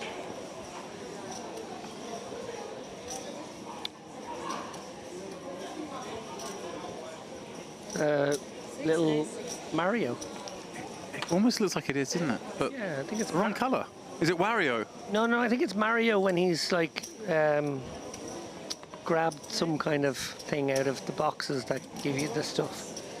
It's a long time since I played video games. But Wario is Mario, but yellow. No, there's one Mario. Evil. There's one Mario that's kind of like in pajamas and with a little tail. It's like Fox Mario. Oh. There is like a Fox Mario. I did play Super Mario as a 28-year-old? 13-year-old. Okay. We'll see. Answers on a postcard. I suddenly realised, as I said, answers on a postcard, that a large percentage of the audience won't know what that means. Oh, he's feverishly Googling away here and showing me, what's it, the what suit? Tanuki suit. Just so those at home can join in the Googling. Is that what we're going with? I don't think, oh, maybe it is. Maybe you're right. Hopefully Castro gets involved with some pots so we can have a proper investigation. 6 plus 7 plus 8 plus. Stormont moving along nicely. Coming back from dinner break, 89 players remain. Average stack at 43 blinds to start the level. Very impressive structure. This is often the case here. And it helped by the play. Hey, people are willing to fight in this room more often than not. Kind of pushes that average up as well. For sure. Lucia. 10-9 of diamonds in the hijack. The Stallion. Thinking of a shove here, I assume. Not the worst candidate, actually. I think maybe from cut-off, I might have gone for that. Yeah, 15 blinds, just deciding to give it up. And what a good fold it was, because Quattrucci. This is a hand you might want to shove, David. I'm assuming he will. Could almost induce this one, but yeah. Right, so strong. 14 bigs. Stacks behind 60 bigs, 40 bigs, 86 bigs. Yeah, yeah, we want to have some raised folds here, a 14. Some raised calls as well, of course, but deciding ace-king suited. Wants to rip, maybe use the big pairs as the... Oh, no. Oh, wow. Oscar asking for a count. Finds kings behind in the small. Castro does have mountains of chips behind, so obviously posturing. Doing a damn fine job of looking somewhat casual here. Yeah, asking for the count. Now, it's kind of a third of his stack, so is this the sort of number that we can find just a flat? Are there hands we want to flat here and then fold to the all in behind, or no, he just decides just to run it? Here we go then. Quattrorucci at risk. Yeah, credit to Lucia. Close there with the 10-9 of diamonds. Would have jammed into 2 big ones behind.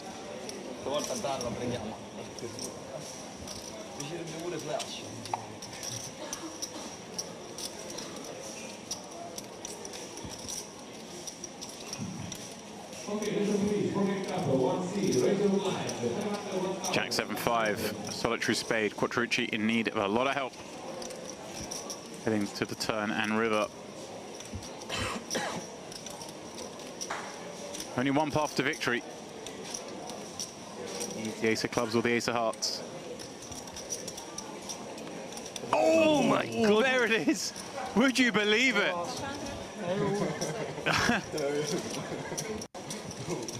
Wow. Incredible. Finds the ace on the river. Barry to the rescue. Oscar not impressed. Yeah.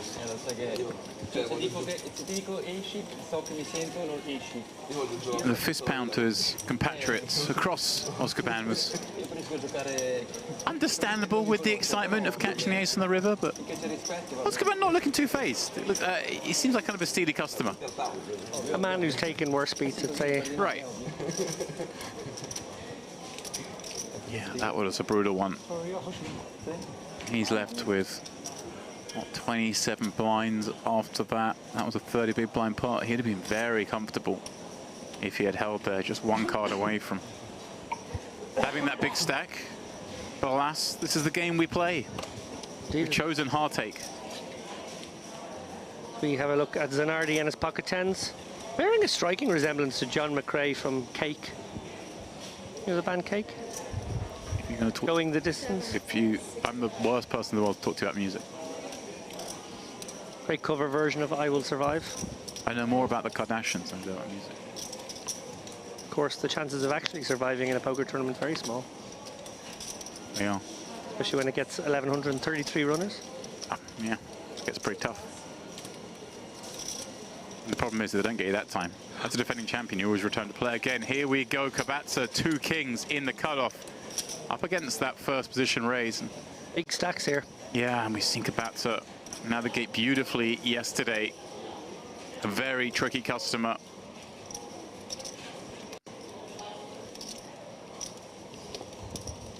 David gets under the gun. Given how deep we are, we making this pretty big?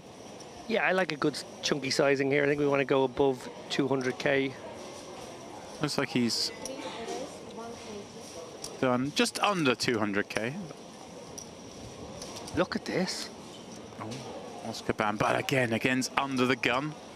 And then the 3-bet, these 9s shrink up, certainly. Doesn't it test you out, though, one hand after that? I just took a beat. Why can't I just wing it in, and if I'm behind, I'll get there? But no, come on, Oscar Ban, you know this. You know this. Oh, he's reaching. Is he thinking about peeling? No, can't be peeling here. The only thing he can be thinking here is Zanardi, perhaps a loose opener with that big stack. Oh my gosh, he is. Yeah, he's just chasing at this point, it feels like. Well, now Oscar Ban has a lovely price to come in. Zanardi, yeah. Sorry, Zanardi, apologies. Yeah. And 115, he's getting nearly 5-1 direct odds. And because there isn't really a flatting range here, it will at least cause some concern to the other players here. Is it kind of like is it an ace nutted? King? No, that goes in. Is it queens? That probably goes in as well. Is it aces? Is it aces or is it like tens or jacks? Yeah. Yeah, I mean, Zanardi's got to be concerned, of course, but he's almost just playing this hand now as a set mine, isn't he? For the additional 115k ace in the window. A couple more diamonds roll out behind it. Kabatsa wouldn't have liked the first card, but the other two more than make up for it. Are we going to see this one check through? Yeah, we often talk about what your range wants to do and what your hand wants to do. Monotone boards generally lean towards checking and small bets. Now, Kabatsa looking at an ace, obviously his hand doesn't really want to bet.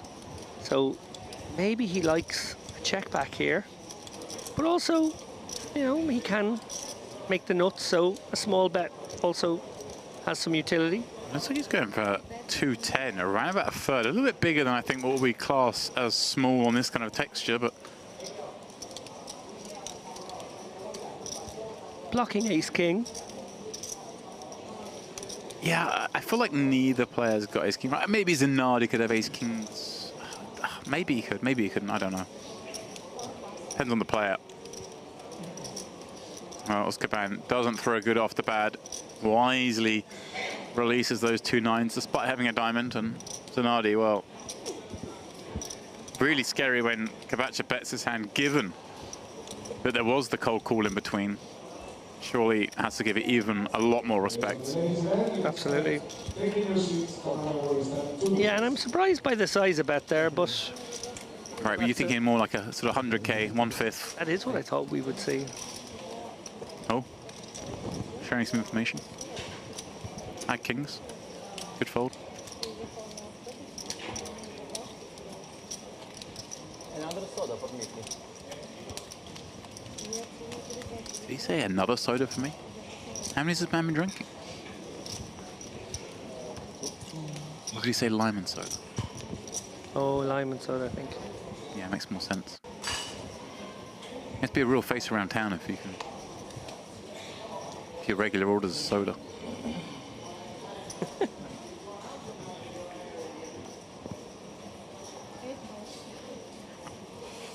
A lot of big hands so far here at this La Notte Degli Assi Day 3 feature table. 15 minutes gone. It feels like a lot longer than that.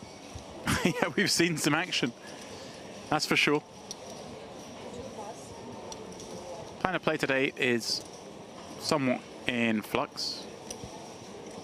But we believe it will be this frame and another. There was speculation of playing down to the final 4 tables, but that I think will take a little bit too long, David. And we still have another 2 days, so no reason to flog the horse.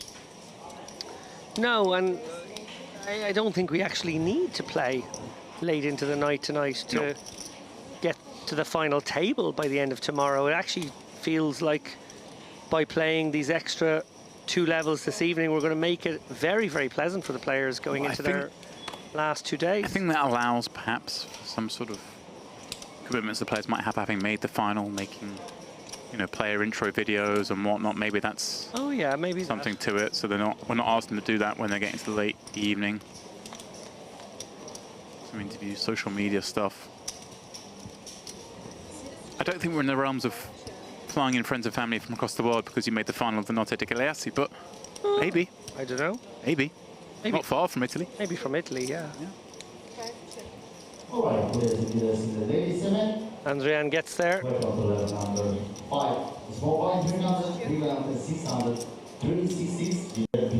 And looks like he's going to throw out some rope.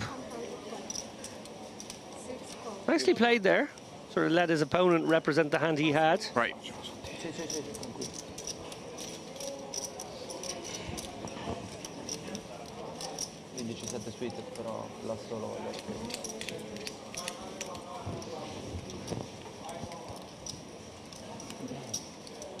Andrian already impressed us this week, continuing to do so here. Down to the final 10 tables of this 1,133 entry tournament. Do we see Mario shrink after that pot? Does he get smaller until he finds another little mushroom or flower power? Start firing again. Maybe there's a star inbound. Some invincibility. That'd be nice. A lot of banana skins around. Mario Kart reference. He almost looks at me with disdain that I would kind of bring banana skins into a Mario discussion. You're too much of a purist that Mario Kart doesn't. Mario Kart's my favourite. Okay. I was going to push back on. Who did you play as? If it wasn't. Oh, I was a Bowser guy. Bowser guy. So you like the weight? Like the high-end top speed, the smashing people out the way. I was Princess Peach. I thought you were going to say Yoshi, which is the same. Yoshi and Princess Peach had the same characteristics, so that makes sense. You think of yourself as light and nimble, do you? Just as a princess.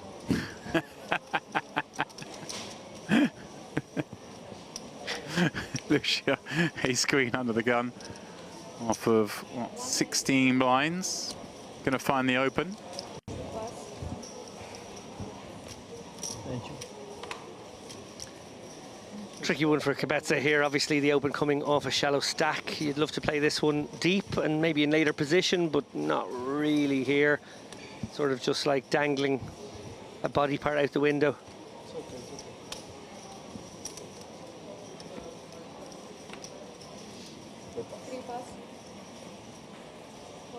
Controlled by Kabetza. Just having a look on Poker News, see what else is going on out there. And you see Maroon Jazar, one of our favourites here, has been felled on the outer table. Got aces in pre-flop against 2 8s. It came napkin, napkin, napkin, napkin, 8. Ouch. He said, not my day.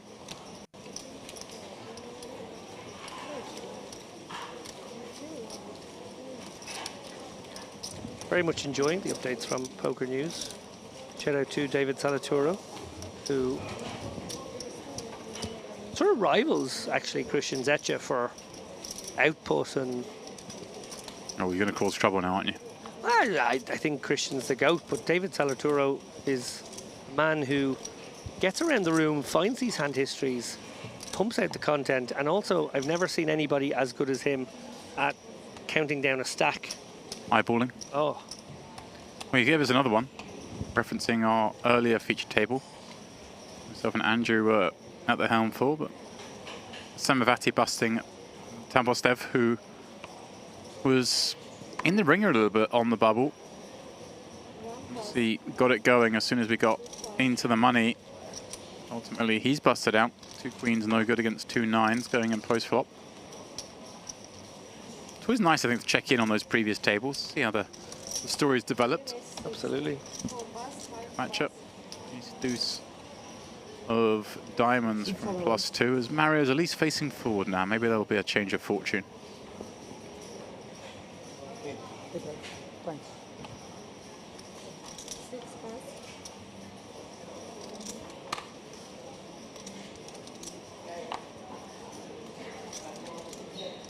The other deep stack here is Zanardi.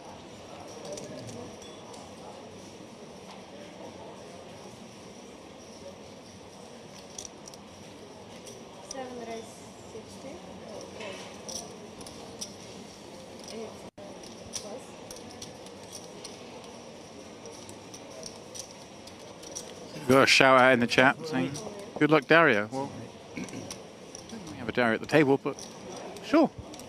Good luck, Dario. I don't see one on the field.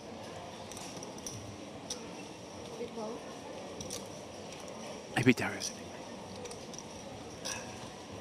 Kaduri deciding to make the stand here with Jack 10 off against this raise and call. Ah, he's just trying to create a situation where perhaps the action gets reopened. This seems a little spicy to me. Yeah, maybe he won't jump, but...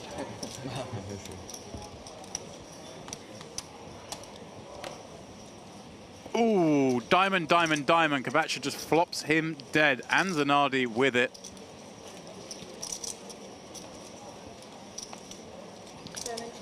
Yeah, it will be a little hard to get paid here. Yeah, I think. Is there any room for a 1 or 2 blind bet? Looks like he is doing that. It's not really small. 70k, try and make a big diamond, perhaps put some chips in.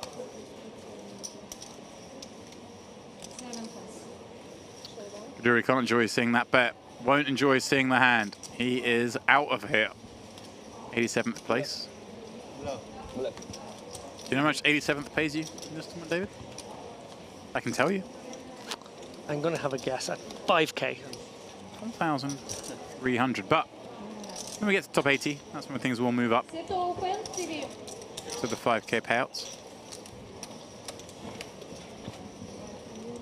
Okay, but doing a bit of research. Okay, that scares me. The Tanuki suit. Oh, yes, okay. Mario's wearing, it's a raccoon dog, a Japanese raccoon dog, inspired by a mythological creature, and it allows Mario to shapeshift and generally cause chaos, or turn into a statue and become immune to enemies and obstacles, in addition to being able to fly and attack enemies with tail swipes. I mean, it's quite overpowering. It's a lot of stuff there. Yeah. I thought the first bit was great, you know, shape-shifting. A good move, but I mean, when you threw in flying, I was like, come on, this is too much. Too much power.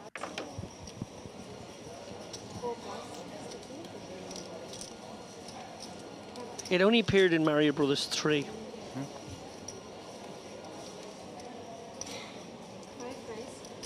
Well,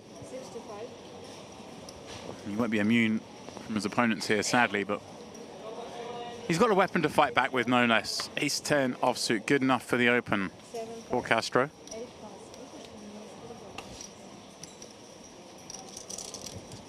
I would have sat here the whole time thinking it's Wario.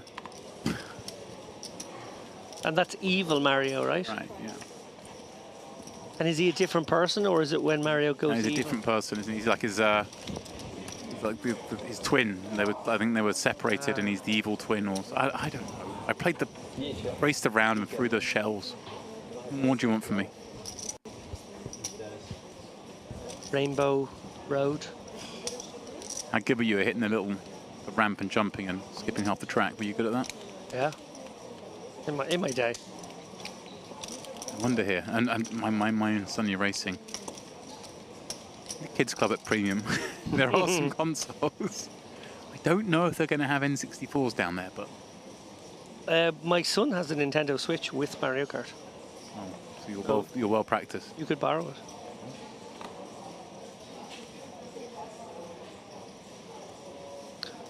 Does your son know you're offering out his Switch?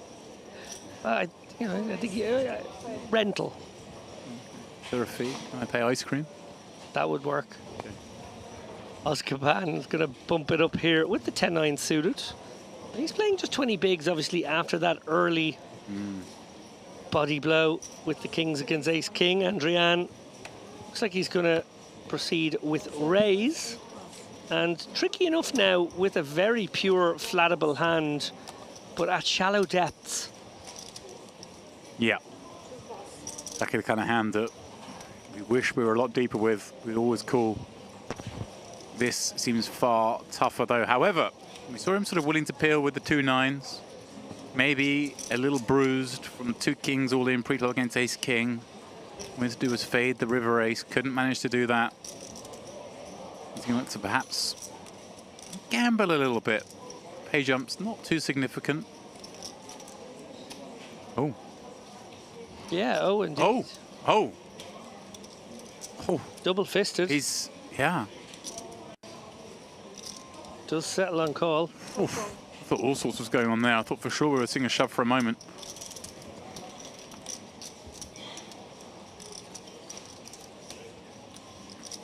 Going to have to go with equity here, Ozcaban. Well, there's equity.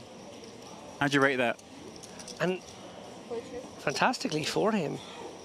His opponent does have sort of the perfect bet fold. Yeah, one of the few bet folds on this board as the 3-better.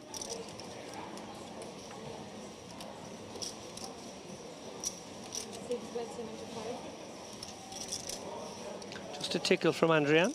Now, is there any argument for Ozcaban just flat here, or does he always just want to do this? I think if you feel like you could get a hand like queens to fold, right, then there's every reason. 10s to fold, although you block that. Kings to fold, but it's like those hands are Oh, yeah, those hands are in a tough situation. Right. And of course, there's maybe some jack off. Like I bet the flop. Range just bets. Yeah. And it's a very good outcome when you get king queen to go away. Oh yeah. Nice little pick up for Oscar-Ban, very much deserved, I think, after taking that bad beat. As much as anyone deserves anything in poker.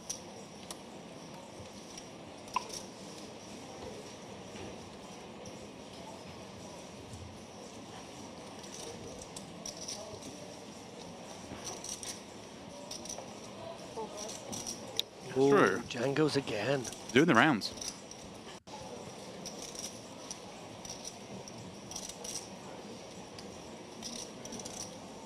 So he's slightly better at poker than he's at wearing sunglasses.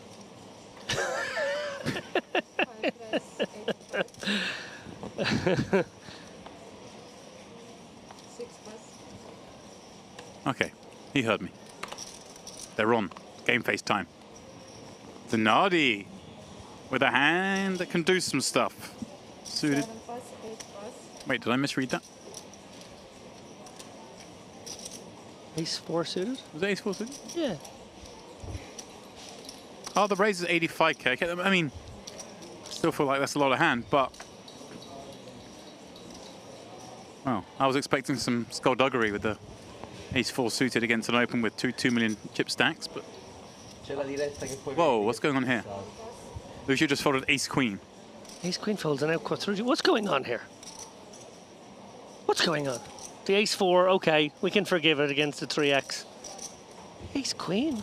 And that means it's paved the way for Quattrucci to be the one to lose some chips in this spot. His scenario a little bit different, of course, being in the small blind, playing 30 against +1.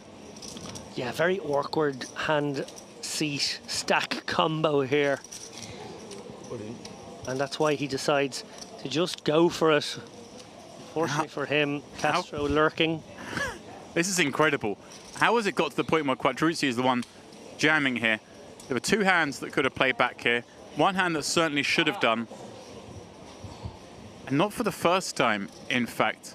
Lucia's fold in late position has kind of created a situation where Quattrucci has put his chips in. I think if it comes flat, he would have taken it anyway.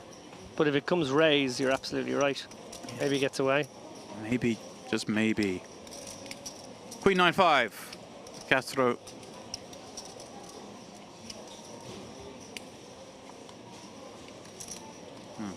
Not that it matters, but the ace queen was there.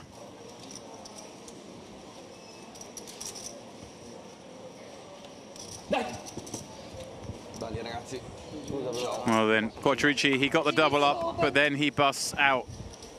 Also going to pick up $4,300.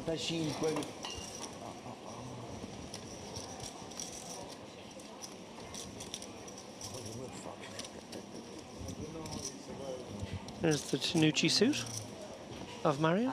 Ah, here we go. Close. Invincibility activated. Well, no, he can fly. That's what it was. Invincible to his enemies. I mean, it's just too much power.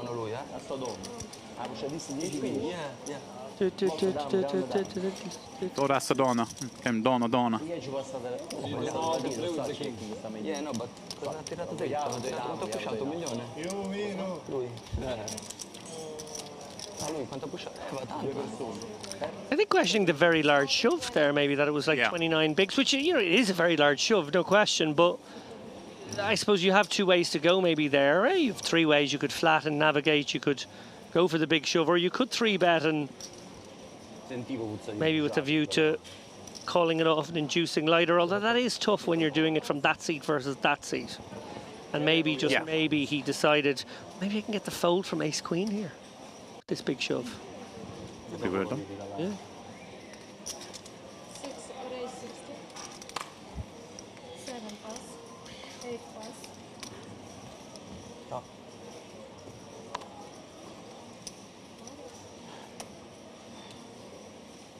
Ma lui ha fatto un po'. No, lui ha trattando. Ma quanto è che ha prefuso? $1 milione. Può anche evitare. No, vedi più forte.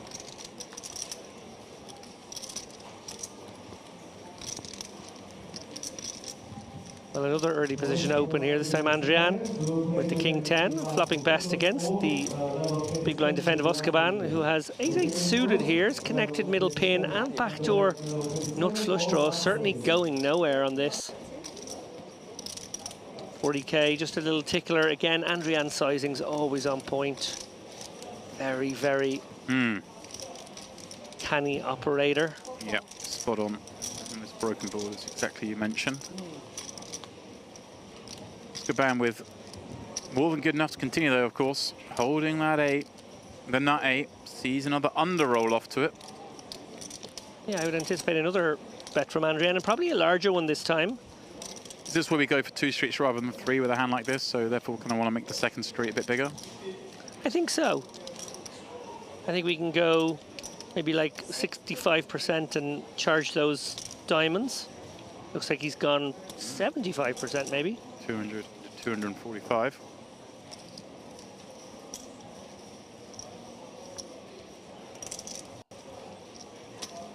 Puts a bit of pressure on this holding. I think in Solverland we got a call again, but not comfortable for Oscaban. It's sort of the threat bet to his stack. Yeah. Being sized up for a shove on river, at least that's how he will feel.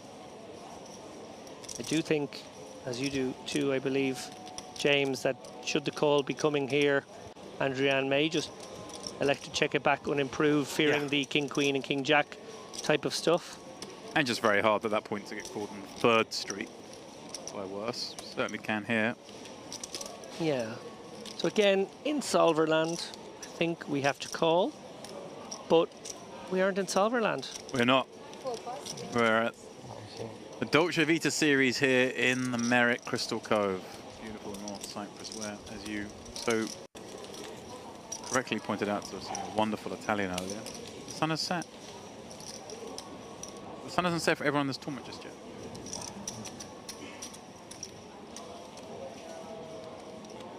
It's very poetic. That's all I've got. I only had 1 coffee today. Actually, I only had 1 coffee today. Let's get some coffees in here. Well, no, I was thinking that's a good thing enough. So. Oh. But it explains why my brain's not quite as, you know.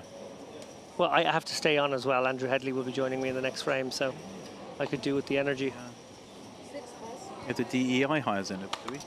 Oh, wow. He went there. He went there. The 2 Celts.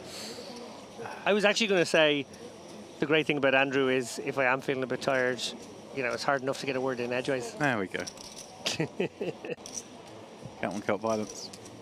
It's really pretty Celtish today. This morning I didn't really take into factor enough the wind when I was out on the pier, and maybe spent a little bit too much time in the sun, didn't feel quite as warm. It can fool you here. It was a very gusty day, and without the sun cream, I was on the factor 50 now for my stint at the beach. But yeah, you can get fooled. I said I didn't really, I kind of knew it was windy, and I knew I should probably be more careful, but at the same time, it's just beautiful down there. Also, you're a gambler, and you have a very good base tan right now anyway. You know, on the bits that are exposed when you play golf, I'm doing just fine, but under the covers, as it were. Do you mean to say that, you know, there are occasions where you're not just wearing golf wear? I mean, there are a few occasions where I'm not just playing golf, is what I'm trying to say, but yeah.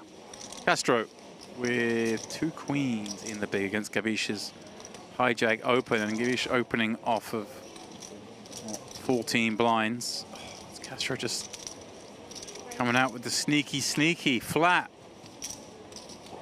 Do we like it? I guess versus the very shallow stacked Gavish, maybe we risk losing value against his under pairs on certain runouts. Not on this board though. Flip side is if there is a good deal of raised folds, we probably get at least the C-bet from him with this line. So there's upside and downside. Right, we sort of see this trap quite often with like aces. Aces and kings certainly more than queens. Queen's just that much more vulnerable to the open. I think Castro needs to check again if he wants to continue with this deceptive line. Right, checks again. It looks so much like he just got No pair, no draw. Yeah, and, Gavish. and crucially, you get the delay c-bet from a lot of just too high cards Right. here. Yeah, Gavish would just go for X equity denial. Although, look at this. Bet is getting a very curious call from Gavish, thinking, hey, look, this looks like very drawy. 5x, 7x, 8x perhaps.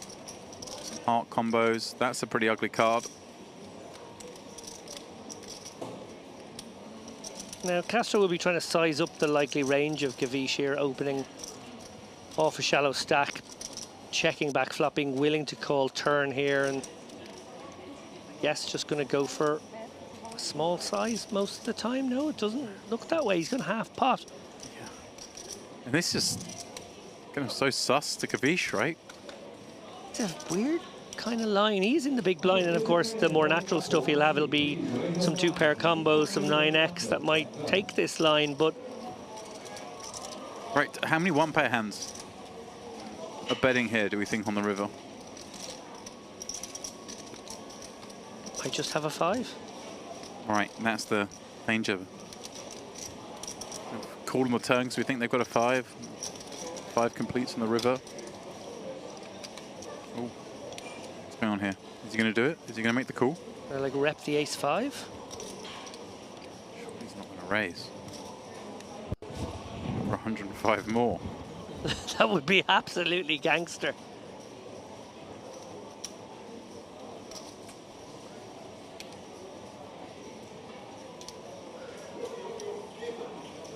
This is a strange one now, Gavish. Obviously just wondering how often this might be a random Jack 10, just going for it.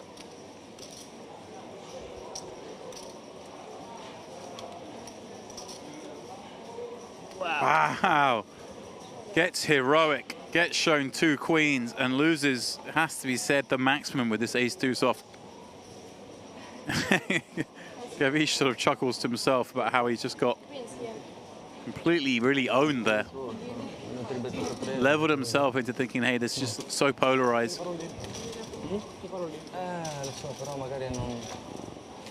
Wow, wow, wow. Now, of course, David, I always caveat this. We are joining these guys late on the day here, on day 3. We don't know the ins and outs that have taken place so far. We've already seen a couple of tight folds to Castro. He's lost open when it was a bigger sizing. We've also seen him open more standard sizing, so maybe there's some sort of history there.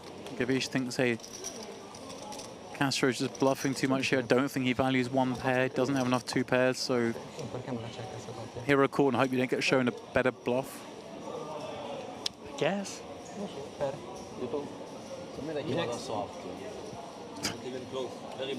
Yeah, sorry, I didn't make a 3-bet, but no, why you didn't check a flop? I don't know which pair you have.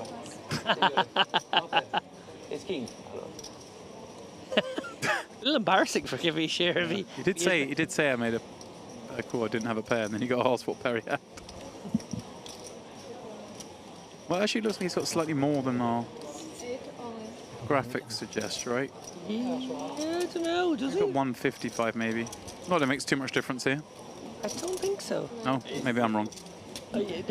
You might be right. Usually. My eyesight's not great. You usually are? Okay.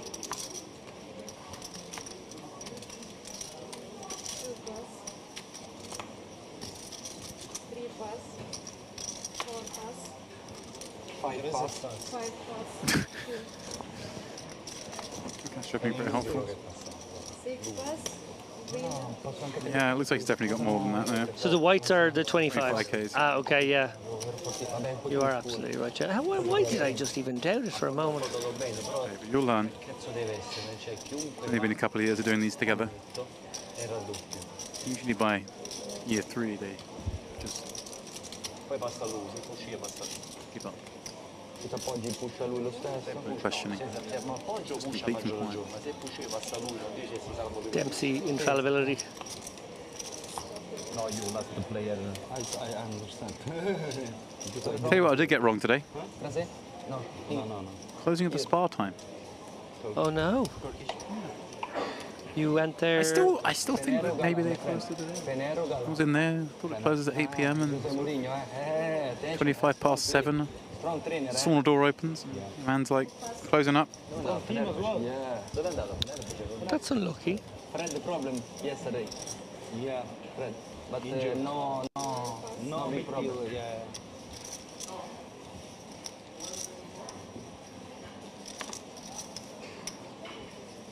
Which of the spas did you go to?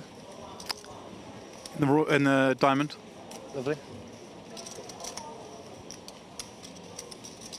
I love a bit of Diamond. I love a bit of Royal as well. Yeah, you're a raw jacuzzi man. I'm very jacuzzi oriented when I go into a spa. I probably spend 95% of my time in the jacuzzi waters. And it has to be said, the Royal does have a nicer jacuzzi. I think so. Diamond. I think so. Much larger for one. It's larger, and the other one is a bit Scarfacey. Too much opulence still happen. I thought a man with your pretentious traits might enjoy that. Well, Kabata is saying, say hello to my little friends here with the ace-5 suited. Nice. And what timing as well. Goodness, joining the table. First opens a light one, punished by the next seat. Kabata laying down the law. Gunnez blazing. Oh.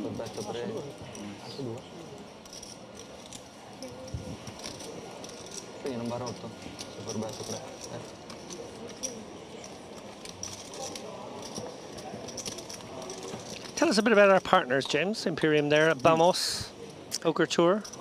Imperium, Poker Room. It's a great logo. It is a great logo, isn't it? It really is. Really striking. Probably makes more sense if they're in Rome, but they are up in Milan. But yeah, I've not been. I'm gonna go at some point. Has Marco not invited you?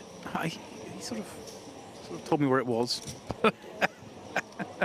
I didn't get particular. I sort of asked a lot of questions. Oh, where exactly? It wasn't. I didn't get the. Oh, Milan. Come down whenever you know, like. Yeah. He gave me the address. Must have seen you play. Ayub under the gun. King Jack.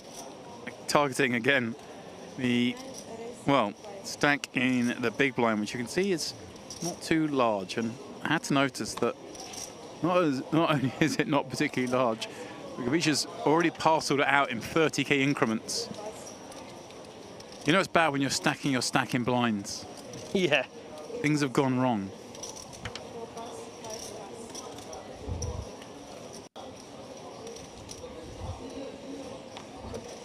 When I go to the toilet. I think Zanardi's got his t-shirt on upside down. Floor. So Gavicia is going to call, but again, looks like he has only a little bit more than we're suggesting, but I think 150 back there looks like. 10-4-4. Not going to be a board. He continues on.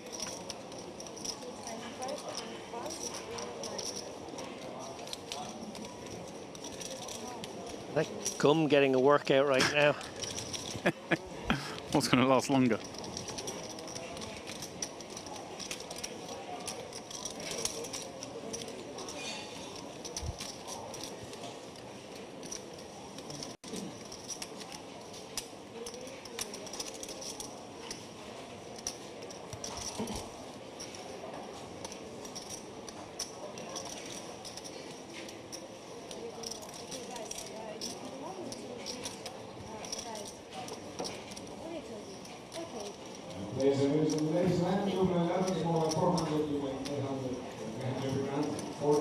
It's getting late. Players are getting lax, lying out across the space.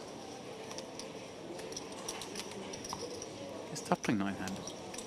Oh, this is a larger than usual table. Get a bit more room around the feature. Even more with the player missing. I'm not much of a fan of 6-max as everyone else is in the world, but I really do appreciate that extra leg room when you play it. It's something. Yeah, as a tall man, you like the leg room. As a stout man, I quite like the Extra room above the waist.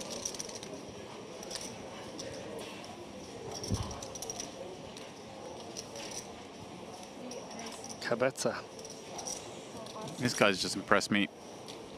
Over and over, Kabatsa coming in here, of course, for a raise. I'm pretty sure everyone at the table would find this one, but he finds some stuff many wouldn't.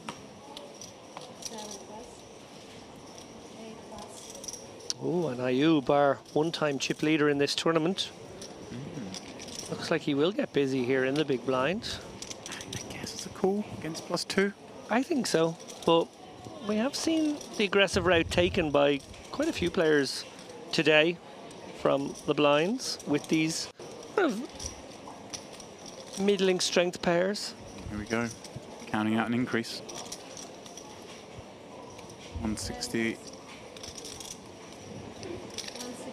Not the largest 3-bet from a out of position player, but I guess once we get to 40 blinds and the +2 open gets to be that little bit weaker. Of course, we had a player sat out as well, so effectively it's +3. Maybe we don't have to go so big, kind of repping a lot of strength anyway, just by 3-betting from the big blind. Yeah, Kabat's obviously fairly low down his range here, can probably bin this one, but very tempting price for just 100k more to play in position. He's 10 off though, David. Yeah, no, look, it's murky, but nice pickup for just 100k more. Well done, Ayub.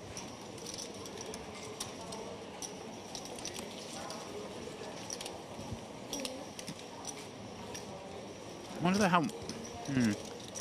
Is the opening range restricted a little bit more than usual because Gavish is so short in the small blind there as well? That is more legit. Yeah. Yeah. Kind of. A lot of time we're not going to get it through because Gavish is probably going to go with. I don't know. You tell me the percentage of hands he's going to go with, but it's a reasonable percentage. It's a reasonable percentage, but he's got a whole orbit now to find a spot and. How much is Super Mario? 3. Is that an offer to purchase Super Mario? I think he asked how much is Super Mario worth? How much is the Mario chip? I believe was the question. But not for sale. Well, I imagine, so I haven't inquired.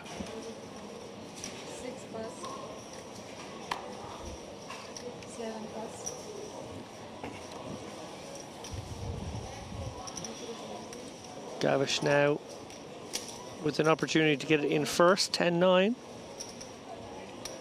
We do suspect he has more than 70. I think we got about 140. Yeah, let's go with that. I think I see 5 whites and a blue. So not much fold equity here. But some, as opposed to off 70, obviously there will be no folds. Yeah, I think Queen 6 still going to get in here for 3.5 bigs. 4 bigs. Maybe even 5 bigs.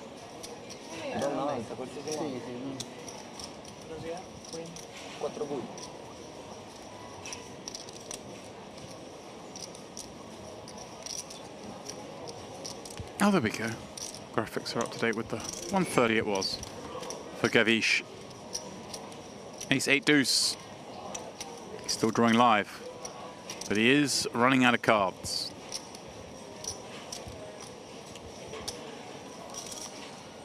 Ooh. That brings a development. Queen or 7 are included now as his outs. Alas, King is no good. We lose Gavish in 78th place. Did make that pay jump up to 5k. Although would have had, of course, designs like all these players do on the much higher spots. Yeah, key spot for him there, obviously, a few moments ago. Bit of heroics with the ace 2. No need for it. And now he finds himself on the rail. Yeah, that was a... I think he just came a little unstuck inside himself late on day 3 here. I think it's fair to say, David, we've kind of all been there where we made one of these calls, and in our mind it made sense at the time. We got stuck in a loop thinking about, well, all the hands he could have are nothing. And you're not calling, and you look back at it maybe later on and you say to yourself, why on earth did I do that? Yeah, I think he thought it was an over-bluffed spot. And therefore, combined with the slightly larger sizing than you would expect maybe on river, something that was more representative of 2-pair or a straight. Well, slightly larger, but also slightly smaller, right? I mean, he could have jammed for less than pot and went for a non-all-in. Kind of weird. Weird in between. Yeah. It certainly didn't look like 1 pair. It certainly didn't look like queens.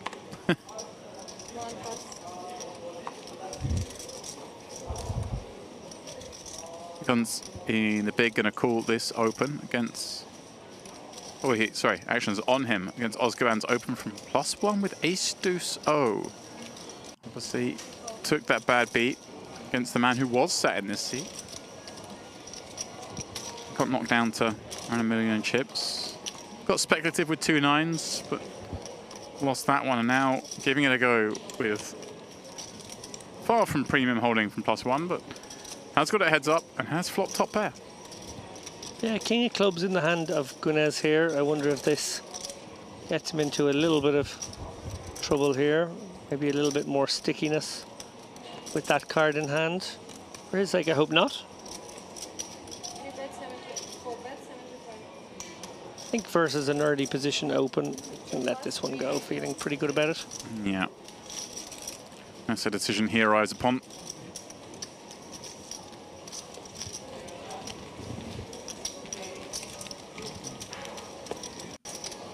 And workmanlike from Ozgoban, who took that body blow right out of the gate here on this feature table.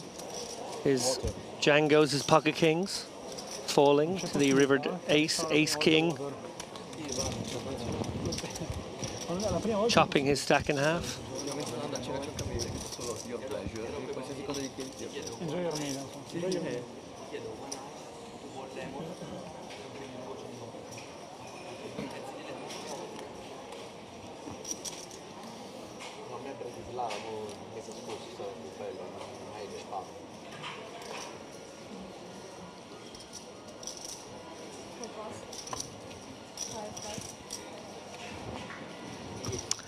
Fancy deep run from Andrian.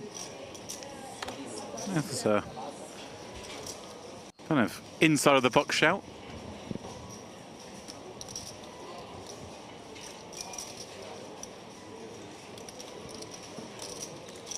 Impressed thus far. Ayub, ace-3 in the cutoff.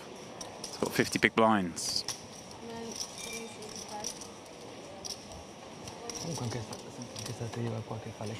So when Andrian, $1.2 million career earnings.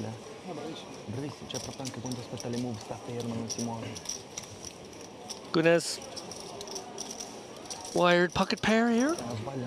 Likely comes with call.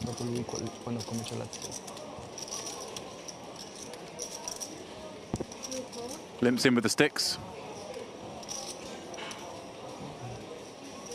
Oh, and Kebetza now has a real one. So how wide do you assign Ayub's cutoff range to be in?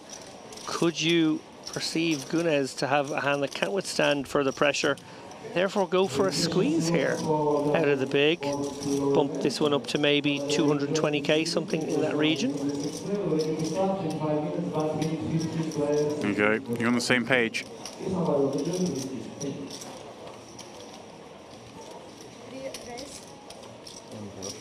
Does make it 245. 8 blinds. Really, really, obviously Ayub can fold this one without too much upset, but Gunez, a real tough spot with those 2 7s, right? Because this can be so many hands. And there's just a very recent dynamic that, you know, Kabacha opened a minute ago and it was Ayub who 3-bet from the big blind. And now it's kind of like returning the favor. Maybe there's some sort of ego battle here Gunez could be stuck in the middle of.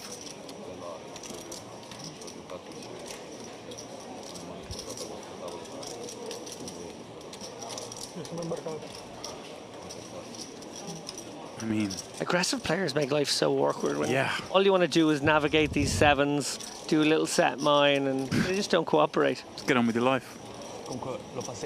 Nice pick up there for Cabacha once again. I'm going to say that a lot on fills over the next couple of days.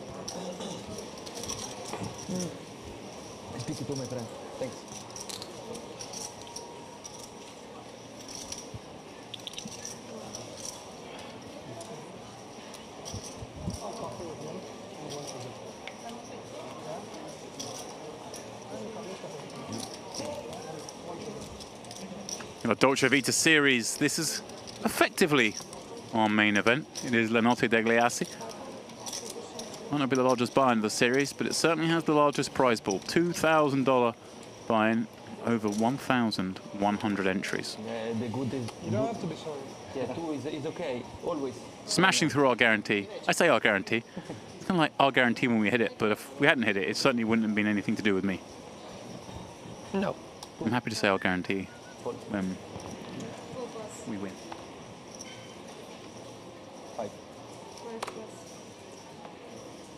Yeah, big turnout here. Congratulations to the organisers. 1.5 million was a hefty sum, but 2.1 million producing these very, very tasty upper echelon prizes. Mm.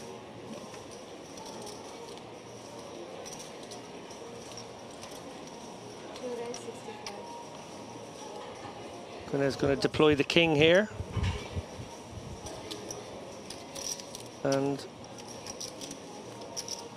interesting to see if Uzcaban goes for 3-better call with the ace-3.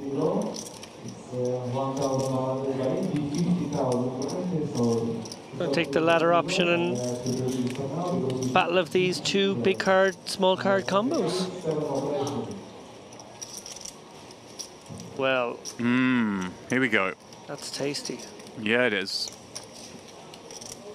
Uzcaban looking to further rebuild that stack, and he's going to get at least one bite out of Gunnars, who is going to see bet this 3-3-7 ball, which seems reasonable.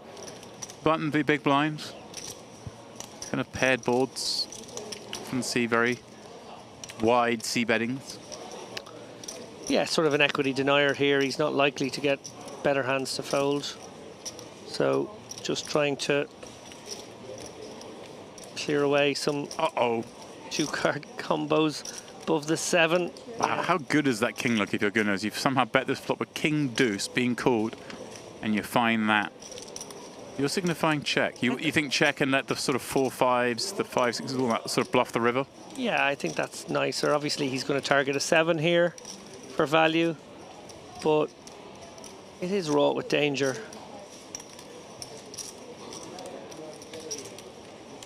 The badooginess of the board, maybe. Uzcaban going full acting again. This is. But again, it looks genuine. Well, after you do that, you definitely want to come with call. The pain wiping of the brow followed by a raise certainly is a bit much. Yeah, and just the key to this one now is recognizing that the run out is a barrelable one for your opponent, and just playing possum like you're getting real sticky here with the 6-7. That's sort of the story you're trying to tell. Okay.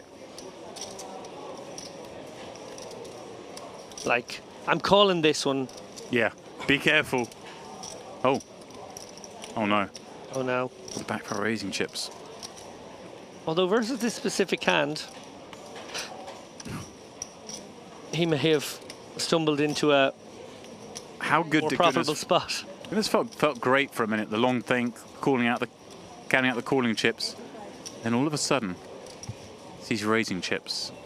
And that king deuce shrinks right up. Obviously, some hands he can beat. Those aforementioned straight draws.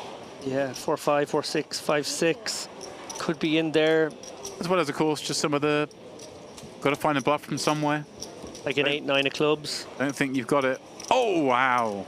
Oh, this is a disaster. Wow, wow, wow! Makes quads and has swelled this pot to 855 with 4 already back. And gonna jam it in there, and Gunners is just can never fold this one, right? Of course not. Castro just goes quads. Like, of course he's got quads. Come on, it's easy. Wow, what a cruel run out for Gunners. He's going to do no more money in that 7-3-3, we suspect. But then they found a way for him to lose it all. Yeah, and had he checked turn, which I was obviously advocating, still going to be very tricky not to raise river. Right. When you face a bet, but then you probably get away from the next bet. Maybe. Maybe you don't. Maybe you don't really put your opponent on a 3 opening there. You know? So maybe you get yourself thinking, wait, I check back, do I have a king? Is he just trying to re-bluff me? Who knows? Who knows? Rough one there. Oscaban obviously on the wrong side of a very rough one earlier on. Gets a chunk back. It's it back with interest. One fills.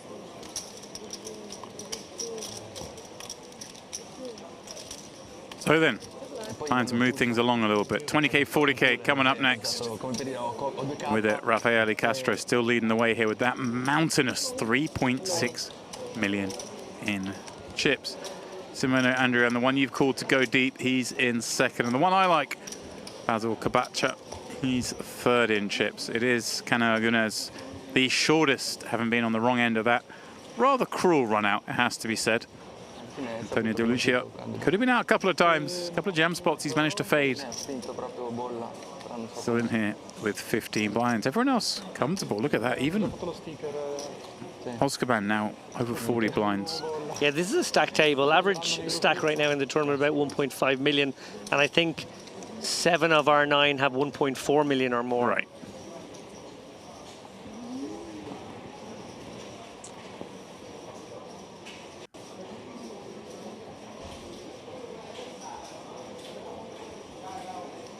In terms of increments, this is the bigger jump in blinds.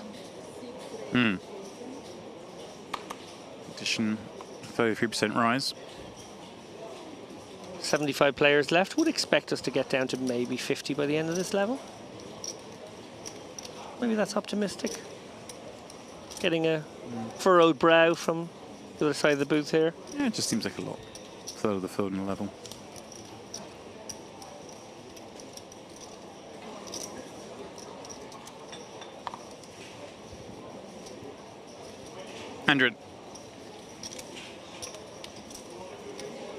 Playing this ace-10 as he should, from under the gun.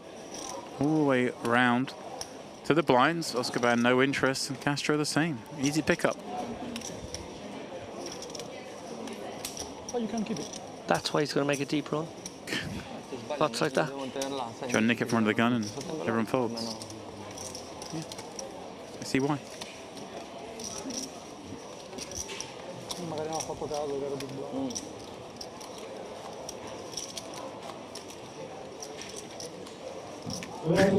What's the order, do we think? 2 of something in the drink. I don't know what it was. Sugars in a tea? Sugars in a coffee? Pens in a hand? You're trying to signify? I don't know. 2 trophies. I know that much. They look beautiful. Yeah, I like the 2 trophy-ness of this festival. You got a backup then, because you can pretend that you won 2 tournaments. Years from now.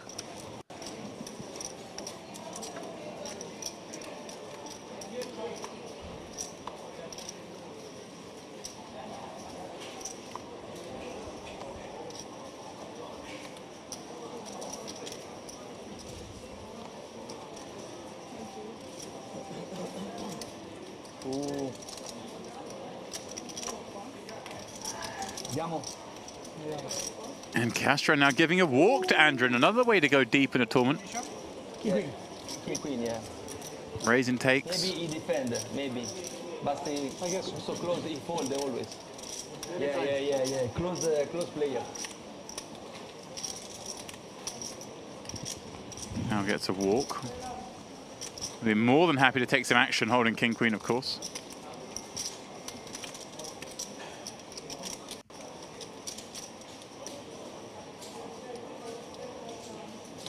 Wait, to tocar.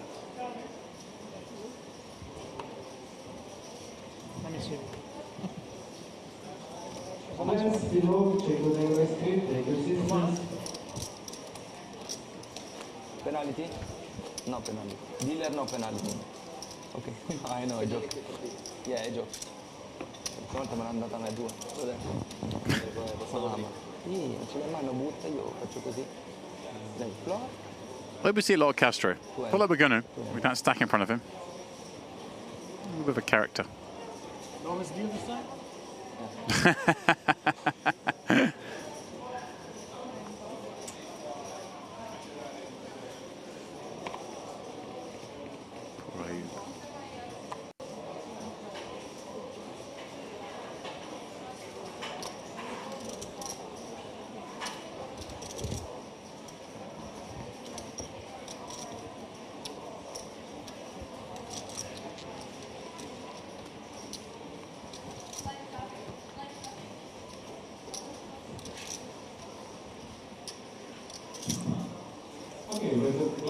Andrin going for 3 in a row, this time by limping in from the small blind with this ace-4. Zanardi with 7-3 suited in the big, a hand that he could raise with.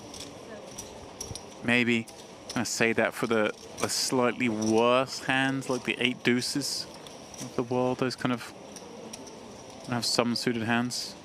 Let me raise it up.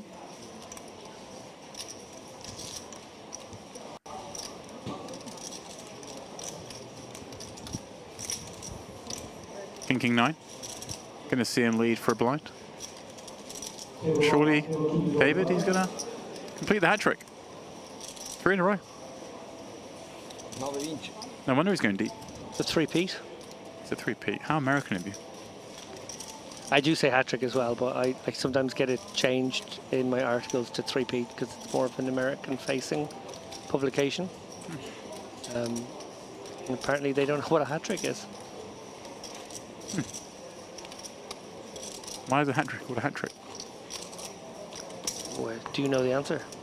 Maybe. Is it like a bridge term?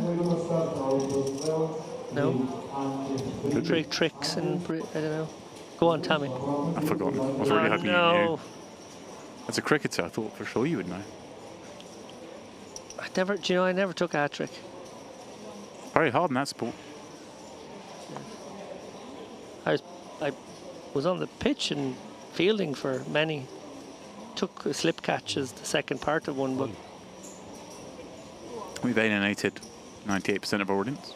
We're going to look for it now, but we're into the etymology of hat trick now. Gunez jamming in this ace-10 for 10 under the gun, +1.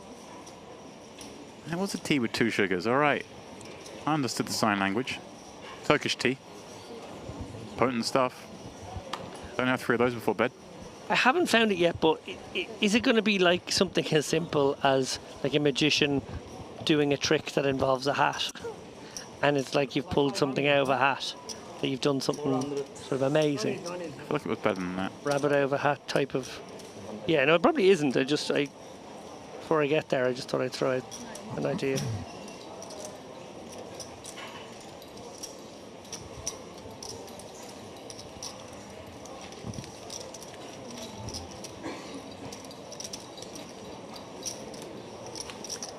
Going to this. The phrase comes from cricket. And when a bowler would take 3 wickets for 3 consecutive balls, the club would give the bowler a hat to celebrate the achievement. Ah. Sounds... Because you get to keep the ball. Okay. Usually you get to same in football. And yeah, like at the end of the season, you'd mount that ball on a little plaque thing for the guy. Because, you know, even in a big club, we had 7 teams. You might only have like 2 hat tricks in the whole season. Yeah. It is very rare. Very rare.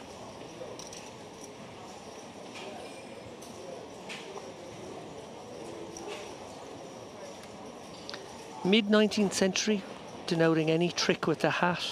In the context of cricket, originally referring to the club presentation of a new hat, or some equivalent. There we go. A bowler taking 3 wickets consecutively. So, yeah. Found the first. The term first appeared in 1858 to describe H.H. Stevenson taking 3 wickets for 3 consecutive deliveries. Fans had a collection for Stevenson and presented him with a hat bought with the proceeds. Lovely. So I knew there had to be a catalyst for why would you buy the person a hat. So there's the first instance. Speaking of proceeds and collections, aces, they tend to collect chips, collect hats, maybe bucket hats.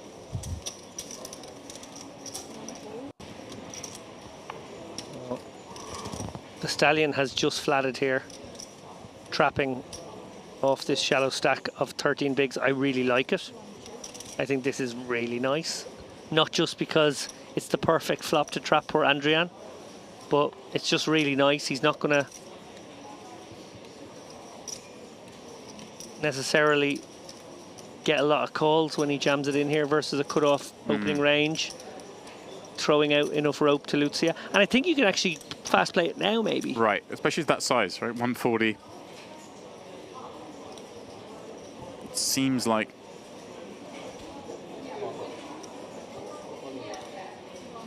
quick call coming from Adrian here, obviously. And here we go. Nicely played. Yeah. From Lucia. It could backfire, but, you know, long term, I think that was a lovely line to take. Deft bit of poker. I'm sure Adrian appreciates it. We're here to gamble. Can't always just rip those boots. Deuce on the turn. Brings none of the back doors that were potential here. Just a 9 or 10. Oh my word! 9 on the river. Lucia, so unlucky. Played it so coyly, so cleverly. Yeah. And now felled on that board pairing 9. Well, well, well, Antonio, take a bow. You played great. 73rd place for 5,000 and... Nasty. Yikes. He is destined for the deep run. Well, look, I said it, and that means it's going to happen. No, terrible for Antonio there. Oh, we've had some rivers already in this frame. Dealer choosing violence. And she goes down to the river. Si gioca 700 passi. Qui si gioca di più ovvio, no?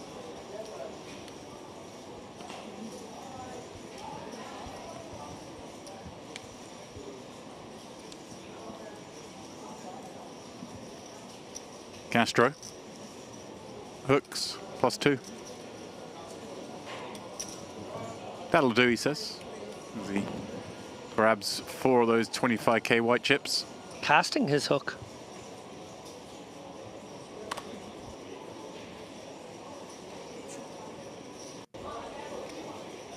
And Zanardi. Interestingly turned down the ace-4 suited earlier in a not a similar spot, but now appears to be eyeing up the ace-6 suited.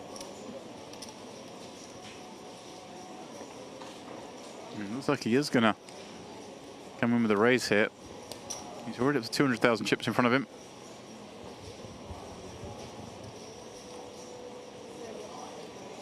$260 appears to be the bet. Well, this is going to get dicey, is it not, for Castro? I mean, do we really want to be getting 45 in with jacks? Do we just proceed with calls? Yeah, I think we proceed with calls. Certainly don't want to waste this hand by 4-bet folding it. And that tends to be the way you look at hands like this. If I 4-bet, do I call? If I 4-bet, do I fold? Well, if I 4-bet, then therefore I want to know what I'm going to do, so it should be a hand that has some good blocker potential if it is a 4-bet light. If it's a 4-bet value, well, then I want a hand that I'm very happy to call off. And Jack sort of doesn't meet either of those criteria and then gets shunted into the other range, which of course is call.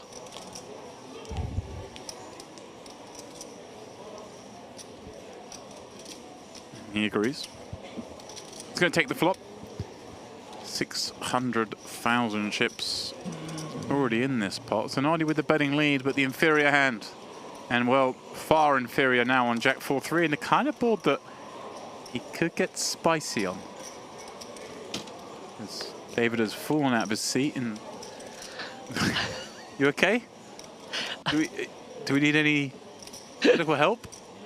I just got so excited about the top set, I mean, and dream spot where you can just let the guy hang himself. It's chairs are pretty sturdy. I don't really know how that happened. Oh, they're sturdy for skinny leaps like you. 155, quarter pot for now. Now, naturally, Castro, surely, as you mentioned, the hook's out there. He's got his fish. Just let it tire itself out. I think he'll let it flap about in the water for a while. Yeah. Got his invisibility coat on. Invincibility even. Invisibility will be not so useful in this game, but... Yeah. Star power working. Oh, he's clicked it. Oh. Oh no. Oh no, James. But does this one of these bets that now Zanardi thinks, hey, this is complete nonsense and maybe through you, but at the same time maybe. Doesn't really have a hand to play with, right? Like, do we need something to kind of take that line here? Does he get sticky here for 170? Do you think it could just be, you know? I'm just really sad because, like, yes, okay, aces and kings not likely to get away here, but there's so many more hands in the range. It's working. It's piqued the interest of the ace-6. He thinks this looks like a nonsense raise. It's levels. We're levels here. Can he find the check now? Well, that's the question. Surely he finds the check now. Oh, please find the check, Castro.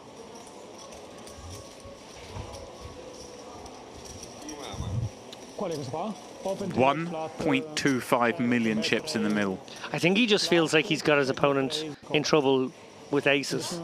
Oh, he's found it. He does. I love it. Now. Oh, that is beautiful. Okay, I take it back. The click was a total levels move, and now it's worked beautifully. I mean, we've called the check raise. Do we check back again and go to bluff for everything? It's nonsense, or do we now have to just go for it? What do you think? Like maybe 350 here, and like the implication of ending it. The problem, I guess, is it. Maybe some jacks of check raise flop and now just don't like the king, and there's maybe some of the real hands he's wondered about, but looks like he is going to decide, hey, look, I've got here somehow with ace-6 high. I thought this man was full of it on the flop. Yeah, I floated essentially. Yeah. And exactly that. You called it 350, appears to be the bet. 325, pardon me. Well, well, well. Castro, take a bow. Okay, now definitely just call. Yeah.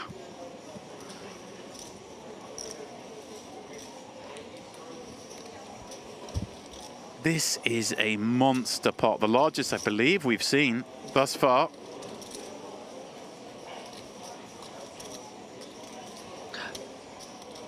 Yeah, casually flicks in. Like in terms of value hands, he must be sort of wondering now, is it just aces? Because like a little bit of concern kings have overtaken, but if that's happened, that's just happened. What can you do?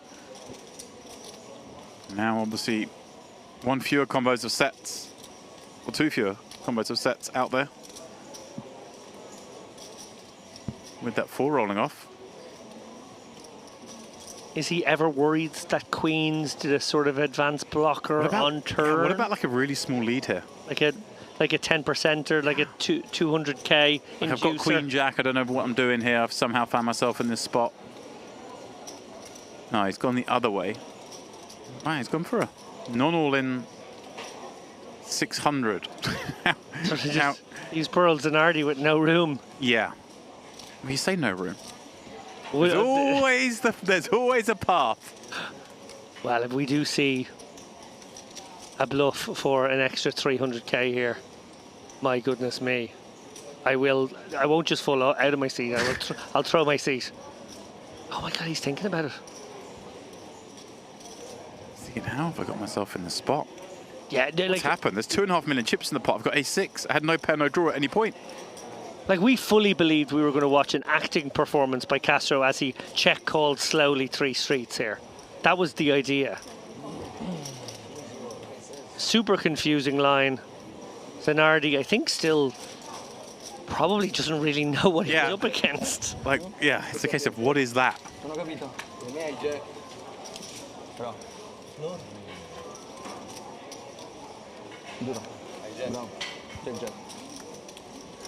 He tells him? I don't know. Sort of played with the fish on the hook, didn't he? He sort of pulled it in, threw it back out again, pulled it in again. A little go. Dai, dammi allora. Una mano che mi trebetti. Tanto la vedo, io ti dico che ho Jack Jack e fondato bravo. I mean, just say Jack Jack there, so. Non devi mettere. Vedi dopo, no. Sì, ecco perché ti faccio proprio Jack Jack. Non ho visto... Tribetta, fine flop ho visto. Jack 4 Ecco perché ti faccio Jack Jack. Betta, tribetto, cecco. Poi 300, cosa fai? Chiamo, river push. Okay, Castro now with 4.5 million chips. Nearly 3 times average. Wow. That is a big stack. Luca joining us first hand at the table in the hijack. He's been dealt ace-9 of clubs off 30 blinds. Welcome to the table, sir.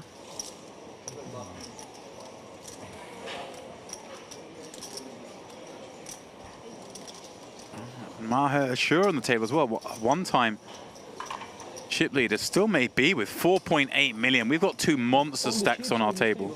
Wowzers. What the fuck? One of the players recognizing that. Yeah, here. Exactly the same thing. I mean, I'm shorter than both.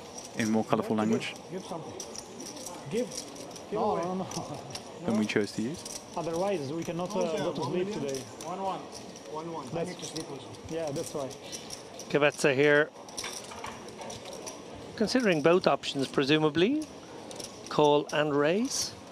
Yeah, doesn't take kindly to someone joining his table and raising his blind first hand. I think I prefer a call with the suited king-queen, but could see him go either way.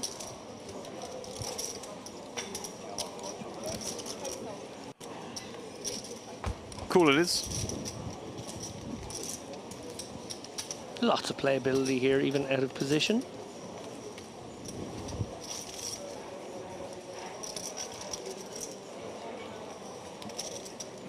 Eight, deuce, deuce. No hearts on the deck. No clubs either. But Luca does have that ace high. Gonna bet 1.5 blinds. Kvetsa, just with a little bit too much to fold for now. Yeah, I think against the small sizing, this is exactly the kind of hand that has to be part of a minimum defense frequency. Sounds so technical.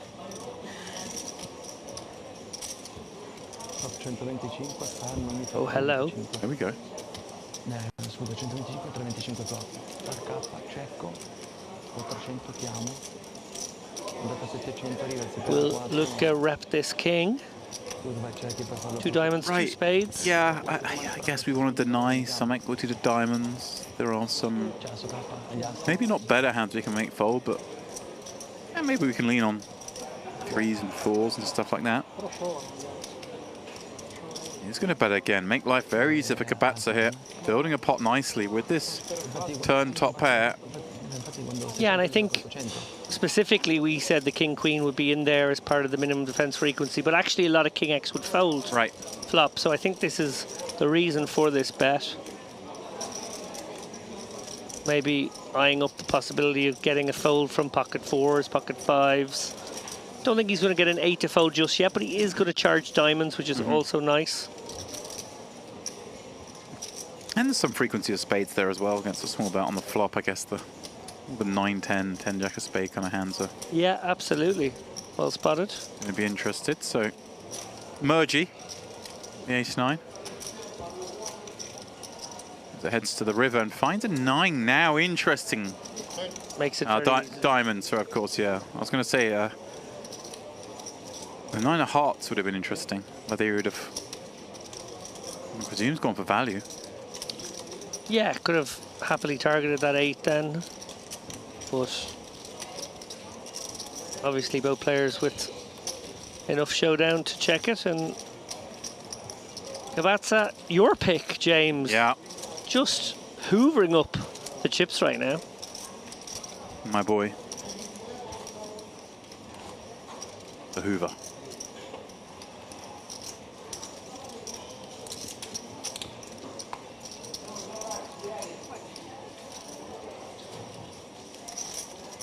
vacuuming, of course, for our American audience. They get confused by that. I imagine they would.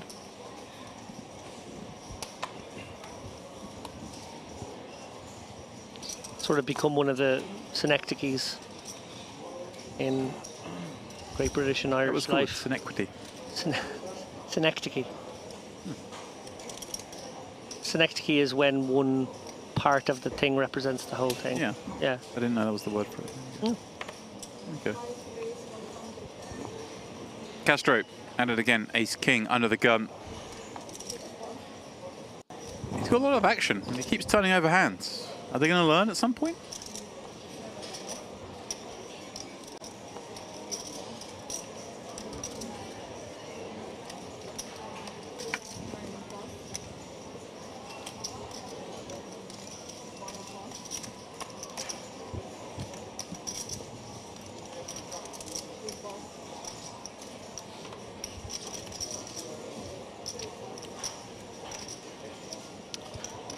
Oscaban suited ace here in the big blind. Easy defend, even to the larger sizing, I feel. He's had a good recovery, hasn't he? This larger open from under the gun will get more folds, of course, from players all the way around, specifically the big blind, who usually gets the big reduction, but doesn't mean you can't defend some real stuff. An ace-7 suited certainly qualifies as real. Does indeed. Nice sizing here from Castro. Don't mind a little smaller as well, but this is pretty good.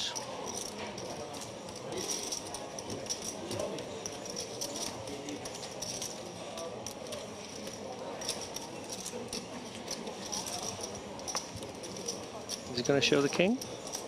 No. It looked like he wanted to show something, didn't it? Just making sure. Oh, did I have ace king? Did it come king high? This poker's easy. Raise jacks, get 3-bet, cool. Proper set. Fine queens, just defend. Get value from ace 2s high on the river. Yeah, no problem.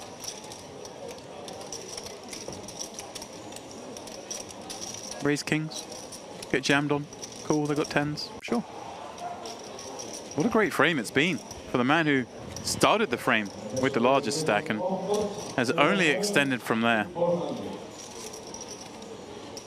Although, he's outpipped on this table by Ashur coming in one seat. Two of the biggest stacks in the room, that's for sure. They've both got 3 times average. Yeah, we picked a good table here for sure. Not 10% chips in play between them. There's 70 players left.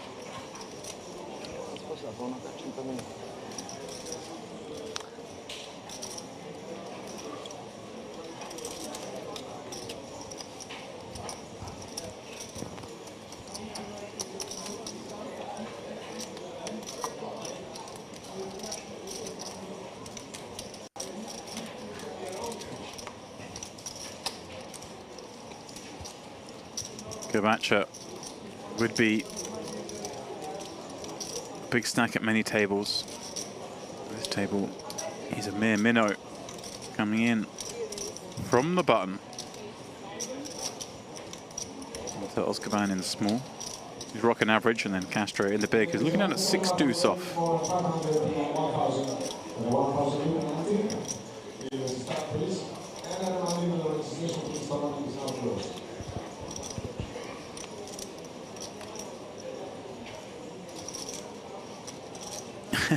Six, but no, not completely.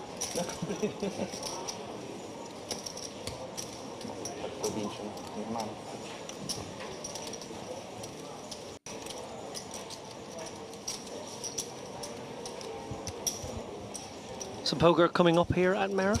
Obviously, this just a little bit. Festival is a summer festival, but it's not the only thing here during the summer. Do you think we're going to only have one festival here in August? Are you mad? Also, we're going to have more poker. Tell me about it. Super High Roller Bowl, David. Super High Roller Bowl, which will be on Poker Go, I believe. Yep. So, won't be tuning into the Merit station as far as I'm aware, unless they also co-opt the stream. Yeah, you never know. There might be some. Is it behind the paywall, or is it one of those freebies that Poker Go gave out? That I could not tell you. They usually like to kind of tease you with an hour or two free and then go behind the curtain. Like the 900 channels. I honestly wouldn't know.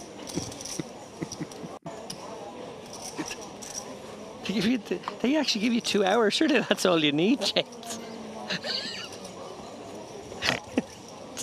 That's you're waiting to find out what happens at the end of the movie.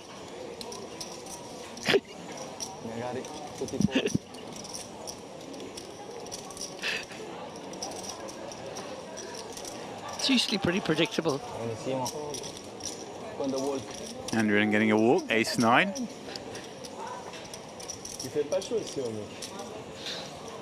Enjoy yourself, David. But yeah, Super High Roller Bowl, big buy-in, 300k. Is of course the flagship there. A bunch of 25ks, and I believe they're all going to be freeze-outs, which is nice. Oh, that is good. But there seems to be a little motion towards that direction at the moment. Look, re-entries have their place, of course, and I get it from an operator perspective. I get it from a player perspective. If you've made the journey and you take a nasty bad beat in level 1, certainly the opportunity to get back in is good. But I do think we've got carried away over the last few years with the re-entry, unlimited sort of stuff, and yeah. And super late is the thing. And the don't get me started on the super late. So yeah, I think it would be nice to see no single re-entry or some freeze-outs be more popular again. Cool. Jack 10 from +2. Always be wary of the man wearing a Triton hat. Aha. Do you know, I didn't even know that was a Triton hat. TPS, Triton Poker Series. It's discreet.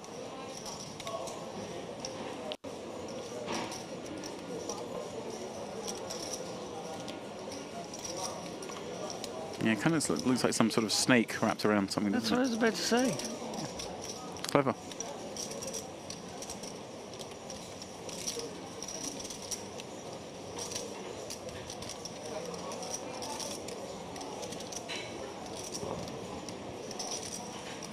Is there a merch store, or do you have to be at a Triton playing away? There's a merch store, yeah, you can spend away to your heart's content. So fanboys and girls can just buy that? Oh yeah. I've got some Triton merch. I haven't clicked register. I remember there was a hoodie a lot of the guys were wearing. Kept bragging about how it was a very comfy hoodie. It's nice stuff. Just like the Merit stuff's very nice. Just saying, like, if you want to bring one from the next drop and like just come along with it. We're working together again maybe in November, just saying. Bring me some merch. Look, James, it's fine. Look, you don't have to. But I like hoodies. Not free, you know. Not even free to you. Not even to me. Wow. Got to protect the brand. Can't have oiks like me running around in free gear. For sure, gonna c-bet this ace-9-5 board for 1.5 blinds. And Nardi catching the slightest piece, but does have some backdoor action working here in the form of the 6, and of course that diamond, although that part of the equation not so prosperous.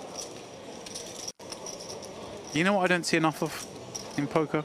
It's people firing second barrel when it comes on ace. Yeah, good point. I think we're going to see it though. May just.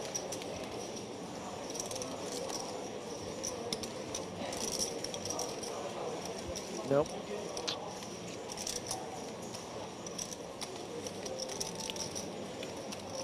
Zanardi sees a check back, finds the 7 of spades on the river. Well, has enough to get to showdown, one thinks. You know what I don't see enough of?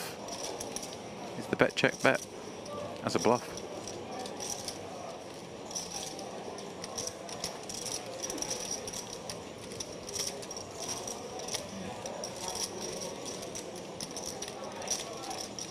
Ah!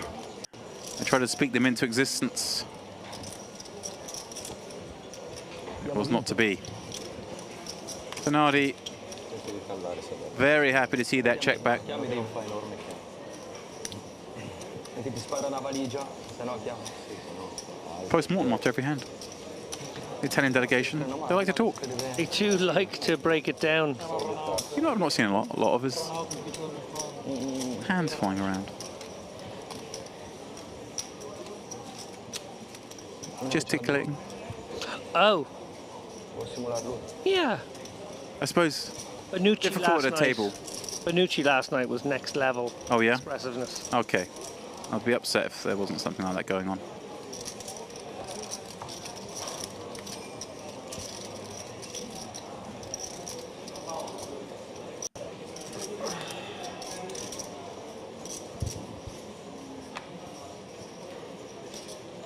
Right then, we carry on playing 20k, 40k average stack. Currently sitting at 40 blinds. Our screen showing 69 players remain in this event. Let me tell you a thing or two. 69 players means everyone's currently guaranteed $5,800. The next pay jump coming at 62, and it will be the increase of $1,000 in prize money.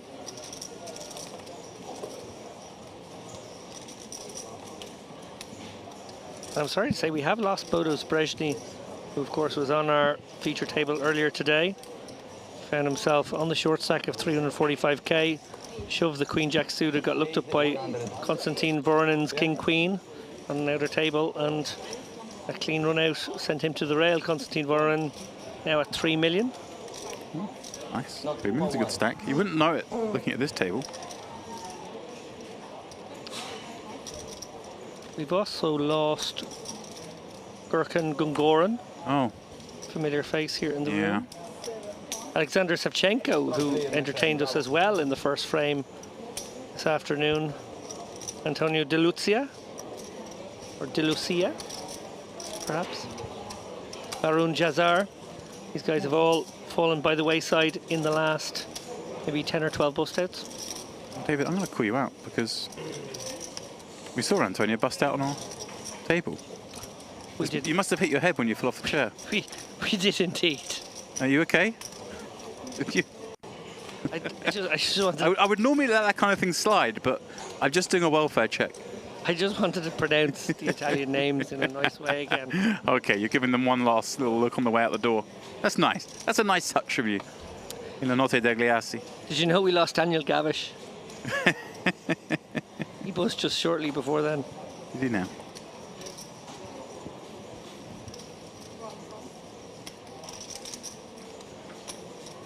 Here's my boy Kabacha. 3 million in chips. Like I say, would be a big stack. Well, it is a big stack, but would be a very big stack at most tables. But there are 3 players at this table with more than him, and more than him by some margin. It's wild. Here's one of them, Castro, 2 10s in the hijack. He's got 4.6 million, but he has concern behind. The very capable Andrian is there with 3.7 million, just ready to police him when needed. Again, the big sizing though, earning him a few extra folds. Yeah, we've seen a mix of 100 and 110 at this level from him, but we don't really know what the bad hand raise is because he seems to just have good hands all the time. Yeah. 11, yeah, one. And seems to enjoy his poker in a clearer, more defined range versus range way. I suppose that is a shortcut to that. Downside, of course, is you're risking more to win the same amount, but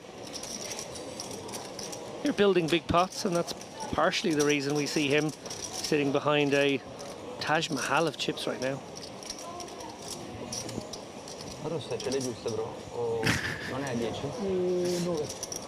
Ayub continuing to get closer and closer to the dealer, but we have sight lines to think about. More? One red. One red. Okay, thank you. There are card readers. There are cameras in positions. Obviously this table could accommodate 10, hence that gap we see there. Obviously we're never going to be playing 10-handed in these tournaments. But you know, sometimes there's a game, David, you're playing and you'd make it 10-handed for the right person, wouldn't you? Yeah, or you might do a sit and go, maybe an invitational tournament, get 10 people in there. Have you ever made it 11-handed for anyone? I played in one game where we made it 11-handed for someone. I've played 12-handed in a kind of home game environment. Okay. No, I'm talking about in the win. Oh, how? We went 10-handed for the right person, and then the right person came in, and we went 11-handed. Those win shares aren't small. Why did you just write John Duthie down on a piece of paper? Stop it.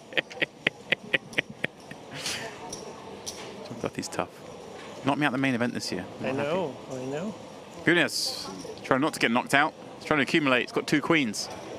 All in for 400k. That's 10 blinds. Castro thinking about it, but recognizing that although this is a hand we like to play, calling a 10 big blind shove from under the pump, not going to be profitable.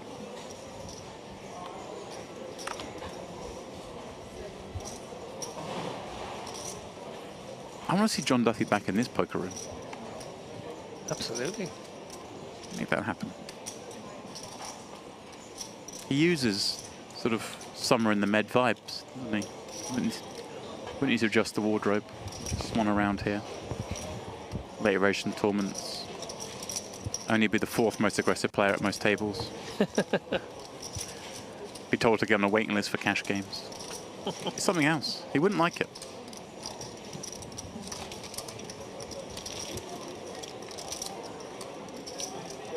One of the pioneers of sort of poker coverage. Everything. John Duthie. Yeah. For those who are unaware who we're talking of, John Duthie. Poker Million was his baby? I think he was involved, but I'm not sure he was the one. Obviously, he won it, which is, you know. I thought he won it because he was like in it, and he also was running it, and he thought everyone's playing too tight. This will be terrible for the TV, so I'll play like a lunatic. And then just ran everyone over because he'd never played like a lunatic before. He doesn't need an excuse, but I don't know. But that's the story I heard back then. Obviously, more famous for creating the EPT. Right, founder of the EPT, and with it, sort of high production poker streams. Obviously, that tour grew to be, well, ginormous. It's returning here in October, of course. But yeah, it really was. Obviously, the WSOP had happened, the WPT had happened, but PokerStars kind of moved it into the PokerStars EPT and the production quality that came with it kind of moved it into a new realm. Well, I think in a big way combining the online and live as well, kind of making that a sort of a synergy. Yeah. Someone who certainly helped us get to where we are today. And yeah. Tell swans around the poker world. Great fun guy to have at your table, not just because he drives the action wherever he is. Just a fun guy to sit down and share a few hours with at the table. And buy the book when he writes it. That's for damn sure. Although I might want to buy the first draft. An editor's going to get their hands on that thing. Do you think there's some scandalous stuff? Tear out some pages, I'm sure of it.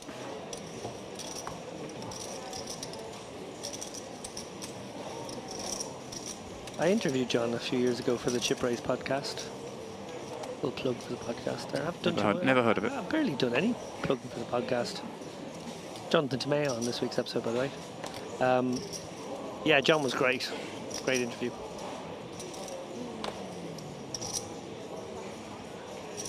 Who haven't we had on? Ali Najad. Have you not had Ali? No. No. Had yourself, of course. Andrew Headley, of course. Yeah, Ali. Oh, here we go. Come back to that in a minute. 100. Ace Queen from +2. He's open to Nardi with 26.5 blinds in the next seat with the Djangos. Yep. It's gonna flat and be deceptive here. Lay a trap for those behind. And there are some squeezy customers behind. Are you speaking of my boy in the big blind, Kabacha? Kabacha's been pouncing on these types of spots. Yeah, I feel like they're less likely to squeeze when he's flatting off 25 just because they kind of get themselves caught. But I suppose there are sizes that could squeeze and fold to 25 blinds, so it's possible. Sure, thinking about this with a 9-7 suit, he kind of likes the idea of playing a pot against Andrin, doesn't he? Yeah, I don't hate this, actually. 9-7, pretty pure hand in position. Now a squeeze, of course, would be more likely. Certainly. As with 10 bigs, going to find a couple of napkins. No interest for him. Then Musa Kabacha in the big blind. Jack 5 of clubs. You there it is, perfect squeezable one. Can certainly call here. Right, scary though, isn't it, when you've got two callers, like, so likely to be dominated. So hard to realise with just one pair as well, but deciding for them in open. Clubs are enough. Try and make a flush. Yeah.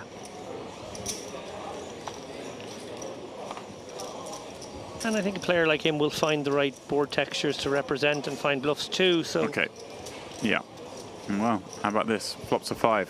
For sure, flops a 9. Andrew with the Queen of Spades working, but a field of 3 behind. He's going to check it over to Zanardi, who I think does need to do some betting now. If only he could see the cards out there. Yeah. Then obviously a check would be the dream play here.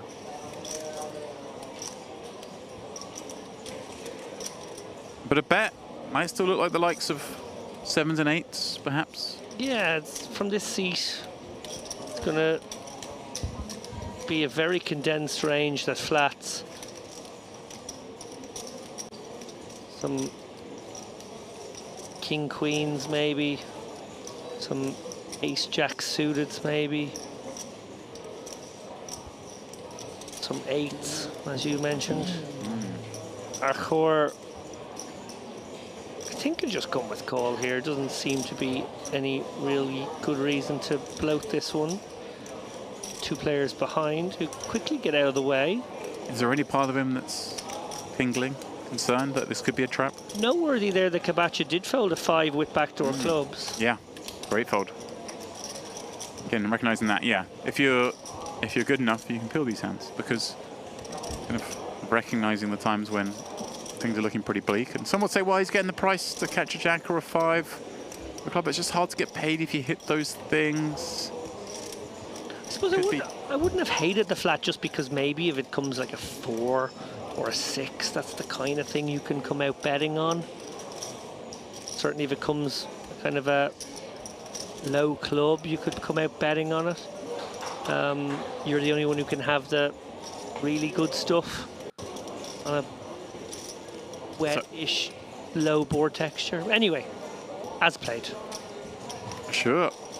Picking up a gut shot to go with that top pair and facing the second barrel. Now, must at this point surely be very concerned about the strength of his current hand, but with those additional outs, getting over 3-1 direct, David, is this a spot he's going to feel compelled? Yeah, his equity's in a few places and it's sort of all a bit murky. He can obviously spike this 6. That's a fairly clean out. Obviously 6 of spades wouldn't bring him the nuts, but it's, you know, nice. It's a nice one. Top pair could be good, but it's starting to look like it may not be. Yeah, I don't hate a fold actually. He is going to come with call. I understand why. Fold would be very heroic, wouldn't it, at this point? Top pair with a gut shot to the second barrel, but obviously is concerning. Oh, 2 pair on the end. Well, a really grim looking river card for Zanardi to see. Remember, he was the first flatter of the open from Andrian. Ashur calling behind. Big blind came along. We were 4-way. Bet twice. Whoa. Oh, no. Whoa. He's gone for the all-in. Is this... Oh, no. Is it like a, I don't want to check and decide, so I'll just jam myself? Sort of like he thought he would be reverse free rolled. And he just wants to try and maybe look like he can't possibly ever have a hand that would want to shove this river. Right, but he does have them, right? And he gets hero called by Jack 9. Because he does have, not 9s, 8s. Maybe 7s and 6s. Probably he checks turn with those, but who knows? I guess he gets to have missed spades. It's actually a real tough spot for sure now, right? I mean, definitely. We just can't really fold though, can we? We've made 2 pair. It's. I like that he's thinking about it.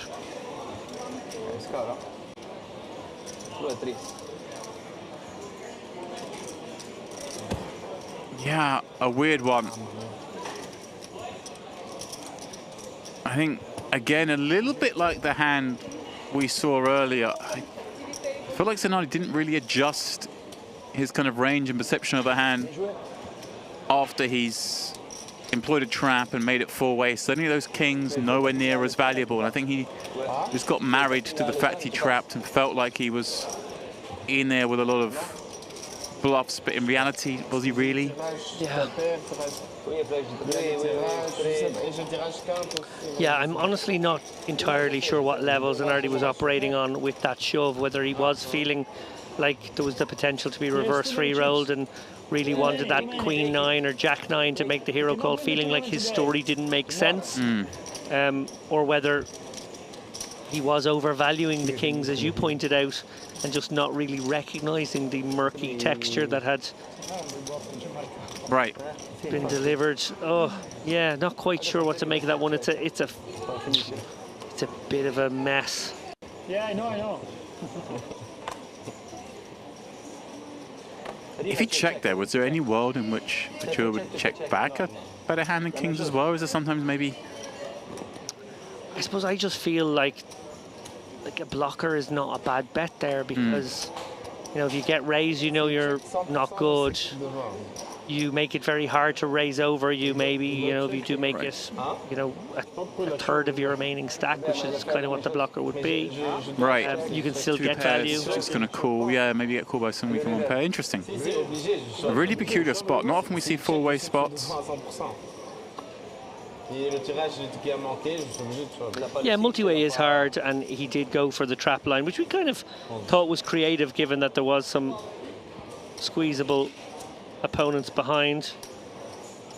Well, I see in the chat a message from Alfonso, and I don't speak Spanish, but pardon me, Italian, but Disastro Zanardi, I think, tells me all I need to know.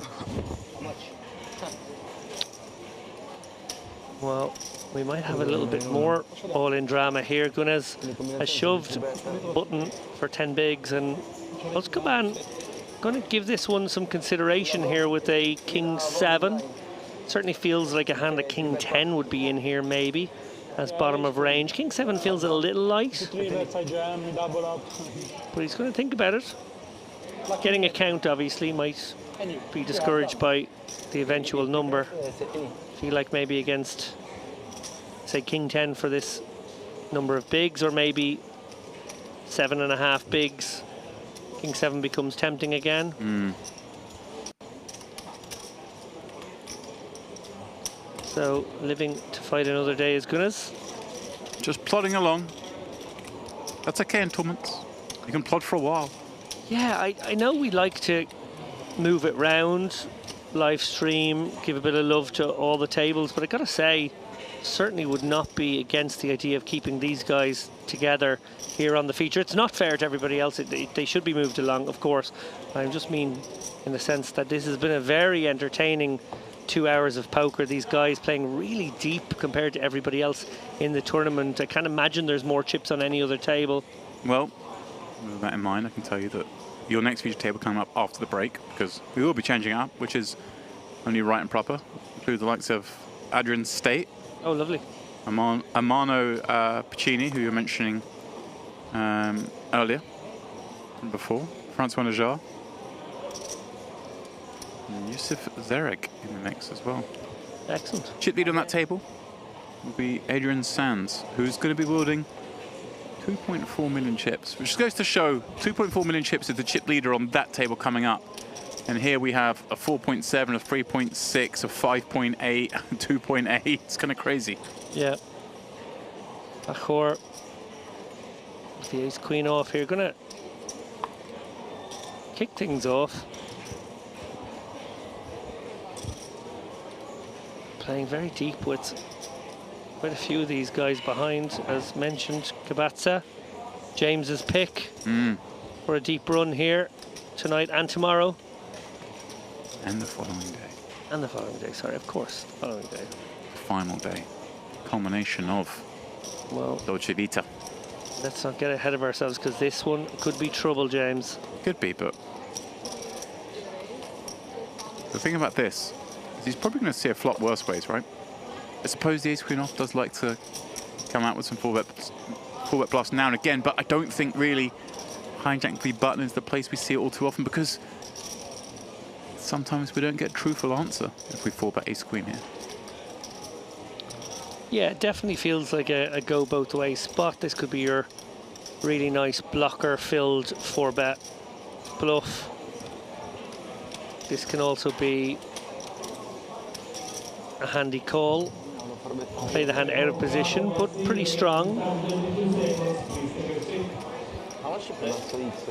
He's going to get a count here, and I suppose if he is to find the 4-bet, you don't have to go very big, but you probably have to make it 6 something.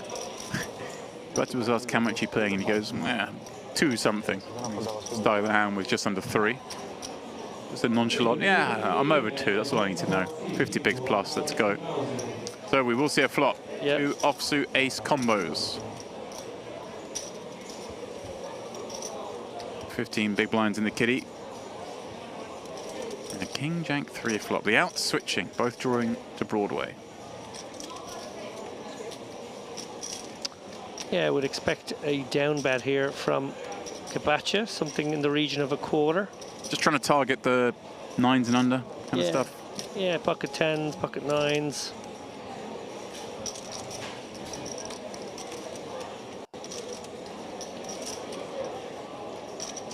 In the same camp as you, betting exactly that, 25% pot.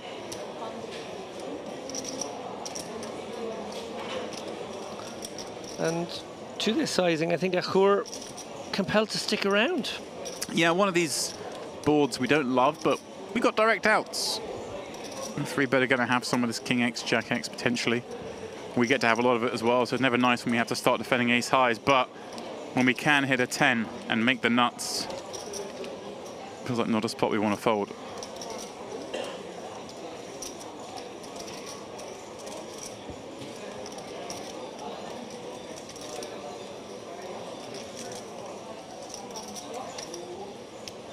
Napkin falls off on the turn and a check follows swiftly afterwards. Very interesting street now. Achor can certainly have hands as strong as king queen here. Could even have pocket jacks. Less likely on that river card, but certainly some ace jack, queen jack suited, king jack. Hard to believe Achor would bet this one. Right, real middle ground here, isn't it? It just feels like it's just strong enough to check. Does a bluff really achieve much? Do we get like ace 3 suited to fold maybe? And Kibetsa does knuckle back and get the bad news that he is pipped. 910k going the way of Achor. And on that note, we are on a break. 15 minutes, guys. We don't want you to go away. We have a rip-roaring feature table on the way.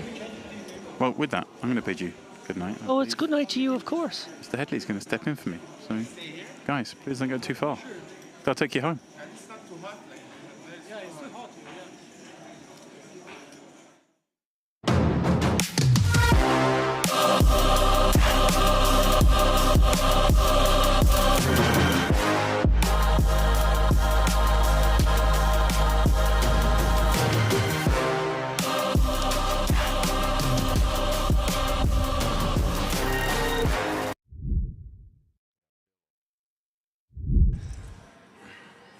Ooh, well, speaking of liking things, Sant'Agostino, one of our Italian contingent, ace-king of clubs in the cutoff. Just a shade over 20 bigs to start, Demps.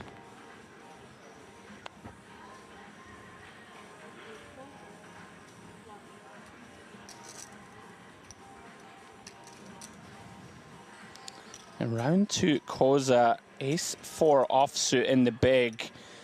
Tricky spots to play. You know, you are facing a cutoff raise, which can, be, of course, be a bit wider than from some of the earlier positions at the table. Tricky one.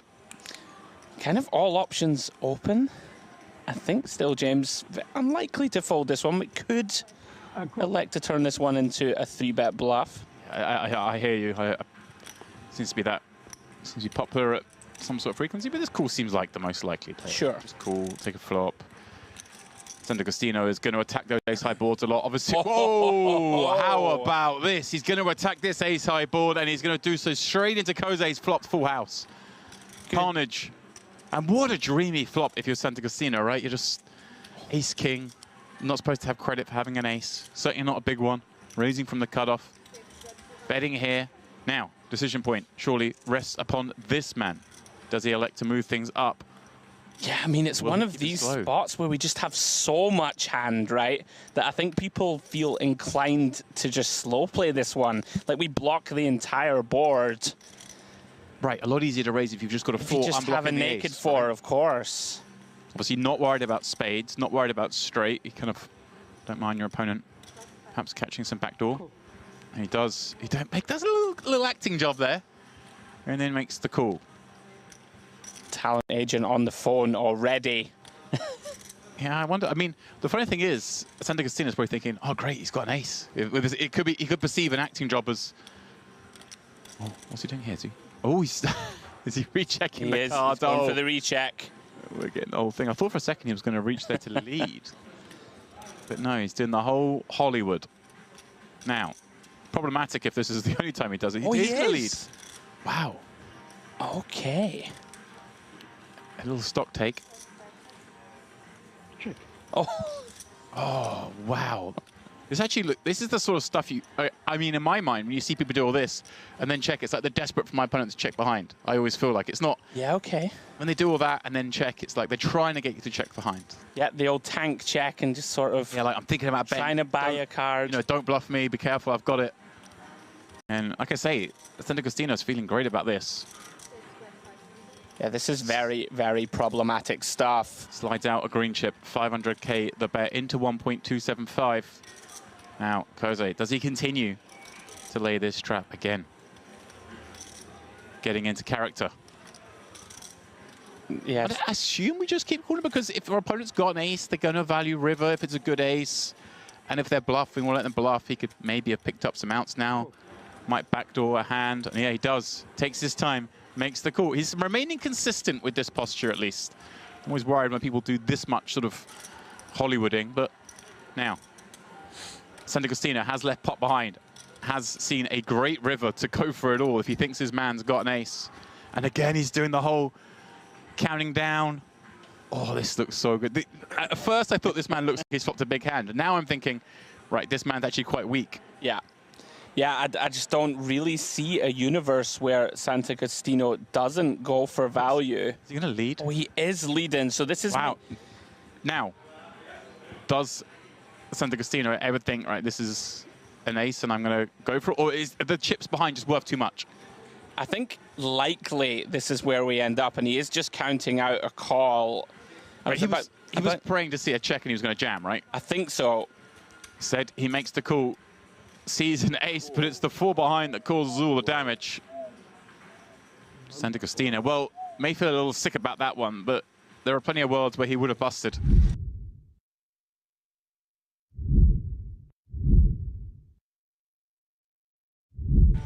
Blinds are now 30-60k. Looks like we've reduced the clock to a 15-minute clock, so that's kind of turboed things up as well for these guys. If these boys needed help gambling. Yeah, Chilberganov all in here. All in. Just going to isolate everybody else here. Dalkilic can't call with the Queen 9. Georgie, no good, but the Haidar snap in there with the Ace-King here. The 2 big stacks going to war. Queen is no good. Ace-Queen is no good. Somehow Haidar has better. Allah, life is good. I fold 1 queen. 2.7 million chip pot. Okay, 3 diamonds on the flop. 4 diamonds. What, 90 starting stacks in this pot? The 163 stacks in play. Let me, I guess that's my way of saying it's a big pot. For me, guys, what is the big deal? Oh, sorry. No. Oh, no. Queen in the window. Yeah. Tula Berganov finds one of the 2 ladies that were left in the deck. One more Very queen, good. please. Thank you very much. Haidar very politely requesting a king from the dealer. Oh, but a heart will also Yes. do. Not almost, exactly. Oh, no. Exactly, Sorry, exactly. Mr. Safi. No. 10 outs once for Haidar. Can he find it? King of hearts. No, he cannot. Tulip Berganoff extends his chip lead to almost 5 of the 6 million in play. Haidar, what do I do? I have no bounties. Give me some money somehow. Yeah.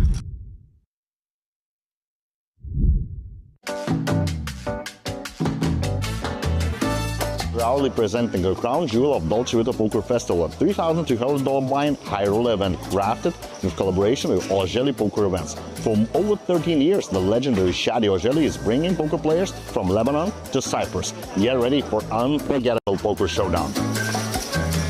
After 15 years of working here in Merit, it means a lot to me to have a tournament under my name. Since Ms. Songul took control of the poker room, you see the great work done in 10 years. Without her work, we wouldn't be here.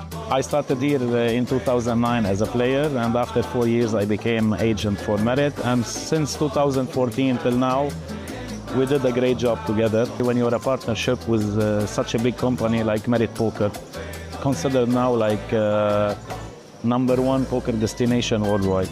I had a very good relation with Ms. Songul even when I was only a player here. We had a good connection, and of course without her help I wouldn't be here after 10 years. She opened for me many doors and helped me to enlarge my data and to offer a very good service for the player. Merit Poker is in partnership with EPT, MPP, Triton, Super High Roller Board. All this became in 10 years.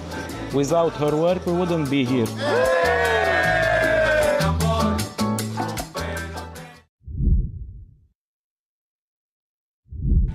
Blinds are now 30-60K. Looks like we've reduced the clock to a 15-minute clock, so that's kind of turboed things up as well for these guys. As if these boys needed help gambling. Yeah, Tulip Berganoff all in here. All in? Just going to isolate everybody else here. Dalkalic can't call with the Queen 9.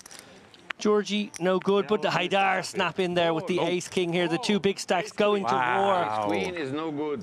Ace-Queen is no good. Somehow Haidar has better. Allah, life is good. I fold one queen. One queen? 7 million chip pot. Okay, 3 diamonds on the flop. 4 diamonds. What, 90 starting stacks in this pot? 163 stacks in play. I guess that's my way of saying it's a big pot. For me, guys, what is the big deal? Oh, sorry. No. Oh, no. Queen in the window. Yeah. Tulip Berganoff finds one of the 2 ladies that were left in the deck. One more queen, please. Thank you very much. Haidar very politely requesting a king from the dealer. Oh, but a heart will also do. Not almost, exactly. Oh, no. Exactly, Sorry, exactly. Mr. Safi. No. 10 outs once for Haidar. Can he find it? King of hearts. No, he cannot. Tulip Berganoff extends his chip lead to almost 5 of the 6 million in play. Haidar, what do I do? I have no bounties.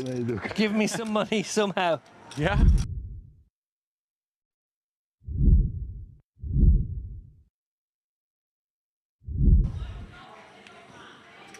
Yeah, that IPO generated 937 entries at 1K pop. 175 players remain. First prize will be 146K. Oh, and this is going to show down the Jack-9 of clubs once again in the hands of Dalkalic. Not the first time he's held on to those same 2 cards as a previous moment. Here we go then. Step 1. Get the first double up. Finds himself in great shape with the Jack-9, but ooh, I saw the 7, but a Jack rolls out behind. 2 cards away from making a game of it. Still be 3-1 down, but more than doable. Ooh. Backdoor potential, but he doesn't need it. Wow, well, Tulip Berganoff has improved, has taken the lead, but the backdoor goes the other way, of course, because Dalkalic can now find a 10 himself. He can nullify with a 5. A Jack or 9 doesn't do it. That's it, James. Good game. Just like that. Tulip Berganoff is the champion.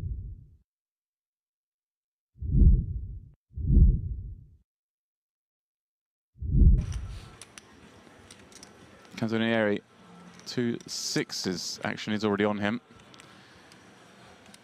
With 30 blinds. Coming in for a go. Oh, wow, this is funny because Aaron obviously 3-bet. Canzonieri just a few moments ago. Next time he raises, it's going to be met with another 3-bet, one presumes. It's the old adage, James, that when they do it the first time, they might not have it. The second time, they always have it. Okay. You set it up. Yeah, this is a tricky spot when, if assuming nobody finds anything behind, and this comes back round to Canzonieri.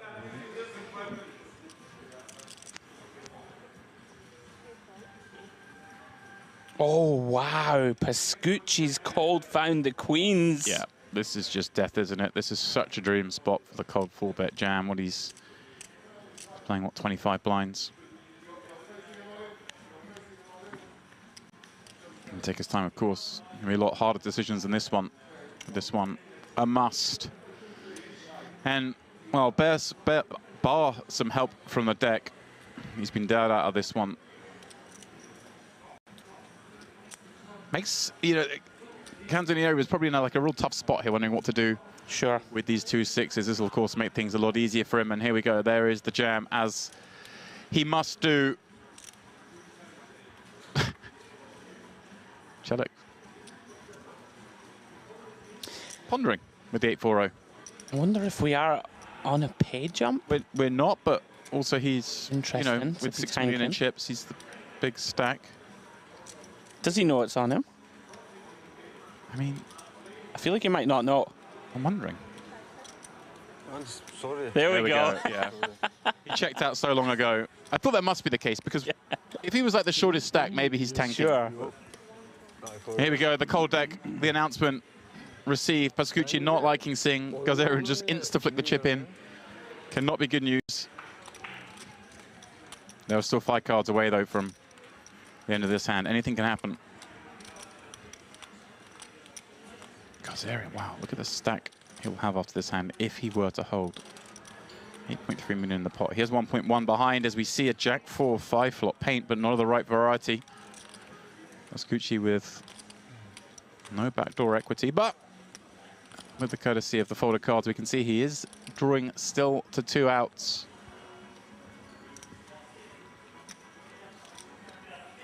But with just 1 pull of it, very unlikely the Italian will continue, and that is the case. Simone Pascucci eliminated in 20th place.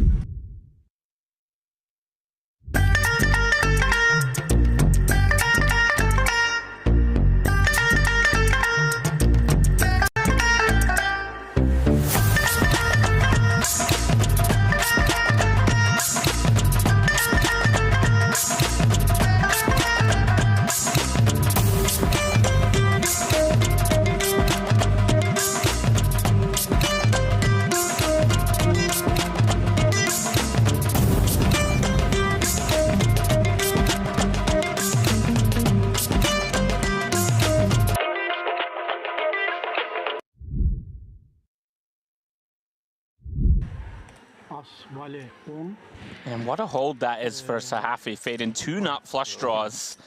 And a bunch of overs. He knows it's on him this time. He's got the butchers. Fast-paced action here. Missed the IP Masters final day.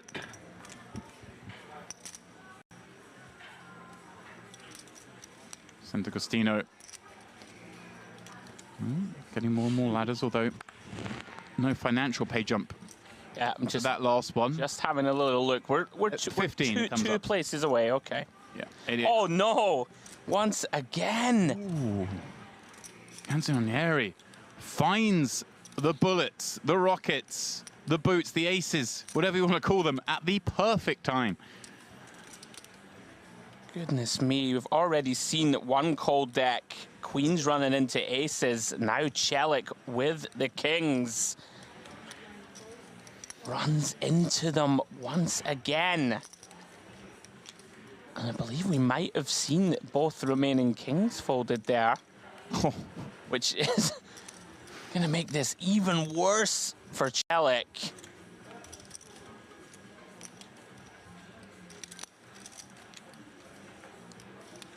Koza once again. Yeah, just looking at the clock. Very deliberate style. Just wanted to get as deep as possible. We're playing few hands as possible. For whatever reason. Again, makes sense, I guess, more as a short step, but everyone has their reasons. Now, Chalek, decision point. Which way does he play this? Canzonieri just looks so strong when he 3-bets against another guy open, but at the same time, the 4-bet looks so strong, he makes so many hands fold. So he's trying to think, right, does Canzonieri just have a hand he wants to go with here, or are there going to be some... 3-bet buffs are always a possibility, but does he have hands that are going to 3-bet that think they're good and then end up folding to a 4-bet because now they get an answer they don't like? Like maybe he's got an ace-queen suited Ace-queen or off jack or something like, you know. Occasionally 3-bet folds, yeah, I'm with you. Instead, he just goes for it, and Canzonieri's going to beat him in the pot, flips over the boots. And it is the coldest of Hold'em cold decks. We see it so often. Kings into aces, pre-flop, 8 million chip pot. And, well, if you're right, then Chalek's drawing dead. Spades only. Ace 4, 5, and yeah, I mean, our graphics telling us that he has no chance. The deuce 3 run out being it, of course. He'd have no chance, even if the kings were live in the deck on ace 4, 5. Wouldn't change it. But I saw pre-flop, it was saying 4%. So it was, you're certainly right, all the kings were folded. And that's that, the full double. Yeah, brutal stuff for Chalek. Nothing to be done.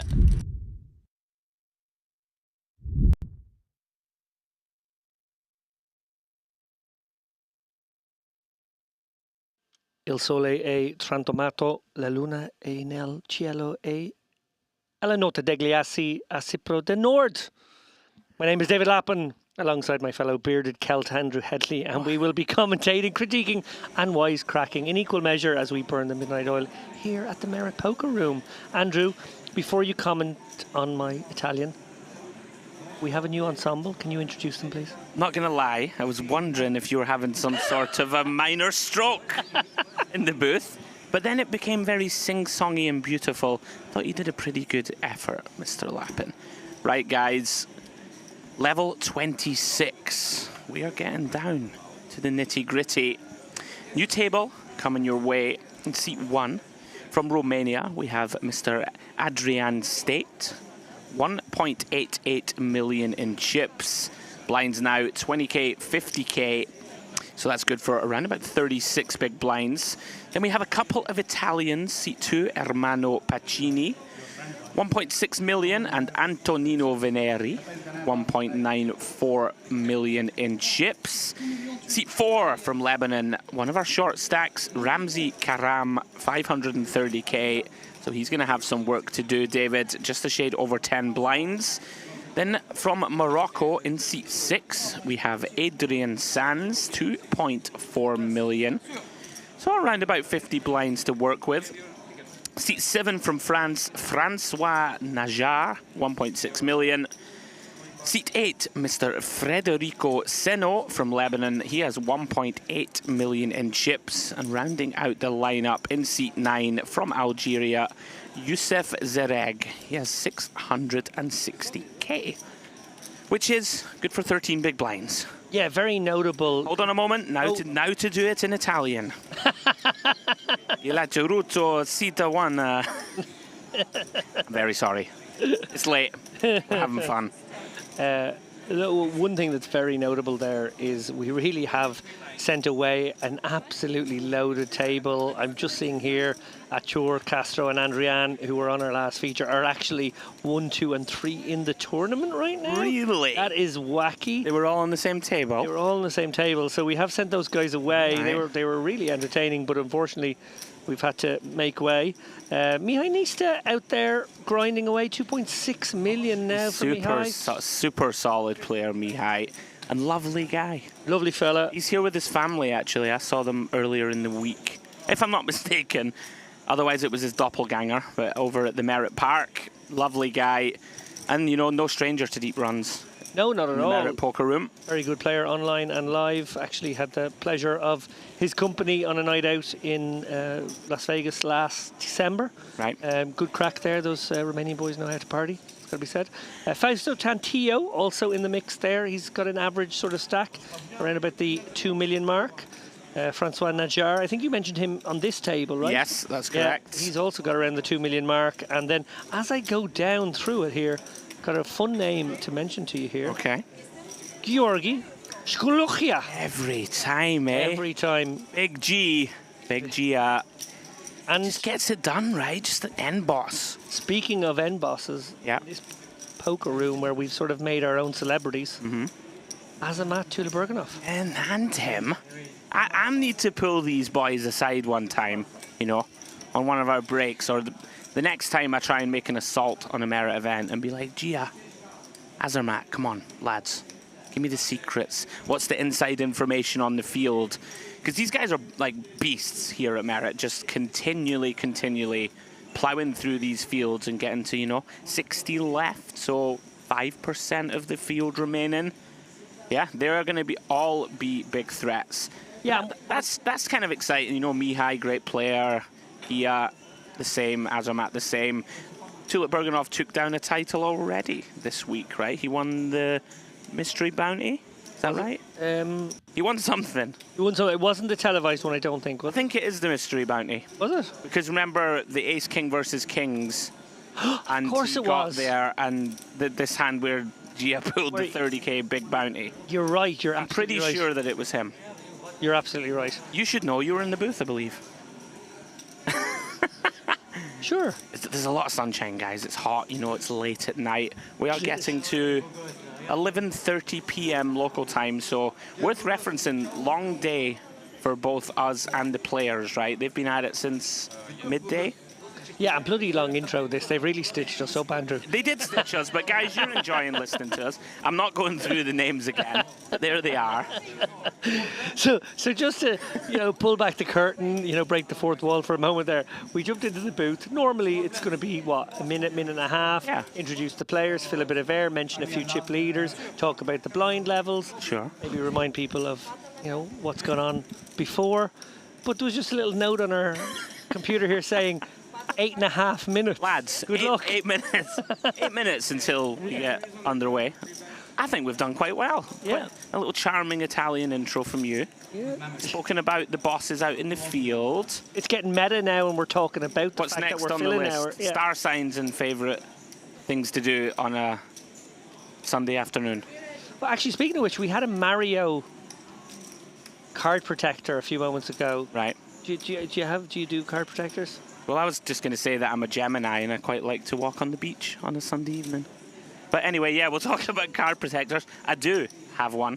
I never used to. Was that in your Tinder profile back in the day? I'm a Gemini and I like Absolutely to no walk. comment. There's a chance my fiancé is on the rail. No, I've never, ever been on such a site. JD, Right. JD, did he have written down, I'm a Gemini and I like to walk on the beach? Oh, dear. Right, card protectors. Let's get back to it. I never had one, but then I did. I had a nice story one. We'll go with that.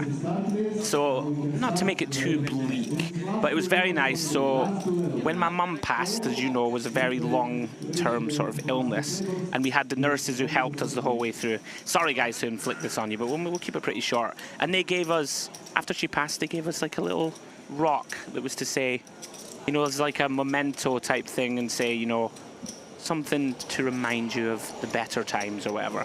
So I used that as my card protector for a little while, and then unfortunately I lost it. Oh dear. So that's the sort of a bit more levity. You got to add a bit of humour in there, you know. And then my current beloved fiancée, JDK, she bought me a lucky duck from a town in the north of England near where she grew up. And it's a little duck, and I put it on my cards, and I keep it in my wallet. So there you go. And how have you been running since? Right, let's get into the action. Here we go. Right, we've made it, David. Story time is over. My God, we got there. Just a little message to the crew, like, we will never forgive you. 8 minutes is a very long time. Anyway, how was the previous frame? Like, a lot of action? Oh, it really was epic. Okay. Yeah, it's going to be a hard act to follow, but let's see how these guys do. 60 players left. I expect we're going to lose about a quarter of the field in this level, and then maybe another quarter to get down to 40-ish, 35, 40, which kind of was the goal, actually. That was sort of the objective. Yeah, we're going to play 27 levels or down to 36, so it looks like we'll get to the end of level 27 before that happens, but you never know. So decision on Zereg.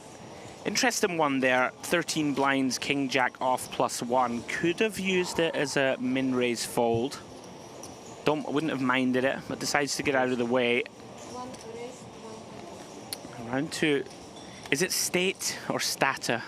Like Romanian, what do you reckon? You're good at this stuff. No, we've always said state, but we might be doing it wrong. All right, we'll go with state for now. Don't mind this. Ace-8 off, pretty wide. Like, you know, we are at that stage of the tournament now where the sort of blockers come into effect as our best steals. Comes in with the Ace-8. Very annoying spot this for Karam. Of course, with open shove, if folded to.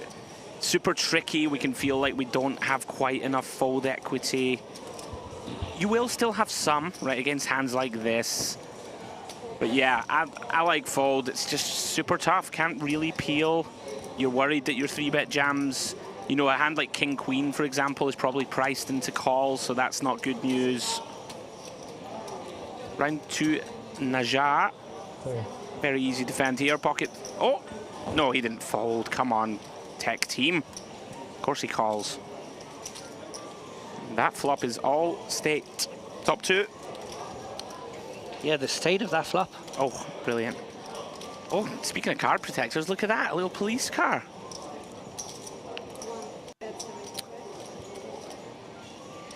Well, I don't think Najar is going to play sheriff with these threes. Oh, beautiful. I was waiting. Oh, he is? By the way, of hands to continue with, not the worst. We have a diamond in hand. We got backdoor wheel opportunities.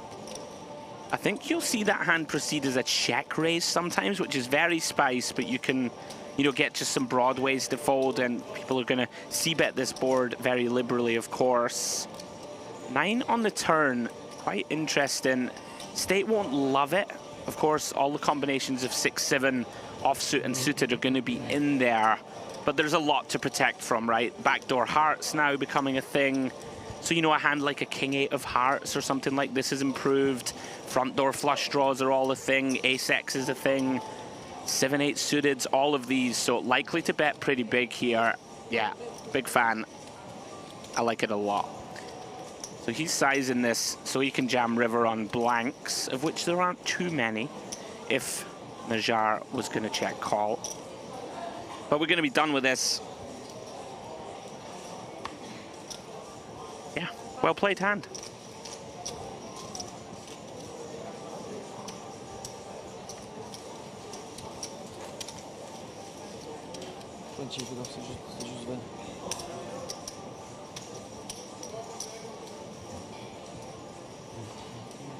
How's that for a card protector? What do you reckon?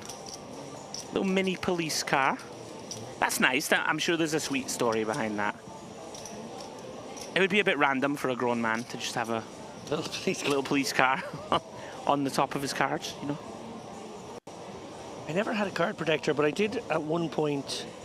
I was given in a nightclub. It was a very weird thing to give, but it was almost like your secret password for getting into a thing. Okay. Given like these tiny little toy soldiers. And I did wake up. Where the hell were you? And I did wake up one morning and go play a poker tournament. I put my hand in my arse pocket. It's obviously wearing the same pants as the night before. Right. And found him. And I was putting him on top of my little chipset because he was pointing a gun, like a little rifle or whatever. Little Tommy gun. Yeah, that kind of thing. Okay. I did kind of play around with him with the chips that day, but I don't think he made it off the table, to be honest. All right. Now, what was this about? Something dripping on the jar. Do you see it? Not yet. Do you? I could have sworn, if my eyes don't deceive me, that I saw some indoor rain. Maybe that's why he's got his jacket on. Yeah. Right, anyway, limp from him. Seno with one of those hands that can decide to raise as bottom of range, but does check back with 10-4.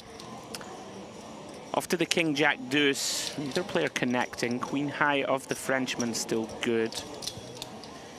He's just going to go for one of these. Let's define what's going on. You know, Queen High's got a bit of showdown, but we do put some pressure on a deuce, kind of deny. Not is David gesticulating at the screen. I'm not seeing it. Drops of water on the jar. Anyway.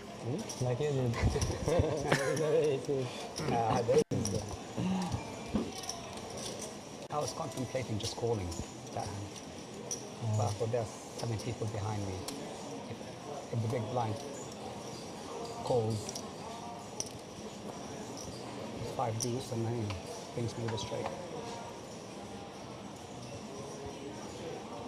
In English, please.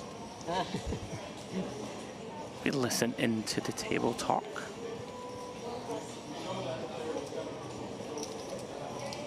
First look at Pacini. Out of the way.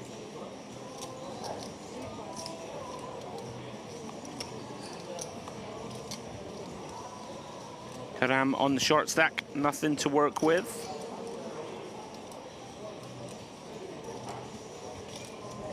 A whole load of trash hands. Interesting, Najar. Queen 9 off on the button there, just electing to fold. Little on the tight side.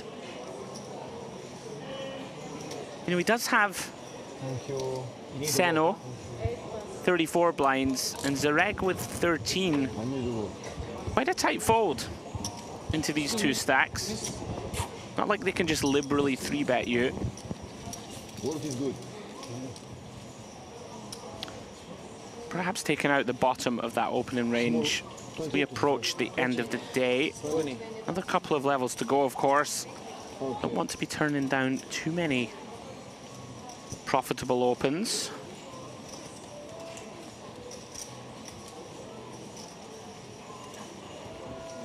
Folks, if you are just joining in the YouTube streets, this is day 3 of La Notte Degli Assi, main event here of the Dolce Vita series, the Merit Complex in Northern Cyprus. We've got 2 more levels of action this evening, then on to day 4 tomorrow, and then on to Sunday, where we will be bringing you continual coverage till we crown a champion. Everybody now $6,800 locked up, all with their eyes, of course, still on that first prize. $355,000 for the win. Not too shabby, Mr. Lappin, for a 2K buy-in. Certainly not.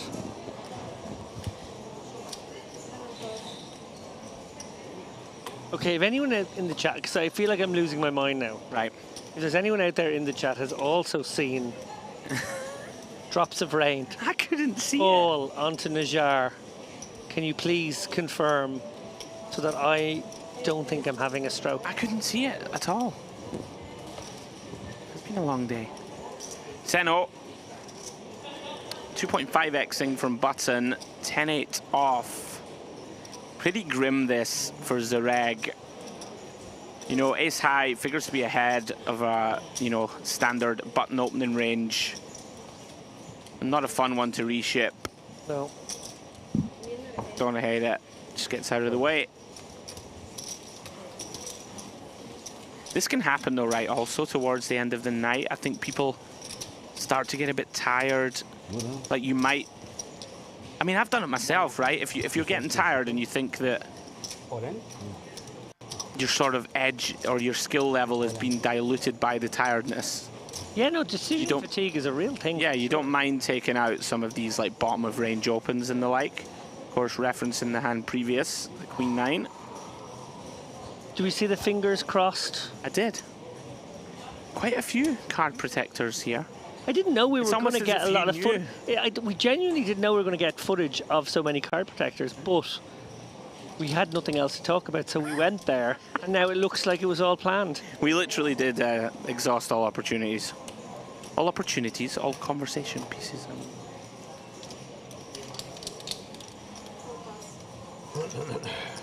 Now this is spicy from Veneri. 100k under the gun, King 9. He's certainly not taking out the bottom of the opening range. He's expanding it.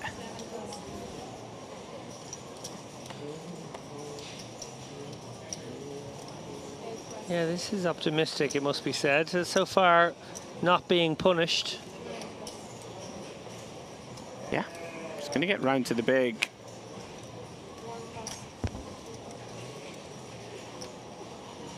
Likely to get through his fellow Italian. Timing is everything. Commentators must be wondering what happened to seat number 5. Did just hear the dealer say we're wondering what's happened to seat number 5. That is Vlad Dari. Has gone AWOL. We're waiting for any additional information there.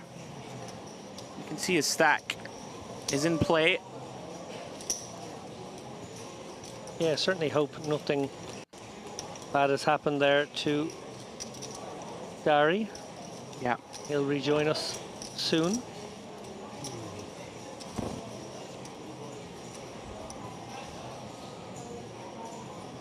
It will create an interesting dynamic when that stack is in the blinds. Sure.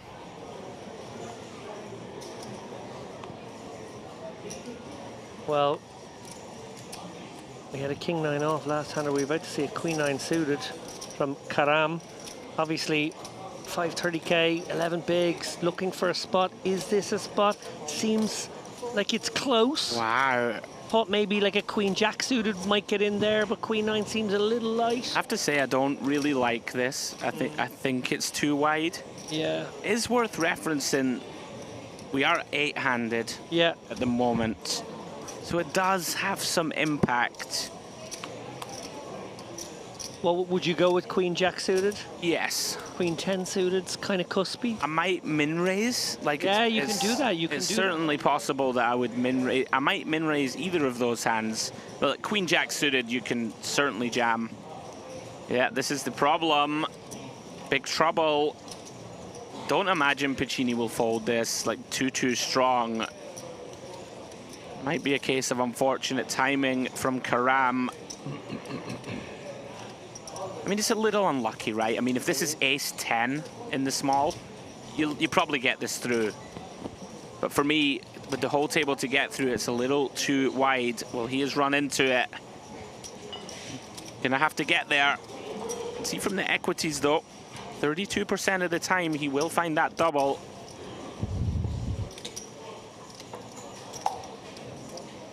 And 1.16 million in the middle, 23 big blinds at stake. Should Piccini be dealt a beat here, that would be a substantial blow. But so far, so good.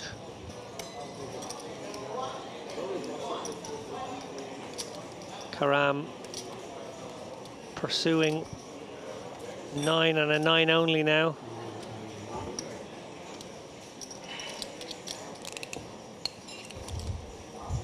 And that will be that. As we lose Karam in 59th place. Thank you. Yeah, good game. Ramzi Karam, $6,800. Maybe just decided. Don't want to get down to this kind of 8 big blind realm. For me, you know, you don't want to be overly critical. It's a long day. You can get this through, of course. And you know, you can run into hands where you're in better shape, like a pocket 8, ace jack, ace king, all these hands. For me, just a little wide. Like, you know, it's a 1 hour clock. You can have the whole of the next orbit, find a good spot. For me, it's a little wide. GG though. Yeah, a little bit impetuous there. I agree with you, Andrew. And you know, while we will critique a play like that, obviously we're dealing with a big blind ante situation. He was about yeah, I mean, it's hardly the worst jam in the world. It can't be far off. No, it's not. It's not horrific. It may be losing a fraction of a big blind. You know, I know that you're one of the kings of ICM. You talk to me about it a lot. I've been trying to put some work in that realm, but I can be a little weak there sometimes. But you know, 5% of the field left, right? Oh yeah, it's like it starts to become. You got to tighten up, right, with your range from under the gun, I would suggest, at least. And speaking of tightening up under the gun, here comes Sands. He has the chips, though, to get away with this, potentially. Now then, this all comes down to perception. You know, obviously, under the gun, we've spoken about this. Should have a pretty strong range, but Ace-Jack does pretty well against, you know, an experienced player with a pretty big stack at this stage, right? More than average for Sands. Interesting here. Is he going to 3-bet non-all in? It looks like it. He's going to chop a stack. Interesting. Okay, going for the... Let's try and look a bit stronger. Right? 275, that looked like. Oh. Now, one thing I'll say about this actually gives you potential to make like a sick laydown versus cold 4. But really, though, even then, like we've put 275 of 660 in. I think if we wanted to do this, then literally make it 4 bigs, like 200k. You know, then you have 460 back. Sure. Like, it really is, like, the margins are that fine. You put 200 in of 660, you're putting, what, 30% of your stack in? As it stands, we've put more than 40% in. Yeah, and it's a little wonky for Adrian here. Obviously, he has a very nice hand in ace-king, but the opener He's just from gonna under the click gun... I'd imagine he just clicks. Yeah, I really like it. No need to shove here. I mean, you can make it this size, and if Sands rips it, it's going to be grim. But it's so hard for him to rip it.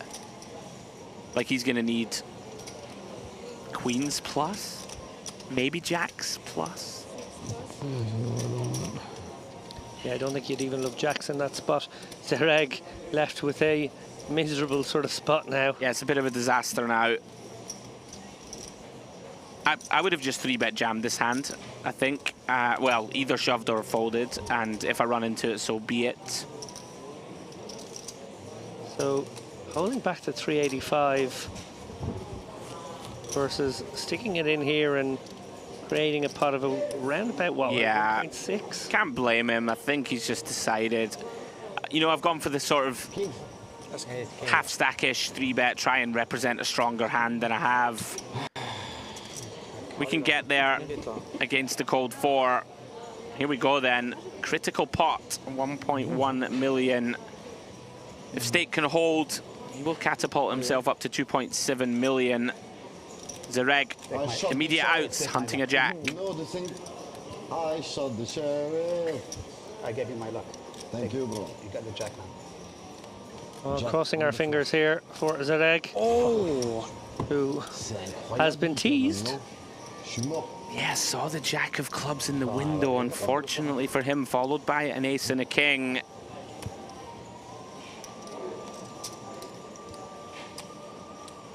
No clubs working. Jack and a jack only.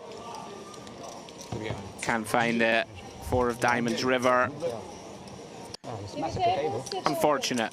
Unfortunate. A couple of quick bust outs now. I think he's gone in 58th. Obviously, we lost a player in 59th. I don't know if anyone bust in the meantime. Thank you. Electric. So same payout. Are we gonna play 600? For Yusuf Zedek. Excuse me. Are we gonna play 600? Other player? Can you ask? So we are down to 7-handed, which is actually 6-handed with that empty seat. So these guys sort of wondering if we can get another player over here, balance it up. Next table break will be at 54. So we're 3 away. So we should really be able to go 7-handed. Yeah, we should be able to play 8-handed here on feature. Yeah, I don't think that wish will be granted as of yet. It shouldn't be too long until new players join the fray. Yeah, they could balance it out, but then they probably just lose it if they lose one more player, and they probably will in the next like 2 minutes. Yeah, have to leave a play. It's accentuated by the missing person. That's basically what's happening here. These guys are feeling like they're playing a 6-handed tournament now. Suddenly, they are actually 7 stacks at the table. State now with a much nicer stack to work with. More weapons. It's going to open up the king jack here and the hijack. Do they know? And quickly round to the blinds. Oh, Darry, he's back. Oh no, he's not back. No. Sorry. Thought for a moment. We're just waiting for the graphics to catch up. Yeah, and Sands with a pretty nice hand to smooth call here, but we would see some low frequency 3-bets with this one too. I like a call personally, but again, I think when ICM is a factor, it sort of drags those low frequency plays out of the game plan. Agree. And it's one of these just beautiful hands. King Queen suited, basically in any spot in Hold'em. Flat calling with King Queen suited is always going to be fine. Of course, keep in some of these Broadway holdings that we dominate. Hand flops really well. Lots of good things can happen. We don't have to fold on many flops. Even this one. Yeah, facing small bet here with the backdoor flush draw possibility. And I think even without a backdoor, you probably have to be sticky with specifically King Queen here. You have to have a minimum defense frequency. It can't just be your ace highs. It can't just be your pairs. It can't just be your, you know, good shots and, you know, open enders. I think it has to include some good King X, and this is a very good King X.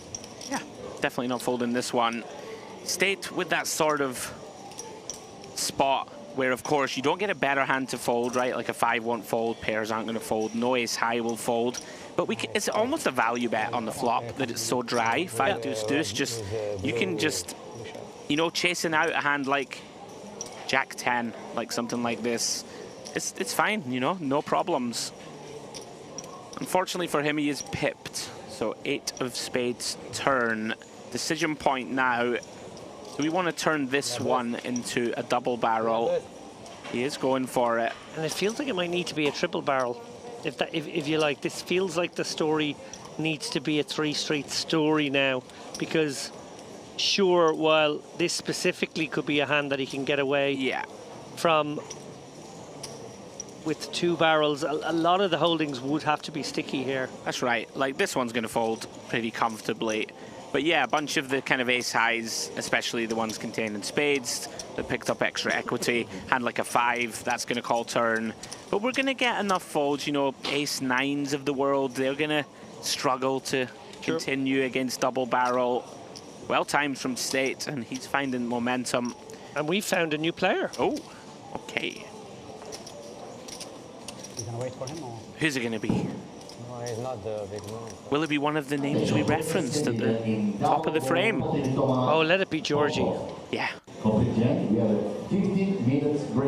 He has been dealt in without having taken his seat. Run! Run, new player. That's a little rough, isn't it? To have your stack moved to the table, not by you, and then get dealt in when you haven't arrived yet? Bit of a mug off. Not put too fine of a point on it. It's a bit rough. Guess he's not paying a blind, at least. He will next hand, though.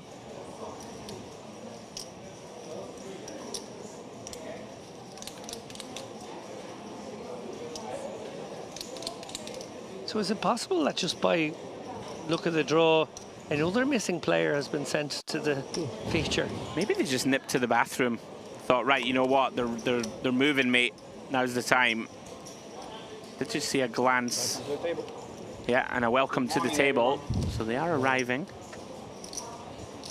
Ah, and it's Osmar Ilamour. He was on the table earlier. Very spicy character. Anyway, back to the action. Sands electing just to open with a raise here with the King 4 of clubs. Looks like nice timing. Unless Najjar wants to get real spicy, turn this one into a 3-bet bluff. Likely to get it through. Does. You're perfect. You're the chosen. You are the punishment for you. Little reference for you, David. Ilamour, who is just joining. Very spicy player. We saw him involved in some very funky spots. Oh, not as handsome. Myself and Ali were in the booth earlier in the day, so he's one to watch, and see how he wants to proceed now. We are a little deeper, granted, in the tournament. And his stack is a little shallower. 26 bigs now. He had a much bigger stack at that stage. So may have pumped the brakes a little. Yeah, I've seen plenty of Elamore over the years here in Merit. Oh, it's my first look at him. Oh no, he's been a regular on these streams, and yeah, likes to bring a loose and aggressive breed of poker. And here we go. Is he? I like it. Teases us. I like the late. He has to get warmed up here. He has to kind of, you know. He's very fun, like a very positive presence at the table. I will play solid. He just says now, I will play solid. That's like when people tell you that they're really funny and wacky. You know, the people that tell you that. They're always the most boring people in the world. Back on sands, 6-4 of hearts. Gonna open from the button. 100k to go. This is a little unexpected. Najar peeling from the small with 10-8 offsuit. Can't say I'm a huge fan. We could see he does have the best hand. Italy. You don't look very Italian. No, everybody speaks to me in Turkish the first time. Continues to be best on the ace, queen, queen. You look Italian. Okay. Of course, the problem when we peel this combo, very difficult to withstand heat Turkish origin. on a multitude of these high boards. And my parents are Turkish. Turkish roots. But most people guessing I'm Russian. Yeah. There are many Russians. Nobody is guessing I'm Turkish. Excuse me? Appearance-wise, nobody is guessing that I'm Turkish.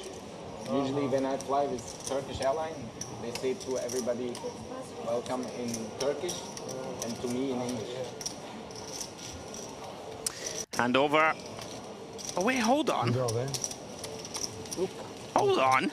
Did I just miss a check raise? From the jar. Where are you from, sir? You check raise the ace, queen, queen with 10-8. You also can. I must confess, lost my bearings for a moment. Thought it was hand done. Well, stacking chips. Well, I just thought you'd spotted the rain coming down again. First time? Second time here? That is spice.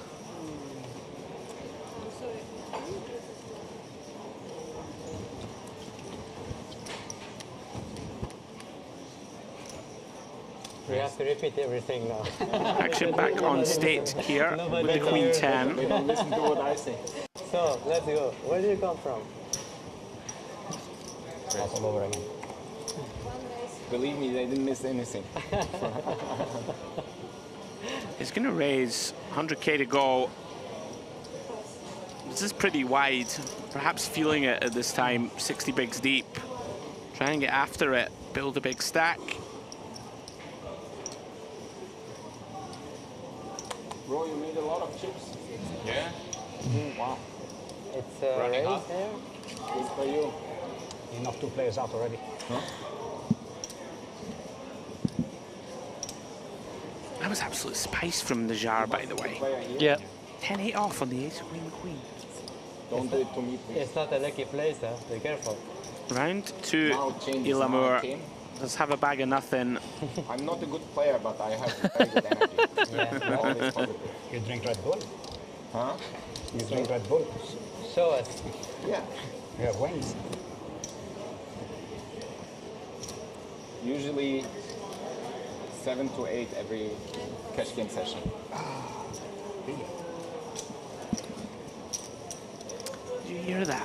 Drinks 7 to 8 Red Bulls every cash game session.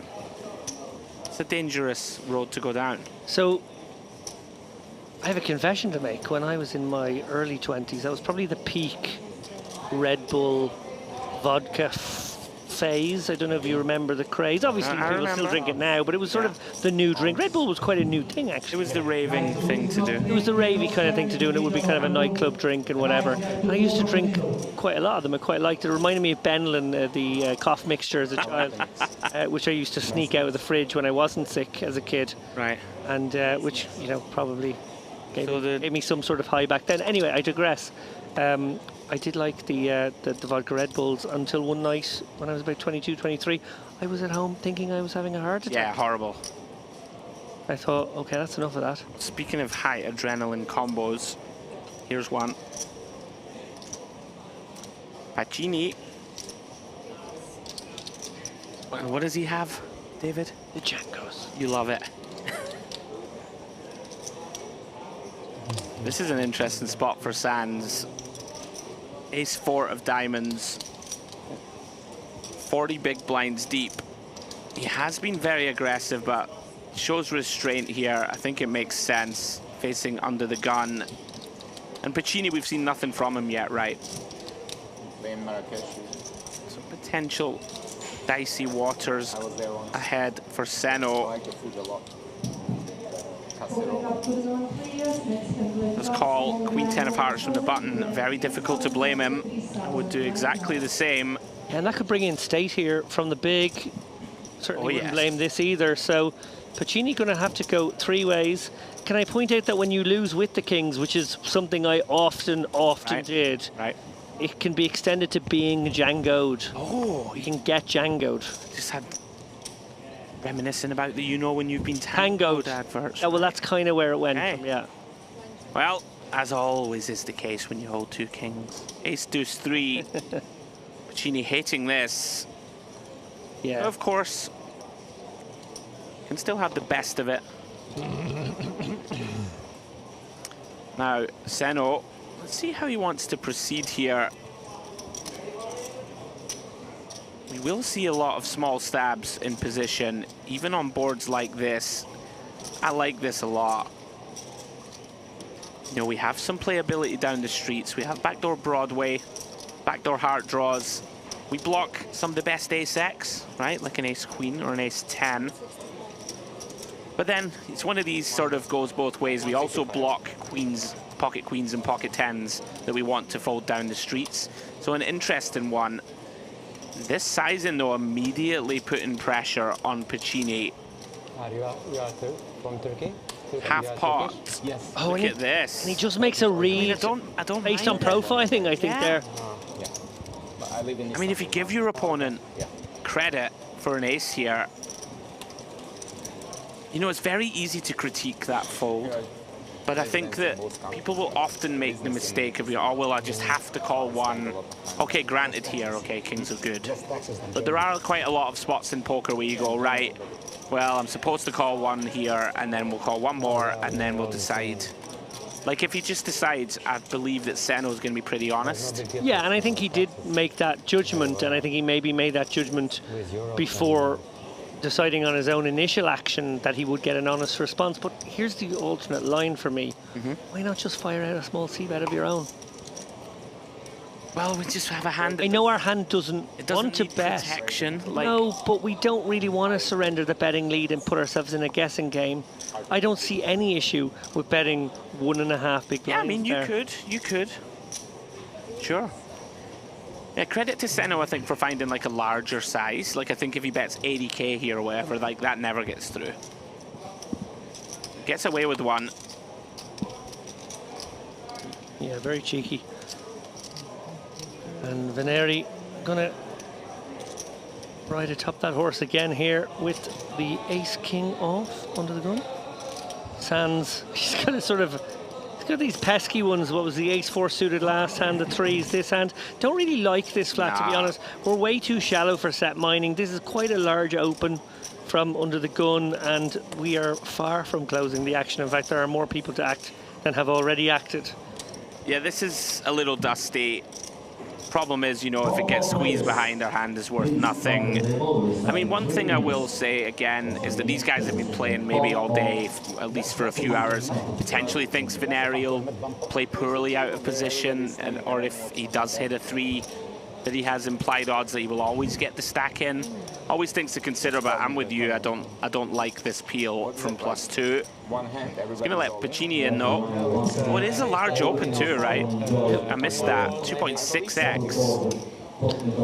Yeah, not a fan of this peel from Sands. But it is a good peel if you flop a 3. I will put that out there. And it's not a 4, you know, it's not pocket 4s. It's not pocket 4s, mate. That's right. You know my feelings on the subject. Off we go. 3 ways. Oh my goodness. Diamonds. Here we go. A lot of this will depend on the sizing from Veneri. Quite like this. Kind of 40%, a little bit more. Let's get money in. We have a vulnerable hand, albeit the best top pair. Piccini. You know, typically, the line of choice here is check call. Can have the best hand, right? We have front door flush draw, back door straight draw.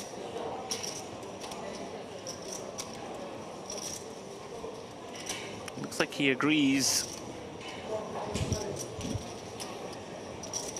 Hot swelling.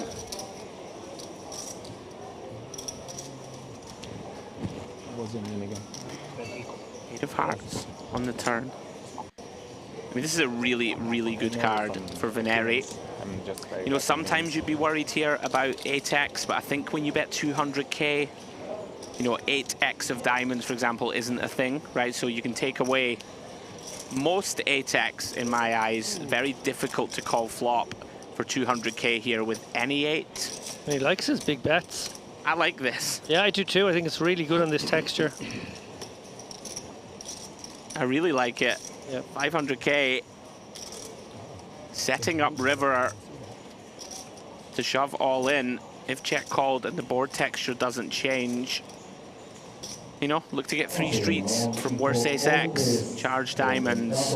Lots to protect against. All the queen jacks are in there. Very nice, Veneri. Serious discipline from Piccini there, knowing that he probably in most worlds had the right direct price, maybe some implied odds, but also just never feeling 1,000,000% out, not necessarily clean, maybe already dead. It really feels like an 8 and an ace are the only 2 cards in the deck that we fold turn. Yeah. Right, because now we can't hit a jack. Like, we have very poor sort of, yeah, like it's cutting out our outs to improve river.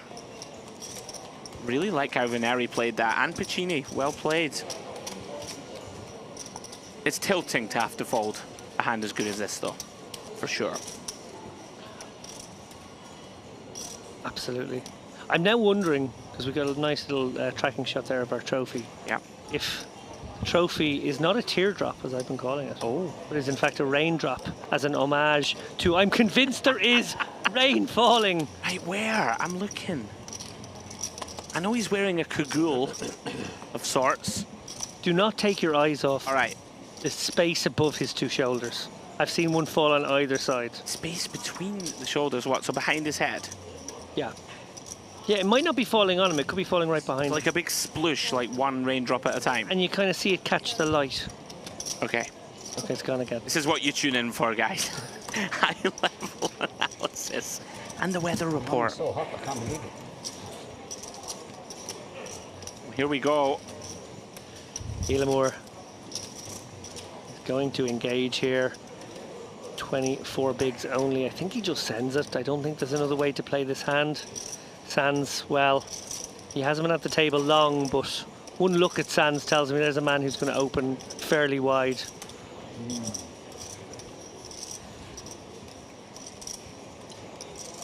Don't think we want to play this as a non-all-in 3 bet. We probably just want to jam it. I'm with you. 10s and jacks specifically in these spots. Yeah, like it. I think we just start 3-bet calling it queens plus. Seems like the cutoff point. Finish? Just those hands that just love to just get it in. Let's put jacks in there. We can get called by worse. No, multifaceted. 10s and 9s will occasionally call shove.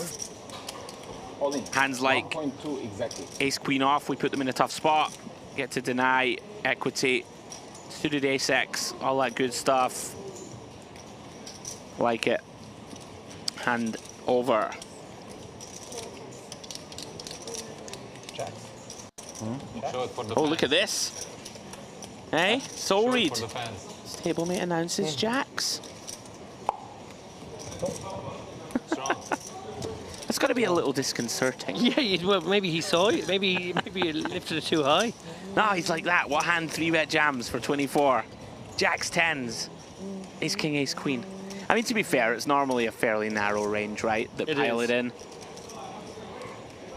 Not to take away from the genius. He finds it. Nice pick up in the early going for him on the feature for Il Amor.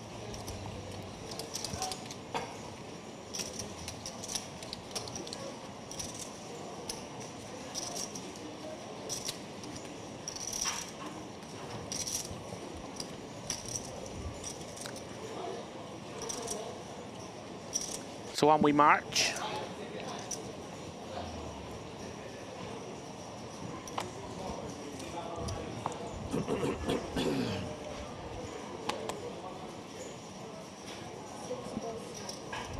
So as we move forward, slowly ticking down, 55 now remaining. From that starting field, 1,133 entrants. So it's Crushed the guarantee, which was 1.5 million. You can take it if you win. Everybody at the moment, 6,800 locked. Pay jump is looming as we see. Interesting spot here. Il Amor opening hijack with ace-8. Pretty reasonable, a little wide, but nice hand to steal with. State in the cutoff.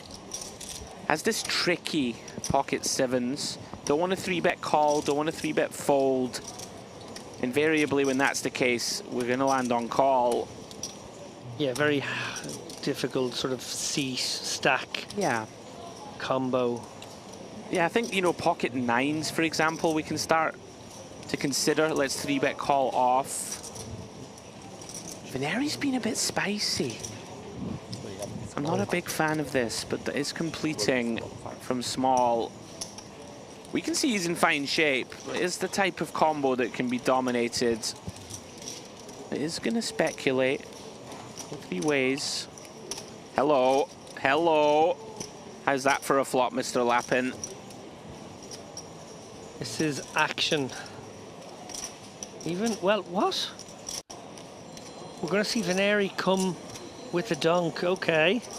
Well, that changes it a good bit because I did sort of expect it to go check to the original razor and then see maybe a c-bet, maybe a check, I'm not sure.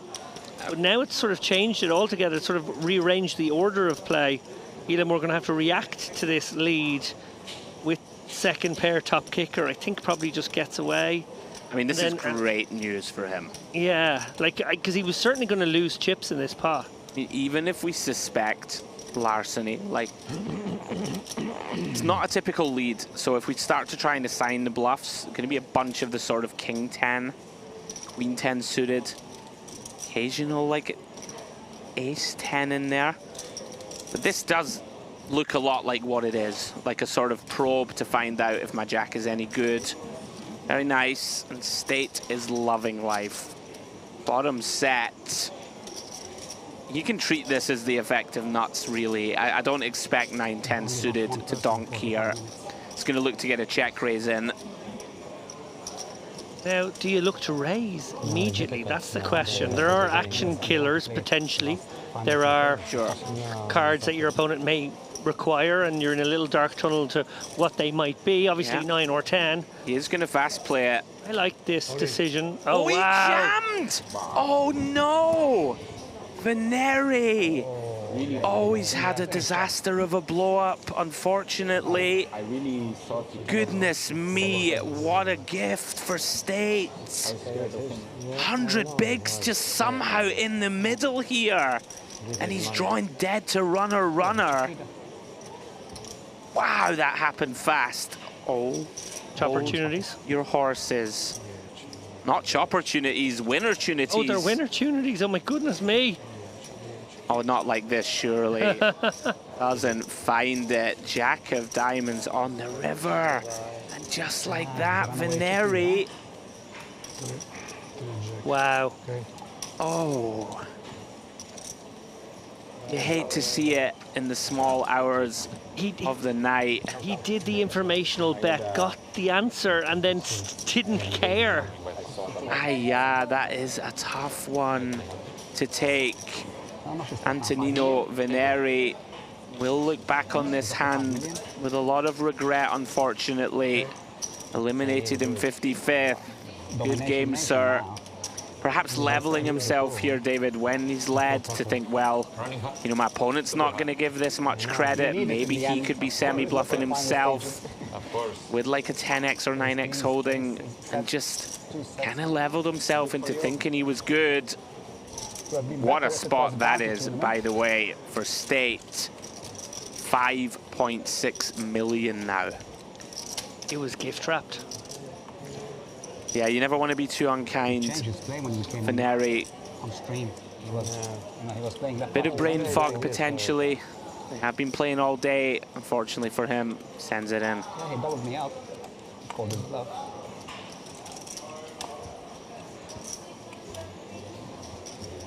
That happened very quickly. Yeah. Didn't give it much thought. No, Turbo sent it.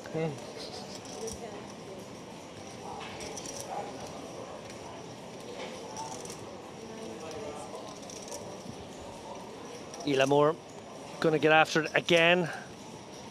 Going to go for the 2.5x here with the Queen Jack suited from early. Interesting to see this deployment of the larger open size. Don't really understand the need here. Prefer to see a min, or maybe throw a chip on min plus. This 2.5x seems like a lot, but anyway. Sands will be still getting involved here, regardless from the big blind. Ace Queen, way too much hand. I wonder if he comes with raise, or does he decide to use this as his strongest deceptive flat? Yeah, I think you can go either way. 26 bigs effective. It's kind of cuspy. You know, if your opponent has 20 blinds here, I think you just always send the chips in. The problem when you jam is that all you do is fold out worse for the most part. Like ace jack and ace 10, right? If your opponent's done this, they just fold. You never really fold out better. Maybe occasionally like a pocket sevens or something like this. I like this. Yeah, I prefer this way of going about your business as well. I know it's tricky out of position, but that's fine. Like there aren't many flops we need to fold on the well, that might be fold on the flop. Yeah. Potentially, we'll see what sizing Ilamur comes with. I would presume you'll c-bet this. Yeah, no pair for Sands here, but likely to be facing a bet with the gutter, backdoor, flush draw, 2 overcards, so the 9. Yeah, if he comes very small, which he has, this just makes our life very easy. And you know, can't hate on small bet here, is gonna work well, right? You know, a hand like an ace 8 type holding, you might just get to fold immediately. Don't think you get ace queen to lay it down. But you can just deny here against 2 random cards. Pretty easy check call for 50k. You're not loving it, of course. No, but nice to be blocking ace, king, and king, queen. Yeah. Deuce of hearts turn, no change. Pretty bad card for Ilamur in that now when we're barreling, if we do, kind of targeting a 9, right, to fold, which isn't particularly appetizing. Although I don't think there were too many 2x's given the 2.5x open anyway. Oh, sure. Be a couple of suited ones in there. The ace deuce suiteds of the world gonna be in there. I think Ilamur goes for this because I think he recognizes that the incredibly small 1 big blind bet is going to keep in so many hands, and now he has more hands to target to fold this bet. Talk about a sizing though. Pot. Well done, gets it through. I'm always a little pernickety here. I feel like you can size down a little. Like when you bet 300, 325, it really, you know, a hand like 9-7, for example, it's already in a horrible spot. All of the kind of pocket pairs are going to have to fold. The Queen Jack, Jack 10s of the world will fold. Like you end up, when you bet pot, okay, if your opponent has like King 6 or something like this, that doesn't feel great, but most King X aren't folding here for any size. Anyway, nicely, you know, figured out that I like your point a lot, that when he bets 50k, big blind defense range widens considerably and you're going to get a lot more turn folds. Yeah, and he is blocking King, Queen and King Jack with his particular holdings, so they are the ones that are feeling very good about calling a larger bet. Sure. Whereas not a lot else is feeling great about it. Yeah. Well done, Elamur. Bashes the door down.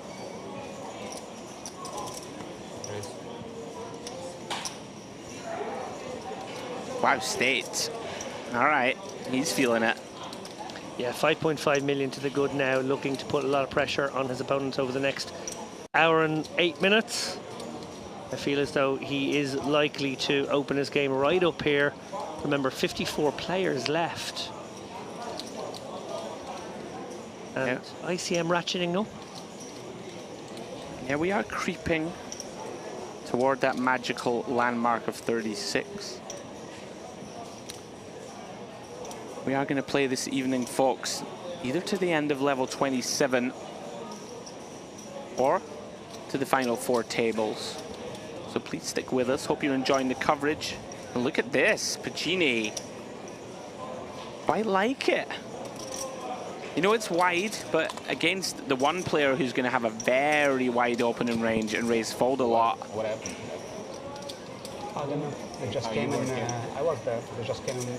Please come with us. And he's not coming back. Well done. Well timed. Using his image well. Aggressive. Where was he from? Or his name? Poland. It's important not to overlook a spot like this. It really shows that someone is aware, right, of what's going on, even at this kind of late hours of the night. You know, Pacini knows that State, if he's, I mean, he's opening 9-7 off. So if he's opening that, we are just printing money when we 3-bet. Going to be lots and lots of hands that can't defend. Nicely done.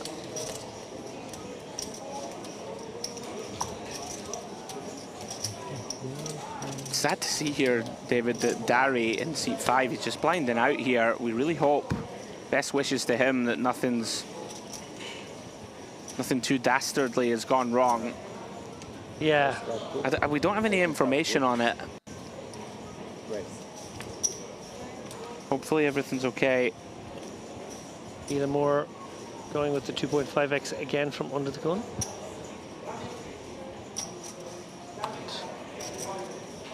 Action holds round.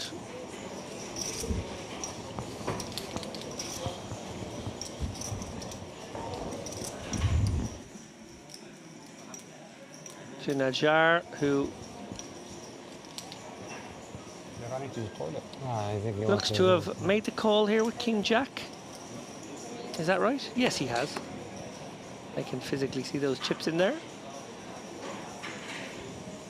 And Seno may well join the party here with the ace-9 off. Tricky to navigate that particular holding, but we shall see how he gets on. Nice bit of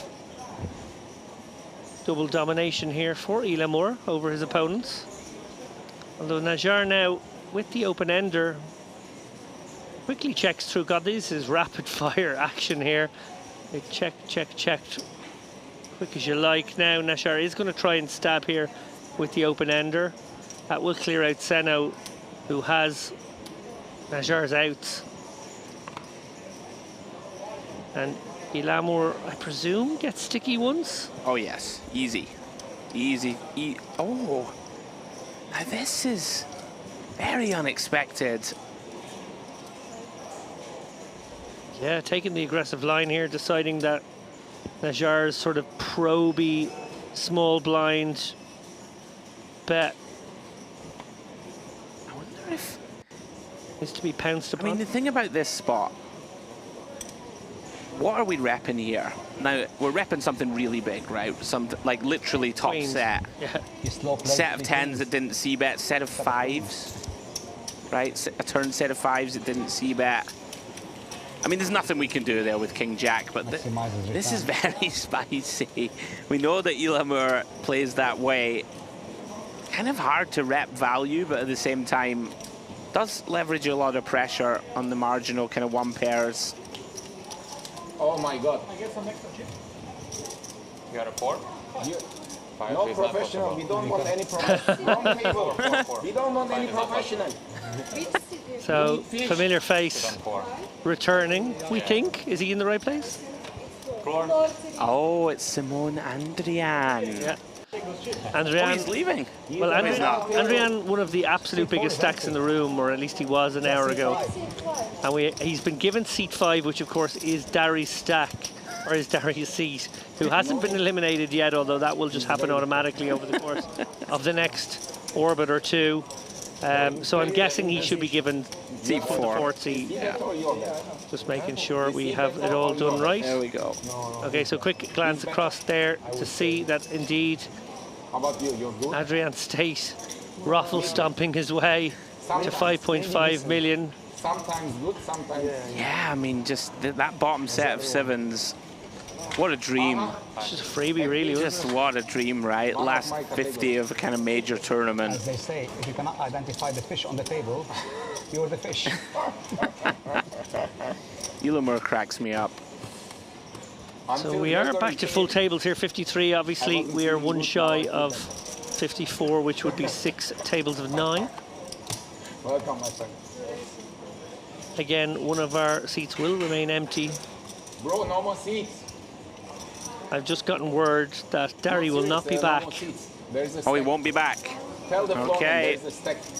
So whatever has happened there, his stack will just blind out over the course of the next, I guess, like 2 orbits by the looks of things.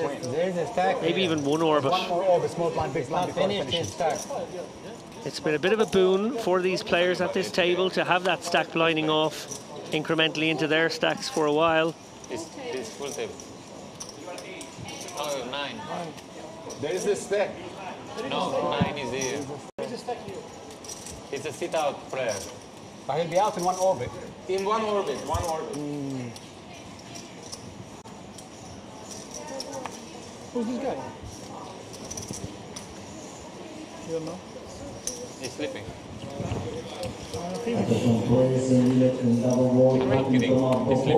Okay, finally, we're back in the action here after a little confusion as we had table break, maybe a misplaced seat draw. Here's a question for you. Go on. Do the French love 10-8 off? Because I've seen it played and V-pipped 4 times today, and it's just not really something that's a thing. But they've been French every time. Something to consider. Anyway, Pacini will consider this to be a very nice flop. King 10-7, all clubs. I don't know. I have no information. Yesterday he was. I really like how he plays. I was motioning check in the booth. Just have a brilliant hand to just slow play here. Induce some bluffs, induce some bets from hands that shouldn't bet, like this one. Yeah, Najar with very little of this now. Firing 125k. Pacini likely comes with call, and yeah, he won't raise this, I don't think. Oh, it is 1.1 million back only, but I still expect to see just call. Actually, yeah, 900, right? He's impressing me, like how he's playing. You know, diving into the theory here, the button should have a lot of suited hands, right, that we don't have from +1. You know, hands like 5-6 of clubs even can get in there from the button. So we have less flushes. Let's go ahead and check. We can pot control against a hand that has us pipped like a king-queen and just some bluffs. From a pocket pair with a club in it, things like this. Yeah, this is very out of line from Nushar. Pre-flop and on the flop. Finally takes street out and, well, want to hang your man with second nuts here. I guess you are a little bit concerned that he could have the ace of clubs in hand, so I think checking and check call inducing is better. Also, you can get worse clubs to value bet themselves. Yeah.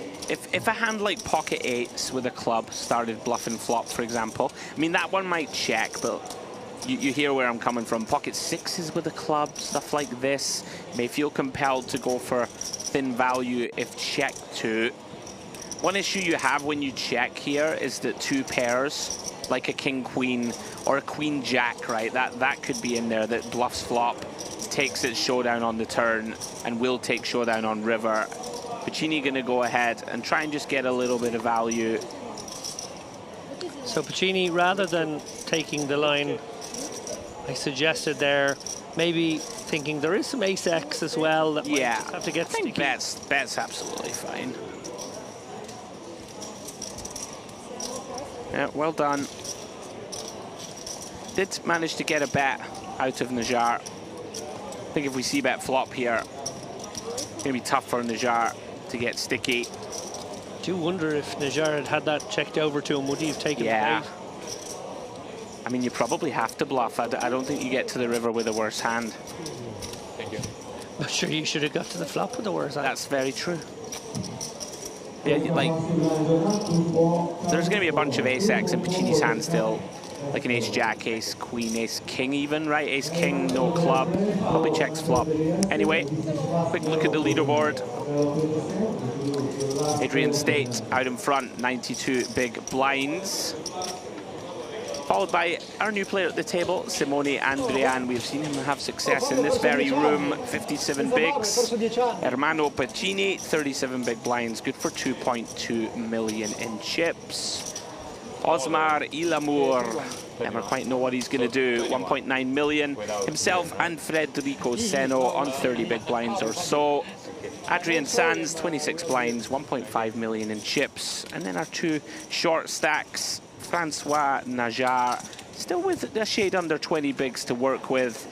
And unfortunately, Vlad Dari, your time in this feature table is coming to an end. Two big blinds and blinding out.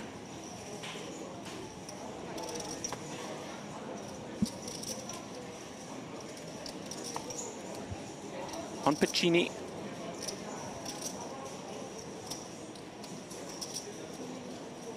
Don't let me down, Pacini. I think this is a fold. I'm just going to nail my colors to the mast.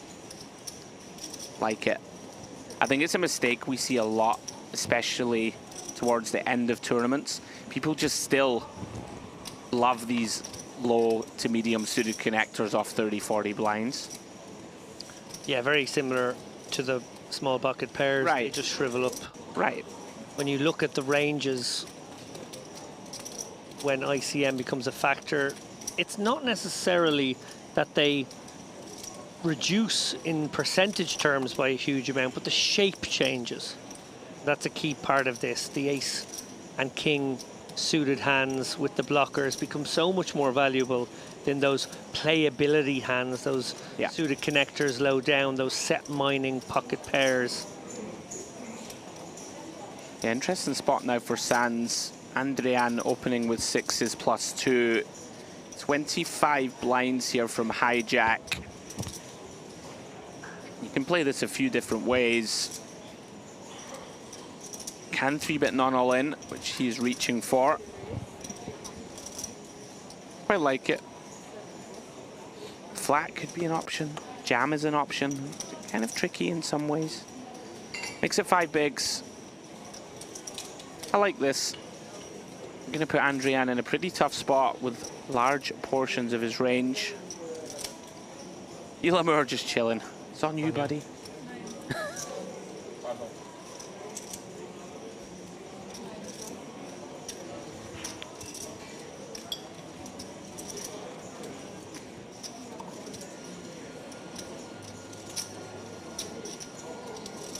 Action back on Andrian. Very unpalatable spot.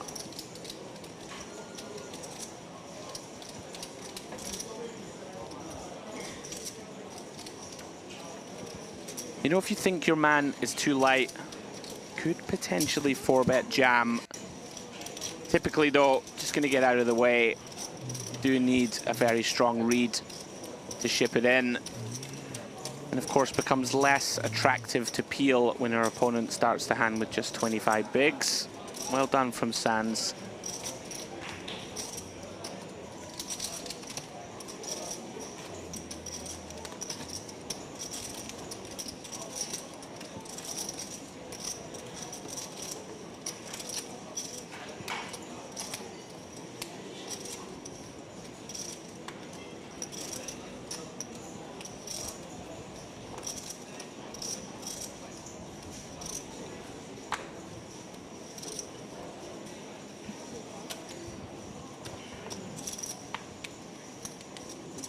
Everybody calls, most likely I'll raise. Excuse me? If everybody calls, most likely I'll raise. I don't know. I don't know. I'll act like I have Miss deal. Most like miss deal. What happened? He's playing Texas 3 cards. I have 3 cards. I'm not gonna look at it. 3 action. Not safe. Not going to allow By folding. Elamur to play with 3 cards here. Fair enough. You give one more card and we make a Maha. One round of Maha. You can change the action. I had a fun one years ago. Had a UK IPT London, 2 or 3 tables left. So, you know, getting down to the business end. And late in the day, with a lot of action, because I just didn't look at my hand until late, there was significant action. It had gone, I think, raise and call. And I looked down at 3 cards. Ooh. And I thought, oh no. I obviously have to explain that I have 3 cards. Right.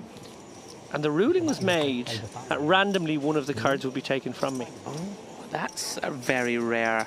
And I had little wrinkle. Ace, King, 8. Ace, King, 8. Yes. Oh. And how did we run? 14 big blinds. So I wanted a spot. Undoubtedly needed a spot. Right. So when they said, okay, we'll take 3, I made sure that the 8 was the middle one. Because psychologically I thought people, honestly, what a when the guy they always pick the middle one, or they pick the middle one like 40% of the time, if it's at random. Credit to you for landing on that in the heat of the moment. I thought you might have been like, you know, using some Jedi mind tricks. Yeah. I don't know, somehow get the word middle into the sentence to the foreman. Little subliminal messaging. You put me in the middle of a right pickle here. I like it. I wish. I'm right in the middle of the eye of the storm. Pick the middle card, please. It's just middle. Take the middle one. I want the middle one. Take the 8 away. They did pick the middle one, and I got to shove my ace king. You run into aces? No, I got it through. Justice. But I made it really clear to everyone because here's what happened. I put the cards out, and the split second the middle one was taken, I went, I'm all in. Oh, you fist pumped in. The minute I knew which one was gone. By the way, now this is unexpected. I don't like this from Pacini. So we have a raise from Elamur, button, 2.5x, off 30 bigs, and Pacini 3-bet bluff in a hand as good as Queen 9 of diamonds. I'm not a fan. Yes. Always have to be honest with our opinions here. Like, I would rather shove here than do this. It's such a slam dunk call. It's just, it plays so well. Okay, granted we're dominated, right, against ace queen. But in the long term here, this hand just plays so well as a defend. And like, don't really want to 3-bet fold strong hands. And Queen 9 of diamonds is a strong hand here, facing button open from the big. Curious decision. Maybe thinks that Elamur is using this large size too often and just wants to clear out some kind of offsuit ace X or like king X hands that just won't be able to defend. He looks like a man who almost thinks he has to shove, doesn't really like it. I mean, one thing I will say is we've made it 2.5x and our opponent has just made it 7 bigs. It does look very strong. Looks very strong. It's the super polar. This is why this is interesting, because normally we're polar here, right? Really strong hands and 3-bet bluffs. You're not folding this, are you? I'd be shocked. Could be some He is. Is he? Fold. Whoa! Show for the fans. Now it's your turn. Whoa, and he shows? You'll see. You'll see. Absolutely, Pacini cannot cannot believe his luck. Pacini cannot give away this information in the next 49 minutes. And by the way, Pacini, I've just critiqued you hard, but perhaps you are a genius of all geniuses. Maybe just spooked his opponent with the 7 bigs. Yeah, I think he did. Like, it really is nutted looking. All right, I'm wrong. I'm open to being wrong. I don't expect you to fold the screen. I can't say to you that. I guess he's just convinced his man that he has a top-tier hand. I don't expect myself to fold ace queen. Before you get 3, now you get 1. He's on TV. Yeah, pure spookage there. Exactly. He would have won. He knew he wasn't meant to, but he was just like he got sent a vibe that was a bluffing vibe, but he got sent a kind of a feeling that it was not good. You asked me to show and my he hand believed before it. I showed. Now I'm asking you. I didn't ask. Really interesting spot in that. And I showed. No, I didn't. You did. Oh, he did. No, it's not him. No, he never said that he would. He did get shown the ace queen, but he never promised to show back. It was a bluff. That's pretty wild. It was a bluff, they say. It's almost like they've used this moment now as a read. No, I never said that. Pacini with another one here. Wow, this is a 3-bettable candidate against State. I'm going to go ahead and try and be wrong again. I think he's going to call here.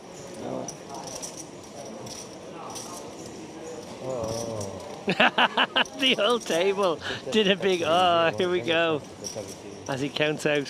He may well call, as you say here, keep in some stuff he dominates, but also, well, he does seem to like the aggressive lines. Yeah. He does seem to be making them work as well. When he takes this long, he's going to 3-bet. And now sizing is going to be interesting from our point of view. Obviously, we saw the small sizing, and now we're going to see, looks like a big sizing from the small. Or should I say, the sizing you would expect. Yeah, pretty reasonable size to choose. Looks like 500-ish, 445. Well done. Yeah, I'm still sort of reeling from the ace-queen fold and just thinking, Since the beginning. what's the best way to proceed? Like, when someone's this polar, Which one was better? This we have 30 bigs. Feels like call is the best kind of option here. Like, if you give your opponent Come on, at least which one jacks was plus and you jam, you just run into like a really good hand and you're in trouble. Whereas when they are bluffing, you know, with just like queen 5 off, like these are the type of hands that can go ahead and just go for some super wide 3-bet, you know, like a king 6 off, stuff like this. Might be better served just to call in position, allow them to keep bluffing. I think I probably shove. Maybe I flat the Shove's fine suited. I might call the suited variety and shove the north suited variety. For 30, you can just send it, obviously. Just such a non-standard thing to see, this sort of 7 bigs with queen 9 of diamonds. There you go. Chini on the move. from south or north? North. I don't play with you. Tight. Both. Against South Italy, Yeah, south splashing. North tight. for sure.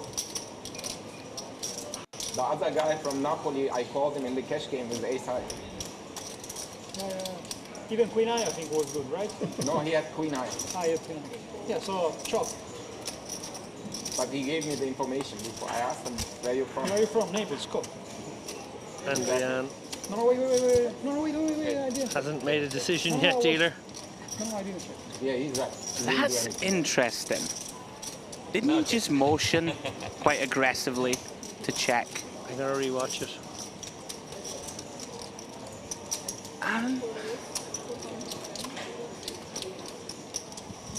Or maybe it was just gesticulating, but you've got to be careful with those. It's going to ISO 210. Lutka. Very nice combo here to limp shove for 25 blinds. Whether that was the plan Could potentially feel a little spooked when his opponent. Oh my goodness! I mean, I just did an instant replay. That's a check, isn't it? He was motioning to the player across the table to whom he was having the conversation, and it was in that context, but it was absolutely a tapping motion. It may have spooked Lutka, right? You know when you insist, no, I didn't check. You can be worried that your opponent has a big hand, right? Yep. So potentially spooks Lutka into not limp shoving.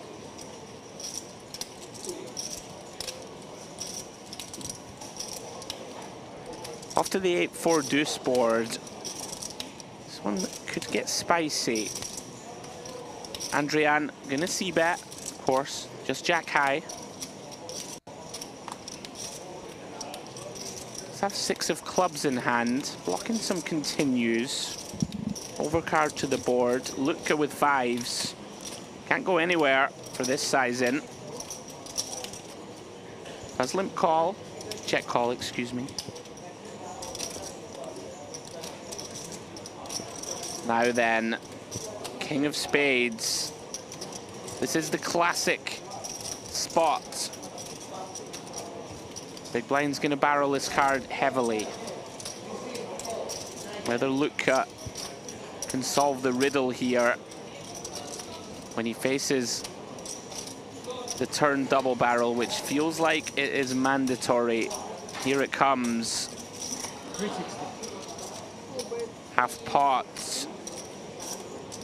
from Simone. These 5s, of course, now shrinking by the minute. Have to decide.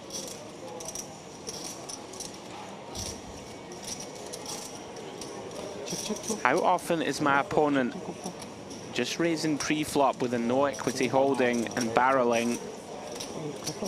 Big decision on this turn for Lutka.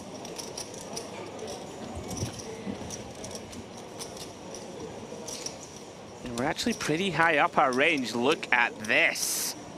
Love to see him find it. Finds the turn check call with just a pair of 5s. Smells a rat. Ace of clubs on the river. Oh, it's so tough to hang on. I mean, I think Andrian just has a mandatory send here. We've got this far. Our opponent shouldn't have too many ace-X. Not any strong ones anyway. They're going to limp shove. Can have some King X type holding, sure. King Jacks, King Tens of the world that check call flop. But through to the river ace of clubs. And he does jam. Finds it. What a sicko. What a sicko indeed. I mean, I think we just kind of have to jam. Like, the run out has been pretty perfect for us to represent. Now look, can he make the hero call of all hero calls? I think he might be able to. Because the story does sort of keep changing. Now, of course, it only needs to be a real story now. Sure. But at some point along the way here, unless it's like specifically the King X of clubs, the story has a little fish to it. Yeah, like how many hands are value jamming on the flush completing river? It's a great point from you, David. Is a hand like an ace 10 always going for 3? Maybe not. It really depends on how Andrian is constructing Lutka's limp call range pre, check call flop, check call turn range. Trying to get some one pair hands to fold. Oh, this would be epic. And remember, oh, can he as find well, it? Calling off your tournament life in a spot like this takes balls. I wonder what he reads into this. Like, no, I didn't check. Oh, he can't find it. I mean, you can't blame him. It's a pretty bad bluff catcher. There is a stream. You want to see? Credit to Andrian, well done.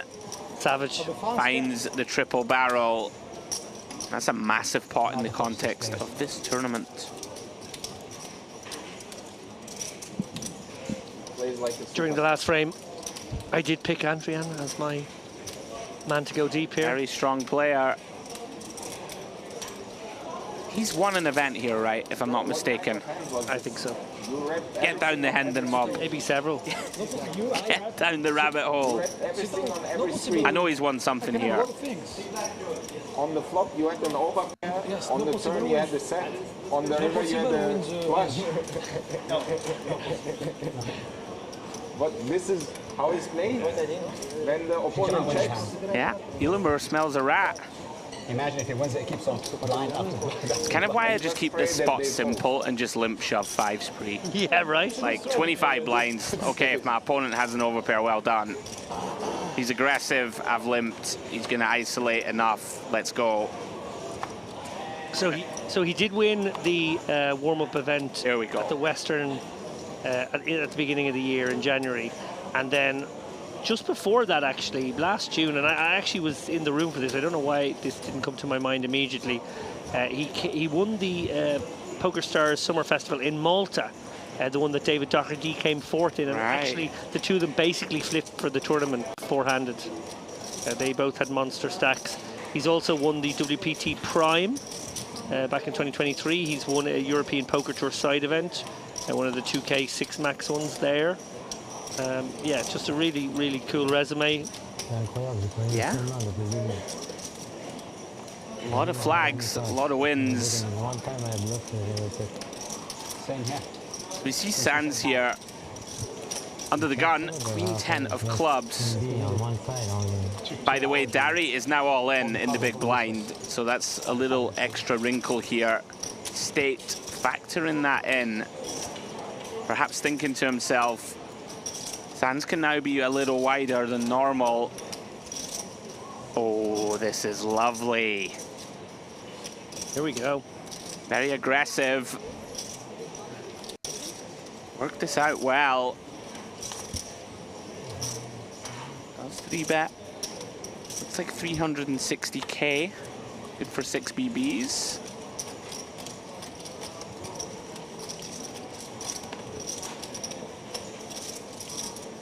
Action back on Sands. Tough spot. 30 bigs to start. Queen 10 of clubs. Graphics not showing at the moment, but I assure you, that's what he has. Wonder if he can sniff this out. The answer is no. Very tough, right, to continue. Don't want to 4-bet fold this hand. 4-bet shoving for 30 seems like a lot. Well played, Mr. State. Okay. I mean, it's the same.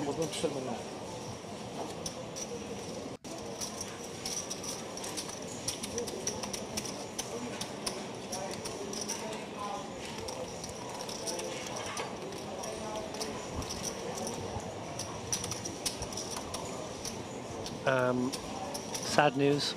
Oh, come on. Let's make a Dari has been eliminated. GG, buddy. One card. If everyone agrees, it's okay.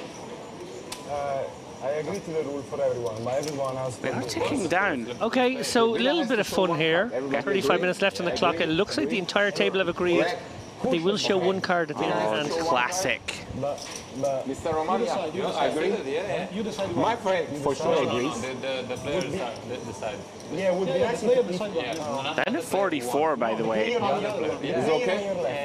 Only 8 away. That's a good roll. And that landmark figure to end the day. All right. But we choose which card. The player on the left decides. Yes, The player on the left the player who folds 175 decides. Yeah. Okay. Yeah, it's not you. Yeah. Najar getting after this. King 8 suited, the full 3x under the gun. Pick one card. Okay. Ranges have been a little bit squiffy, We finish from here, we go down the casino. as we say. Finish from here, we go down. Go for it here. Let's take this game after Round to Pacini. Continue cash game. King Queen.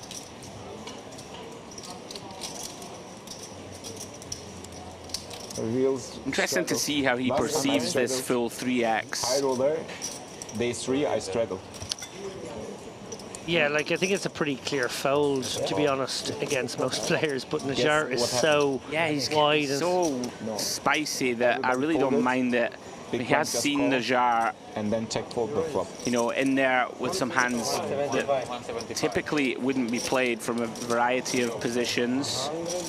Besides King Queen performs well enough. All of a sudden, could have a three-way pot here. This doesn't feel great for Sands. Facing 3x and call. No, very grim. Yeah, your hand can be in pretty bad shape. We can see it is the best hand currently. And Pacini with a bit of a soul read on the jar. Yeah, it really is. Because it's just like, it's a hand obviously you would like to play in a lot of situations, but not the one where the guy raises off 15 bigs or 17 bigs or whatever this happens to be from under the gun. Yeah.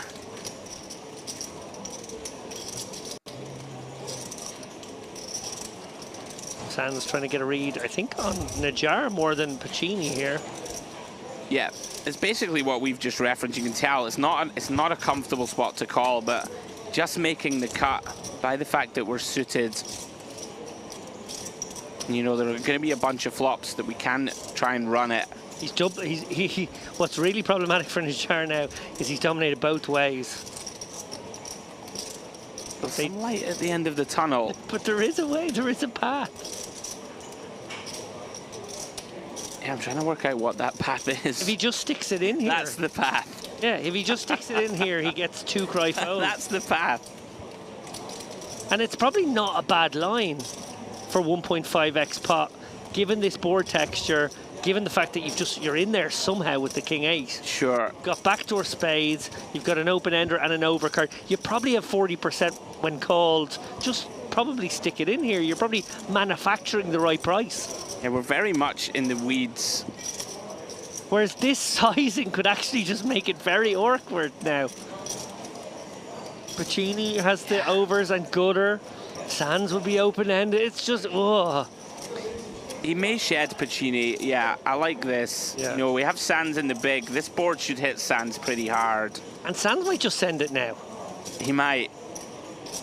He might. And now it's grim.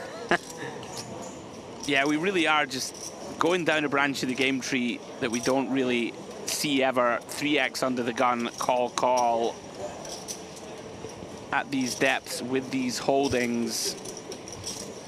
I mean, we can't fold. That's the one thing we can rule out. So, do you want to run it? Do you want to call? Decision on Sands. Yeah, I wonder like, if somehow Sands just flats and it bricks, and then does Najjar get to win somehow? He might. Like, that's really sick and sort of undeserved in a way. But that's a bit strong. Ah, come on, he's opening up here. Listen, if he finds a way to win this pot, he deserves it.